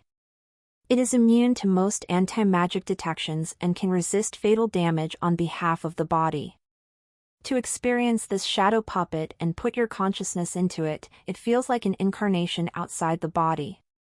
The shadow puppet has 5 senses that are almost indistinguishable from the main body. It looks no different from a normal person to the naked eye. At the same time, it can simulate various appearances and shapes. Even with magic, it is difficult to determine that it is not a real person. And with Roger's mental power, he can concentrate on both, and control the body and the shadow puppet to move at the same time. Quite embarrassingly, because of its characteristics, the shadow puppet communicates with the shadow plane and has the strength of a high-level wanderer. Combined with a few fighting talents, it seems to be a bit higher than Roger's actual combat power. Normally such a shadow puppet will be near legendary magic, exploring some dangerous areas instead of a magician. Now the Queen of Eternal Night has ordered the secret magic to solidify it into a prop, and even Roger, who is only a junior magician, can use it. It was specially made for him. The real purpose is not to let me work for her as Roger and Dior at the same time, right? This is too capitalist. Roger suddenly felt that a certain queen was becoming more and more disdainful. But it doesn't prevent him from thinking that this tool is really useful. As the number of things to be handled increases, it can solve the problem of his lack of skills. He returned to the ice room as a shadow puppet to continue to preside over the work, while his body came to the military headquarters. Today there is a special ceremony to bid farewell to Tasika. As the queen of the future Orc Kingdom, Princess Tasika can't have anything to do with the Ivy Empire on the surface, and naturally, it's impossible to send her grand gestures back to the Kenpo-Sak Desert. So Margaret arranged a prison raid for Tasika and caused a riot, to increase the justice of Tasika's return to call on the Orc tribes. In this way, she escaped from the Green Vines Empire with a group of loyal ministers and warriors, and she was a wanted criminal in the Empire. To survive, she must lead the Orc tribe to develop well and resist the Green Vines Empire. Such a script can make the halo of this tequila princess even brighter. In addition to inheriting the strength of the old Joestar legendary priest, pretending to be a goddess of war and swindling, I believe that her road to founding the country will be much smoother. Roger turned Tasika into a pawn of the Empire. Although there are various advantages to going to the Kenpo-Sak Desert, it is a dangerous job after all. He also agreed with Margaret that he was going to test his new skill, Dream Shield, during the battle. Please take yourself as the target without any hesitation. Don't worry, Mr. Roger, make sure the test is strong enough and cooperate with all your strength. Margaret heard Roger's strange request, and she agreed readily with a pat on her chest. She had always disliked Roger, but now that this guy is taking the initiative to ask for a fight, she will not miss the opportunity. What he said was to test his capability to resist beatings until the shield was broken. Margaret's order for her subordinates was to beat them until they were disabled. You don't dare to kill him. Angelina has been staring at her, and Roger seems to be very important in His Majesty's eyes. But it can be rescued after being beaten up. Even if it suffers a little bit of flesh and blood, there will inevitably be some small errors in the experiment, right? So Roger was also assigned a role. The plot is not complicated. Tasika was supposed to be imprisoned in the secret prison of the military department. Roger Charles, the villain of the imperial capital, was greedy for the beauty of the Orc princess and took advantage of the relationship to bring her out of the prison and bring her back to the house, intending to do illegal things. However, the rumors leaked, and the warriors of the orc tribe seized the opportunity to rescue the princess, injured Roger Charles, and return to the desert with the orc pearl. Princess Tequila has experienced the pain of the tribe's destruction and the death of her relatives and has transformed into a staunch anti-imperialist fighter. She must unite the tribes to build a brand new orc kingdom and avoid the fate of the orcs from becoming slaves of the empire. Action code: Orcs will never be slaves. Mr. Charles, you don't hesitate to bear the infamy for me. The beasts thank you for your efforts. Tasika saw Roger, bid him farewell, and was moved by the sacrifice he made. Roger said nonchalantly, "It's not a problem. As a dude who doesn't do anything wrong, is it worthy of my status? You are always so open-minded and humorous." Tasika covered her mouth and smiled and got into Roger's carriage. The carriage drove onto the main road, looking at the military headquarters where her fate had changed, the prosperous and mysterious city. She became sad again, and whispered, "The future is uncertain, I don't know when I will see Lord Roger again." Roger heard her speak sadly, suddenly had an idea, and told her the coordinates of the Planeswalker camp and the login magic. Although she is a priest, Tasika was created by the Queen of Eternal Night, and she can also perform simple magic. It's just that the learning and analysis speed will be very slow, and there is no blessing for those specialties. Fortunately, the magic used to enter the Planeswalker camp was at apprentice level, and it was learned after only some unit of time like day or hours or something like, and even Tasika managed to learn it. When I go back and let the Secret Law Society open some permissions, we can communicate face-to-face in the spiritual space, and it will be very convenient for you to reach for my help at that time. Communicate directly with the spirit body. This is originally a function of the inner demon domain, but the Queen of Eternal Night temporarily blocked it for fear of the magicians fighting. But Roger only needs to find a magician from the Air Traffic Control Department to reopen this permission. Under his current authority in the chapter of imbalance, to create some convenience for himself and Tasika, there is no need to go through the Queen of Eternal Night. And he had a speculative chat with Frankenstein. This mechanical girl, who felt that her flesh and blood were weak, yearned for the world depicted by Roger and admired the endless novel ideas that emerged in his mind, each of which was a genius alchemy idea that could change the world. For such a genius, she quietly suggested that if Roger thinks learning alchemy is too troublesome, she has a very convenient mechanical modification that can help him directly master-level alchemy skills. Roger was so frightened that he quickly and politely refused. He felt the original body was fine to use, and he didn't want to become a Terminator. Frankenstein felt regretful. She felt that Roger underestimated a mechanical body, that he didn't understand that it is both convenient and powerful. She was going to introduce it to him later. It's a pity that someone like Roger, who is full of genius alchemy ideas, doesn't become a machine. Anyway, if the chapter of imbalance is regarded as a branch force under the Empire, Roger has directly filled his reputation because of New Arcane and the Order of the Queen of Eternal Night, and has a very high influence. This is his new benefit, but in Tasika's opinion, this is the card that Lord Charles should have, and there is no doubt that he can do it. The half-dragon princess happily agreed. "Thank you, Lord Charles, no matter how far away, I can see you at any time." Listening to his description, this is to open up an exclusive space for the two of them, which seems quite sweet.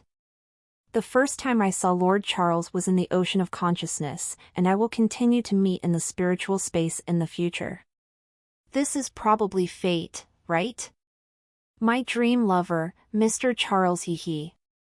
Just as Tasika's girl's heart was rippling, there was a sudden loud noise outside. The five were masked, but it was obvious that the strong man with the characteristics of the orc race blew up the carriage, and the undisguised fluctuation of the legendary strong man alarmed the crowd on the street. These are the four guardians arranged by Margaret for Tasika. They are all elites cultivated by sparrows, with their strengths and abilities, and each has its strengths. Save the princess. The 5 strong men opened the car door, a tall Bell tribe ran out with Princess Tasika on his back, and one person stopped the guards that Roger brought. The other 3 people, a magician, a violent thief with 2 swords, and a barbarian, jointly launched a sniper attack against Roger. Roger was not surprised. The Shield of Dreams appeared on his body, automatically absorbing it, whether it was magic or the machete slashed on his body, all of them were absorbed. At this time, nearly 100 orc mercenaries of the 4 guardians also followed, shouting to kill Roger to avenge the old chief, avenge the wrong souls of Serena City, and make the attack scene blood-boiling, countless. The attack flying toward Roger was pretty spectacular. Orc mercenaries were not trained by the Empire but were recruited in the name of saving Princess Tequila. After they heard that they didn't even ask for money, they volunteered to join the prison robbery. These wandering mercenaries know best that strangers without roots are treated differently from travelers with a strong kingdom behind them. Tasika finally turned her head and looked at these blindly charging orc mercenaries with deep sadness in her eyes. Today is acting, but in the reality of the scene, these mercenaries will inevitably suffer serious losses. How many of them can escape and return to the desert with them, in the end, depends entirely on the reaction speed of the Empire. As for the Empire, the value of the Beast-Man mercenaries has been reflected in the sincere slogans that the passers-by can hear. It is only necessary to let people know that this is a loyal minister of the Orc tribe who came to save the princess. The news spreads, and the justice and legend of Princess Tequila's return to the country will stand firm. The City of Mysteries is the capital of the Empire after all. Within a minute of the incident, a shrill alarm sounded, the city defense army rushed in, and the strong in the army directly sent support. On the street, only a small number of old and weak women and children evacuated in an orderly manner, and most men and young men dared to watch the small-scale battle. Even, some folk professionals joined the battle, intending to stop the Orc tribe's prison robbery. The people of the Empire are patriotic and aggressive, and there has never been an outrageous incident of helping the elderly to be defrauded of money. Those who act bravely have no scruples, their blood is not cold, and they dare to stand out for the country. Fortunately, this situation is also in Margaret's calculation. The 4 guardians have reserved enough people for responding, and it is a home battle. The Bell people who slipped away first have successfully disappeared from the crowd with Tasika. The chasing city defense army didn't know the situation and pursued it very seriously.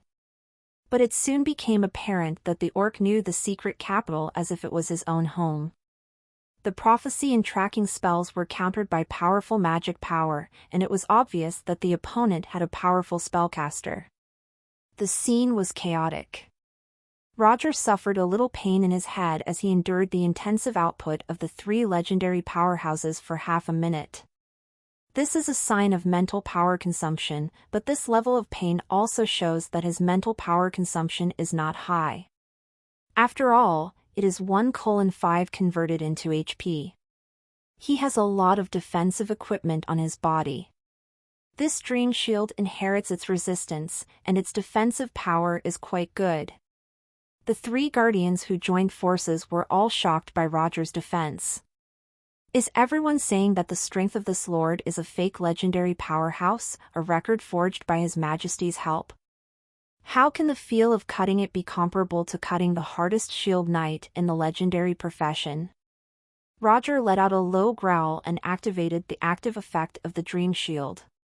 He pretended that he was a huge immovable tower shield, increasing his physical and magic resistance by 50%. Although the 3 guardians summoned the Orc mercenaries to attack Roger, the decline of his mental power still abruptly slowed down. Compared with his spiritual power beyond the legend, he estimates that he can resist an attack of this level for 15 minutes. There is no reply from the priest, only relying on his frankness. The output of the first anti-3 legends, the survivability is first class, and the frankness is also called MT. Then use the magic beacon to call the Queen of Eternal Night for aerial bombardment. It can carry and kill. Does this seem to be a very intimidating skill group? The system, have you even account for this? Visit no, v3lb/n.cm for new OVL. After all, Addon, Cancer in the eyes of the players, is also a magus himself and has not entered the ranks of legendary mages. He has already relied on the Dream Shield and a series of defensive skills, and the players are full of meat. However, Roger was still a little unhappy. Apart from summoning the Queen of Eternal Night, he had no other means of counterattack. This made him seem slightly aggrieved. Seeing that the city defense army was about to enter the arena, the legendary barbarian roared, and his height was fully increased by half. The muscle pimples on his body looked more exaggerated than that of the bodybuilding champion. Legendary Fury! With a dual-wielding assassin using the power of shadow, the magician began to sing their spell to summon a legendary monster, which is the output method after they advance to the legendary. After all, they had a mission, and Margaret had asked them to kill Roger. But now they haven't even broken Roger's defense skills. Seeing that the city defense army is getting closer and closer, they don't have much time left. The legendary skill is worthy of being a legendary skill. The three guardians used the means of pressing the bottom of the box. Roger's mental power speed is greatly increased, and the headache is directly super doubled. Fierce! Roger used the crowd to cover him and quietly gave the three guardians a thumbs up. The three guardians' noses were almost crooked, and the legendary thief all slashed and hit the ground. Meng, your sister, you alone carry the three of us to output, and you still have the energy to point fingers here, you are fierce. It was so fierce that we thought we were a joke. It was not a professional, but an ancient red dragon. This hardness, this amount of blood, you are flesh and blood yet aren't you a shield? The three guardians have never seen a mental strength as strong as Roger's. They don't have many means of attack, and they only rely on a bunch of defensive skills to fight hard. And they can't use all their means. Next, they have to perform a great escape from the pursuit of the city defense army. They have to spare some energy. Roar! A snake and scorpion demon appeared on the ground with the devilish energy of hell. It glanced at the chaotic Su Xiao with cold and ruthless eyes and finally looked at Roger as instructed. This is a high-level devil with terrible melee abilities and spell-like abilities. The princess is safe, the brothers have withdrawn. The three guardians saw that the city defense army was close at hand and hurriedly shouted, preparing to run away. The legendary barbarians who turned on the rampage opened the way, the legendary thieves concealed themselves to protect the formation, and the other mercenaries protected the magicians, maintaining their squad status and retreating in the other direction. Phew! The huge snake and scorpion demon cast a metamorphosis, and its size became smaller. Instead of attacking Roger, it flew out of the city at a faster speed than this group of orcs. Humans want to deceive me to go die in the Green Vines Empire. I don't want to face that crazy woman. After getting smaller, the flying speed of the snake and scorpion demon is quite impressive, and it disappears in a blink of an eye. The legendary mage couldn't help but scold his mother and was a little proud. The queen's prestige has spread to the 9 hells of Bator, and even the high-level devils have avoided the battle. However, the legendary monster that took a long time to summon ran away. They originally wanted to break it, but they ran away in fear of the battle, and the pressure came to them. Looking at the city defense army who came back like a wolf like a tiger, and the wild volunteers who shot cold arrows from time to time, they could only grit their teeth and continue to break through. The light flickered. The Queen of Eternal Night appeared out of teleportation, and she looked around curiously. Hey, I smell the smell of high-level devil materials, why is it gone? The battlefield where people turned around shifted, only Roger was still stuck on the ground like a tower shield, and pointed her in a direction, indicating that the snake demon fled there. The Queen of Eternal Night was about to chase when she suddenly stood on the spot in confusion, with a look of listening sideways. And then flew a little closer to Roger. A little closer. Stare! Stare hard. Roger? Why did this woman get so close if she didn't catch the high-level devil she was thinking of? I just haven't found a way to end the active effect early and pull myself out. Do you want to laugh? The Queen of Eternal Night frowned, poked at the shield placed on the outside of her dream shield, and said worriedly, mental power is draining very badly. So, I can't hear his heart. Roger's voice can be heard by the Queen of Eternal Night, not because of their skills, but because his spiritual power is beyond the legendary level, and he has not learned any special control skills.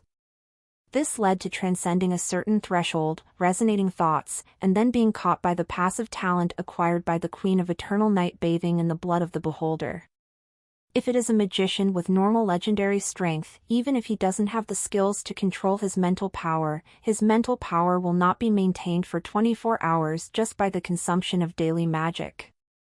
But Roger is still only a low-level magician to this day. Not to mention that he doesn't know a few magics. Even if he did devil training to empty his blue bars, his huge mental power couldn't consume a single obvious fluctuation. So his voice broadcast has been on since he was strengthened by his spiritual power. It wasn't until he took out the skill of Shield of Dreams, which was outputted by the 3 major guardians, and finally had a serious consumption, which was lower than the threshold of the broadcast in the heart voice area. The Queen of Eternal Night came smelling the scent of high-level devils and wanted to add some materials to her magic experiment, but she came to feel lonely. The snake-scorpion demon was more alert than expected and escaped long ago without a trace.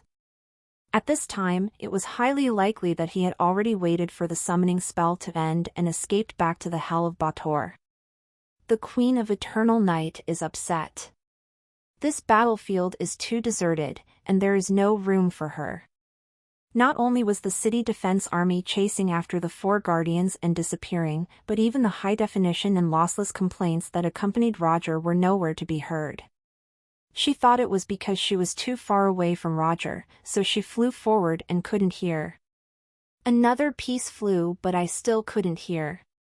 In the end, it was going to be face-to-face, and the voice that could broadcast him in the crowd didn't appear. At that time, the Eternal Night Queen realized that something was wrong with Roger. He used up a third of the mental power that would overflow automatically when he was full on weekdays, which was equivalent to the strength of 10 legendary spells. After restoring the battle scene, the Queen of Eternal Night raised her eyebrows. "My dear, isn't this the phantom shield that I made and passed on to Adin? I haven't seen you for a few days. Why did this kid suddenly learn this passive skill, and it looks like he has mastered it at a high level? You said, do you want to be a full-output violence magician?" But the Queen of Eternal Night didn't doubt how Roger got this skill because after completing this skill, she didn't become a treasure, so she put it in the big library, and only needed certain permissions to borrow and study directly. It's a pity that for so many years, few Imperial magicians who advocate attack have learned this skill. In the end, the person who shouldn't learn it the most learned the Shield of Dreams. Of course, the consumption of mental power is not the upper limit, and after meditating a few times, it will completely recover. But the Queen of Eternal Night doesn't know Roger yet. This kid is too lazy to meditate on weekdays. She is even more worried that this kid will use this hand to precisely control her mental strength and threaten to make some indecent demands. But if he is enlightened to that level, it seems not bad. Seeing that the Queen of Evernight frowned, Roger was also worried that his mental power would be exhausted too much, so he was inevitably moved. EUW levels up Tez on NOV/L/B. Calm. As a wounded man, he in turn comforted the Queen, "It's okay, the magic I have is limited, my mental power is not very useful, and I can't use it up on weekdays. I just need to wait for it to recover naturally." The Eternal Night Queen couldn't help frowning even deeper. What is useless?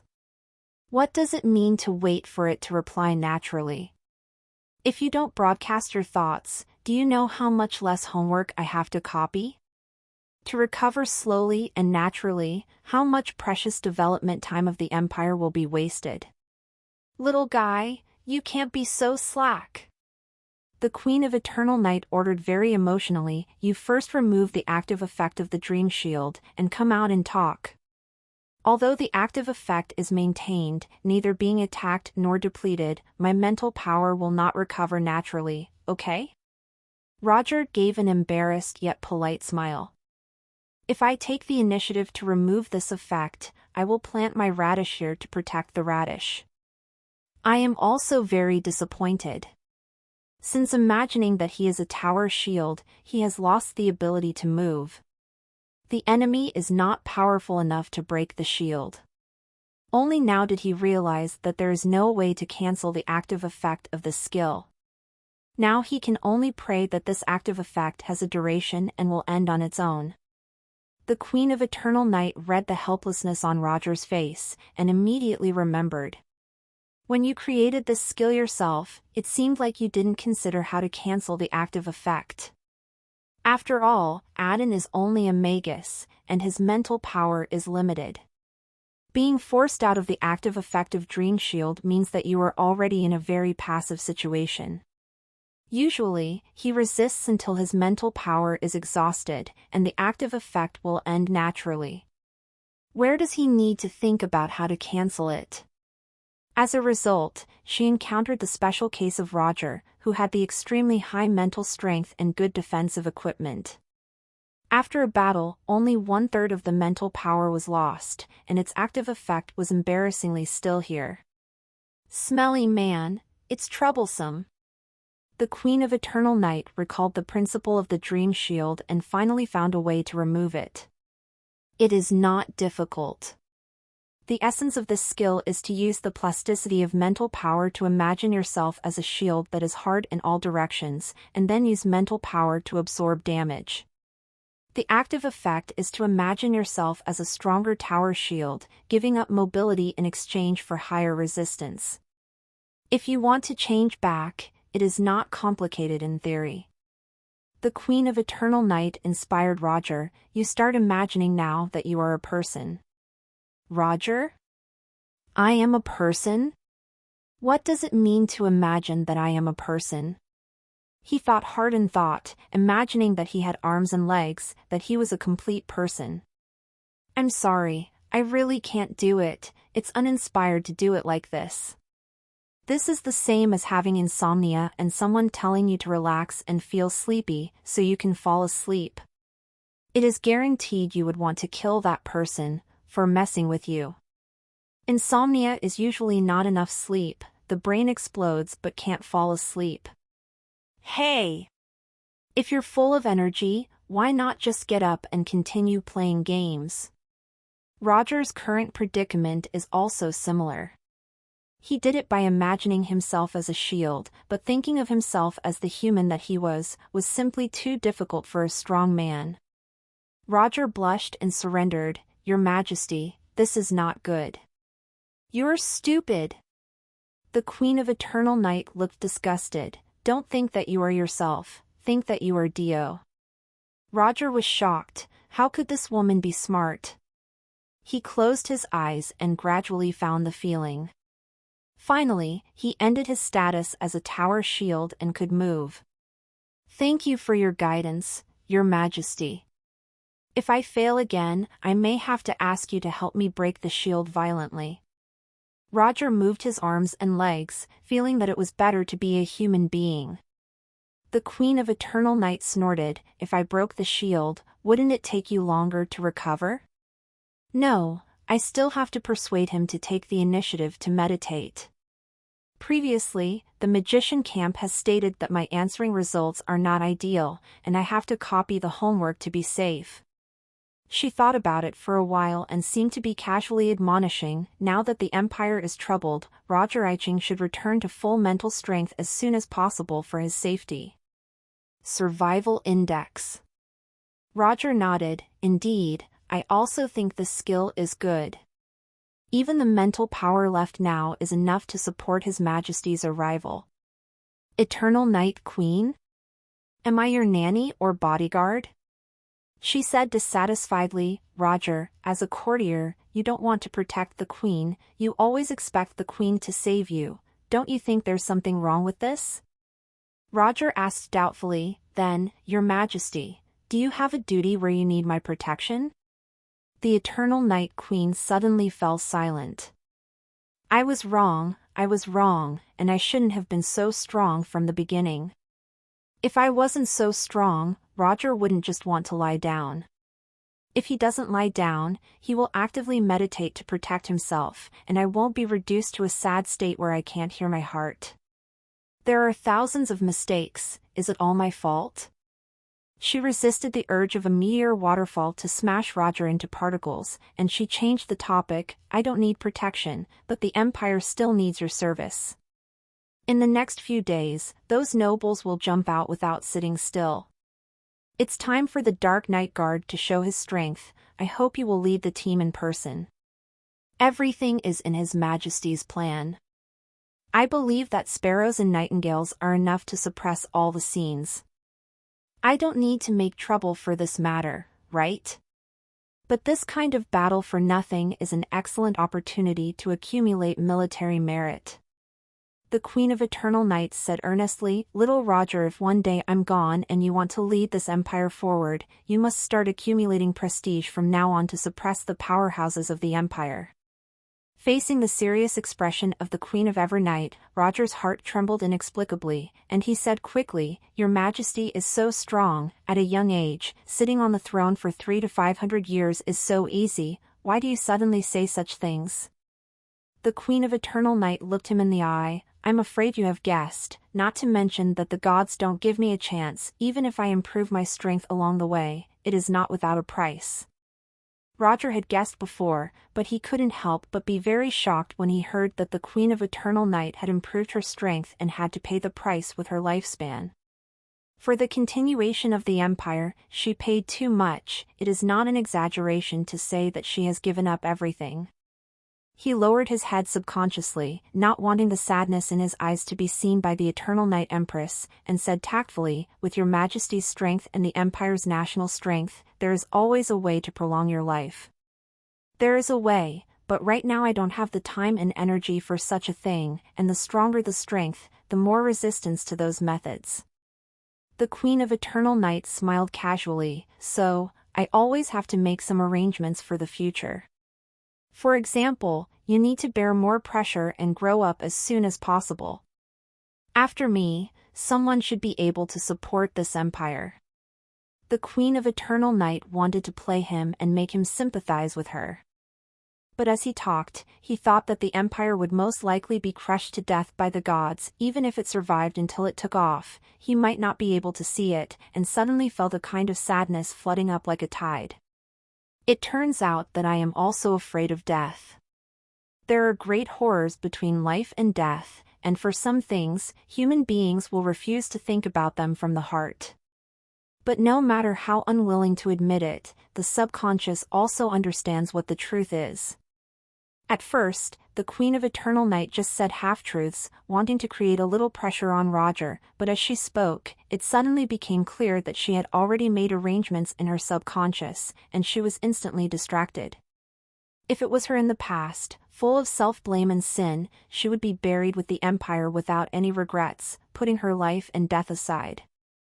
But now that she has looked away, she has taken the path of the ultimate self, and she will find that she is not willing to give up this empire, those hard-working people, the guy in front of her, and the children he may have with him. Maybe I don't have time to watch her or him grow up. The smile on her face was trying to be bright and perfect as if to comfort him not to worry, but the sadness in her eyes couldn't be concealed at all, and her tone gradually softened like a dream. Dressed in a red cloth and domineering and unparalleled, she is completely untouchable, but Yukong is so poignant and dazzling on the battlefield full of corpses and bloodstains. This scene became as she will die. The firmer that shadow is, the sharper the grief will be. It seems to be saying that she is omnipotent and close to God, and there is always something she can't ask for. Roger raised his head and read out the grief that flowed out of her body as real, and his heart suddenly throbbed like being caught in a giant palm. Your Majesty, I understand. Roger nodded vigorously, expressing his willingness to hold the baton she handed over to the Empire. Subconsciously, the Queen of Eternal Night, who he thought would never fail, frankly admitted the hidden dangers of her lifespan and begged him to take her place one day. He was powerless to refuse this trust. The two looked at each other, and suddenly the Queen of Evernight turned her head to the side, avoiding his gaze, and said in a disgusting tone, "Well, you don't want to look like I'm dying tomorrow, and I will die for at least 10 years. It won't be sudden death, and it will be punched out by the brains of the gods." She turned her head again and regained the playful and contemptuous smile of the past few days, pressing one hand on his shoulder. "Roger Iching, don't let your guard down, you must be in the most perfect state. Complete the task, or I will worry about you too." "Don't worry, Your Majesty, I understand that a lion fights a rabbit, and I do my best." Roger took a deep breath and replied in a relaxed tone as much as possible. "So good, little Roger." The Queen of Evernight pinched his face, and her figure gradually faded away. "Well, I wanted him to meditate to restore his spiritual power, and I did it successfully. It's just that he has control over people's hearts, but he's not happy at all and feels very heavy." She didn't understand that Tybella used a routine to exchange her sincerity, but she accidentally exchanged her sincerity for her sincerity. When she put pressure on Roger in the future, she also assumed the responsibility of guarding him and cultivating him at the moment. Roger, who stayed where he was, also showed a trace of confusion. "So that one day Qingting will not fall apart without a queen, I need to accumulate a reputation from now on, and then stand up at the right time. I am willing, after all, I also identify with this empire." "But why Roger?" "I wanted to have a crown prince with Your Majesty, but in the end, the crown prince was me. I was treated like a child from beginning to end. This hell difficulty starts getting weirder and weirder." "Can you still see a comeback point?" Military headquarters, the luxurious and large office of Prime Minister left. The Queen of Eternal Night didn't return to Fonling Moon Shadow Palace, but teleported here, just as she heard Margaret reprimanding her subordinates who were not doing well. "It's just asking you to maim a junior magician. Such a simple task can let him escape completely. Are you an idiot?" "No, you are idiots. Idiots, idiots, idiots." This little devil's voice is clear and pleasant, and when he is admonishing others, he is full of emotion, and there is an inexplicable, pleasant feeling between her rhythms. Because of Margaret's angry reprimand, those timid nobles suddenly boosted their morale and dared to resist the army of undead. This is inseparable from Margaret's outstanding performance. On the surface, the subordinates bowed their heads and accepted the teachings humbly, but they were afraid that the leaders would see their expressions of enjoyment. As the working hours get longer, many people already have the strange symptoms of being uncomfortable all day without being scolded by the left. One was willing to fight and the other was willing to suffer. Margaret scolded her whole body comfortably, and all the palace diseases were scolded completely comfortably, and the show ended. Only then did Empress Eternal Night speak lightly. "Mary, is the junior magician you want to disable named Roger Charles?" "Ah, Your Majesty, when did you come? Shall I make you tea?" Margaret turned around abruptly, wagging her little tail and poking her hands excitedly. The Queen snorted, "No need, answer my question first." "This. Your Majesty, can I remain silent?" Margaret suddenly felt guilty and knew that Roger held an unusual position in the heart of the Queen of Eternal Night. "If I beat him up quietly, it would be fine to find a temporary worker to take the blame. Right now, that person is not disabled but was already caught by the Queen of Eternal Night." The Queen of Eternal Night lifted her with her tail in her mage's hand. "Of course it's possible, but it's still possible." Looking at the ground that was pulled away, Margaret wailed, "Your Majesty, I was wronged. I was wronged. It was Roger who asked me to help test the strength of my skills." Help with the test. Click as soon as possible. Why do you want to disable it? It's not disabled. Those idiots didn't even break the shield, they just consumed a little mental power? That's right, consume a little mental power. The more the Queen of Eternal Night thought about it, the angry she became, and another mage's hand came out, patted Margaret's little but rhythmically, and gradually accelerated. Do you know how much effort I have put into trying to coax him to meditate, to restore his mental strength? You don't know at all. You don't understand how difficult it is for me. You are no longer the Margaret who will share my worries, you are a foolish devil whose eyes are envied. However, the idiot's hand feeling is getting better and better. Margaret burst into tears. Your Majesty, you are not angry anymore. Why are you still beating me? I'm dizzy, and if I turn it down again, the solid-liquid separation will occur. Hey! The ice room. The shadow puppet Roger began to draft the next issue of Arcane Talk, and at the same time New Arcane also began to select topics. There are follow-up studies of the previous paper, as well as new research contents.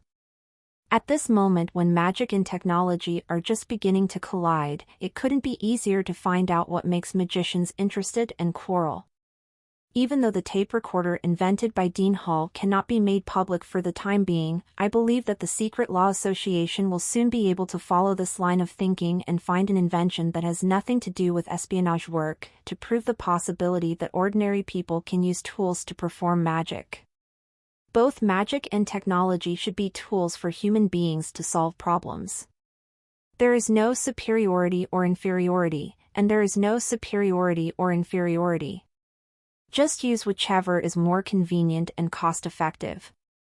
While the shadow puppet was busy with work, Roger's body returned to the Charles mansion to meditate to recover his mental strength. There is a higher level of fire magic element in the thin wax nest. Although it can't increase the recovery speed, it will make him feel more comfortable, and the speed of mana accumulation is 3 times that of the outside world, and double that of sleeping passively. Moreover, Roger found that he could ignore it after entering the meditation state and concentrate on continuing to use the shadow puppet to do whatever he should, which greatly reduced the boringness of cultivation. Here, I would like to thank classmate Xiao Xiaoyi for her clever cooperation. Not only was the work of New Arcane handled perfectly, but the preparations for the Night Guard were also very smooth. The Queen supported 10 legendary powerhouses, 50 magisters, and outstanding newcomers who had just graduated from the 2 major magic academies. Roger followed the list to recruit strong people one after another.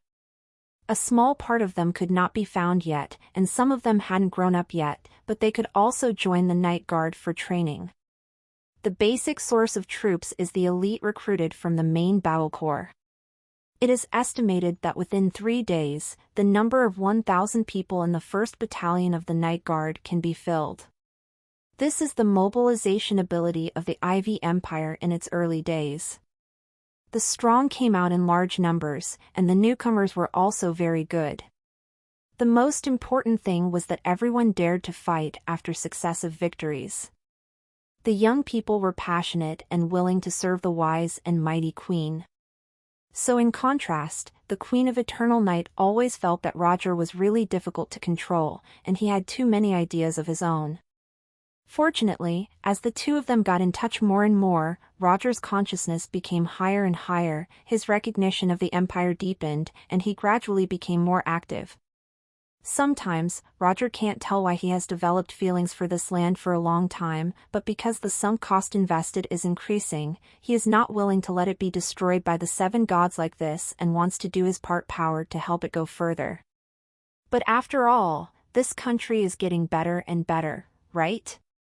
Roger believed that what he did would help people in this world, who had nothing like him in the past. Cutting off all the decayed, outdated things that bind human beings, even the process itself will be bloody. But when the wounds are healed and we travel lightly, we will always go further. Time passed, and with every minute and every second, night fell. Roger walked to little Joey's office and forcibly pulled up the girl who was working hard. It's time to get off work. There are still a few documents that haven't been processed. Little Joey complained in a low voice, but he still didn't dare to go against Lord Roger's wishes and began to pack his things and prepare to leave work. Pending. There are still a few documents that haven't been processed. Little Joey complained in a low voice, but he still didn't dare to go against Lord Roger's wishes and began to pack his things and prepare to leave work. There are still a few documents that haven't been processed. Little Joey complained in a low voice, but she still didn't dare to go against Lord Roger's wishes and began to pack her things and prepare to leave work. We agreed on a date tonight. Thinking of this, the Vigor girl also became happy. She tidied up her desk and went to touch up her makeup. Roger sat in the room, waiting patiently for the lady to appear, but suddenly frowned and remembered something. The appearance and the clothes on her body fluctuated slightly. Soon, he turned into Dio Brando. Because of today's Princess Midair robbery incident, even the Queen of Eternal Night appeared in person, and it is well known that Roger Charles participated in it. Therefore, many people know about his return to the Charles mansion. And this wave of farewell to Tasika, Roger's script is acting privately to release important hostages, which is also a negative event after all. Appearing in public with Roger's face on at such a time, there might be some unsightly people jumping out. Although it is in conjunction with the performance and public information that will try to downplay Roger's presence, there are always some well-informed people who have true information. This kind of mixed news, true and false, is actually for the Beastman Kingdom and other theocracies to increase the credibility of the prison robbery. However, it is not ruled out that patriots with a strong sense of justice, after knowing part of the truth, feel bad for Roger and want to preach loyalty and patriotism to the Emperor after meeting him. Especially those nobles who were already dissatisfied with Roger's popularity. Although they were cowardly last night, there must be a lot of people who can't let go, and they will inevitably speak ill of each other and speak ill of him behind his back. Roger was not afraid of things, but he didn't want to spoil his rare date with little Joey because of this rubbish, so after thinking about it, he decided to use Dio's identity tonight. Anyway, little Joey knows the secrets of the two identities, so she shouldn't object to dating with this face. Maybe she will be even more pleasantly surprised. After all, it was Master Dio who flew into the flame in the first place. Before asking him to wait, little Joey changed into a very casual long dress and put on very light makeup. The blonde hair was casually draped over her body, revealing her girlish innocence and vigor. Roger's eyes lit up, and it seemed that tonight is a beautiful schoolgirl. Little Joey was taken aback when he saw Dio, and then smiled shyly and touched. "You are so nice." She misunderstood that Roger was taking care of her on the first date, so he deliberately dressed up as Dio, to regain the feeling he had when he first met. Although the girl accepted the excellence of Master Charles, the tormented time when she chose the commoner upstart without hesitation was also a highlight that would never fade away. News to rise at n/vel/b/i/n.co. Betting on the flashes of life in the future, thousands of people resisted and still went forward. Looking back now, she also admires the courage of that time. Roger didn't expect this girl to think of going in this direction, and at the same time, he found out with guilt that this was the first date. I ignored her efforts a little too much. The world that the love brain saw was so beautiful that he couldn't bear to break it. He stood up and raised his arm to let her hold him and kissed her lightly on the side of the cheek. "Sorry, this day came too late." Little Joey's eyes were full of bright smiles, and he said seriously, "It's never too early or too late. I want to be with you for a long, long time, and I won't fight for the day and night." Roger's heart fluttered slightly. He was familiar with every little expression of this girl and knew that she was not trying to excuse himself, but thought so. He didn't say anything else, and the two of them were directly teleported to the high-end restaurant reserved for tonight. Perhaps the taste here is not as good as the kitchen of the Duke's mansion that I instructed, but the happiness presented to the world also has a different meaning to girls. Even if no one blesses their relationship yet, the little Joey who blooms for love is also entitled to enjoy the envy of the world. Roger will make up for the treatment that a noble girl would receive in love. And the news that Dio reappeared in Aedu was also observed by some people. The City of Mystery, Minato. The port area is a newly planned high-end residential area and the commercial area surrounding the Qiangwei River port. Compared with the aristocratic area in the south of the Xinghan Palace, this area is more favored by the emerging rich people. The streets and houses here are more fashionable and full of romanticism. Compared with the aristocratic manners of the rich and powerful, this place seems much more relaxed. A beautiful three-story building, which belongs to a certain fishery upstart, is an industry arranged by Haigua for its spies. After discovering doubts about Roger, Tianming's mentor Shady Veronica became more hesitant to make a move and turned to use a protracted battle, preparing to make a more careful plan before making a move, to avoid being fooled by the old Joestar and making a hasty move with nothing to gain. Tragedy. And because of the transition to a protracted war, Sea Country Prince, Shaq, was naturally dissatisfied with the environment of the inn over there, so he volunteered to contribute to this small building. Whether it is comfort or concealment, it is more convenient for the Tianming army to move, and Shadi has no reason to refuse. And country's penetration of the coast is even more serious than the Mystery City, so their investigation of Dio Brando has been sent back tonight. There is no such person in that so-called hometown, not even a family named Brando. Seeing this survey result, Shadi's eyes flashed a light similar to "there is only one truth," and she smiled lowly. I knew there was something wrong with this Dio. He was a scene played by Roger and the Queen of Eternal Night. As long as you know why you have to fabricate such an identity, you might be able to create an opportunity to trap Roger easily. Just when Shady was happy to catch Roger's breakthrough in the preliminary preparations, a subordinate of the Tianming army came in to report, "Mentor, we found a trace of Dio Brando." He took out a magic photo containing a precious picture of Roger and little Joey eating in a restaurant. Shadixi frowned slightly. Dio hadn't appeared in the capital for a while, and now he came back suddenly. Does it mean that the Queen of Eternal Night will take some action? Can I take advantage of the action and make any arrangements? She felt that she had found a way of thinking. Many protections surround Roger, but the selling point of Dio's identity is that he is a civilian cabinet minister, and the surrounding forces are quite empty.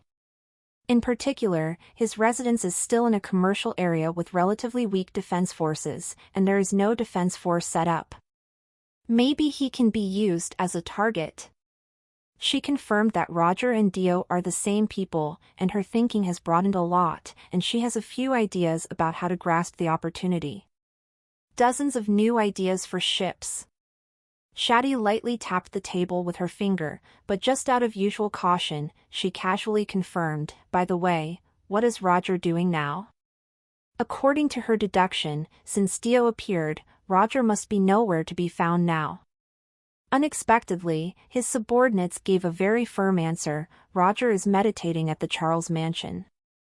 I knew that Roger wouldn't show up. Wait, what are you talking about? He's in the Charles house. Shadi's train of thought suddenly stopped, and she grabbed his subordinate by the collar. Carry me up, I'll ask. It's Roger Charles, where is it now? I want to confirm the reliable news.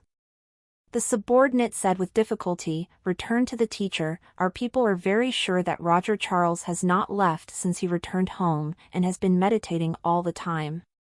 There are very obvious and unique magic fluctuations in the room." Shadi let go of him. She didn't doubt the loyalty of her subordinates, but only doubted the current situation, that Dio, where is it now? The subordinates contacted her and asked, "I've already arrived at the opera house." So, Roger and Dio, aren't they the same person? Is my perfect reasoning wrong? Shadi's heart was instantly confused. Then this Dio, which rock popped out of it? Dio Brando returned to the mysterious capital, and the civilian cabinet that was famous in the capital a few days ago made another appearance. It wasn't just Instructor Tian Ming who paid special attention to it, the nobles and officials of the empire also paid a lot of attention. Although the young master of the Charles family has been the most popular recently, Dio compiled the history of the Green Vines Empire, entered the cabinet and became the trusted staff of the Queen of the Eternal Night, and captured the culprit of the bloody Night of Odiu at the speed of light.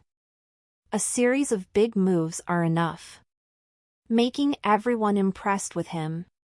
Now that he is back, does it mean that there will be some new turmoil in the ever-changing officialdom in the capital? In some people's eyes, Dio represents the rise of common people, in stark contrast to the aristocratic class whose power is being restricted.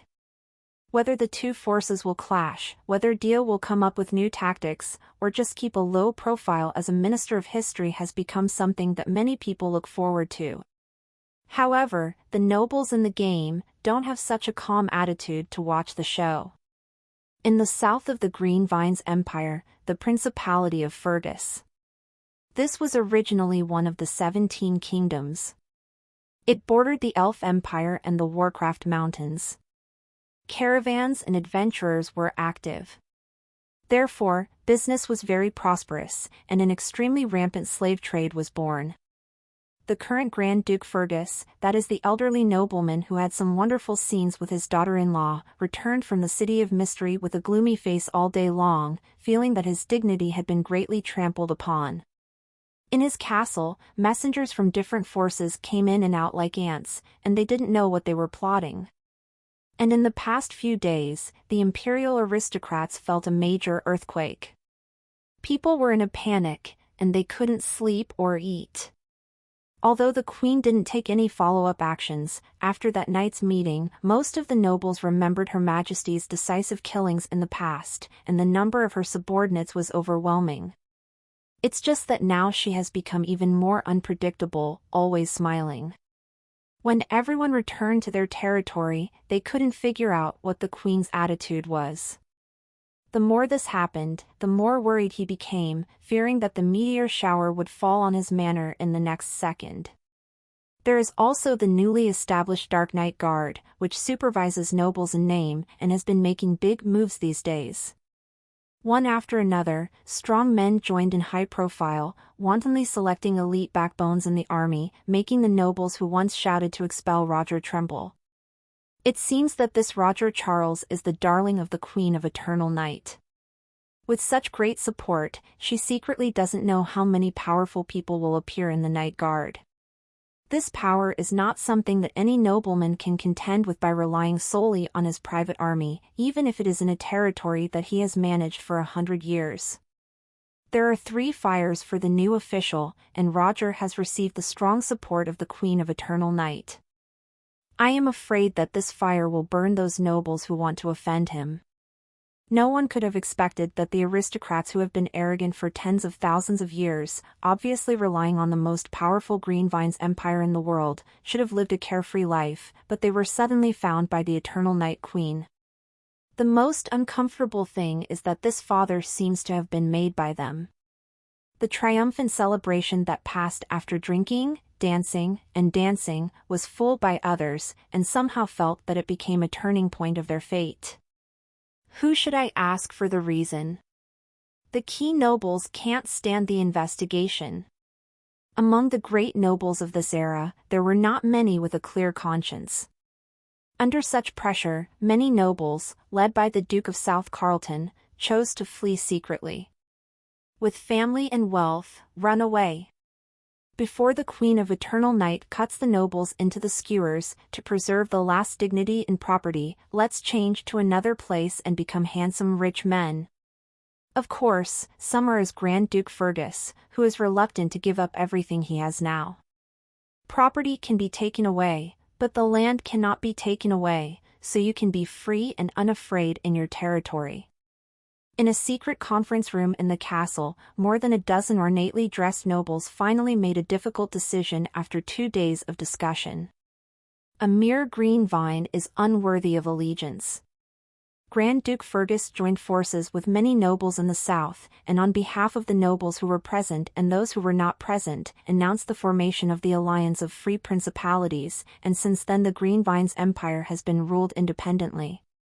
The Alliance of Free Principalities called on a total of 99 nobles, big and small, from the southern part of the empire to participate, and it was known as the Alliance of 100 Nations. Each noble has independent finance, law, and military in its territory, and has signed a military watch mutual assistance agreement. The churches of the God of Knowledge, the God of Music, and the Goddess of War are allowed to preach in the territory. These three churches were all gods that were quite active in the southern human kingdom before. Of course, the Alliance of Free Principalities only declared independence from the Green Vines Empire. It didn't declare war on the Green Vines Empire, nor did it shout slogans such as "Down with the Green Vines tyranny." They still knew how much they were worth, and they took this step only because they had a premonition that the Queen of Eternal Night would impose more and more restrictions on the nobility. They didn't want to sit still, hoping to protect their family's inheritance in this way. So the Alliance of Free Principalities not only didn't oppose the Green Vines Empire, but even prepared to take the initiative to reach a trade agreement, offensive and defensive alliance with the Green Vines Empire, and receive military assistance. This shows the hesitation and weakness of these nobles. They are independent, but not completely independent. He wants to maintain the unchanging aristocratic power forever, but also wants to become a vassal state of the Green Vines Empire to gain asylum, and also wants to get the support of the church, taking all the benefits in the world. They felt that the empire had just finished defeating the Orc tribe, and was recuperating after a big battle. They probably wouldn't be so quick to attack their people in the past, right? They work hard to develop, with the support of the church and sufficient strategic depth. When the Green Vines Empire is free to clean up itself, the Alliance of Free Principalities should have gained a firm foothold.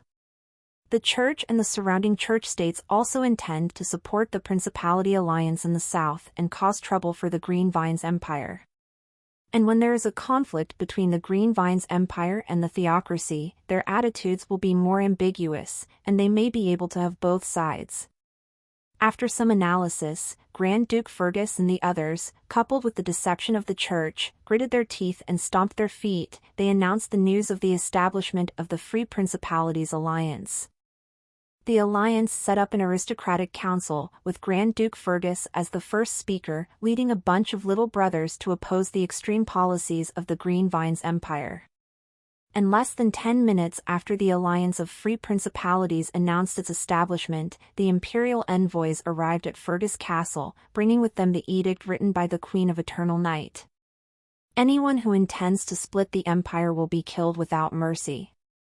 Grand Duke Fergus shook his hands after receiving the edict. It's not the content, but the day when the edict was signed is very problematic. The words on it and the Queen's signature were all written long ago. Only the date was filled in today. The fonts are different and a little wet. Have they gone back to the days when the envoys would just fill it in outside the door? Could it be that the Queen already planned that we would take this step, and waited for us, right? No way, no way, we can't throw ourselves into a trap, right? A nobleman next to him who was a member of the alliance asked the envoy in a trembling voice, "My lord, is it still too late for us to announce the dissolution of the alliance and return to the embrace of the Green Vines Empire?" The imperial envoy replied gracefully, "Then it depends on the transmission speed of the Night Guard. Outside the City of Mystery, there is a secret camp." Roger was wearing the stand-up collar uniform he personally designed for the Night Guard, and he glanced sharply at the 1st Battalion of the Night Guard assembled for the first time. He found a very fulfilling thing. Not counting Tianming's mentor and player characters, the paper strength of the Dark Night Guard in his hand was comparable to the number of strong men in the early days of the Tianming army. This time the Queen supported them, his sister helped, and he recruited powerful people who will become famous in the future. In the end, there were 26 people with legendary combat power, 130 with magician-level combat power, and 300 professionals with the same level as senior magicians. The rest are elites drawn from various armies. They are all professionals with good growth potential, and they are young, have seen blood, are extremely loyal to the Empire and the Empress, and are willing to carry out all orders. Such an elite brigade with a very high ratio of strong people can't only carry out special warfare operations and steal intelligence in groups but also fight a small-scale war when assembled. After all, this is a world where there is a huge gap in individual combat power. A legendary strong man is worth thousands of soldiers. And in the Empire, which is still at its peak, powerful people emerge one after another. It has gathered elites of human beings for hundreds of years. After a little integration, such a team can be pulled out, which also makes Roger secretly frightened. If the Empire already has such a foundation, how many powerful people will be hidden in those churches that have accumulated for a long period and race immortality? Those arrogant nobles turned out to be just a farce under their control. Compared with the real war, there is still a huge difference. But such a stage is also a good touchstone. It can gather the morale of this force and test the effect of the latest equipment. Roger came to his senses.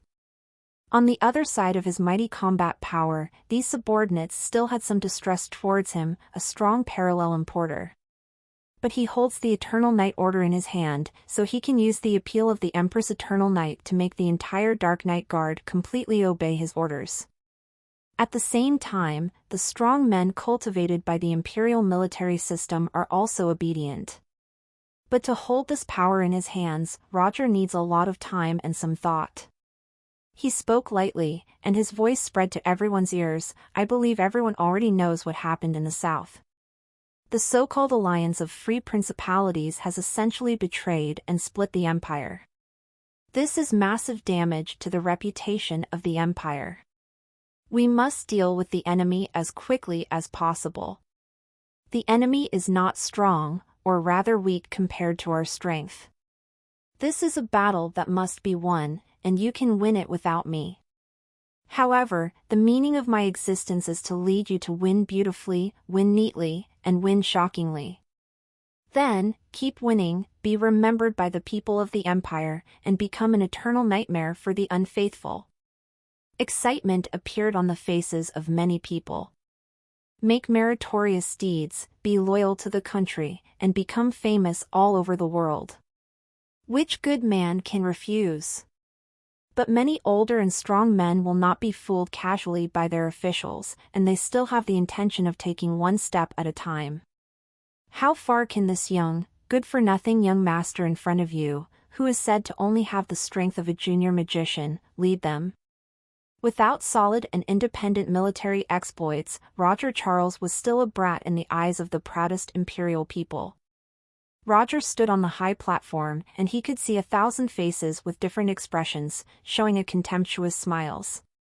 It doesn't matter whether you are convinced or not. An hour later, we will gather in the banquet hall of Grand Duke Fergus for further discussion. In 1 hour, capture the territory of a Grand Duke? A one-eyed swordsman smiled with interest. Boss, you set too high a standard for yourself, right? Roger didn't answer directly. Now, let's go to the unbalanced chapter to get the equipment, and then teleport to the Principality of Fergus. After he said this, all professionals became short of breath no matter what level they were. Chapter of Imbalance, the Holy Land of Imperial Alchemists. And the alchemist represents the best weapons, armor, the best enchanted equipment, even legendary props. It is said that the welfare of the Dark Knight Guards is good, but now it is so good that they can directly go to the chapter of Imbalance to pick equipment. Roger maintained that this was just a basic expression, but he was also a little funny in his stomach. This is the benefit of limping Frankenstein. He talked about industrial production with that mechanical lady and convinced her that the current alchemy equipment would be mass-produced through the assembly line in the future, and they are all worthless things.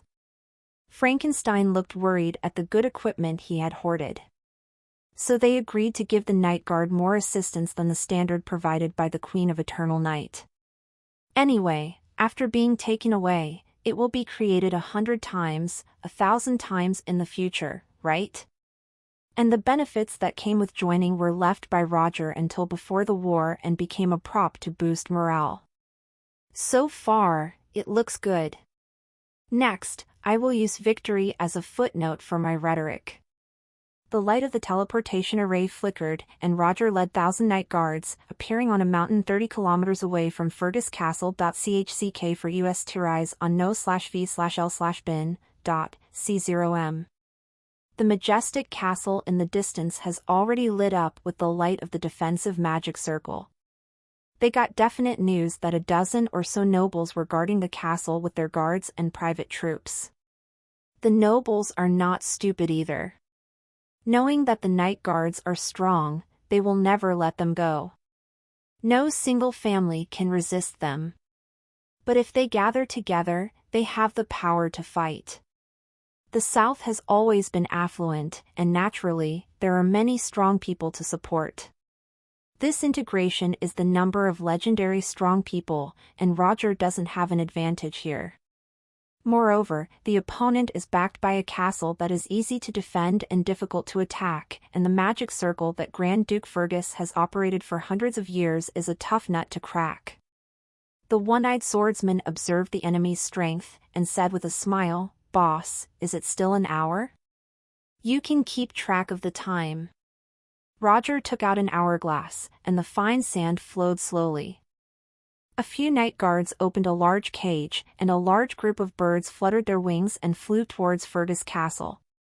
There are many mirrors in front of the technicians of the Secret Law Association, showing what these flying birds see, and a lot of information is scanned by invisible light. There are no magical fluctuations. This is the fusion of biological transformation and radio technology, plus multiple detection technologies. Soon, technical experts restored an accurate map of Fergus Castle and deciphered the structure of the protective magic circle. This Night Guard not only possesses powerful magic power but is also equipped with technological equipment. Its power on the battlefield should be a surprise to those nobles who huddled together for warmth, right? At the same time, it will also give these proud soldiers a surprise. Roger looked at the fine sand that kept dripping, and was very curious, to what extent could he do this time? After experiencing the initial terror, the nobility of the alliance of free principalities eventually recovered. Although there are various blind spots in thinking and shortcomings such as arrogance, blindness, and greed in character, it cannot be denied that they are the best well-educated class in this era. Most of these nobles have also experienced wars. After understanding the Queen of Eternal Night's resolute attitude, they knew that she wanted to use them to make an example of them.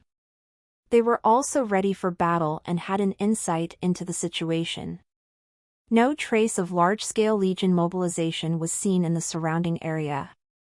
It was obvious that the Eternal Night Empress was preparing to carry out a small army invasion operation by the strong to deal with them as quickly as possible. After all, teleportation formations are expensive. Teleporting hundreds or thousands of people is the limit. If you want to teleport an army of tens of thousands of people, the current Green Vines Empire can't afford it. And with the support of the Church, these nobles are not afraid of the Queen's single-handed raid. The Church promised that if the Queen of Eternal Night left the City of Mystery and came over, the three gods would support a sacrifice, and invite gods or angels to come down to suppress the strongest force in the Empire. Although the promise may not be fulfilled, at least it gave the alliance of free principalities the courage to take the first step. They realized that their enemy was most likely to be the Night Guard who supervised the nobles because Roger also needed the battle to prove himself. However, it is not ruled out that the military and sparrows will also intervene. The Empire has always had a wealth of combat experience in teams of strong men. Of course, the Principality of Fergus also has no shortage. As the closest city to the Warcraft Mountains on the Empire's side, there are a lot of active adventurer mercenaries. Concentrating their wealth in each family, calling for large sums of money, they quickly recruited a large number of professionals, including 2 adventurers at the legendary level. Calculating the strength in their hands, Grand Duke Fergus and the counselors felt that the sky had cleared and the rain had stopped, and they could do it again.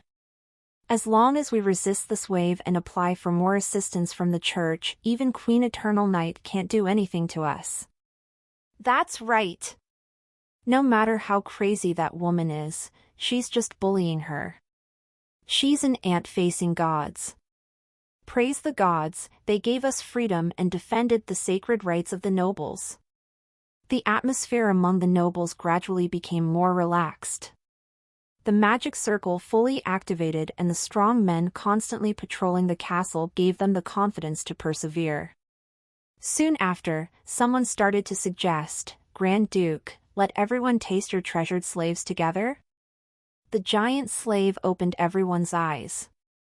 You can bet that Grand Duke Fergus has more superb ways to play. Everyone praised this proposal, and Grand Duke Fergus didn't take it seriously. Okay, let's have a good night together. He is just a slave, he has already enjoyed it, and he will not have the urge to turn the bus into a private car. Wouldn't it be great to share it with his colleagues and get more ideas? All the nobles showed smiles that men could understand. At this time, a bird with long tail feathers landed on the windowsill, bouncing around, and its beautiful plumage attracted the attention of a young nobleman. He crushed the bread in his hand, kneaded it into the dough, and threw it out one by one. He said relaxedly, I don't know what happened to the night guards.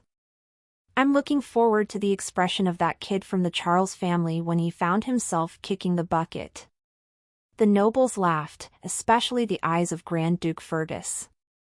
At Xinghan Palace, the Queen of Eternal Night was protecting Gear, and everyone had nothing to do with him.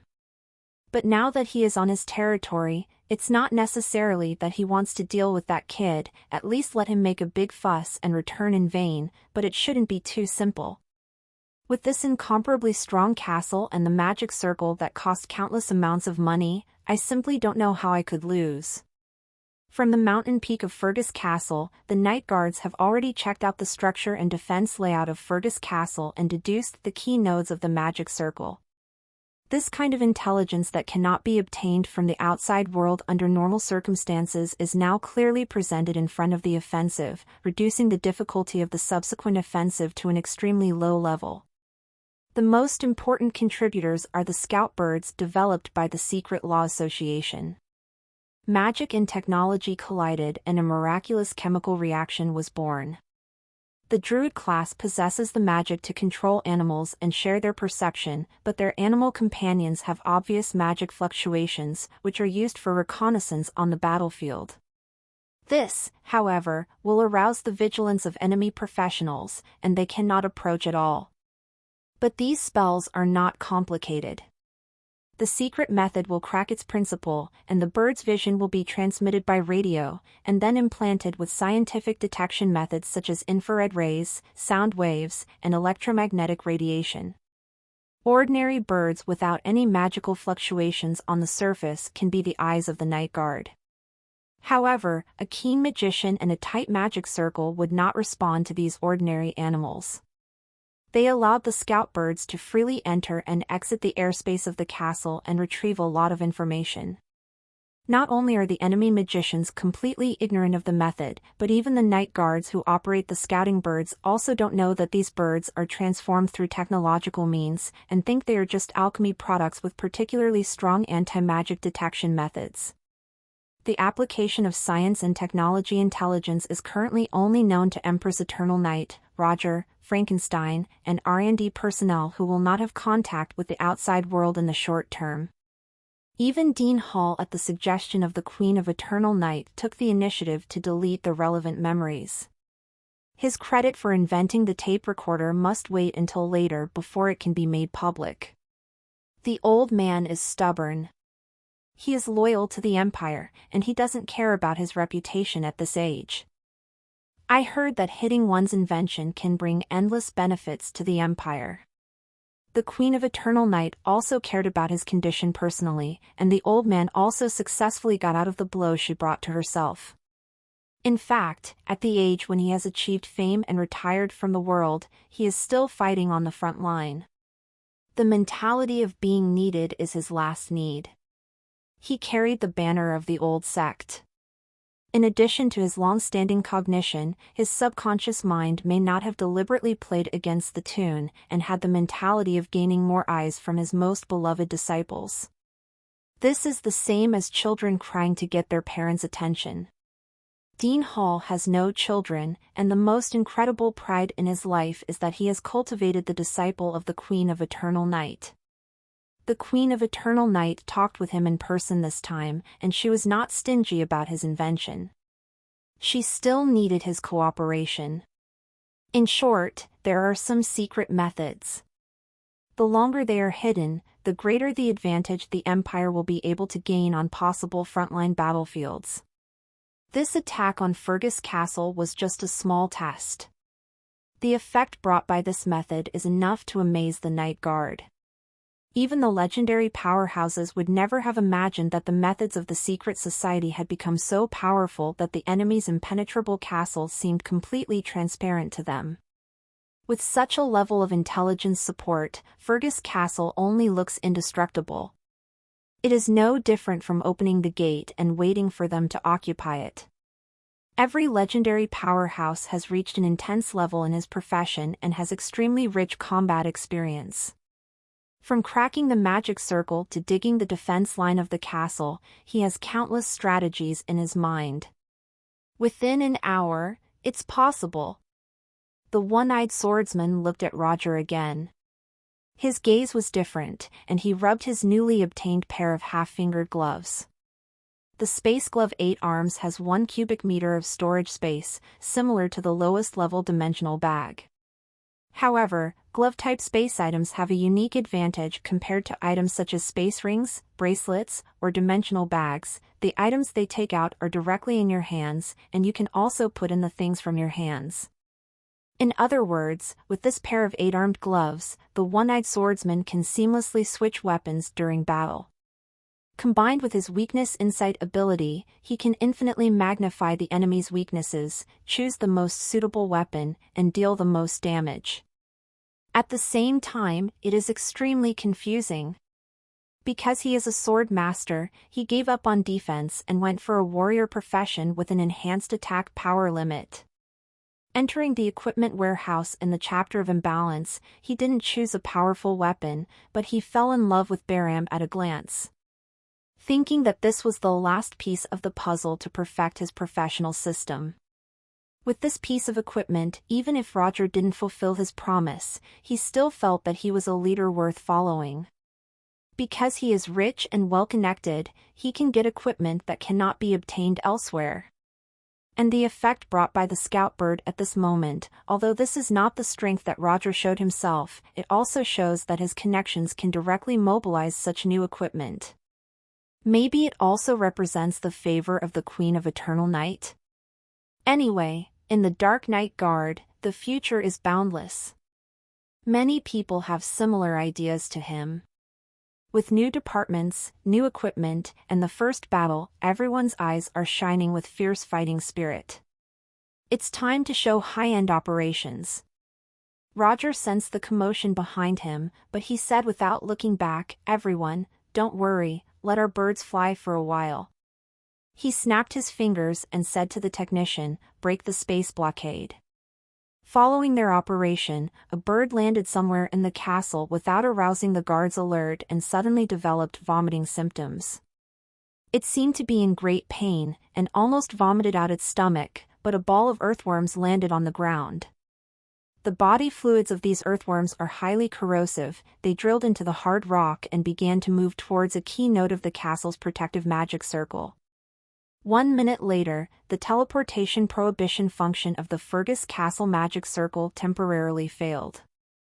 The great magician who presided over the magic circle began to investigate the problem and found that it was just a small short circuit at one point of the magic circuit. This is a small situation that is rare but inevitable. The great magician sent 2 magic apprentices to investigate and repair it.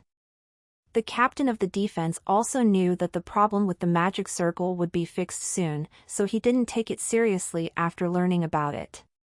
It only takes a few minutes to repair, and the magic circle looks the same from the outside. No matter how elite the night guard is, it's impossible to grasp such accurate information. So there's nothing to worry about.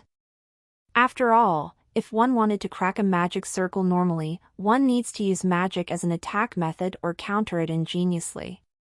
This kind of accident doesn't have any traces of a magic aura. It should be that the magic circle has been built for too long and there are some problems. The defense of Fergus Castle is tight on the outside and loose on the inside, but Roger had already ordered. Each selects the key target to control and assassinate the strong locals. We will break through the center of this wave and make more flowers. In the future, everyone remembers to practice backstabbing. The darky guards tightened their lips and nodded silently.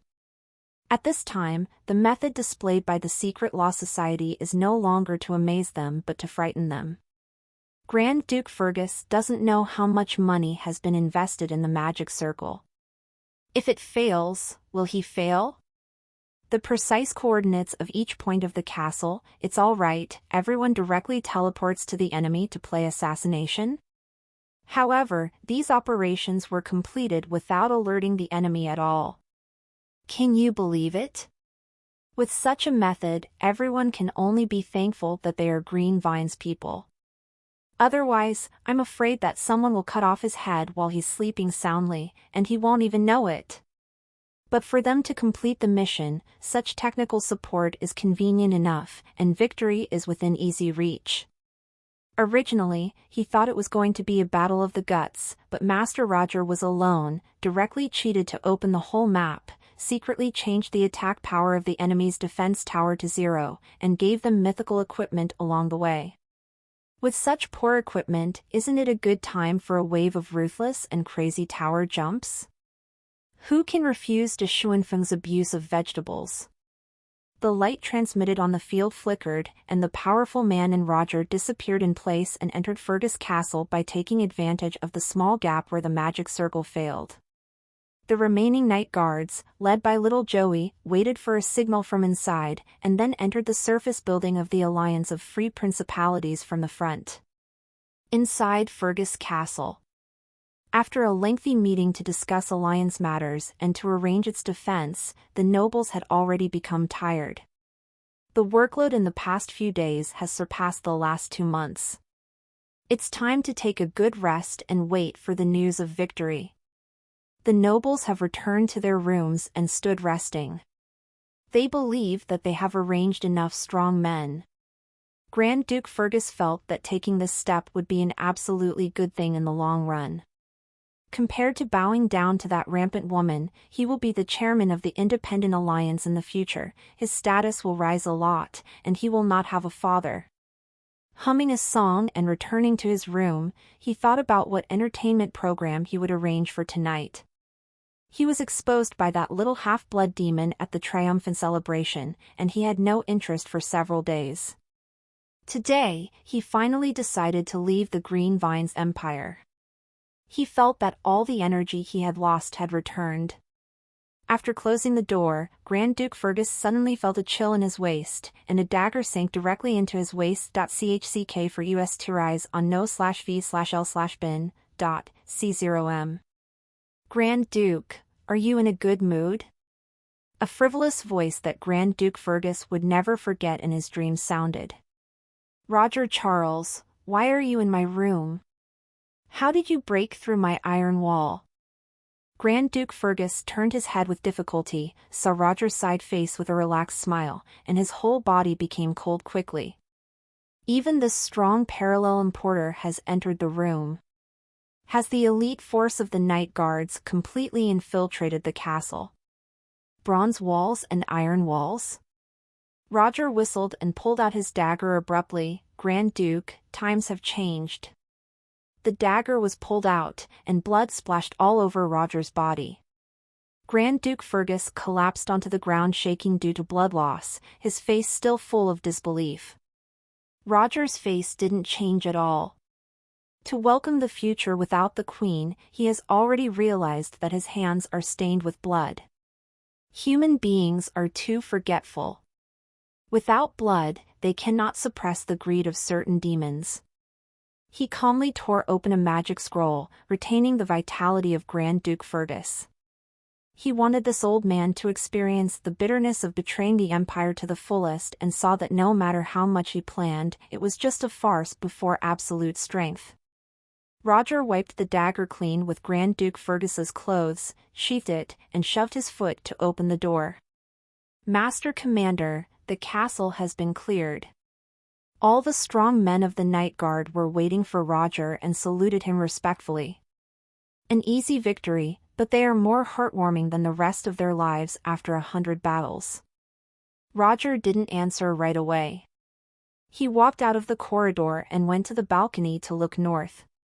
The high mountains which seem to stretch infinitely, to where they meet the sky, are all in the territory of the Empire. He rubbed his fingers, still vaguely feeling the sticky blood, and a warm smile appeared on the corner of his mouth.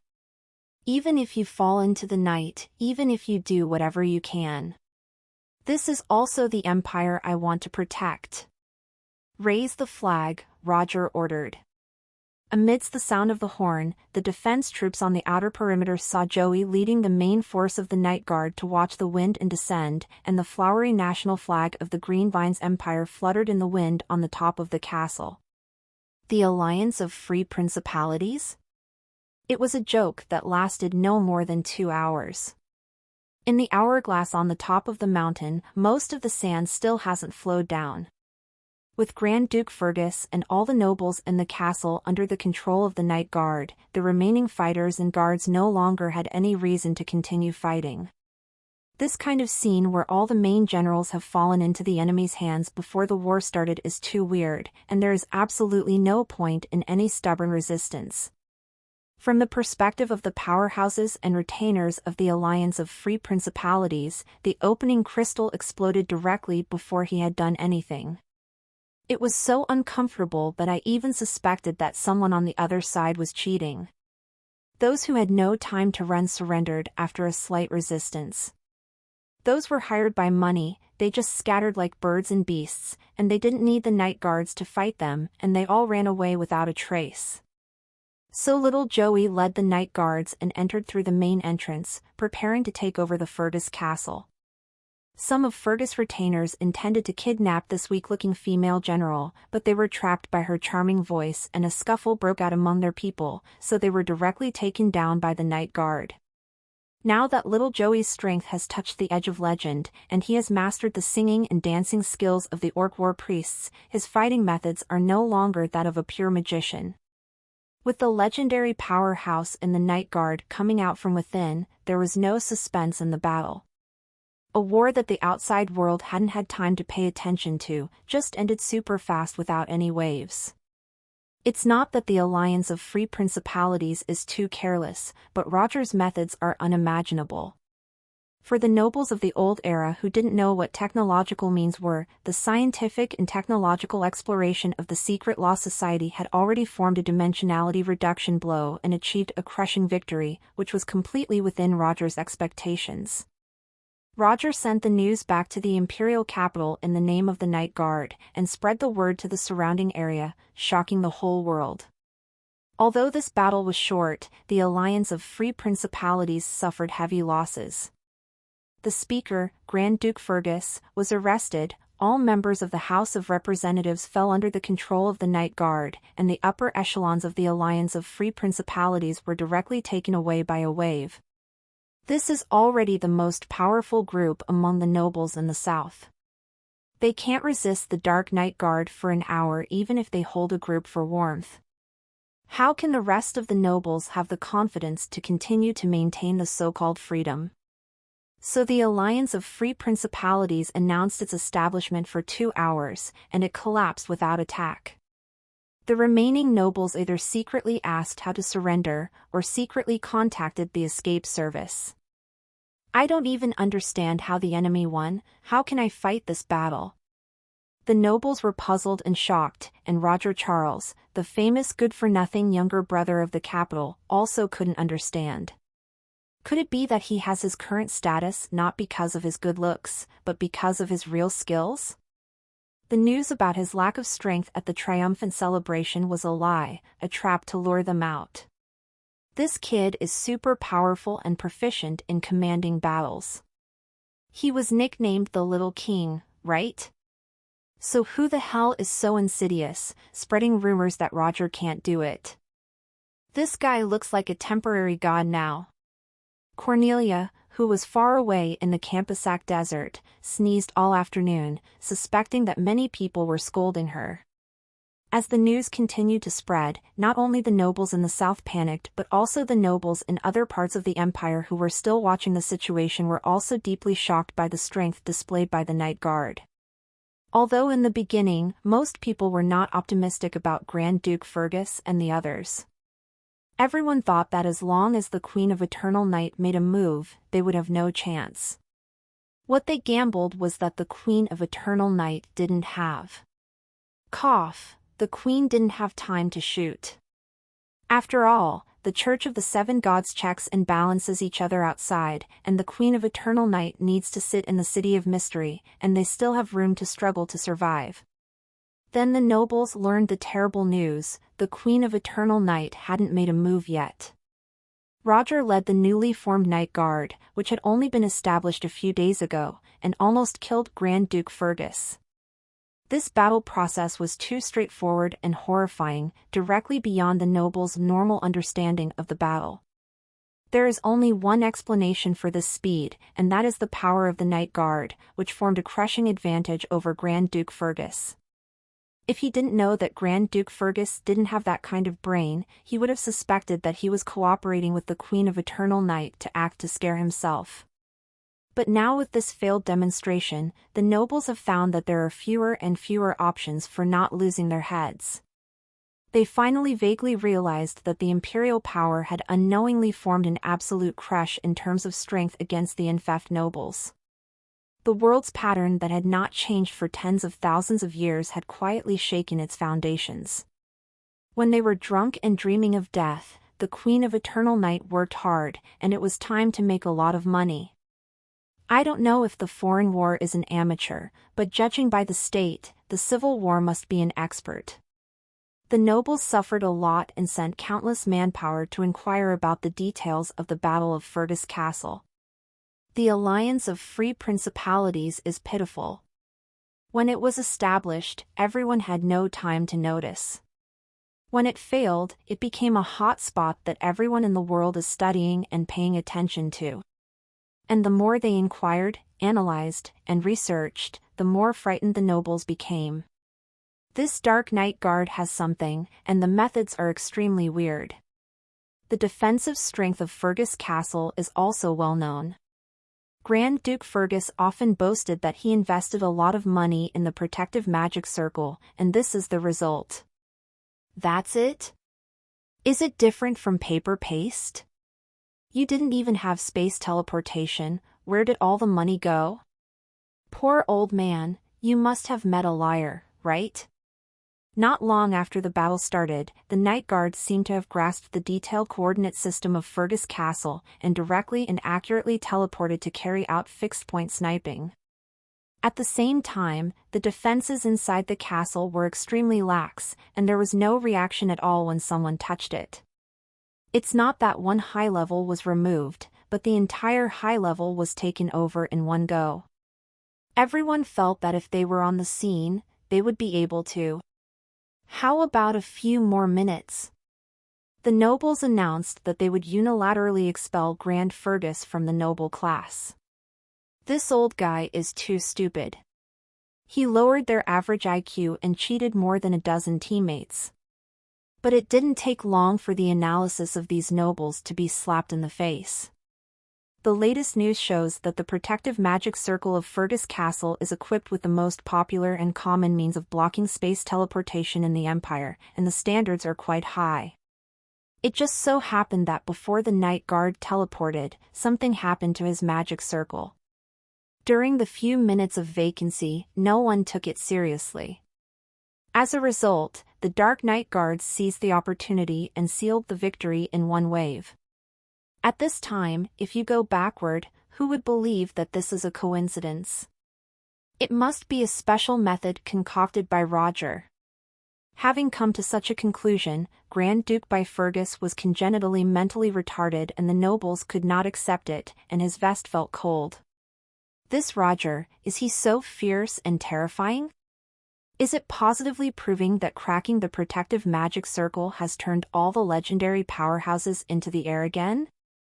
The fighting power displayed by the Dark Knight Guard in this battle is to use the most incredible and crisp victory to tell these nobles who is their father. Many people remembered that during the triumphant celebration, Roger promised Her Majesty the Empress that he would manage these nobles well. It turns out that he wasn't flattering, but he really could. The intelligence is getting clearer and clearer, and the Night Guard's deterrent power against nobles is also increasing, directly comparable to strategic weapons. The disparity in combat effectiveness between the two sides made many nobles feel that they had only one choice left, which was to obey the Queen's will and be an obedient and good nobleman. With the Dark Knight Guards around, anyone who goes against the Queen will probably end up with no good fruit. After all, the results of this wave of Night Guard battles were too astonishing. Not to mention the nobles, even the ministers loyal to the Queen couldn't figure out how they did it. Some people approached the comrades who entered the Dark Knight Guard to inquire about the inside story, but they refused to disclose any details, and only said, "We are only following the orders of the adults." But this kind of wind and grass can lead to infinite moments of reverie. If it is limited, it can also interpret infinite hidden information. They thought that what the Night Guards wanted to say was that all the operations were done by Roger Charles. He was the one who had the information on Fergus Castle and caused the magic circle to have problems at just the right time. In other words, we are just lying down, just following Master Roger to export. Everyone couldn't believe it. This Roger overshadowed the limelight of a large number of legendary powerhouses and made everyone admit that he was in C for the Night Guard. This kid is so terrifying. Relying on her official status, the beautiful reporter of Long Live the Queen arrived at Fergus Castle as soon as the Speed of Light beheading operation was successful, ready to report exclusive news on the spot. She managed to block Roger and excitedly asked him how he won this miraculous victory. Roger smiled and replied, "This is the crushing of magic power. Read more New Arcane, and one day you will find the answer." The beautiful reporter almost lost her nose. "I want to interview insiders, I want to hear gossip, I want exclusive news, but you advertise your magazine at this time? Who doesn't know that you are the editor-in-chief of New Arcane? A copy of your magazine is very expensive." But other than that, Roger refused to disclose more details about the battle. He has always been out of touch, and he has already prepared a set of public relations skills to deal with the beautiful reporters without any leaks. This is a big headache. Even if the beautiful reporter revealed that she was willing to drink and reveal her room number, she didn't get any additional information. After all, this is the Dark Knight Guard, not some internet giant. Talking about business can even make Saw Operation a hot search. The beautiful reporter had no choice but to take more pictures of the frustrated faces of the defeated side. After all, the content of the battle revealed by the Night Guard was different from the bloody scene she imagined. There are 3 steps in this operation: we are in place, we have teleported, and we have won. This is a barren report. Grand Duke Fergus, aren't you too disappointed? The establishment and demise of the Alliance of Free Principalities will be in the headlines of tomorrow. In the end, there was very little content to write. In the end, it all depends on us reporters losing our hair and filling the pages. The beautiful reporter is worried, and at the same time curious, how did this magical commander of the Dark Night Guard achieve such an incredible record? There must be a big secret that I don't know yet. The beautiful reporter applied to maintain the highest level of attention on Roger Charles and was soon unanimously approved by the editorial department, promising to fully reimburse all her activities. From now on, she will only focus on Roger. Everyone has a hunch that there will be bigger news about this kid. With the publication of Long Live the Queen the next day, the mysterious operation of the Southern nobles and the Empire was regarded as a farce and a joke in the eyes of most people. 99 nobles announced the establishment of the Alliance of Free Principalities, but in less than 2 hours, the Empire took over the most core members of the parliament, and then the entire alliance was directly declared to be disbanded. The strength of this resistance is comparable to the Gaul Empire established by the Goblins, that is, the enemy has already knelt before exerting any force. Looking at the history of the Eternal Night world, Grand Duke Fergus and the others can also be included in the top ranks of the nobility's embarrassing list, with the wonderful performances that they could not even hold for an hour with their backs on the castle. It's hard to believe. Everyone's complaints about Grand Duke Fergus also showed what an incredible battle the Night Guard fought. In 1 hour, they took down a castle defended by more than 30 legendary experts, more than 800 professionals, and 5,000 elite soldiers. Even in field battles, this kind of rout speed is a bit outrageous, hey? Not to mention that Fergus Castle is a well-known fortified city. However, the report of Long Live the Queen also made it very clear that the Alliance of Free Principalities suffered such an outrageous defeat. As soon as the Dark Night Guards arrived, these counselors disappeared immediately. The post-war magic photos showed that the castle didn't even suffer much damage to its appearance, and it was taken over by the Night Guard. Discover W stories on no/e/lbin.com. The details of the battle were not written, but the process of the battle, the result of the battle, and the slumped face of Grand Duke Fergus are all clear. Such evasive reporting is enough to make everyone crazy about conspiracy theories. This Night Guard has a wonderful method that should not be reported publicly. This Roger Charles is not a simple waste, he has tricks on him. Just looking at this glorious victory, many people think that Roger is the next generation god of war in the Empire, and will become a new star in the rise of the Empire's military power. Coupled with his wonderful performance against the Orc tribe, the impression of the Imperial people on him has changed from a brat's useless younger brother to a young general who looks promising. At this time, everyone wants Roger to be a temporary god. Maybe one day in the future, Marquila Kappas will be seen shining like a star on more battlefields of the Empire. In the depths of the Campasac Desert, a convoy was trudging hard. The heavy grains greatly slowed down their pace, and the wheels would sink into the sand from time to time. This is the convoy of the Duke of South Carleton.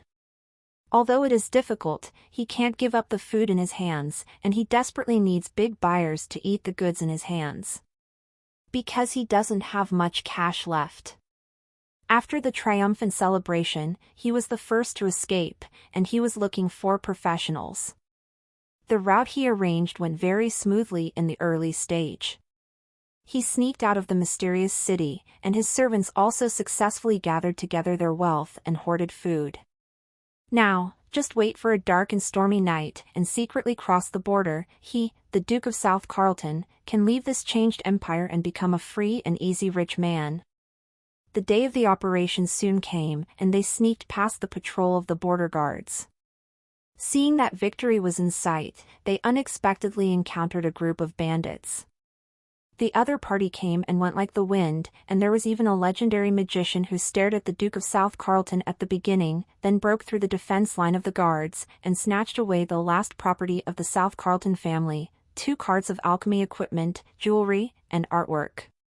Fortunately, the retainers resisted bravely. After the outbreak, the warlock was also suppressed by the Duke of South Carleton. Relying on his understanding of the terrain, he hurriedly retreated without too many casualties. But the final family fortune of the Duke of South Carleton was gone. The movement of the battle has already attracted the patrol team, and the border guards are mobilizing and gathering nearby. Although the Duke of South Carleton felt sorry for the treasures he had guarded since he was a child, he didn't dare to chase the bandits. He could only hurry up and evacuate to the depths of the Campasac Desert, preparing to sell food to the Orc tribe for cash. He has been separated from the inner circle of the Empire, and his intelligence lags. He still doesn't know what is waiting for him in the current Orc tribe. After the Duke of South Carleton entered the desert, he was in a bad mood. Poor, and I am used to the humid climate in the south. The dry wind blows in the desert and I feel uncomfortable all over, and even have nosebleeds. He has been clothed all his life, and he still has such a large family to support.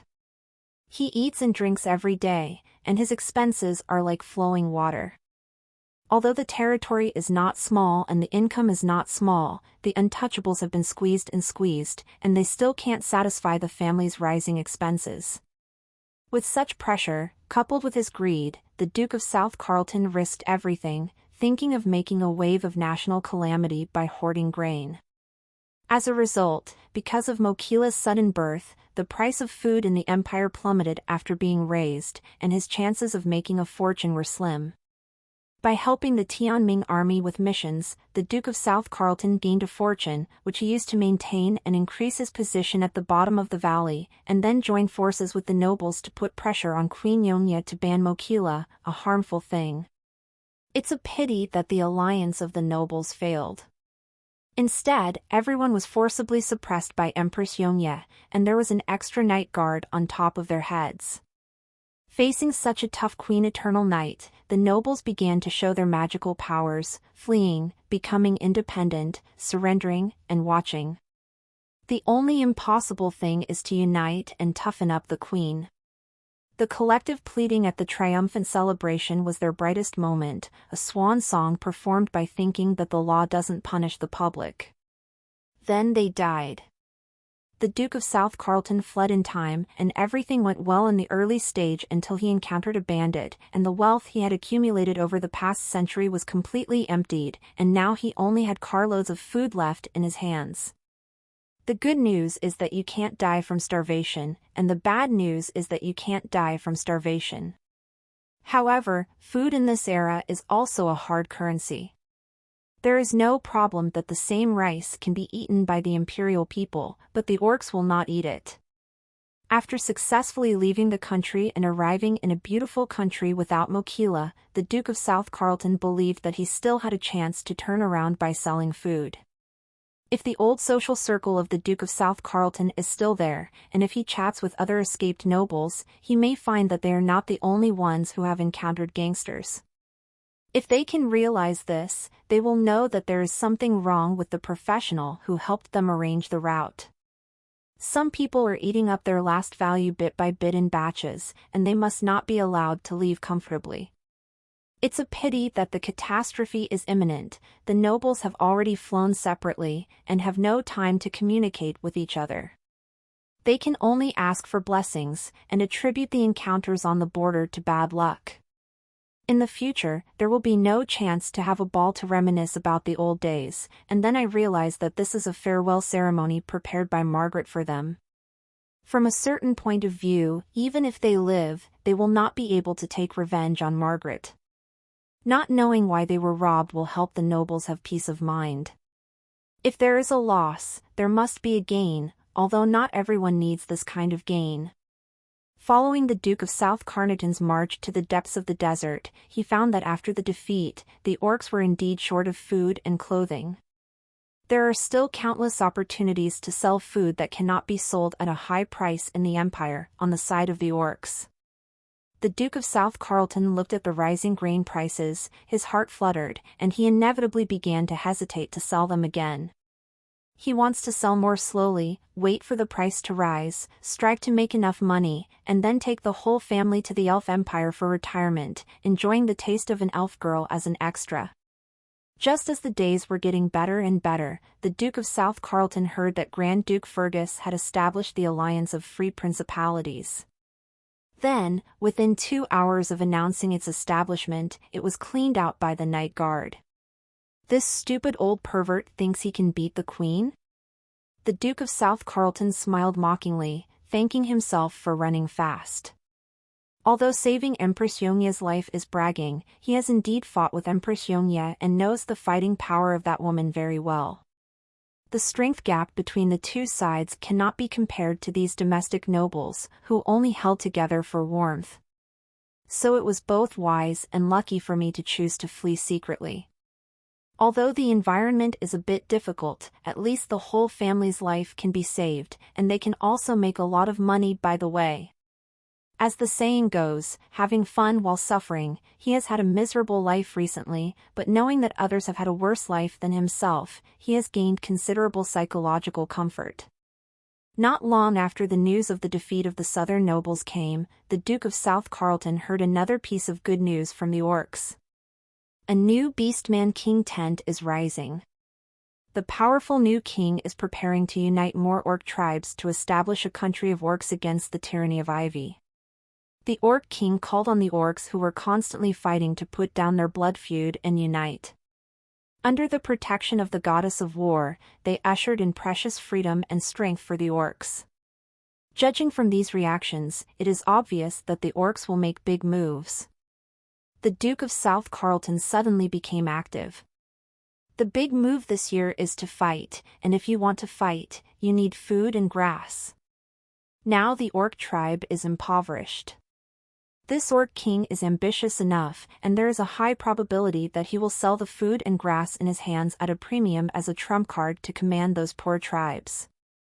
At the same time, if the orc king needs it, the Duke of South Carlton doesn't mind exchanging some information about the empire for more wealth. For a businessman like him, war means opportunity. As long as the other party can set a high price, there is nothing that cannot be sold. After inquiring about the location of the new Orc King's tent from the orcs who knew the news, the Duke of South Carlton ordered the convoy to turn around and chase after the new Orc King.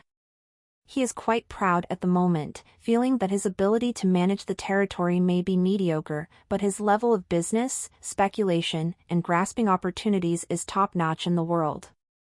No, it's a superclass. Fergus Castle.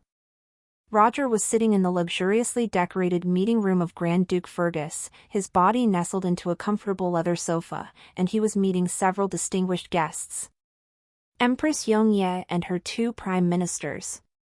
The core members of the Alliance of Free Principalities were arrested at the speed of light, and the other nobles were either arrested or fled.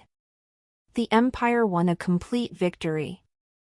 However, without the noble lords, a large area of land in the south of the empire fell into a short-term power vacuum. Roger controlled the Night Guard temporarily in the form of a military government, directly governing the aristocratic territory, arresting the remaining aristocrats, and restoring production order, but this is not a long-term solution. The management of the vacant territories, due to the lack of a large number of nobles, is an important matter that Empress Yongye must decide on as soon as possible. The tradition, of course, was to entrust new nobles to manage these lands. However, instead of respecting tradition, the queen used a series of tricks to make the nobles recognize reality and establish the authority of Her Majesty. A new change is imperative. The Ivy Empire has reached the eve of change and will enter a brand new stage in the future to fully complete the process of the industrialization of magic.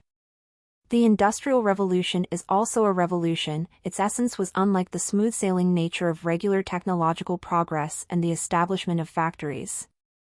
Such a major event that changes the world cannot be triggered naturally if the technology is enough, otherwise, the developed production and business environment in the south of Da Nang may continue to survive.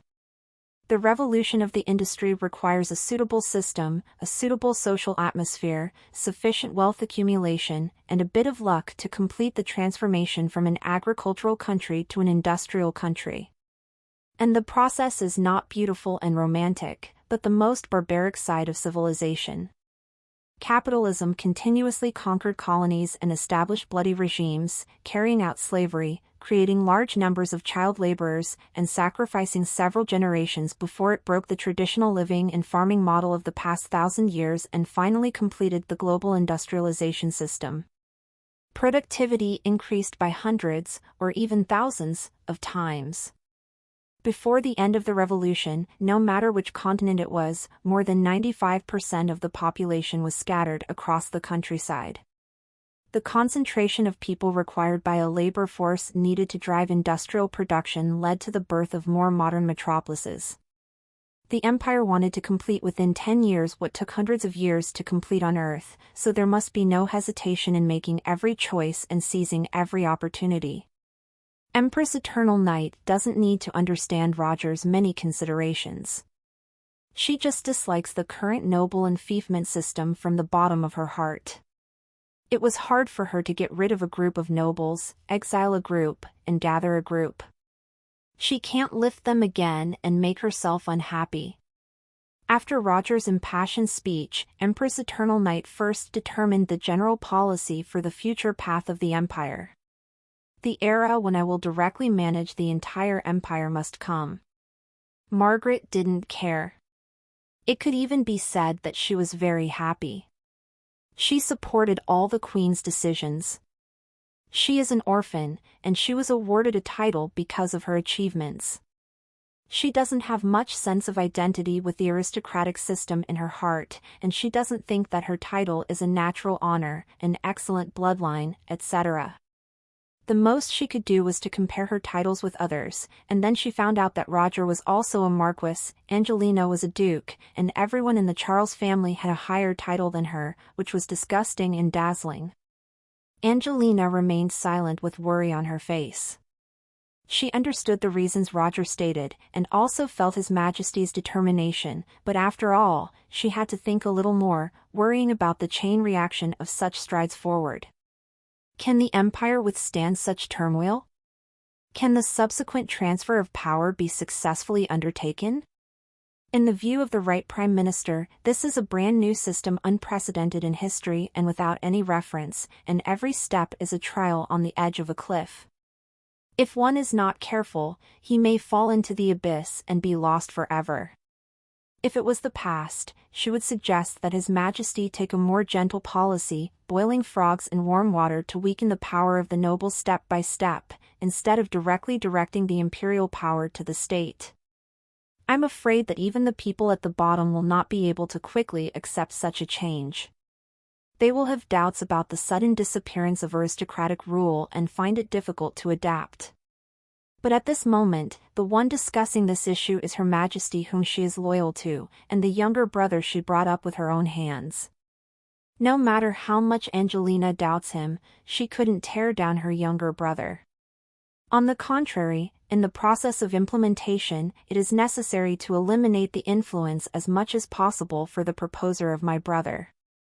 Otherwise, everyone would not dare to directly oppose the Queen of Eternal Night, but if there is a slight difference, Roger may encounter the scene of being opposed again, which is even more spectacular than the scene of the triumphant celebration. Those who are determined to change have always been difficult to end well. Top VL updates on n/o/v/lb/in.com. So, my sister is still useful, right? Angelina's expression gradually became resolute. This time His Majesty brought himself to discuss with her, which relieved her previous discomfort of being ignored a lot. She was absent from too many key decisions before, but this time she was able to participate and contribute her strength. At least, she is still needed. Angelina took the initiative to suggest, nobles are still valuable to the empire, and their abilities are worthy of recognition. As long as they can guarantee their loyalty and don't reserve certain privileges and wealth for the territory, they can also contribute to the construction of the empire. But people's hearts are the most unpredictable. With power in their hands, it is difficult to avoid corruption. How can we guarantee their loyalty? Empress Yongye asked back. Magic. Yeah, you know what I know. If I were willing to use magical means to forcibly control others, would there still be these bad people and things? Your Majesty, what if the nobles signed the contract voluntarily?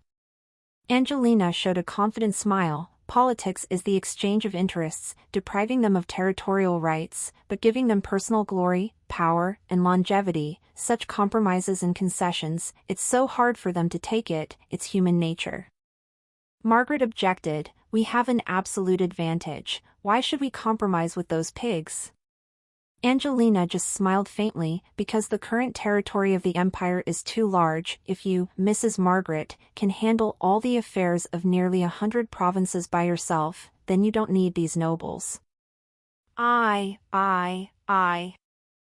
I'm a military expert. Margaret turned her face away and stopped arguing with Angelina about internal affairs. Angelina said softly, Your Majesty, I propose that you sign an oath of glory with the nobles, use your limited longevity as a lure, add the spiritual hint of putting the empire first, and create a new land without territorial rights but still retaining glory. Noble class. In this way, His Majesty can directly govern the empire, while retaining the loyalty of the nobles. Roger looked at his sister. At this time, she was not the saint but the devil who controlled people's hearts.